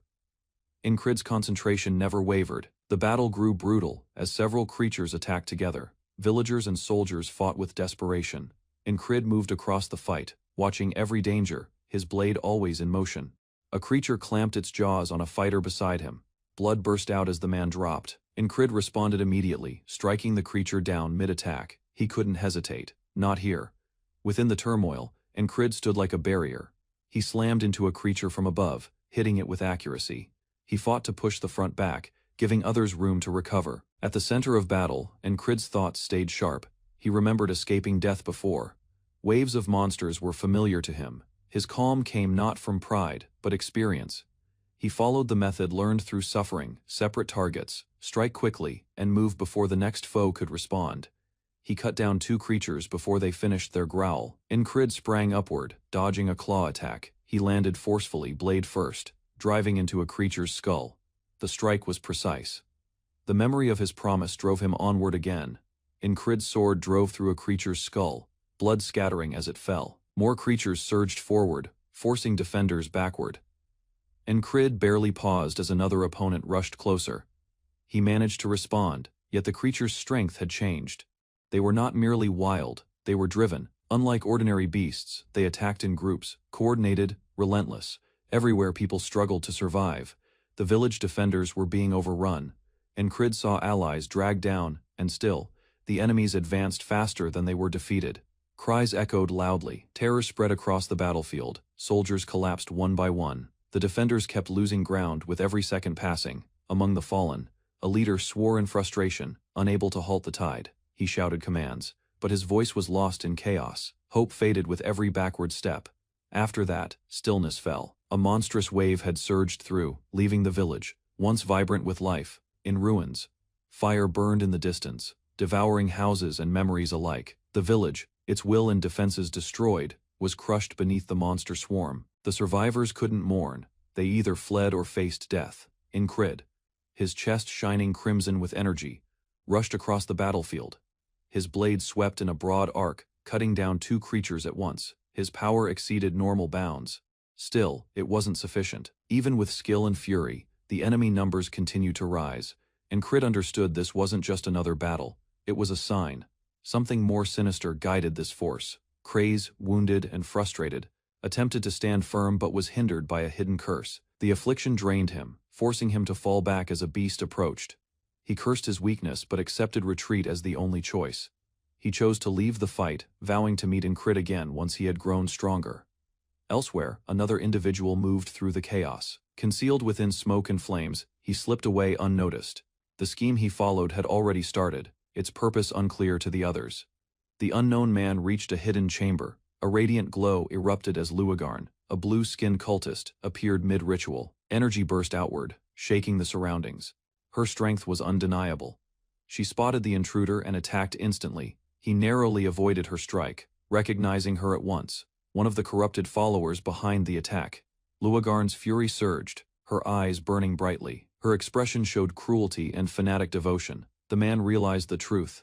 This was not simply an invasion. It was an organized cult assault. At the front, Incrid kept fighting, cutting through monsters with sheer determination. Each strike slowed, his body began to give out. He stumbled backward, drained of strength. His muscles burned with pain. He couldn't lift his weapon again, no matter how hard he tried. Among the ruins, Incrid fell beside lifeless allies. As he struggled to breathe, his weary eyes met a young boy hiding beneath debris, quiet, frightened, yet alive. Incrid's eyes widened as the ground shook. A gigantic figure advanced through the monster ranks, towering, armored, and unlike any creature he had faced before. The beast stood firm, powerful and assured, commanding the others silently. This was no ordinary monster, this was their leader, directing the horde's movements. Despite his exhaustion, Incrid stood again. He glanced at the boy in hiding, then stepped ahead. With calm determination he called out to the leader, drawing its focus. The leader attacked first. Incrid moved aside instinctively, then lunged to meet it. Their clash came instantly. Steel struck, claw with explosive force. They exchanged blows rapidly. Incrid barely managed to block each incoming strike. His focus sharpened on the creature's pattern, searching for a weakness to exploit. With sudden effort, Incrid counterattacked, landing a strike on the beast's flank. But the monster responded quickly, its claws slashing dangerously near. The fight was far from finished. Incrid vaulted over the creature, weapon ready, his gaze intense with purpose. He was pushing beyond his limits now, relying only on skill and raw will. The battle grew fiercer. He attacked again, evading mid-air, landing heavily on one knee. Blood flowed from his wounds, yet he did not yield. He stood again, his heartbeat thundered. His sight blurred from blood loss and exhaustion. Still, as he locked eyes with the enemy, Incrid's expression hardened. He would not stop. Not yet. The monster leader faltered, its eyes widening in shock. Pain coursed through its body, and it sensed something wrong. A toxin had been infused into the blade that struck it. Growling in anger, the creature condemned Incrid's methods. It mocked him as a coward for using poison instead of strength, yet its movements had already slowed. Seizing the chance, Incrid attacked with precision. His blade cut deeply, slicing through the creature's neck as blood burst out, ending the fight with one decisive strike. Incrid struggled to breathe as fumes from the blazing settlement smothered the battlefield. The fires roared around him as his power weakened. Unable to move, Incrid understood the toxin from his foe's weapon had spread too rapidly through his body. This time, though, he hadn't returned to the beginning of the day. The loop hadn't activated again. His body trembled as blood poured from his mouth. He gripped the earth, teeth clenching in anger. He could sense death closing in, yet he was still fixed in this instant. Encircled by hostile troops, Incrid lay vulnerable. The chief of the settlement stood close, watching him with wicked pleasure. The creature appeared to relish his agony, deliberately postponing the finishing strike. Incrid stared at the hazy figure with hatred. He had to survive, no matter how many cycles it required. He had to slay that leader. The settlement wouldn't fall until that creature was destroyed. The beast's power exceeded that of ordinary monsters. Worse, its weapon had been poisoned. Incrid knew even a minor injury would bring certain death. Despair slipped into his mind. How was he meant to defeat such an enemy alone? The memories of earlier failures echoed inside him as the glow of regression activated again. Incrid opened his eyes inside the barracks. Morning had come. He had returned to the same cursed day. He hurried to arm himself. A comrade lay still nearby, likely already doomed. He tightened his hold on his sword. There was no time to lose. Whether it required 10 more attempts or 100, he would make this the cycle where that creature died. Luagarn questioned Incrid's presence in full armor so early in the day. Her curiosity was stirred as she watched him silently from across the barracks, sensing something unusual in his behavior. Incrid didn't reply with pleasantries. Instead, he turned to her solemnly and asked if she knew about the cultists, he hinting at something urgent and troubling. Luagarn's relaxed posture shifted as she called the cultists a group of lunatics. Though her words ridiculed them, the sudden question clearly unsettled her as she lowered her voice with unease. She explained that among the many perilous sects rising across the continent, the worst was the Church of the Sacred Devil's Gate. They were zealots worshipping warped powers and ancient demons. Luagarn described how the cult believed the Devil's Gate was sacred and worshipped the Demon of Sixes. Her expression turned grim as she recalled their brutal deeds and dark rituals. Before she could finish, shouts echoed out from the streets below. Enemies had invaded the town, and Incrid rushed to the window and confirmed the threat. Monstrous gnolls had started their assault, and Incrid instantly dashed out of the room, already expecting conflict. The sudden monster raid only confirmed his rising suspicion that the cultists were involved in what felt like a planned attack. As he fought, he noticed Luagarn battling gnolls alone. She still doubted his words, but moved on instinct. Incrid knew it would be hard to convince her of the truth. There wasn't time to argue. The town was under siege. Incrid clenched his teeth and pushed ahead, knowing that every second wasted would cost more innocent lives. Incrid rushed through the chaos, charging directly into a pack of gnolls. He pushed his limits to intercept a bigger beast that was targeting helpless civilians caught in the crossfire. His sword sliced through the air, striking down his foes with keen precision. Despite the overwhelming numbers, Incrid's focus stayed fixed on protecting those behind him. Among the horrified witnesses, a single man gazed in shock. As blood scattered across the earth, he wondered how one human could ever stand firm against such a swarm of beasts. Incrid drove his sword into a gnoll's torso without pause. Blood erupted over his face, yet he showed no reaction. He was already advancing toward another foe. He told himself there was no hidden power, only the abilities he had honed through endless deaths and repetitions. This was the time to apply every lesson carved through pain. Cries rang out across the battlefield. Fellow guards understood the gravity of the assault. Commands were shouted to regroup and defend the town's gate, but it was already turning into a desperate struggle. Without waiting for support, Incrid rushed ahead of the rest. He sliced through enemy ranks like a piercing spear, pulling their focus and breaking openings in their formation. He used every skill he had refined, instincts sharpened in combat, blade control perfected through practice, and awareness built from near-fatal encounters. He moved like a warrior forged for battle. A single sword was insufficient. Incrid shifted to throwing knives, aiming for critical points. Every strike landed with lethal precision. Even alone, he would make his experience the colony's final hope. Incrid flung a spinning knife that cut cleanly through a gnoll just before it reached a terrified woman. His accuracy was flawless, and his timing saved her life. As another creature leapt toward her, Incrid surged forward and struck it down with ruthless efficiency. Blood splashed as the gnoll collapsed at her feet. The woman, stunned and clutching a child, stared in shock. Her hands shook as she realized how close she had been to death, rescued by a man who seemed faster than fear itself. Elsewhere, Encrid clashed with another gnoll mid-assault. The creature's brute strength slammed into him, yet he twisted aside, and countered with force and skill. He wasted no movement. Every swing of his blade targeted a vital point. The sword shimmered faintly as he poured full focus into his technique. The beast staggered as Encrid's weapon pierced its core. While the others snarled in fury, Encrid was already shifting, his gaze fixed on the next enemy. A pack of gnolls charged toward fleeing civilians. Their yellow eyes burned with hunger, their growls filled with savage intent. Encrid met them head-on. His body reacted on instinct, engaging each gnoll in brutal close combat, where every second was a fight for survival. He fought without hesitation, using grapples and precise strikes alike. One by one his enemies fell, and despite the pain in his body, Encrid forced himself onward through the chaos. Encrid's relentless battle inspired those watching. Kreese, once overwhelmed by fear, now stared in awe, realizing the tide might shift. His disbelief turned into hope. Another villager, once frozen in terror, saw the same truth. With Encrid holding the line, survival no longer seemed impossible. The desire to resist ignited among the defenders. Encouraged, the watch finally advanced. They charged into the fight, rallying behind Encrid. No longer standing idle, they fought for their town with renewed determination. Encrid's blade moved like a dance, cutting down gnoll after gnoll. His actions held no hesitation, no uncertainty, only precise and deadly intent shaped by countless past failures. The gnolls came in waves, yet Encrid was quicker.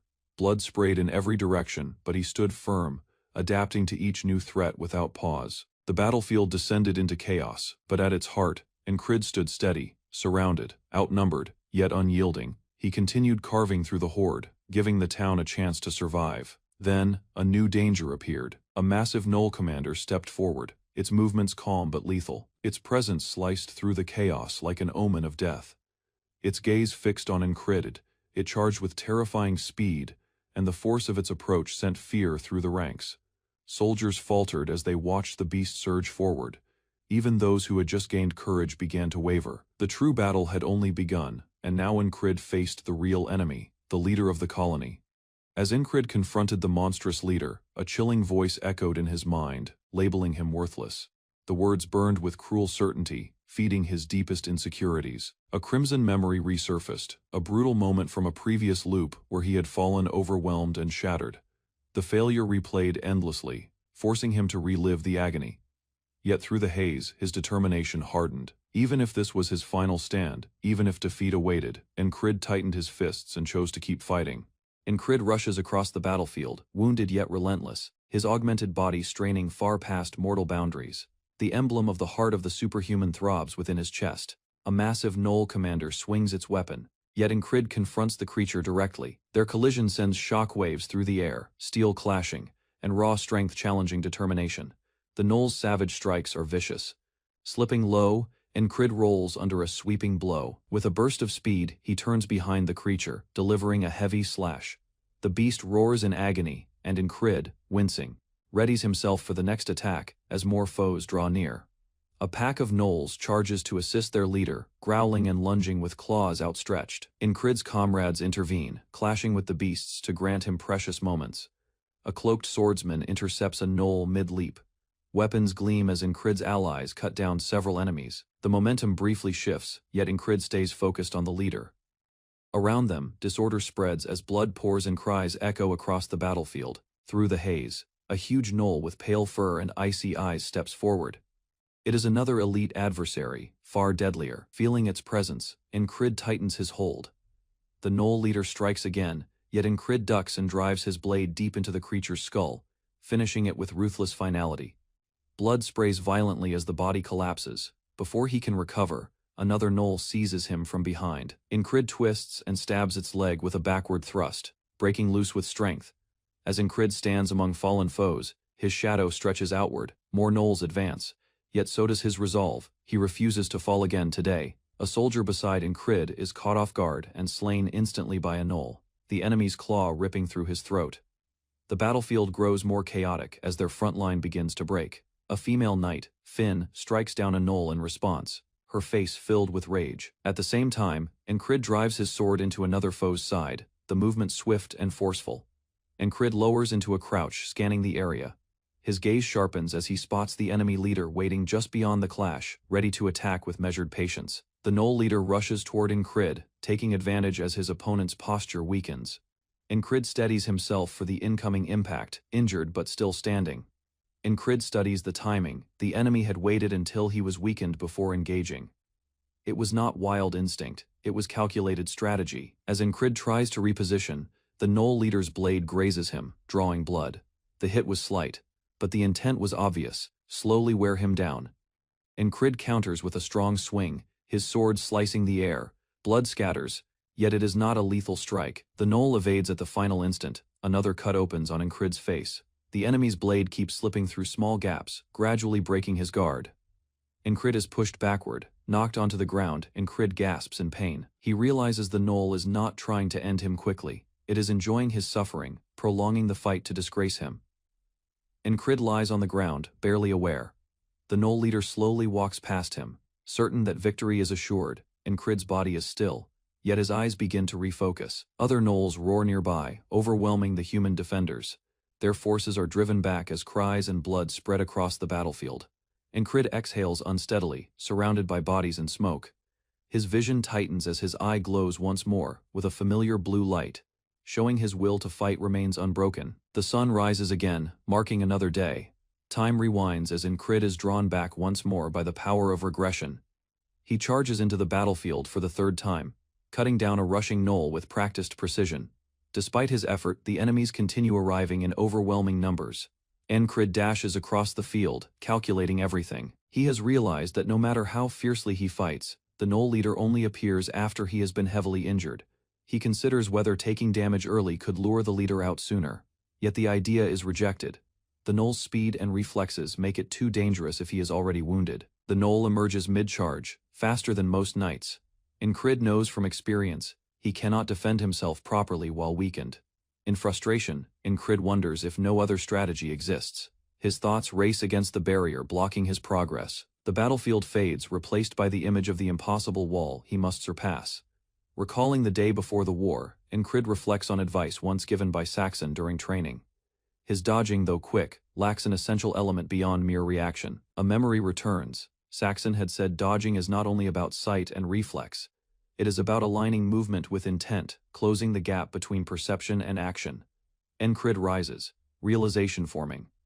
It was not speed he lacked, it was coordination. His limbs and decisions were out of sync, under pressure, costing him time in close combat. As Gnolls close in once again, Incrid steadies himself with renewed determination. He convinces himself that if previous approaches failed, he needs to try something different. He remembers Saxon's advice to remove unnecessary decision-making in the midst of combat. This time, he won't pause to respond, he'll move before thinking. The Gnoll charges forward again, yet Incrid answers the attack with smooth motion. His body and instincts finally synchronize, reducing the gap with measured aggression. He avoids a claw strike by shifting mid-step, attacking without hesitation. The foe falters, its balance disrupted from an unexpected direction. Incrid concentrates. Saxon's words resurface, "Don't hesitate." His timing sharpens, and his blows connect with greater power and purpose than before. With a precise slash, he cuts down another Gnoll. His injuries still throb, yet his form is more refined, quicker. Every motion serves a purpose. The flow of battle begins to turn. Incrid pivots and rushes forward, his footwork compact and steady. The Gnoll dashes toward him, jaws open with hunger for blood. Without pause, Incrid slips past its opening attack and responds cleanly. The strike isn't only quick, it's driven by instinct, not thought. As additional enemies charge in, Incrid keeps advancing. His blade moves seamlessly from one foe to another, eyes tracking every danger instantly. A memory resurfaces in his thoughts. You should be ready to react to anything. He inhales and exhales, maintaining his rhythm. Incrid ducks beneath a swinging club and slashes upward. His evasion isn't just trained, it's automatic, as though his body moved before awareness. A voice echoes in his mind, "Repeat it until it's engraved in your body." Now, his body functions as one, no delay between sight, decision, and action. Leaping over a fallen enemy, Incrid lands atop another Gnoll mid-sprint, stabbing downward with accuracy. His movements are seamless, continuous. As a Gnoll strikes toward his blind spot, he twists and deflects without looking back. His awareness has widened through repetition. After 100 resets, Incrid's style has transformed. No longer chaotic, no longer slow. He's a blade sharpened through death and failure. Each movement now holds the burden of 100 failed lives, and with every step, he moves closer to victory. On his 101st attempt, Incrid clashes again with the Knoll leader. Blades collide, and neither fighter backs down. He pivots, barely avoiding a deadly strike. His feet act before thought, instincts refined through repetition. Blood runs down his cheek, yet he persists. The fight pushes him further than ever, his focus unshaken. Incrid tells himself to endure, just a little longer. If he can survive, if he can sense every movement without hesitation, then he may finally master what he once lacked, the complete dodging sense. Incrid recalls a face he encountered long ago during a mission. The image in his mind connects to suspicious individuals currently in town, and the resemblance isn't a coincidence. Luagarn, questioning his certainty, expresses doubt, but Incrid, unwavering, asserts his memory as unmatched. Luagarn senses the tension and begins to trust his claim, her instincts aligning with the weight behind his words. Convinced, Luagarn decides to act. Incrid watches her leave, considering her role in this phase. She hadn't returned before in past loops, but this time he had chosen a different path. Incrid orders Kraze to bring Deutsch Fullman, knowing that figure may be the key to confronting the town's hidden faction. He instructs him to force cooperation if necessary. Kraze questions the plan, but Incrid is already moving forward. He summons Finn, and together they prepare to strike. With time repeating endlessly for him, hesitation is a luxury he no longer entertains. Incrid, Finn, and a hound sprint through the night. The objective is clear: secure the town walls. The town must be defended before the next wave of monsters arrives. Incrid analyzes the town's walls. The structures are sturdy, built to repel any siege, yet the monsters had broken through. That should have been impossible. He reasons that the creatures couldn't have climbed. The gates must have been opened from the inside. It wasn't brute force, it was betrayal. Realization strikes. The guards posted at the walls weren't defenders, they were cultists. Enemies disguised as allies had let the monsters in. As Incrid approaches the wall, guards whisper about his previous visit. Tension grows as his sudden presence unsettles the stationed men, who aren't used to taking orders from outsiders. Incrid announces that control of the wall has shifted to his command. His voice is firm and unchallenged as he states that every soldier on the wall is now under his authority.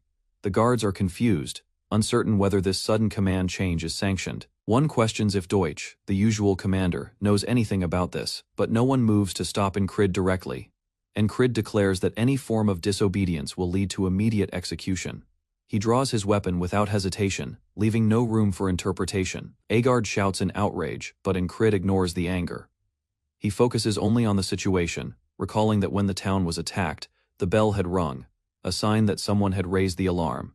That bell couldn't have sounded if every man on the wall were a cultist. At least one among them had not been part of the enemy, and Incrid now seeks that lone watchman who acted against the others. Incrid locks onto his target, the man who rang the bell during the last loop. His memory guides his sword as he moves with deadly precision. He races forward as enemies call to kill him. He identifies the same bell ringer from before and charges, trying to isolate him from the cultists. An arrow is fired toward Incrid, but hits one of the guards instead. In the chaos, Incrid maintains focus. Closing the distance toward his chosen ally, a beast lunges from the shadows, catching the guards off guard. Its claws tear across the wooden structure as chaos erupts. The surprise assault forces the defenders into disarray. The creature charges with ferocity, targeting one of the wall guards. He stumbles, unable to react in time. The speed and strength of the beast overwhelm him as fear grips the others. Incrid rushes in, slashing the beast away. Finn follows closely, grappling with another attacker on the ground. Their coordinated defense helps regain control of the area before more damage is done. Incrid turns to the rising sun. The new day begins with tension as he senses a shift in the wind. The morning silence is quickly broken by an ominous presence. From the hills, a massive force of gnolls emerges, moving in formation. The scale of the threat becomes clear as dust rises with their march toward the town walls. Incrid orders confirmation on the gate's status. One of the guards insists it's locked, but Incrid, having seen past betrayals, demands it be checked again to prevent another failure. The guard races toward the gate, panic rising. He recalls the weight of responsibility and what had happened in the previous timeline. Something feels wrong. He finds a crack in the gate's base. Confusion turns to horror as he realizes the gate may have been sabotaged. It was never truly secure. A gnoll leaps through the weakened opening with deadly precision. The battle Incrid tried to prevent has already begun. The breach has been made. Finn spots the oncoming horde and shouts a warning. The colony of gnolls is approaching fast, and time to act is vanishing. Urgency surges through the defenders. One of the guards rushes to repair the cracked gate, knowing they have only moments. But just as he tries to help, a cultist nearby reveals himself, attacking with magic to stop any interference. Incrid shouts to his allies, rallying them to push the traitors over the wall. His command is loud and direct. They must eliminate the infiltrators before the gate collapses entirely. Finn clashes with the cultist, her weapon cutting through magical resistance. She doesn't hesitate as the fight becomes more brutal in close quarters. Cultists are thrown over the walls. Screams echo as their bodies hit the ground outside, clearing a path and delaying the breach temporarily. Below, gnolls continue their charge toward the open gate. One slips through the damaged structure, marking the start of their invasion. A guard inside braces himself, trying to hold the gate shut. Despite their efforts, the gate bursts open, and a wave of gnolls floods into the town. The defenders are overwhelmed as monsters pour through. Incrid and Kraze regroup with newly arrived reinforcements. The chaos momentarily settles as both sides reassess their positions in the escalating battle. Kraze reports that he brought Deutsch and the town watch as instructed. Incrid silently notes the timing. Though late, their arrival may still influence the outcome of the siege. Incrid informs the commanding officer that gnolls are at the gates and declares a state of emergency. Without waiting for approval, he assumes command under the authority granted to him earlier. The officer resists, shouting in anger. But Incrid, unfazed, snaps back and reminds him of the urgency. He demands immediate action, insisting that the men start firing before it's too late. Realizing the gravity of the situation, the officer yields. He rushes to mobilize the men on the wall, preparing them for full engagement. Incrid's intervention forces the defenders into swift cooperation. With a final shout, the officer calls everyone to the wall. Archers scramble into position, lining up to intercept the enemy advance. The first wave of gnolls is within range. Arrows rain down on the attackers. Though many are struck, the colony continues its advance without hesitation. Their sheer numbers threaten to overwhelm the town's defenses. Incrid discovers a side entrance and questions its security. The guard confirms its function, but Incrid immediately orders it to be opened, not fully, just enough to carry out a tactic he has in mind. Incrid asks for the door to be opened slightly. As defenders hesitate, others report that enemies are pressing forward. Incrid shouts again, this time for Esther. He gives the signal at the right moment. Esther reacts. The plan is timed down to seconds, exploiting the enemy's momentum and positioning. A gnoll is forcefully launched through the opening. The creature's body crashes into its own allies, disrupting their charge as Incrid's strategy unfolds mid-battle. From atop the wall, the defenders spot a brief pause in the enemy's charge. The sudden interruption opens a narrow chance to act. The guard shouts, recognizing the moment. The battlefield reveals the reason. The puma has broken through the front lines, scattering gnolls in its path. Their formation loses cohesion as several are taken down mid-charge. Incrid notices the disruption and signals the guard below. With the window open, he prepares to launch into motion, determined to press the advantage while it lasts. The enemy formation regroups, but Incrid is already moving. He declares his intent to carve a path straight through their ranks and eliminate the leader controlling them. Sword drawn, he leaps into the chaos. The defenders around him watch in shock as he throws himself into the thickest part of the horde without hesitation. As Incrid's blade cuts through the first enemy, the others finally react. Soldiers on the wall call out, urging their comrades to cover him as he advances toward the heart of the enemy line. A rain of arrows descends from the defenders atop the fortress wall. Archers scramble to keep up with the overwhelming wave of approaching enemies. Amidst the chaos, archers shout about dwindling supplies. With quivers nearly empty, their resistance begins to falter. One soldier glances toward the rear, sweat trailing down his temple. As he hears the warnings, a silent realization sets in.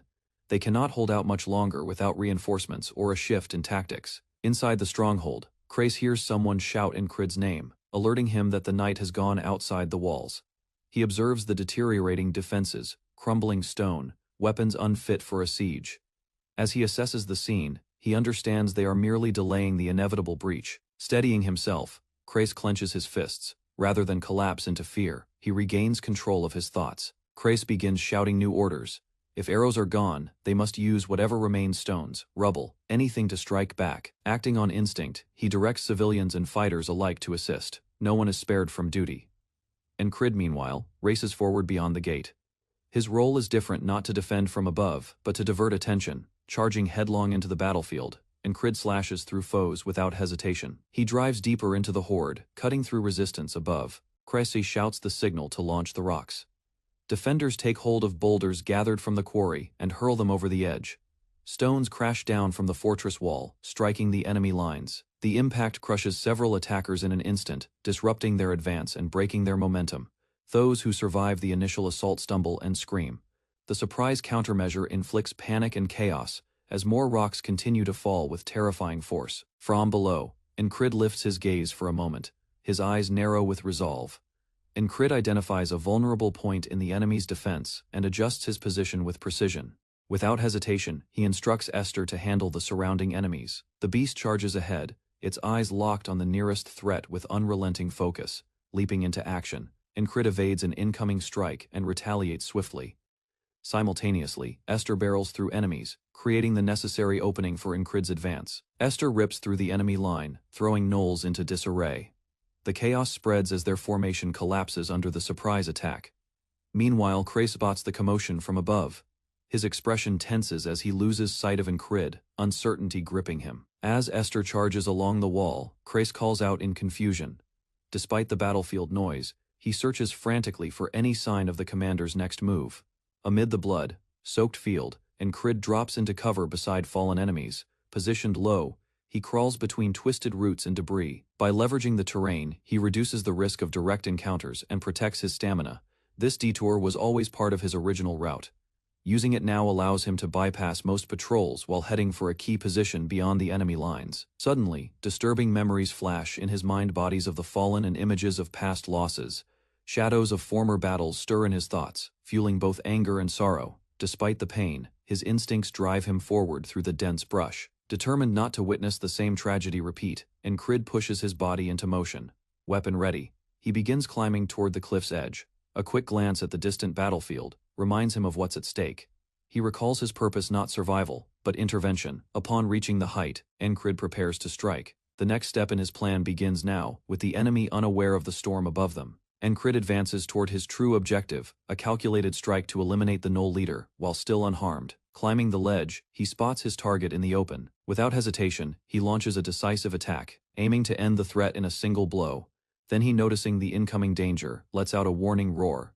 Its body tenses as it prepares to retaliate, meeting Crid's blade mid-motion. The beast lunges forward, its claws glowing with unnatural energy. It closes the distance in a heartbeat, forcing surrounding gnolls to scatter from its path.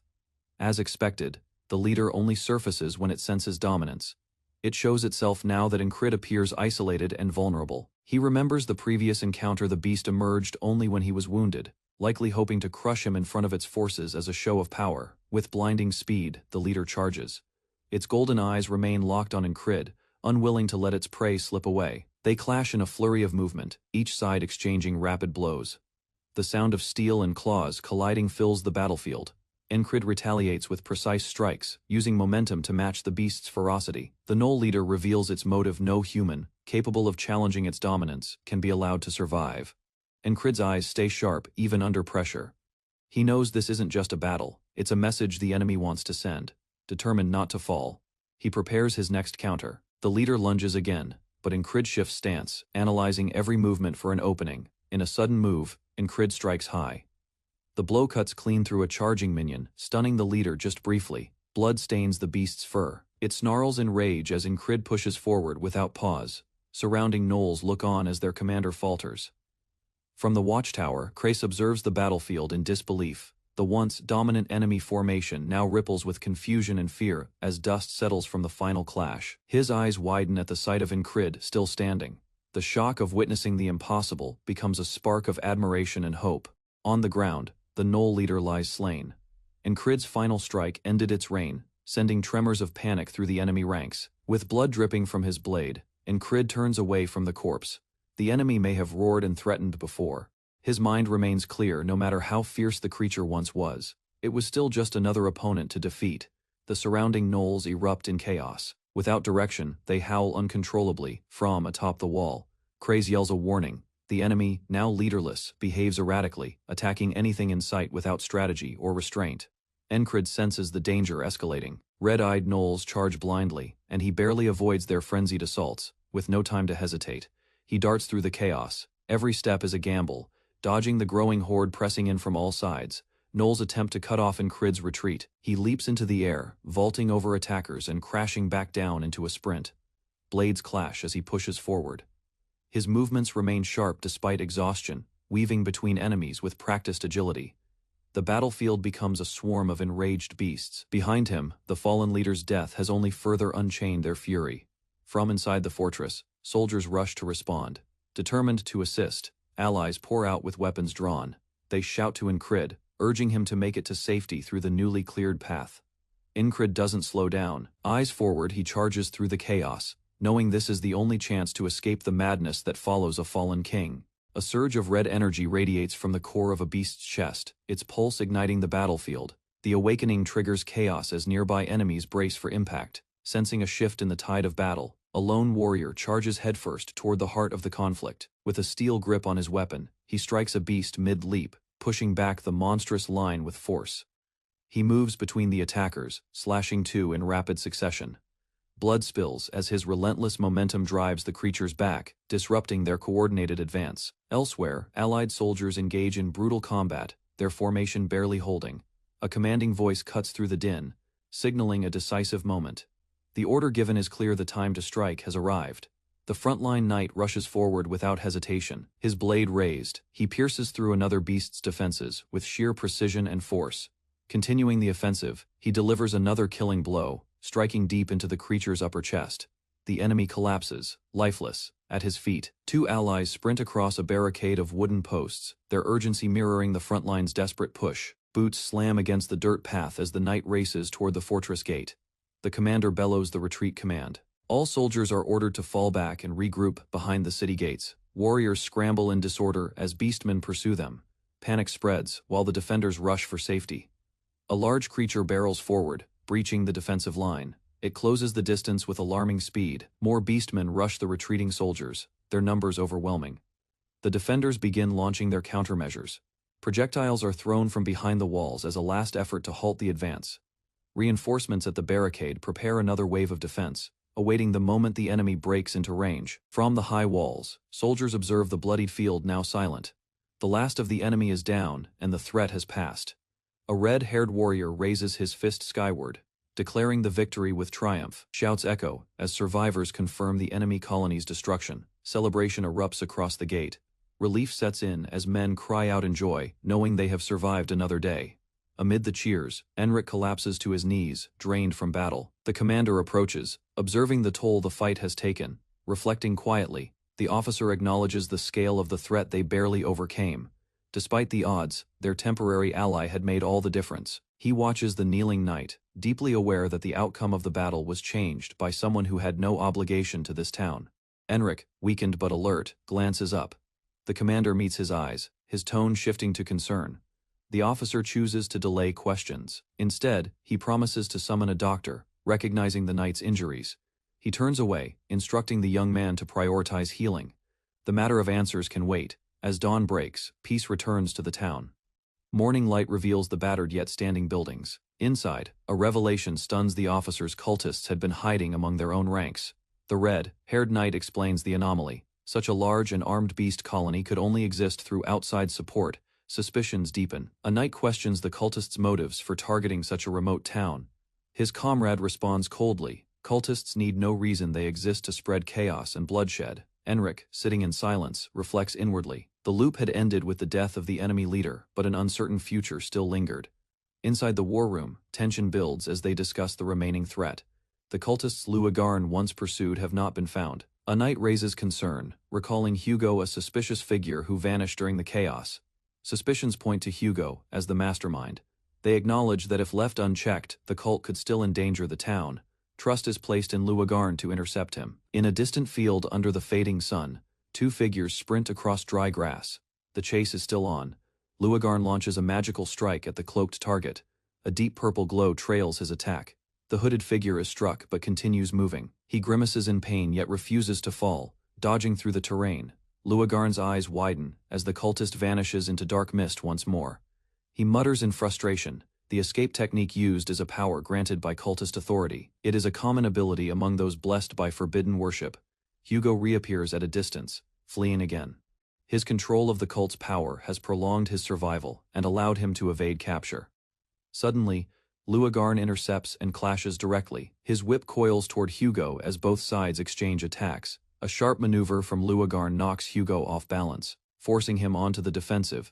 Despite the exchange, Hugo keeps his distance. He mocks Luagarn, but fatigue reveals itself through his slowing movements. Hugo's eyes dart to the horizon. A wave of glowing-eyed gnolls charges from the distance. Luagarn halts as he sees the enemy. Hugo smirks and disappears into shadow once more. Dozens of corrupted beastmen emerge from the terrain, answering the call of their cult leader. As Luagarn approaches the group, his weary steps reflect the outcome. Incrid stands at the front, quietly awaiting his report. Without delay, Luagarn informs them the cultist escaped. His voice remains steady, though disappointment lingers. Several knights react with disbelief, questioning how he could fail, interrupting their doubts. Luagarn maintains control of the situation, rather than defend himself. He accepts the criticism with silence.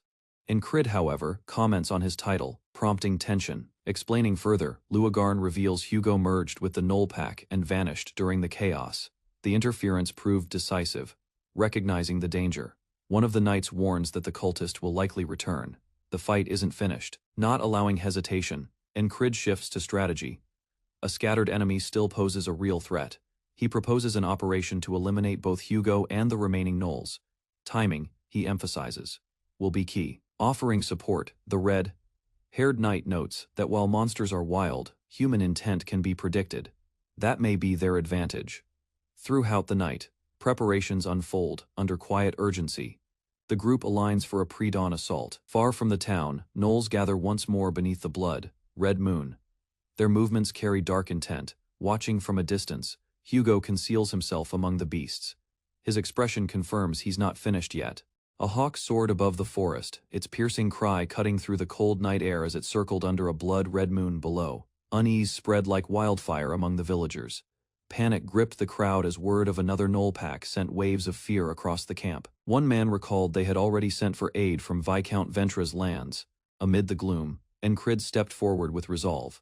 He reminded them that waiting a week might not be necessary if their plan held. Determined and sharp-eyed, Incrid laid out the idea, inspiring a flicker of belief in the hearts of the men nearby.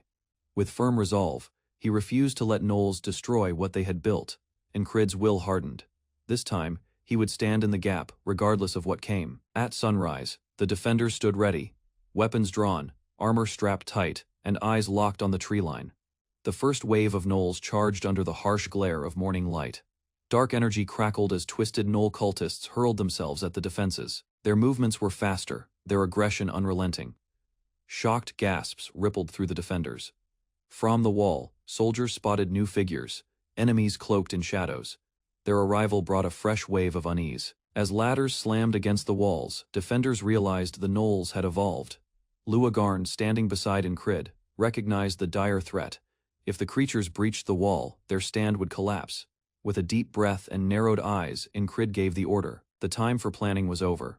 A cultist sneered from the enemy line, mocking the defenders' choice to meet them head-on in open ground unfazed. Incrid led the charge. The gnolls leapt down from their siege towers, claws raised, bloodlust in their glowing eyes. Steel clashed with fury as Incrid met them in the field, blade flashing. During the dark hours before dawn, the defenders gathered to finalize their strategy. With grim resolve, the plan was laid bare. Targeting the gnoll leader directly was the only path to breaking their siege. Eliminating the leader alone wouldn't be enough. If the cultist remained, the gnolls would scatter and return later as fragmented threats to avoid future chaos. They resolved to thin out the enemy forces first. Incrid and his team would launch a calculated assault, striking deep into enemy lines. With blades drawn and breath held, Incrid plunged into the battlefield. His form sliced through the air, colliding with the first wave of gnolls in a burst of steel and fury. The creatures snarled and lunged, but Incrid's movements were sharp and deliberate. Blood stained the ground as ladders crashed down around him. Each fallen enemy weakened the collective force, one step closer to executing their plan. Without slowing, Incrid vaulted over an oncoming gnoll, landing among a fresh cluster of foes. He moved without pause, cutting through the second line. The cultist at the rear gasped in disbelief, unable to understand how the tide shifted so rapidly. Behind the wall, a blue-skinned warrior recounted the previous day's event. Few believed it then. Incrid had shown little improvement before that day, his strength thought to be stagnant. Despite doubts, his current power was undeniable. His swordplay was flawless, movements sharp and efficient. This transformation puzzled many, but none could argue with the results. Incrid wasn't just holding the line, he was changing the outcome entirely. As bodies fell around him, it became clear Incrid alone had become the front line. Watching from the ramparts, the blue-skinned observer whispered in awe. Below the wall, enemy forces clashed violently, but in the center of it all, Incrid stood unshaken, the decisive blade cutting through chaos. Amid the chaos, the blue-skinned warrior dove into battle, her speed cutting arcs through the enemy line. Blades clashed and bodies fell, yet her eyes remained fixed, not on the enemy but on the man ahead. His presence stirred something deep within her, awe and confusion. Though she fought fiercely, a silent thought echoed inside her. Incrid's mystery and power stirred feelings long buried, shaking even her battle-hardened composure. Incrid carved through the front lines without hesitation. Each movement was clean, decisive, and ruthless, a warrior acting beyond exhaustion and pain. The cultist commander watched with wide-eyed disbelief. Incrid's body count surged past 100, disrupting every formation they deployed. Fear overtook strategy. The cultist barked an order to retreat, realizing too late that the tide had fully turned against them. With his final blow delivered, Incrid staggered, breath ragged. The cultist froze in place, startled by the sudden collapse. Incrid had pushed far beyond his limits, and the toll had finally surfaced. Allies rushed forward, supporting his weight. Cries for a doctor rang out as blood stained the dirt beneath his feet, and his enemies took note.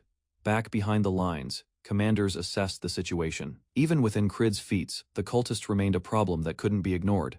They concluded that Hugo, the cultist leader, wouldn't act recklessly. His intelligence and resolve made him a far more dangerous foe than brute force ever could. Such men, once convinced of their purpose, would never sway. On the battlefield's edge, Hugo watched with narrowed eyes. Incrid's strength was undeniable, but his stamina had limits that Hugo intended to exploit. Each day, Incrid had pushed, attacking in bursts before retreating, grinding down the Null forces through relentless repetition. As the fifth day dawned, his resolve remained unbroken, but his body bore the cost. Exhaustion clung to Incrid as he struggled to stay upright. His body battered from endless waves of Nulls. His strength held but barely despite the fatigue. He reacted instantly to a charging beast, locking blades in close combat. Every movement drained more of his limited stamina. Not far behind, the blue-skinned ally followed close, eyes scanning the field for threats, while Incrid readied himself for the next assault. The cultist lurking in the rear observed the signs of Incrid's weariness, interpreting it as the opening he had waited for. He activated dark magic, believing his powers could end the fight decisively. Shadows coiled and surged toward his target. With a roar, he launched a direct attack, but Incrid responded, his sword intercepting the blow with swift precision and unwavering force. Feigning desperation, Incrid lured the cultist in. His calculated movements kept up the illusion of fatigue without revealing the truth. The defenders discussed their ploy to make the enemy think Incrid couldn't withstand another assault without assistance. They aimed to provoke the cultist into acting recklessly, revealing himself under the illusion of advantage. From the ridge, they predicted the cultist would use the Nulls to wear Incrid down, not realizing it was all part of their setup. The moment the cultist stepped forward, their trap would spring. The plan demanded patience, but the risk was worth it. Seeing through the deception too late, the cultist exploded in rage, accusing Incrid of trickery just as intended. Soldiers stationed behind wooden barricades draw their bows, while a commander signals the order to fire at a lone fleeing cultist across the battlefield. Beyond the stakes, Incrid, the black-haired youth, advances with a masked warrior as the wounded cultist stumbles backward. Realizing escape is impossible. Cornered and overwhelmed, the cultist acknowledges Incrid's unexpected strength and prepares himself for a final desperate act. Determination replaces fear as the cultist decides to devote his remaining life to opening a forbidden gate through sacrifice. Dark violet energy erupts from his outstretched hand, spreading violently across the ground and distorting the air around him. Power gathers into a swirling mass, expanding upward while Incrid watches the ritual intensify beyond normal human limits. The masked warrior identifies the phenomenon as a summoning as a massive shadowy form begins, tearing through the sky above the cultist. Obeying the command of its summoner, a towering black hound with burning red eyes descends, its body radiating hostile energy. The creature lands heavily between the soldiers and Incrid, establishing itself as a guardian meant to eliminate all opposition. The masked warrior lunges first, her weapon slicing through the beast's form. yet the strike passes harmlessly through its intangible body. Observing closely, she concludes that the entity is an evil spirit immune to ordinary physical attacks, forcing a change in strategy. Blue energy gathers along her whip-like weapon, revealing it as a specialized magic tool designed to combat spiritual entities. As the hound charges, she swings the energized weapon in a wide arc, colliding directly with the spirit's core. The enchanted strike disrupts the creature's structure, causing its dark mass to ripple and destabilize under sustained magical force. Standing ready behind her, Incrid steadies himself, prepared to respond as the summoned beast weakens under coordinated resistance. With violent momentum, the summoned hound lunges across the battlefield, while the masked warrior's blue-charged weapon crashes against its shifting frame. Despite the clean impact, the spirit's body bends and reforms, continuing forward as though the strike carried no weight. Watching from afar, the cultist remains composed, understanding that the beast exists only to delay, while a deadlier technique takes shape. Without warning, a thin arc of violet force flashes outward, striking its mark before fading into nothingness. Thrown violently along the ground, the masked warrior suffers a wound from an attack that leaves no visible trail. Drawing upon the last of his strength, the cultist deepens the summoning, forcing unstable energy to obey his command. Reacting on instinct, Incrid shifts his stance as a dense mass of dark power gathers above him, like a descending executioner. A desperate signal urges him aside, yet the cultist's technique locks onto its chosen victim without hesitation. Piercing through air and obstruction alike, the invisible strike drives downward, aimed precisely at Incrid's heart, certain of success. The cultist exults inwardly as a sweeping wave of shadow crashes over the black-haired youth. Amid the suffocating darkness, a concentrated blue radiance ignites near the hound's head, halting the attack's advance. Blinding brilliance slices across the spirit's body, scattering its lethal energy before the fatal blow can settle. Across the shaken battlefield, luminous power expands outward, clashing violently against the purple summoning force. Stunned disbelief spreads across the cultist's face, while the masked warrior regains balance and studies the change. Lowering his blade with measured focus, Incrid senses that an unfamiliar light has intervened, shifting the tide of battle. Perched atop the wooden barricade, a small purple cat watches calmly as the battlefield settles under a clearing sky. Through a brief recollection, it is revealed that the creature secretly reinforced Incrid's sword the previous night with hidden power. Back in the present, Incrid grips the blade while the cultist stares in confusion at the unfamiliar energy surrounding it. Holding the sword steady, Incrid studies its faint glow without offering any explanation to his enemy. Frustration twists the cultist's face as he struggles to understand the sudden shift in power. Before he can react further, a swift motion flashes across the space between them. A clean strike lands across the cultist's body, sending him reeling backward as blood scatters onto the dirt. Clutching his chest, he gasps desperately, realizing the blow has disrupted the energy sustaining his spell. His strength collapses completely, and his body begins to fall lifelessly toward the ground. At the same moment, the massive spirit dissolves into fading particles, its form no longer sustained by the summoner. The masked warrior lowers her weapon, confirming that the summoned entity has vanished for good. Kneeling beside the fallen cultist, Incrid verifies that the man has stopped breathing. Across the field, former followers scatter in panic, freed from the influence that once controlled them. Commanding voices from the town order the watch to capture every remaining threat before they can regroup. Standing quietly amid the aftermath, Incrid steadies his breathing as a familiar voice calls his name from behind. A town guard lowers his head in gratitude toward Incrid, acknowledging the protection given during the cultist assault and admitting his earlier misjudgment. Calm acceptance marks Incrid's expression as he recognizes that both he and the guard fulfilled their duties according to their roles. Without lingering on praise, Incrid turns his attention back to the battlefield, ready to eliminate the remaining gnolls threatening the outskirts. Concern rises among the townsfolk as reports confirm that scattered gnolls still roam beyond the damaged defenses. The guard reassures them with steady confidence, explaining that the creatures no longer pose the same organized danger after the cultist's death. Standing before the battered wooden barricade, he observes the heavy damage and acknowledges that the structure barely endured the attack. Discussion shifts toward rebuilding, and the guard proposes constructing a proper fortified wall to secure the town's future. Agreement spreads quietly as the idea of transforming the settlement into a stronger city takes hold among those listening. In the distance, soldiers continue clearing the field, ensuring no lingering threats remain, while plans for reconstruction begin. Excitement grows among the gathered townspeople as they decide to name the new wall after the one who defended them. Voices rise in approval, recognizing Incrid's decisive actions that ended the crisis and preserved their homes. As weapons lift into the air in celebration, Incrid stands quietly beneath the evening sky, witnessing the birth of what will be called Incrid's Wall. Foam spills from raised wooden mugs, as villagers celebrate beneath the night sky, honoring Incrid, the black-haired youth who returned after defending their town. Music and laughter spread across the square, while Incrid sits quietly at a crowded table, listening as townspeople praise their own cheese and drink. Excitement rises when someone proposes a grand feast for the town's heroes, and more villagers gather around Incrid despite his reserved posture. A long table overflows with dishes brought by each household, reflecting gratitude toward Incrid through generous portions and carefully prepared meals. Among the offerings, a rare apple brew draws attention, described as precious and normally reserved for border guards rather than common celebrations. Greed briefly flashes across a young brewer's face as he imagines profit, yet Incrid remains distant, observing without interest in wealth. Later, Incrid tilts a bottle to feed a small animal beside him, expressing quiet concern that the villagers might exhaust their supplies, though reassured that the feast exists purely to thank him. He studies the bottle in his hand, troubled by the cost of their devotion. Abel Blues, skinned warrior, leans closer, encouraging him to accept the gratitude, while Incrid sits silently between celebration and responsibility. Elsewhere, drunken villagers speak boldly of tying family futures to Incrid, praising his strength as though he were already legend. A child raises a wooden sword and declares a desire to train under the hero, revealing how deeply Incrid's actions inspire. Adults laugh and repeat the idea, imagining apprenticeships and brighter prospects shaped by the black-haired knight's example. The red-haired brewer eagerly approaches his superior, seeking support for business plans tied to the rare drink showcase tonight.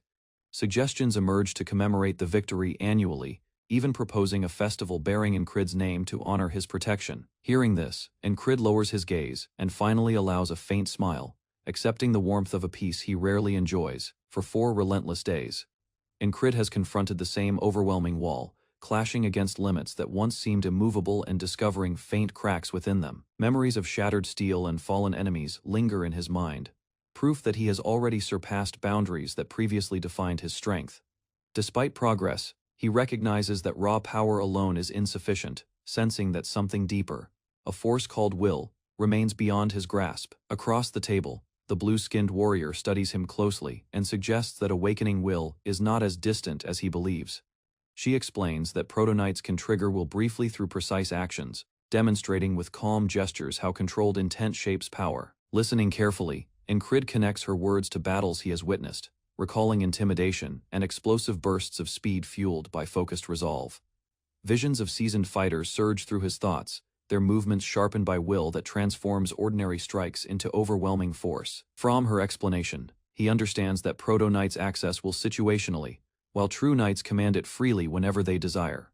She further reveals that many who taste will's edge never become full knights, failing to master that unstable inner flame. Turning her piercing gaze upon him, she questions whether his ambition to become a knight remains firm or merely youthful fantasy.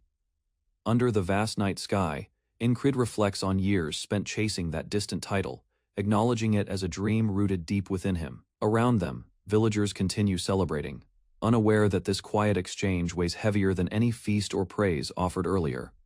Silence stretches briefly before his resolve hardens, steady eyes lifting as certainty replaces hesitation in his expression. With unwavering conviction, Incrid declares his intention to become a knight, not as a wish but as an inevitable future. Observing him, the warrior senses a fierce spark within his calm demeanor. Recognizing the unmistakable fire awakening will, the blue-skinned warrior lowers her gaze, admitting that Incrid's unwavering passion has begun to move even her guarded heart. She explains that once they depart this town, their paths must separate due to a covenant binding her people above personal desires. Though she calls it a farewell, Incrid answers calmly, sensing her restraint yet questioning the true reason behind her distance. Meeting his eyes, she confesses that being treated gently by someone she favors unsettles her more than open hostility ever could. With unexpected boldness, she declares that if he truly becomes a knight, her feelings will deepen beyond restraint. Ancient instincts of her kind regard such attachment as rare and profound, especially when directed toward a human rather than her own race. Incrid listens without fluster, granting her permission to feel as she wishes, his composure almost frustratingly steady. She wonders whether he understands the weight of her confession, laughter escaping as she recognizes his dense sincerity. Above them, the festival continues under twin moons, unaware that something fragile has quietly formed between warrior and dreamer. At dawn, mounted soldiers approached the settlement, having heard reports that a large monster colony threatened the region. Inside the walls, villagers work methodically, burying carcasses and repairing damage from a battle already concluded. Laborers speak proudly of Incrid's feat, claiming he destroyed hundreds alone and turned catastrophe into survival. The writers question whether Viscount Ventra's intervention is required, surprised by the absence of chaos they expected. Imma Villager explains that the so-called colony had been handled days earlier, its remains now serving as fertilizer for future harvests. As realization spreads among the soldiers, Incrid's growing reputation travels farther than he knows, carried by grateful voices beyond the town. Mounted soldiers question the villagers about the destroyed monster colony, struggling to believe that such a disaster was resolved without noble intervention. A shaken townsman recounts how a single hero eliminated hundreds of gnolls, slew the cultist behind the outbreak, and prevented annihilation. The captain narrows his eyes at the name Incrid, wondering whether this figure is a famed legend or merely an ambitious mercenary. When informed that Incrid was only a platoon leader of the border guard, faint disbelief crosses the soldiers' faces. Amusement replaces doubt as the captain expresses interest in meeting this supposed hero to judge the truth personally. The villager explains that Incrid already departed after declaring the colony's destruction his completed mission. Hearing this, the captain mutters that such abrupt departures are typical of men seeking glory without accountability. As the troop rides away, one soldier questions whether defeating 500 creatures alone could be possible. The captain dismisses the number as exaggeration, claiming frightened townsfolk are unreliable witnesses in moments of chaos. He reasons that with the bodies already buried, no precise count can confirm the scale of Incrid's achievement. Confidently, he reduces the feat to a modest skirmish of perhaps 50 gnolls handled by an ordinary platoon leader. Despite admitting the town was likely saved from ruin, he accuses Incrid of inflating his reputation for recognition. Determined pride hardens his expression as he vows to correct the young leader's manners should their paths cross. Elsewhere, a red-haired companion celebrates the mission's completion, eagerly anticipating compensation for their efforts. While Incrid quietly prepares to move on, questions arise about their next destination, signaling that his journey continues beyond rumor. The red-haired hunter announces his decision to leave soon, yet lingers out of curiosity after assisting with deciphering the map.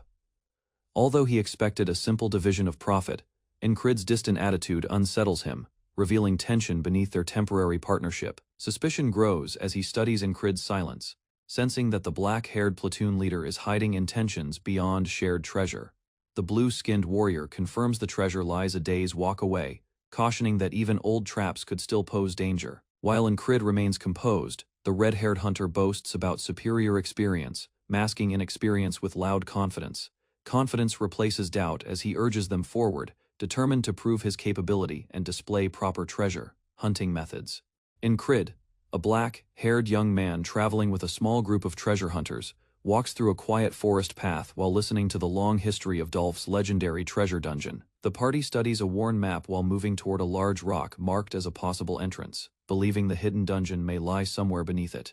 One member pushes the heavy stone aside, revealing a concealed square hatch leading underground. After the hatch opens, the red-haired treasure hunter examines the map carefully and studies the surroundings, trying to determine the safest route into the dungeon. Instead of entering directly through the exposed entrance, he demonstrates a digging technique used by experienced treasure hunters to bypass the dangerous front path. With a tool in hand, the hunter begins carving through the ground beside the entrance, explaining that the method allows explorers to slip into the treasure chamber.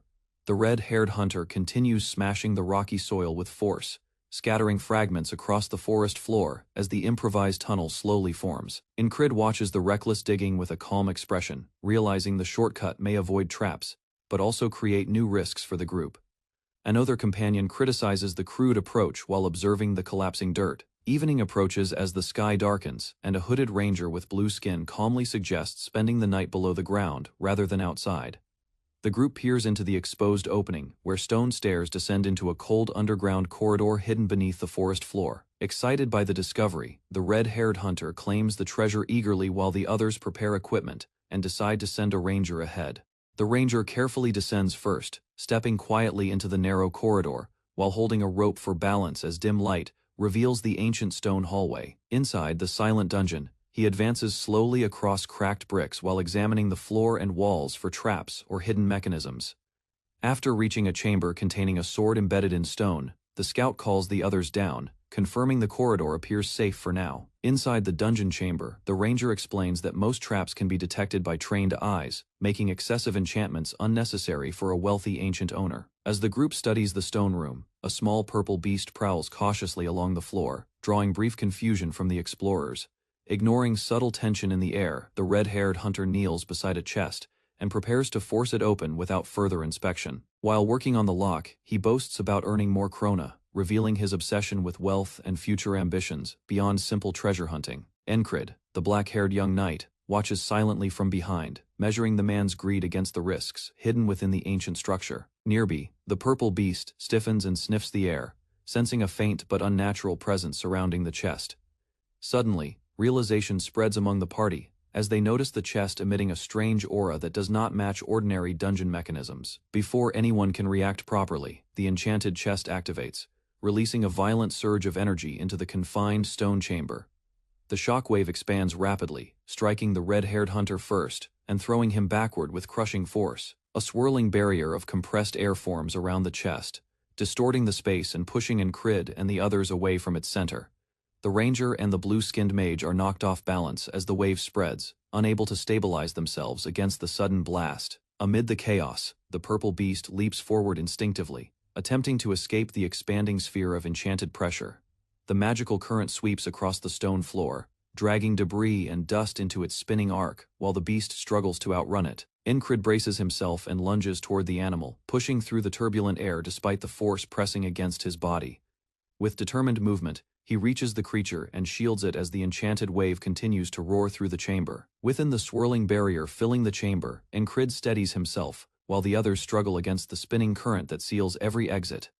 The ranger admits the trap's scent was too faint to detect, explaining that its age and subtle enchantment concealed it from ordinary senses. Kneeling beside the trembling purple beast, Encrid checks Esther carefully while analyzing the magic, concluding that breaking it will require time and strength. The beast studies the rotating wall of energy and silently determines that gathering enough force to disable the trap may take 2 full days. Meanwhile, the red-haired hunter opens the chest completely and discovers it contains no gold, reacting with disbelief at the empty interior.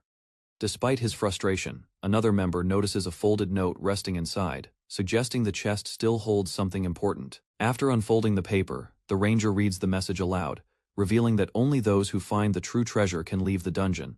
The blue-skinned mage questions whether their backdoor entry triggered the single trap designed specifically for intruders who avoided the main path. Frustration spreads through the group as they realize the shortcut accomplished nothing, and the supposed treasure chest was merely bait.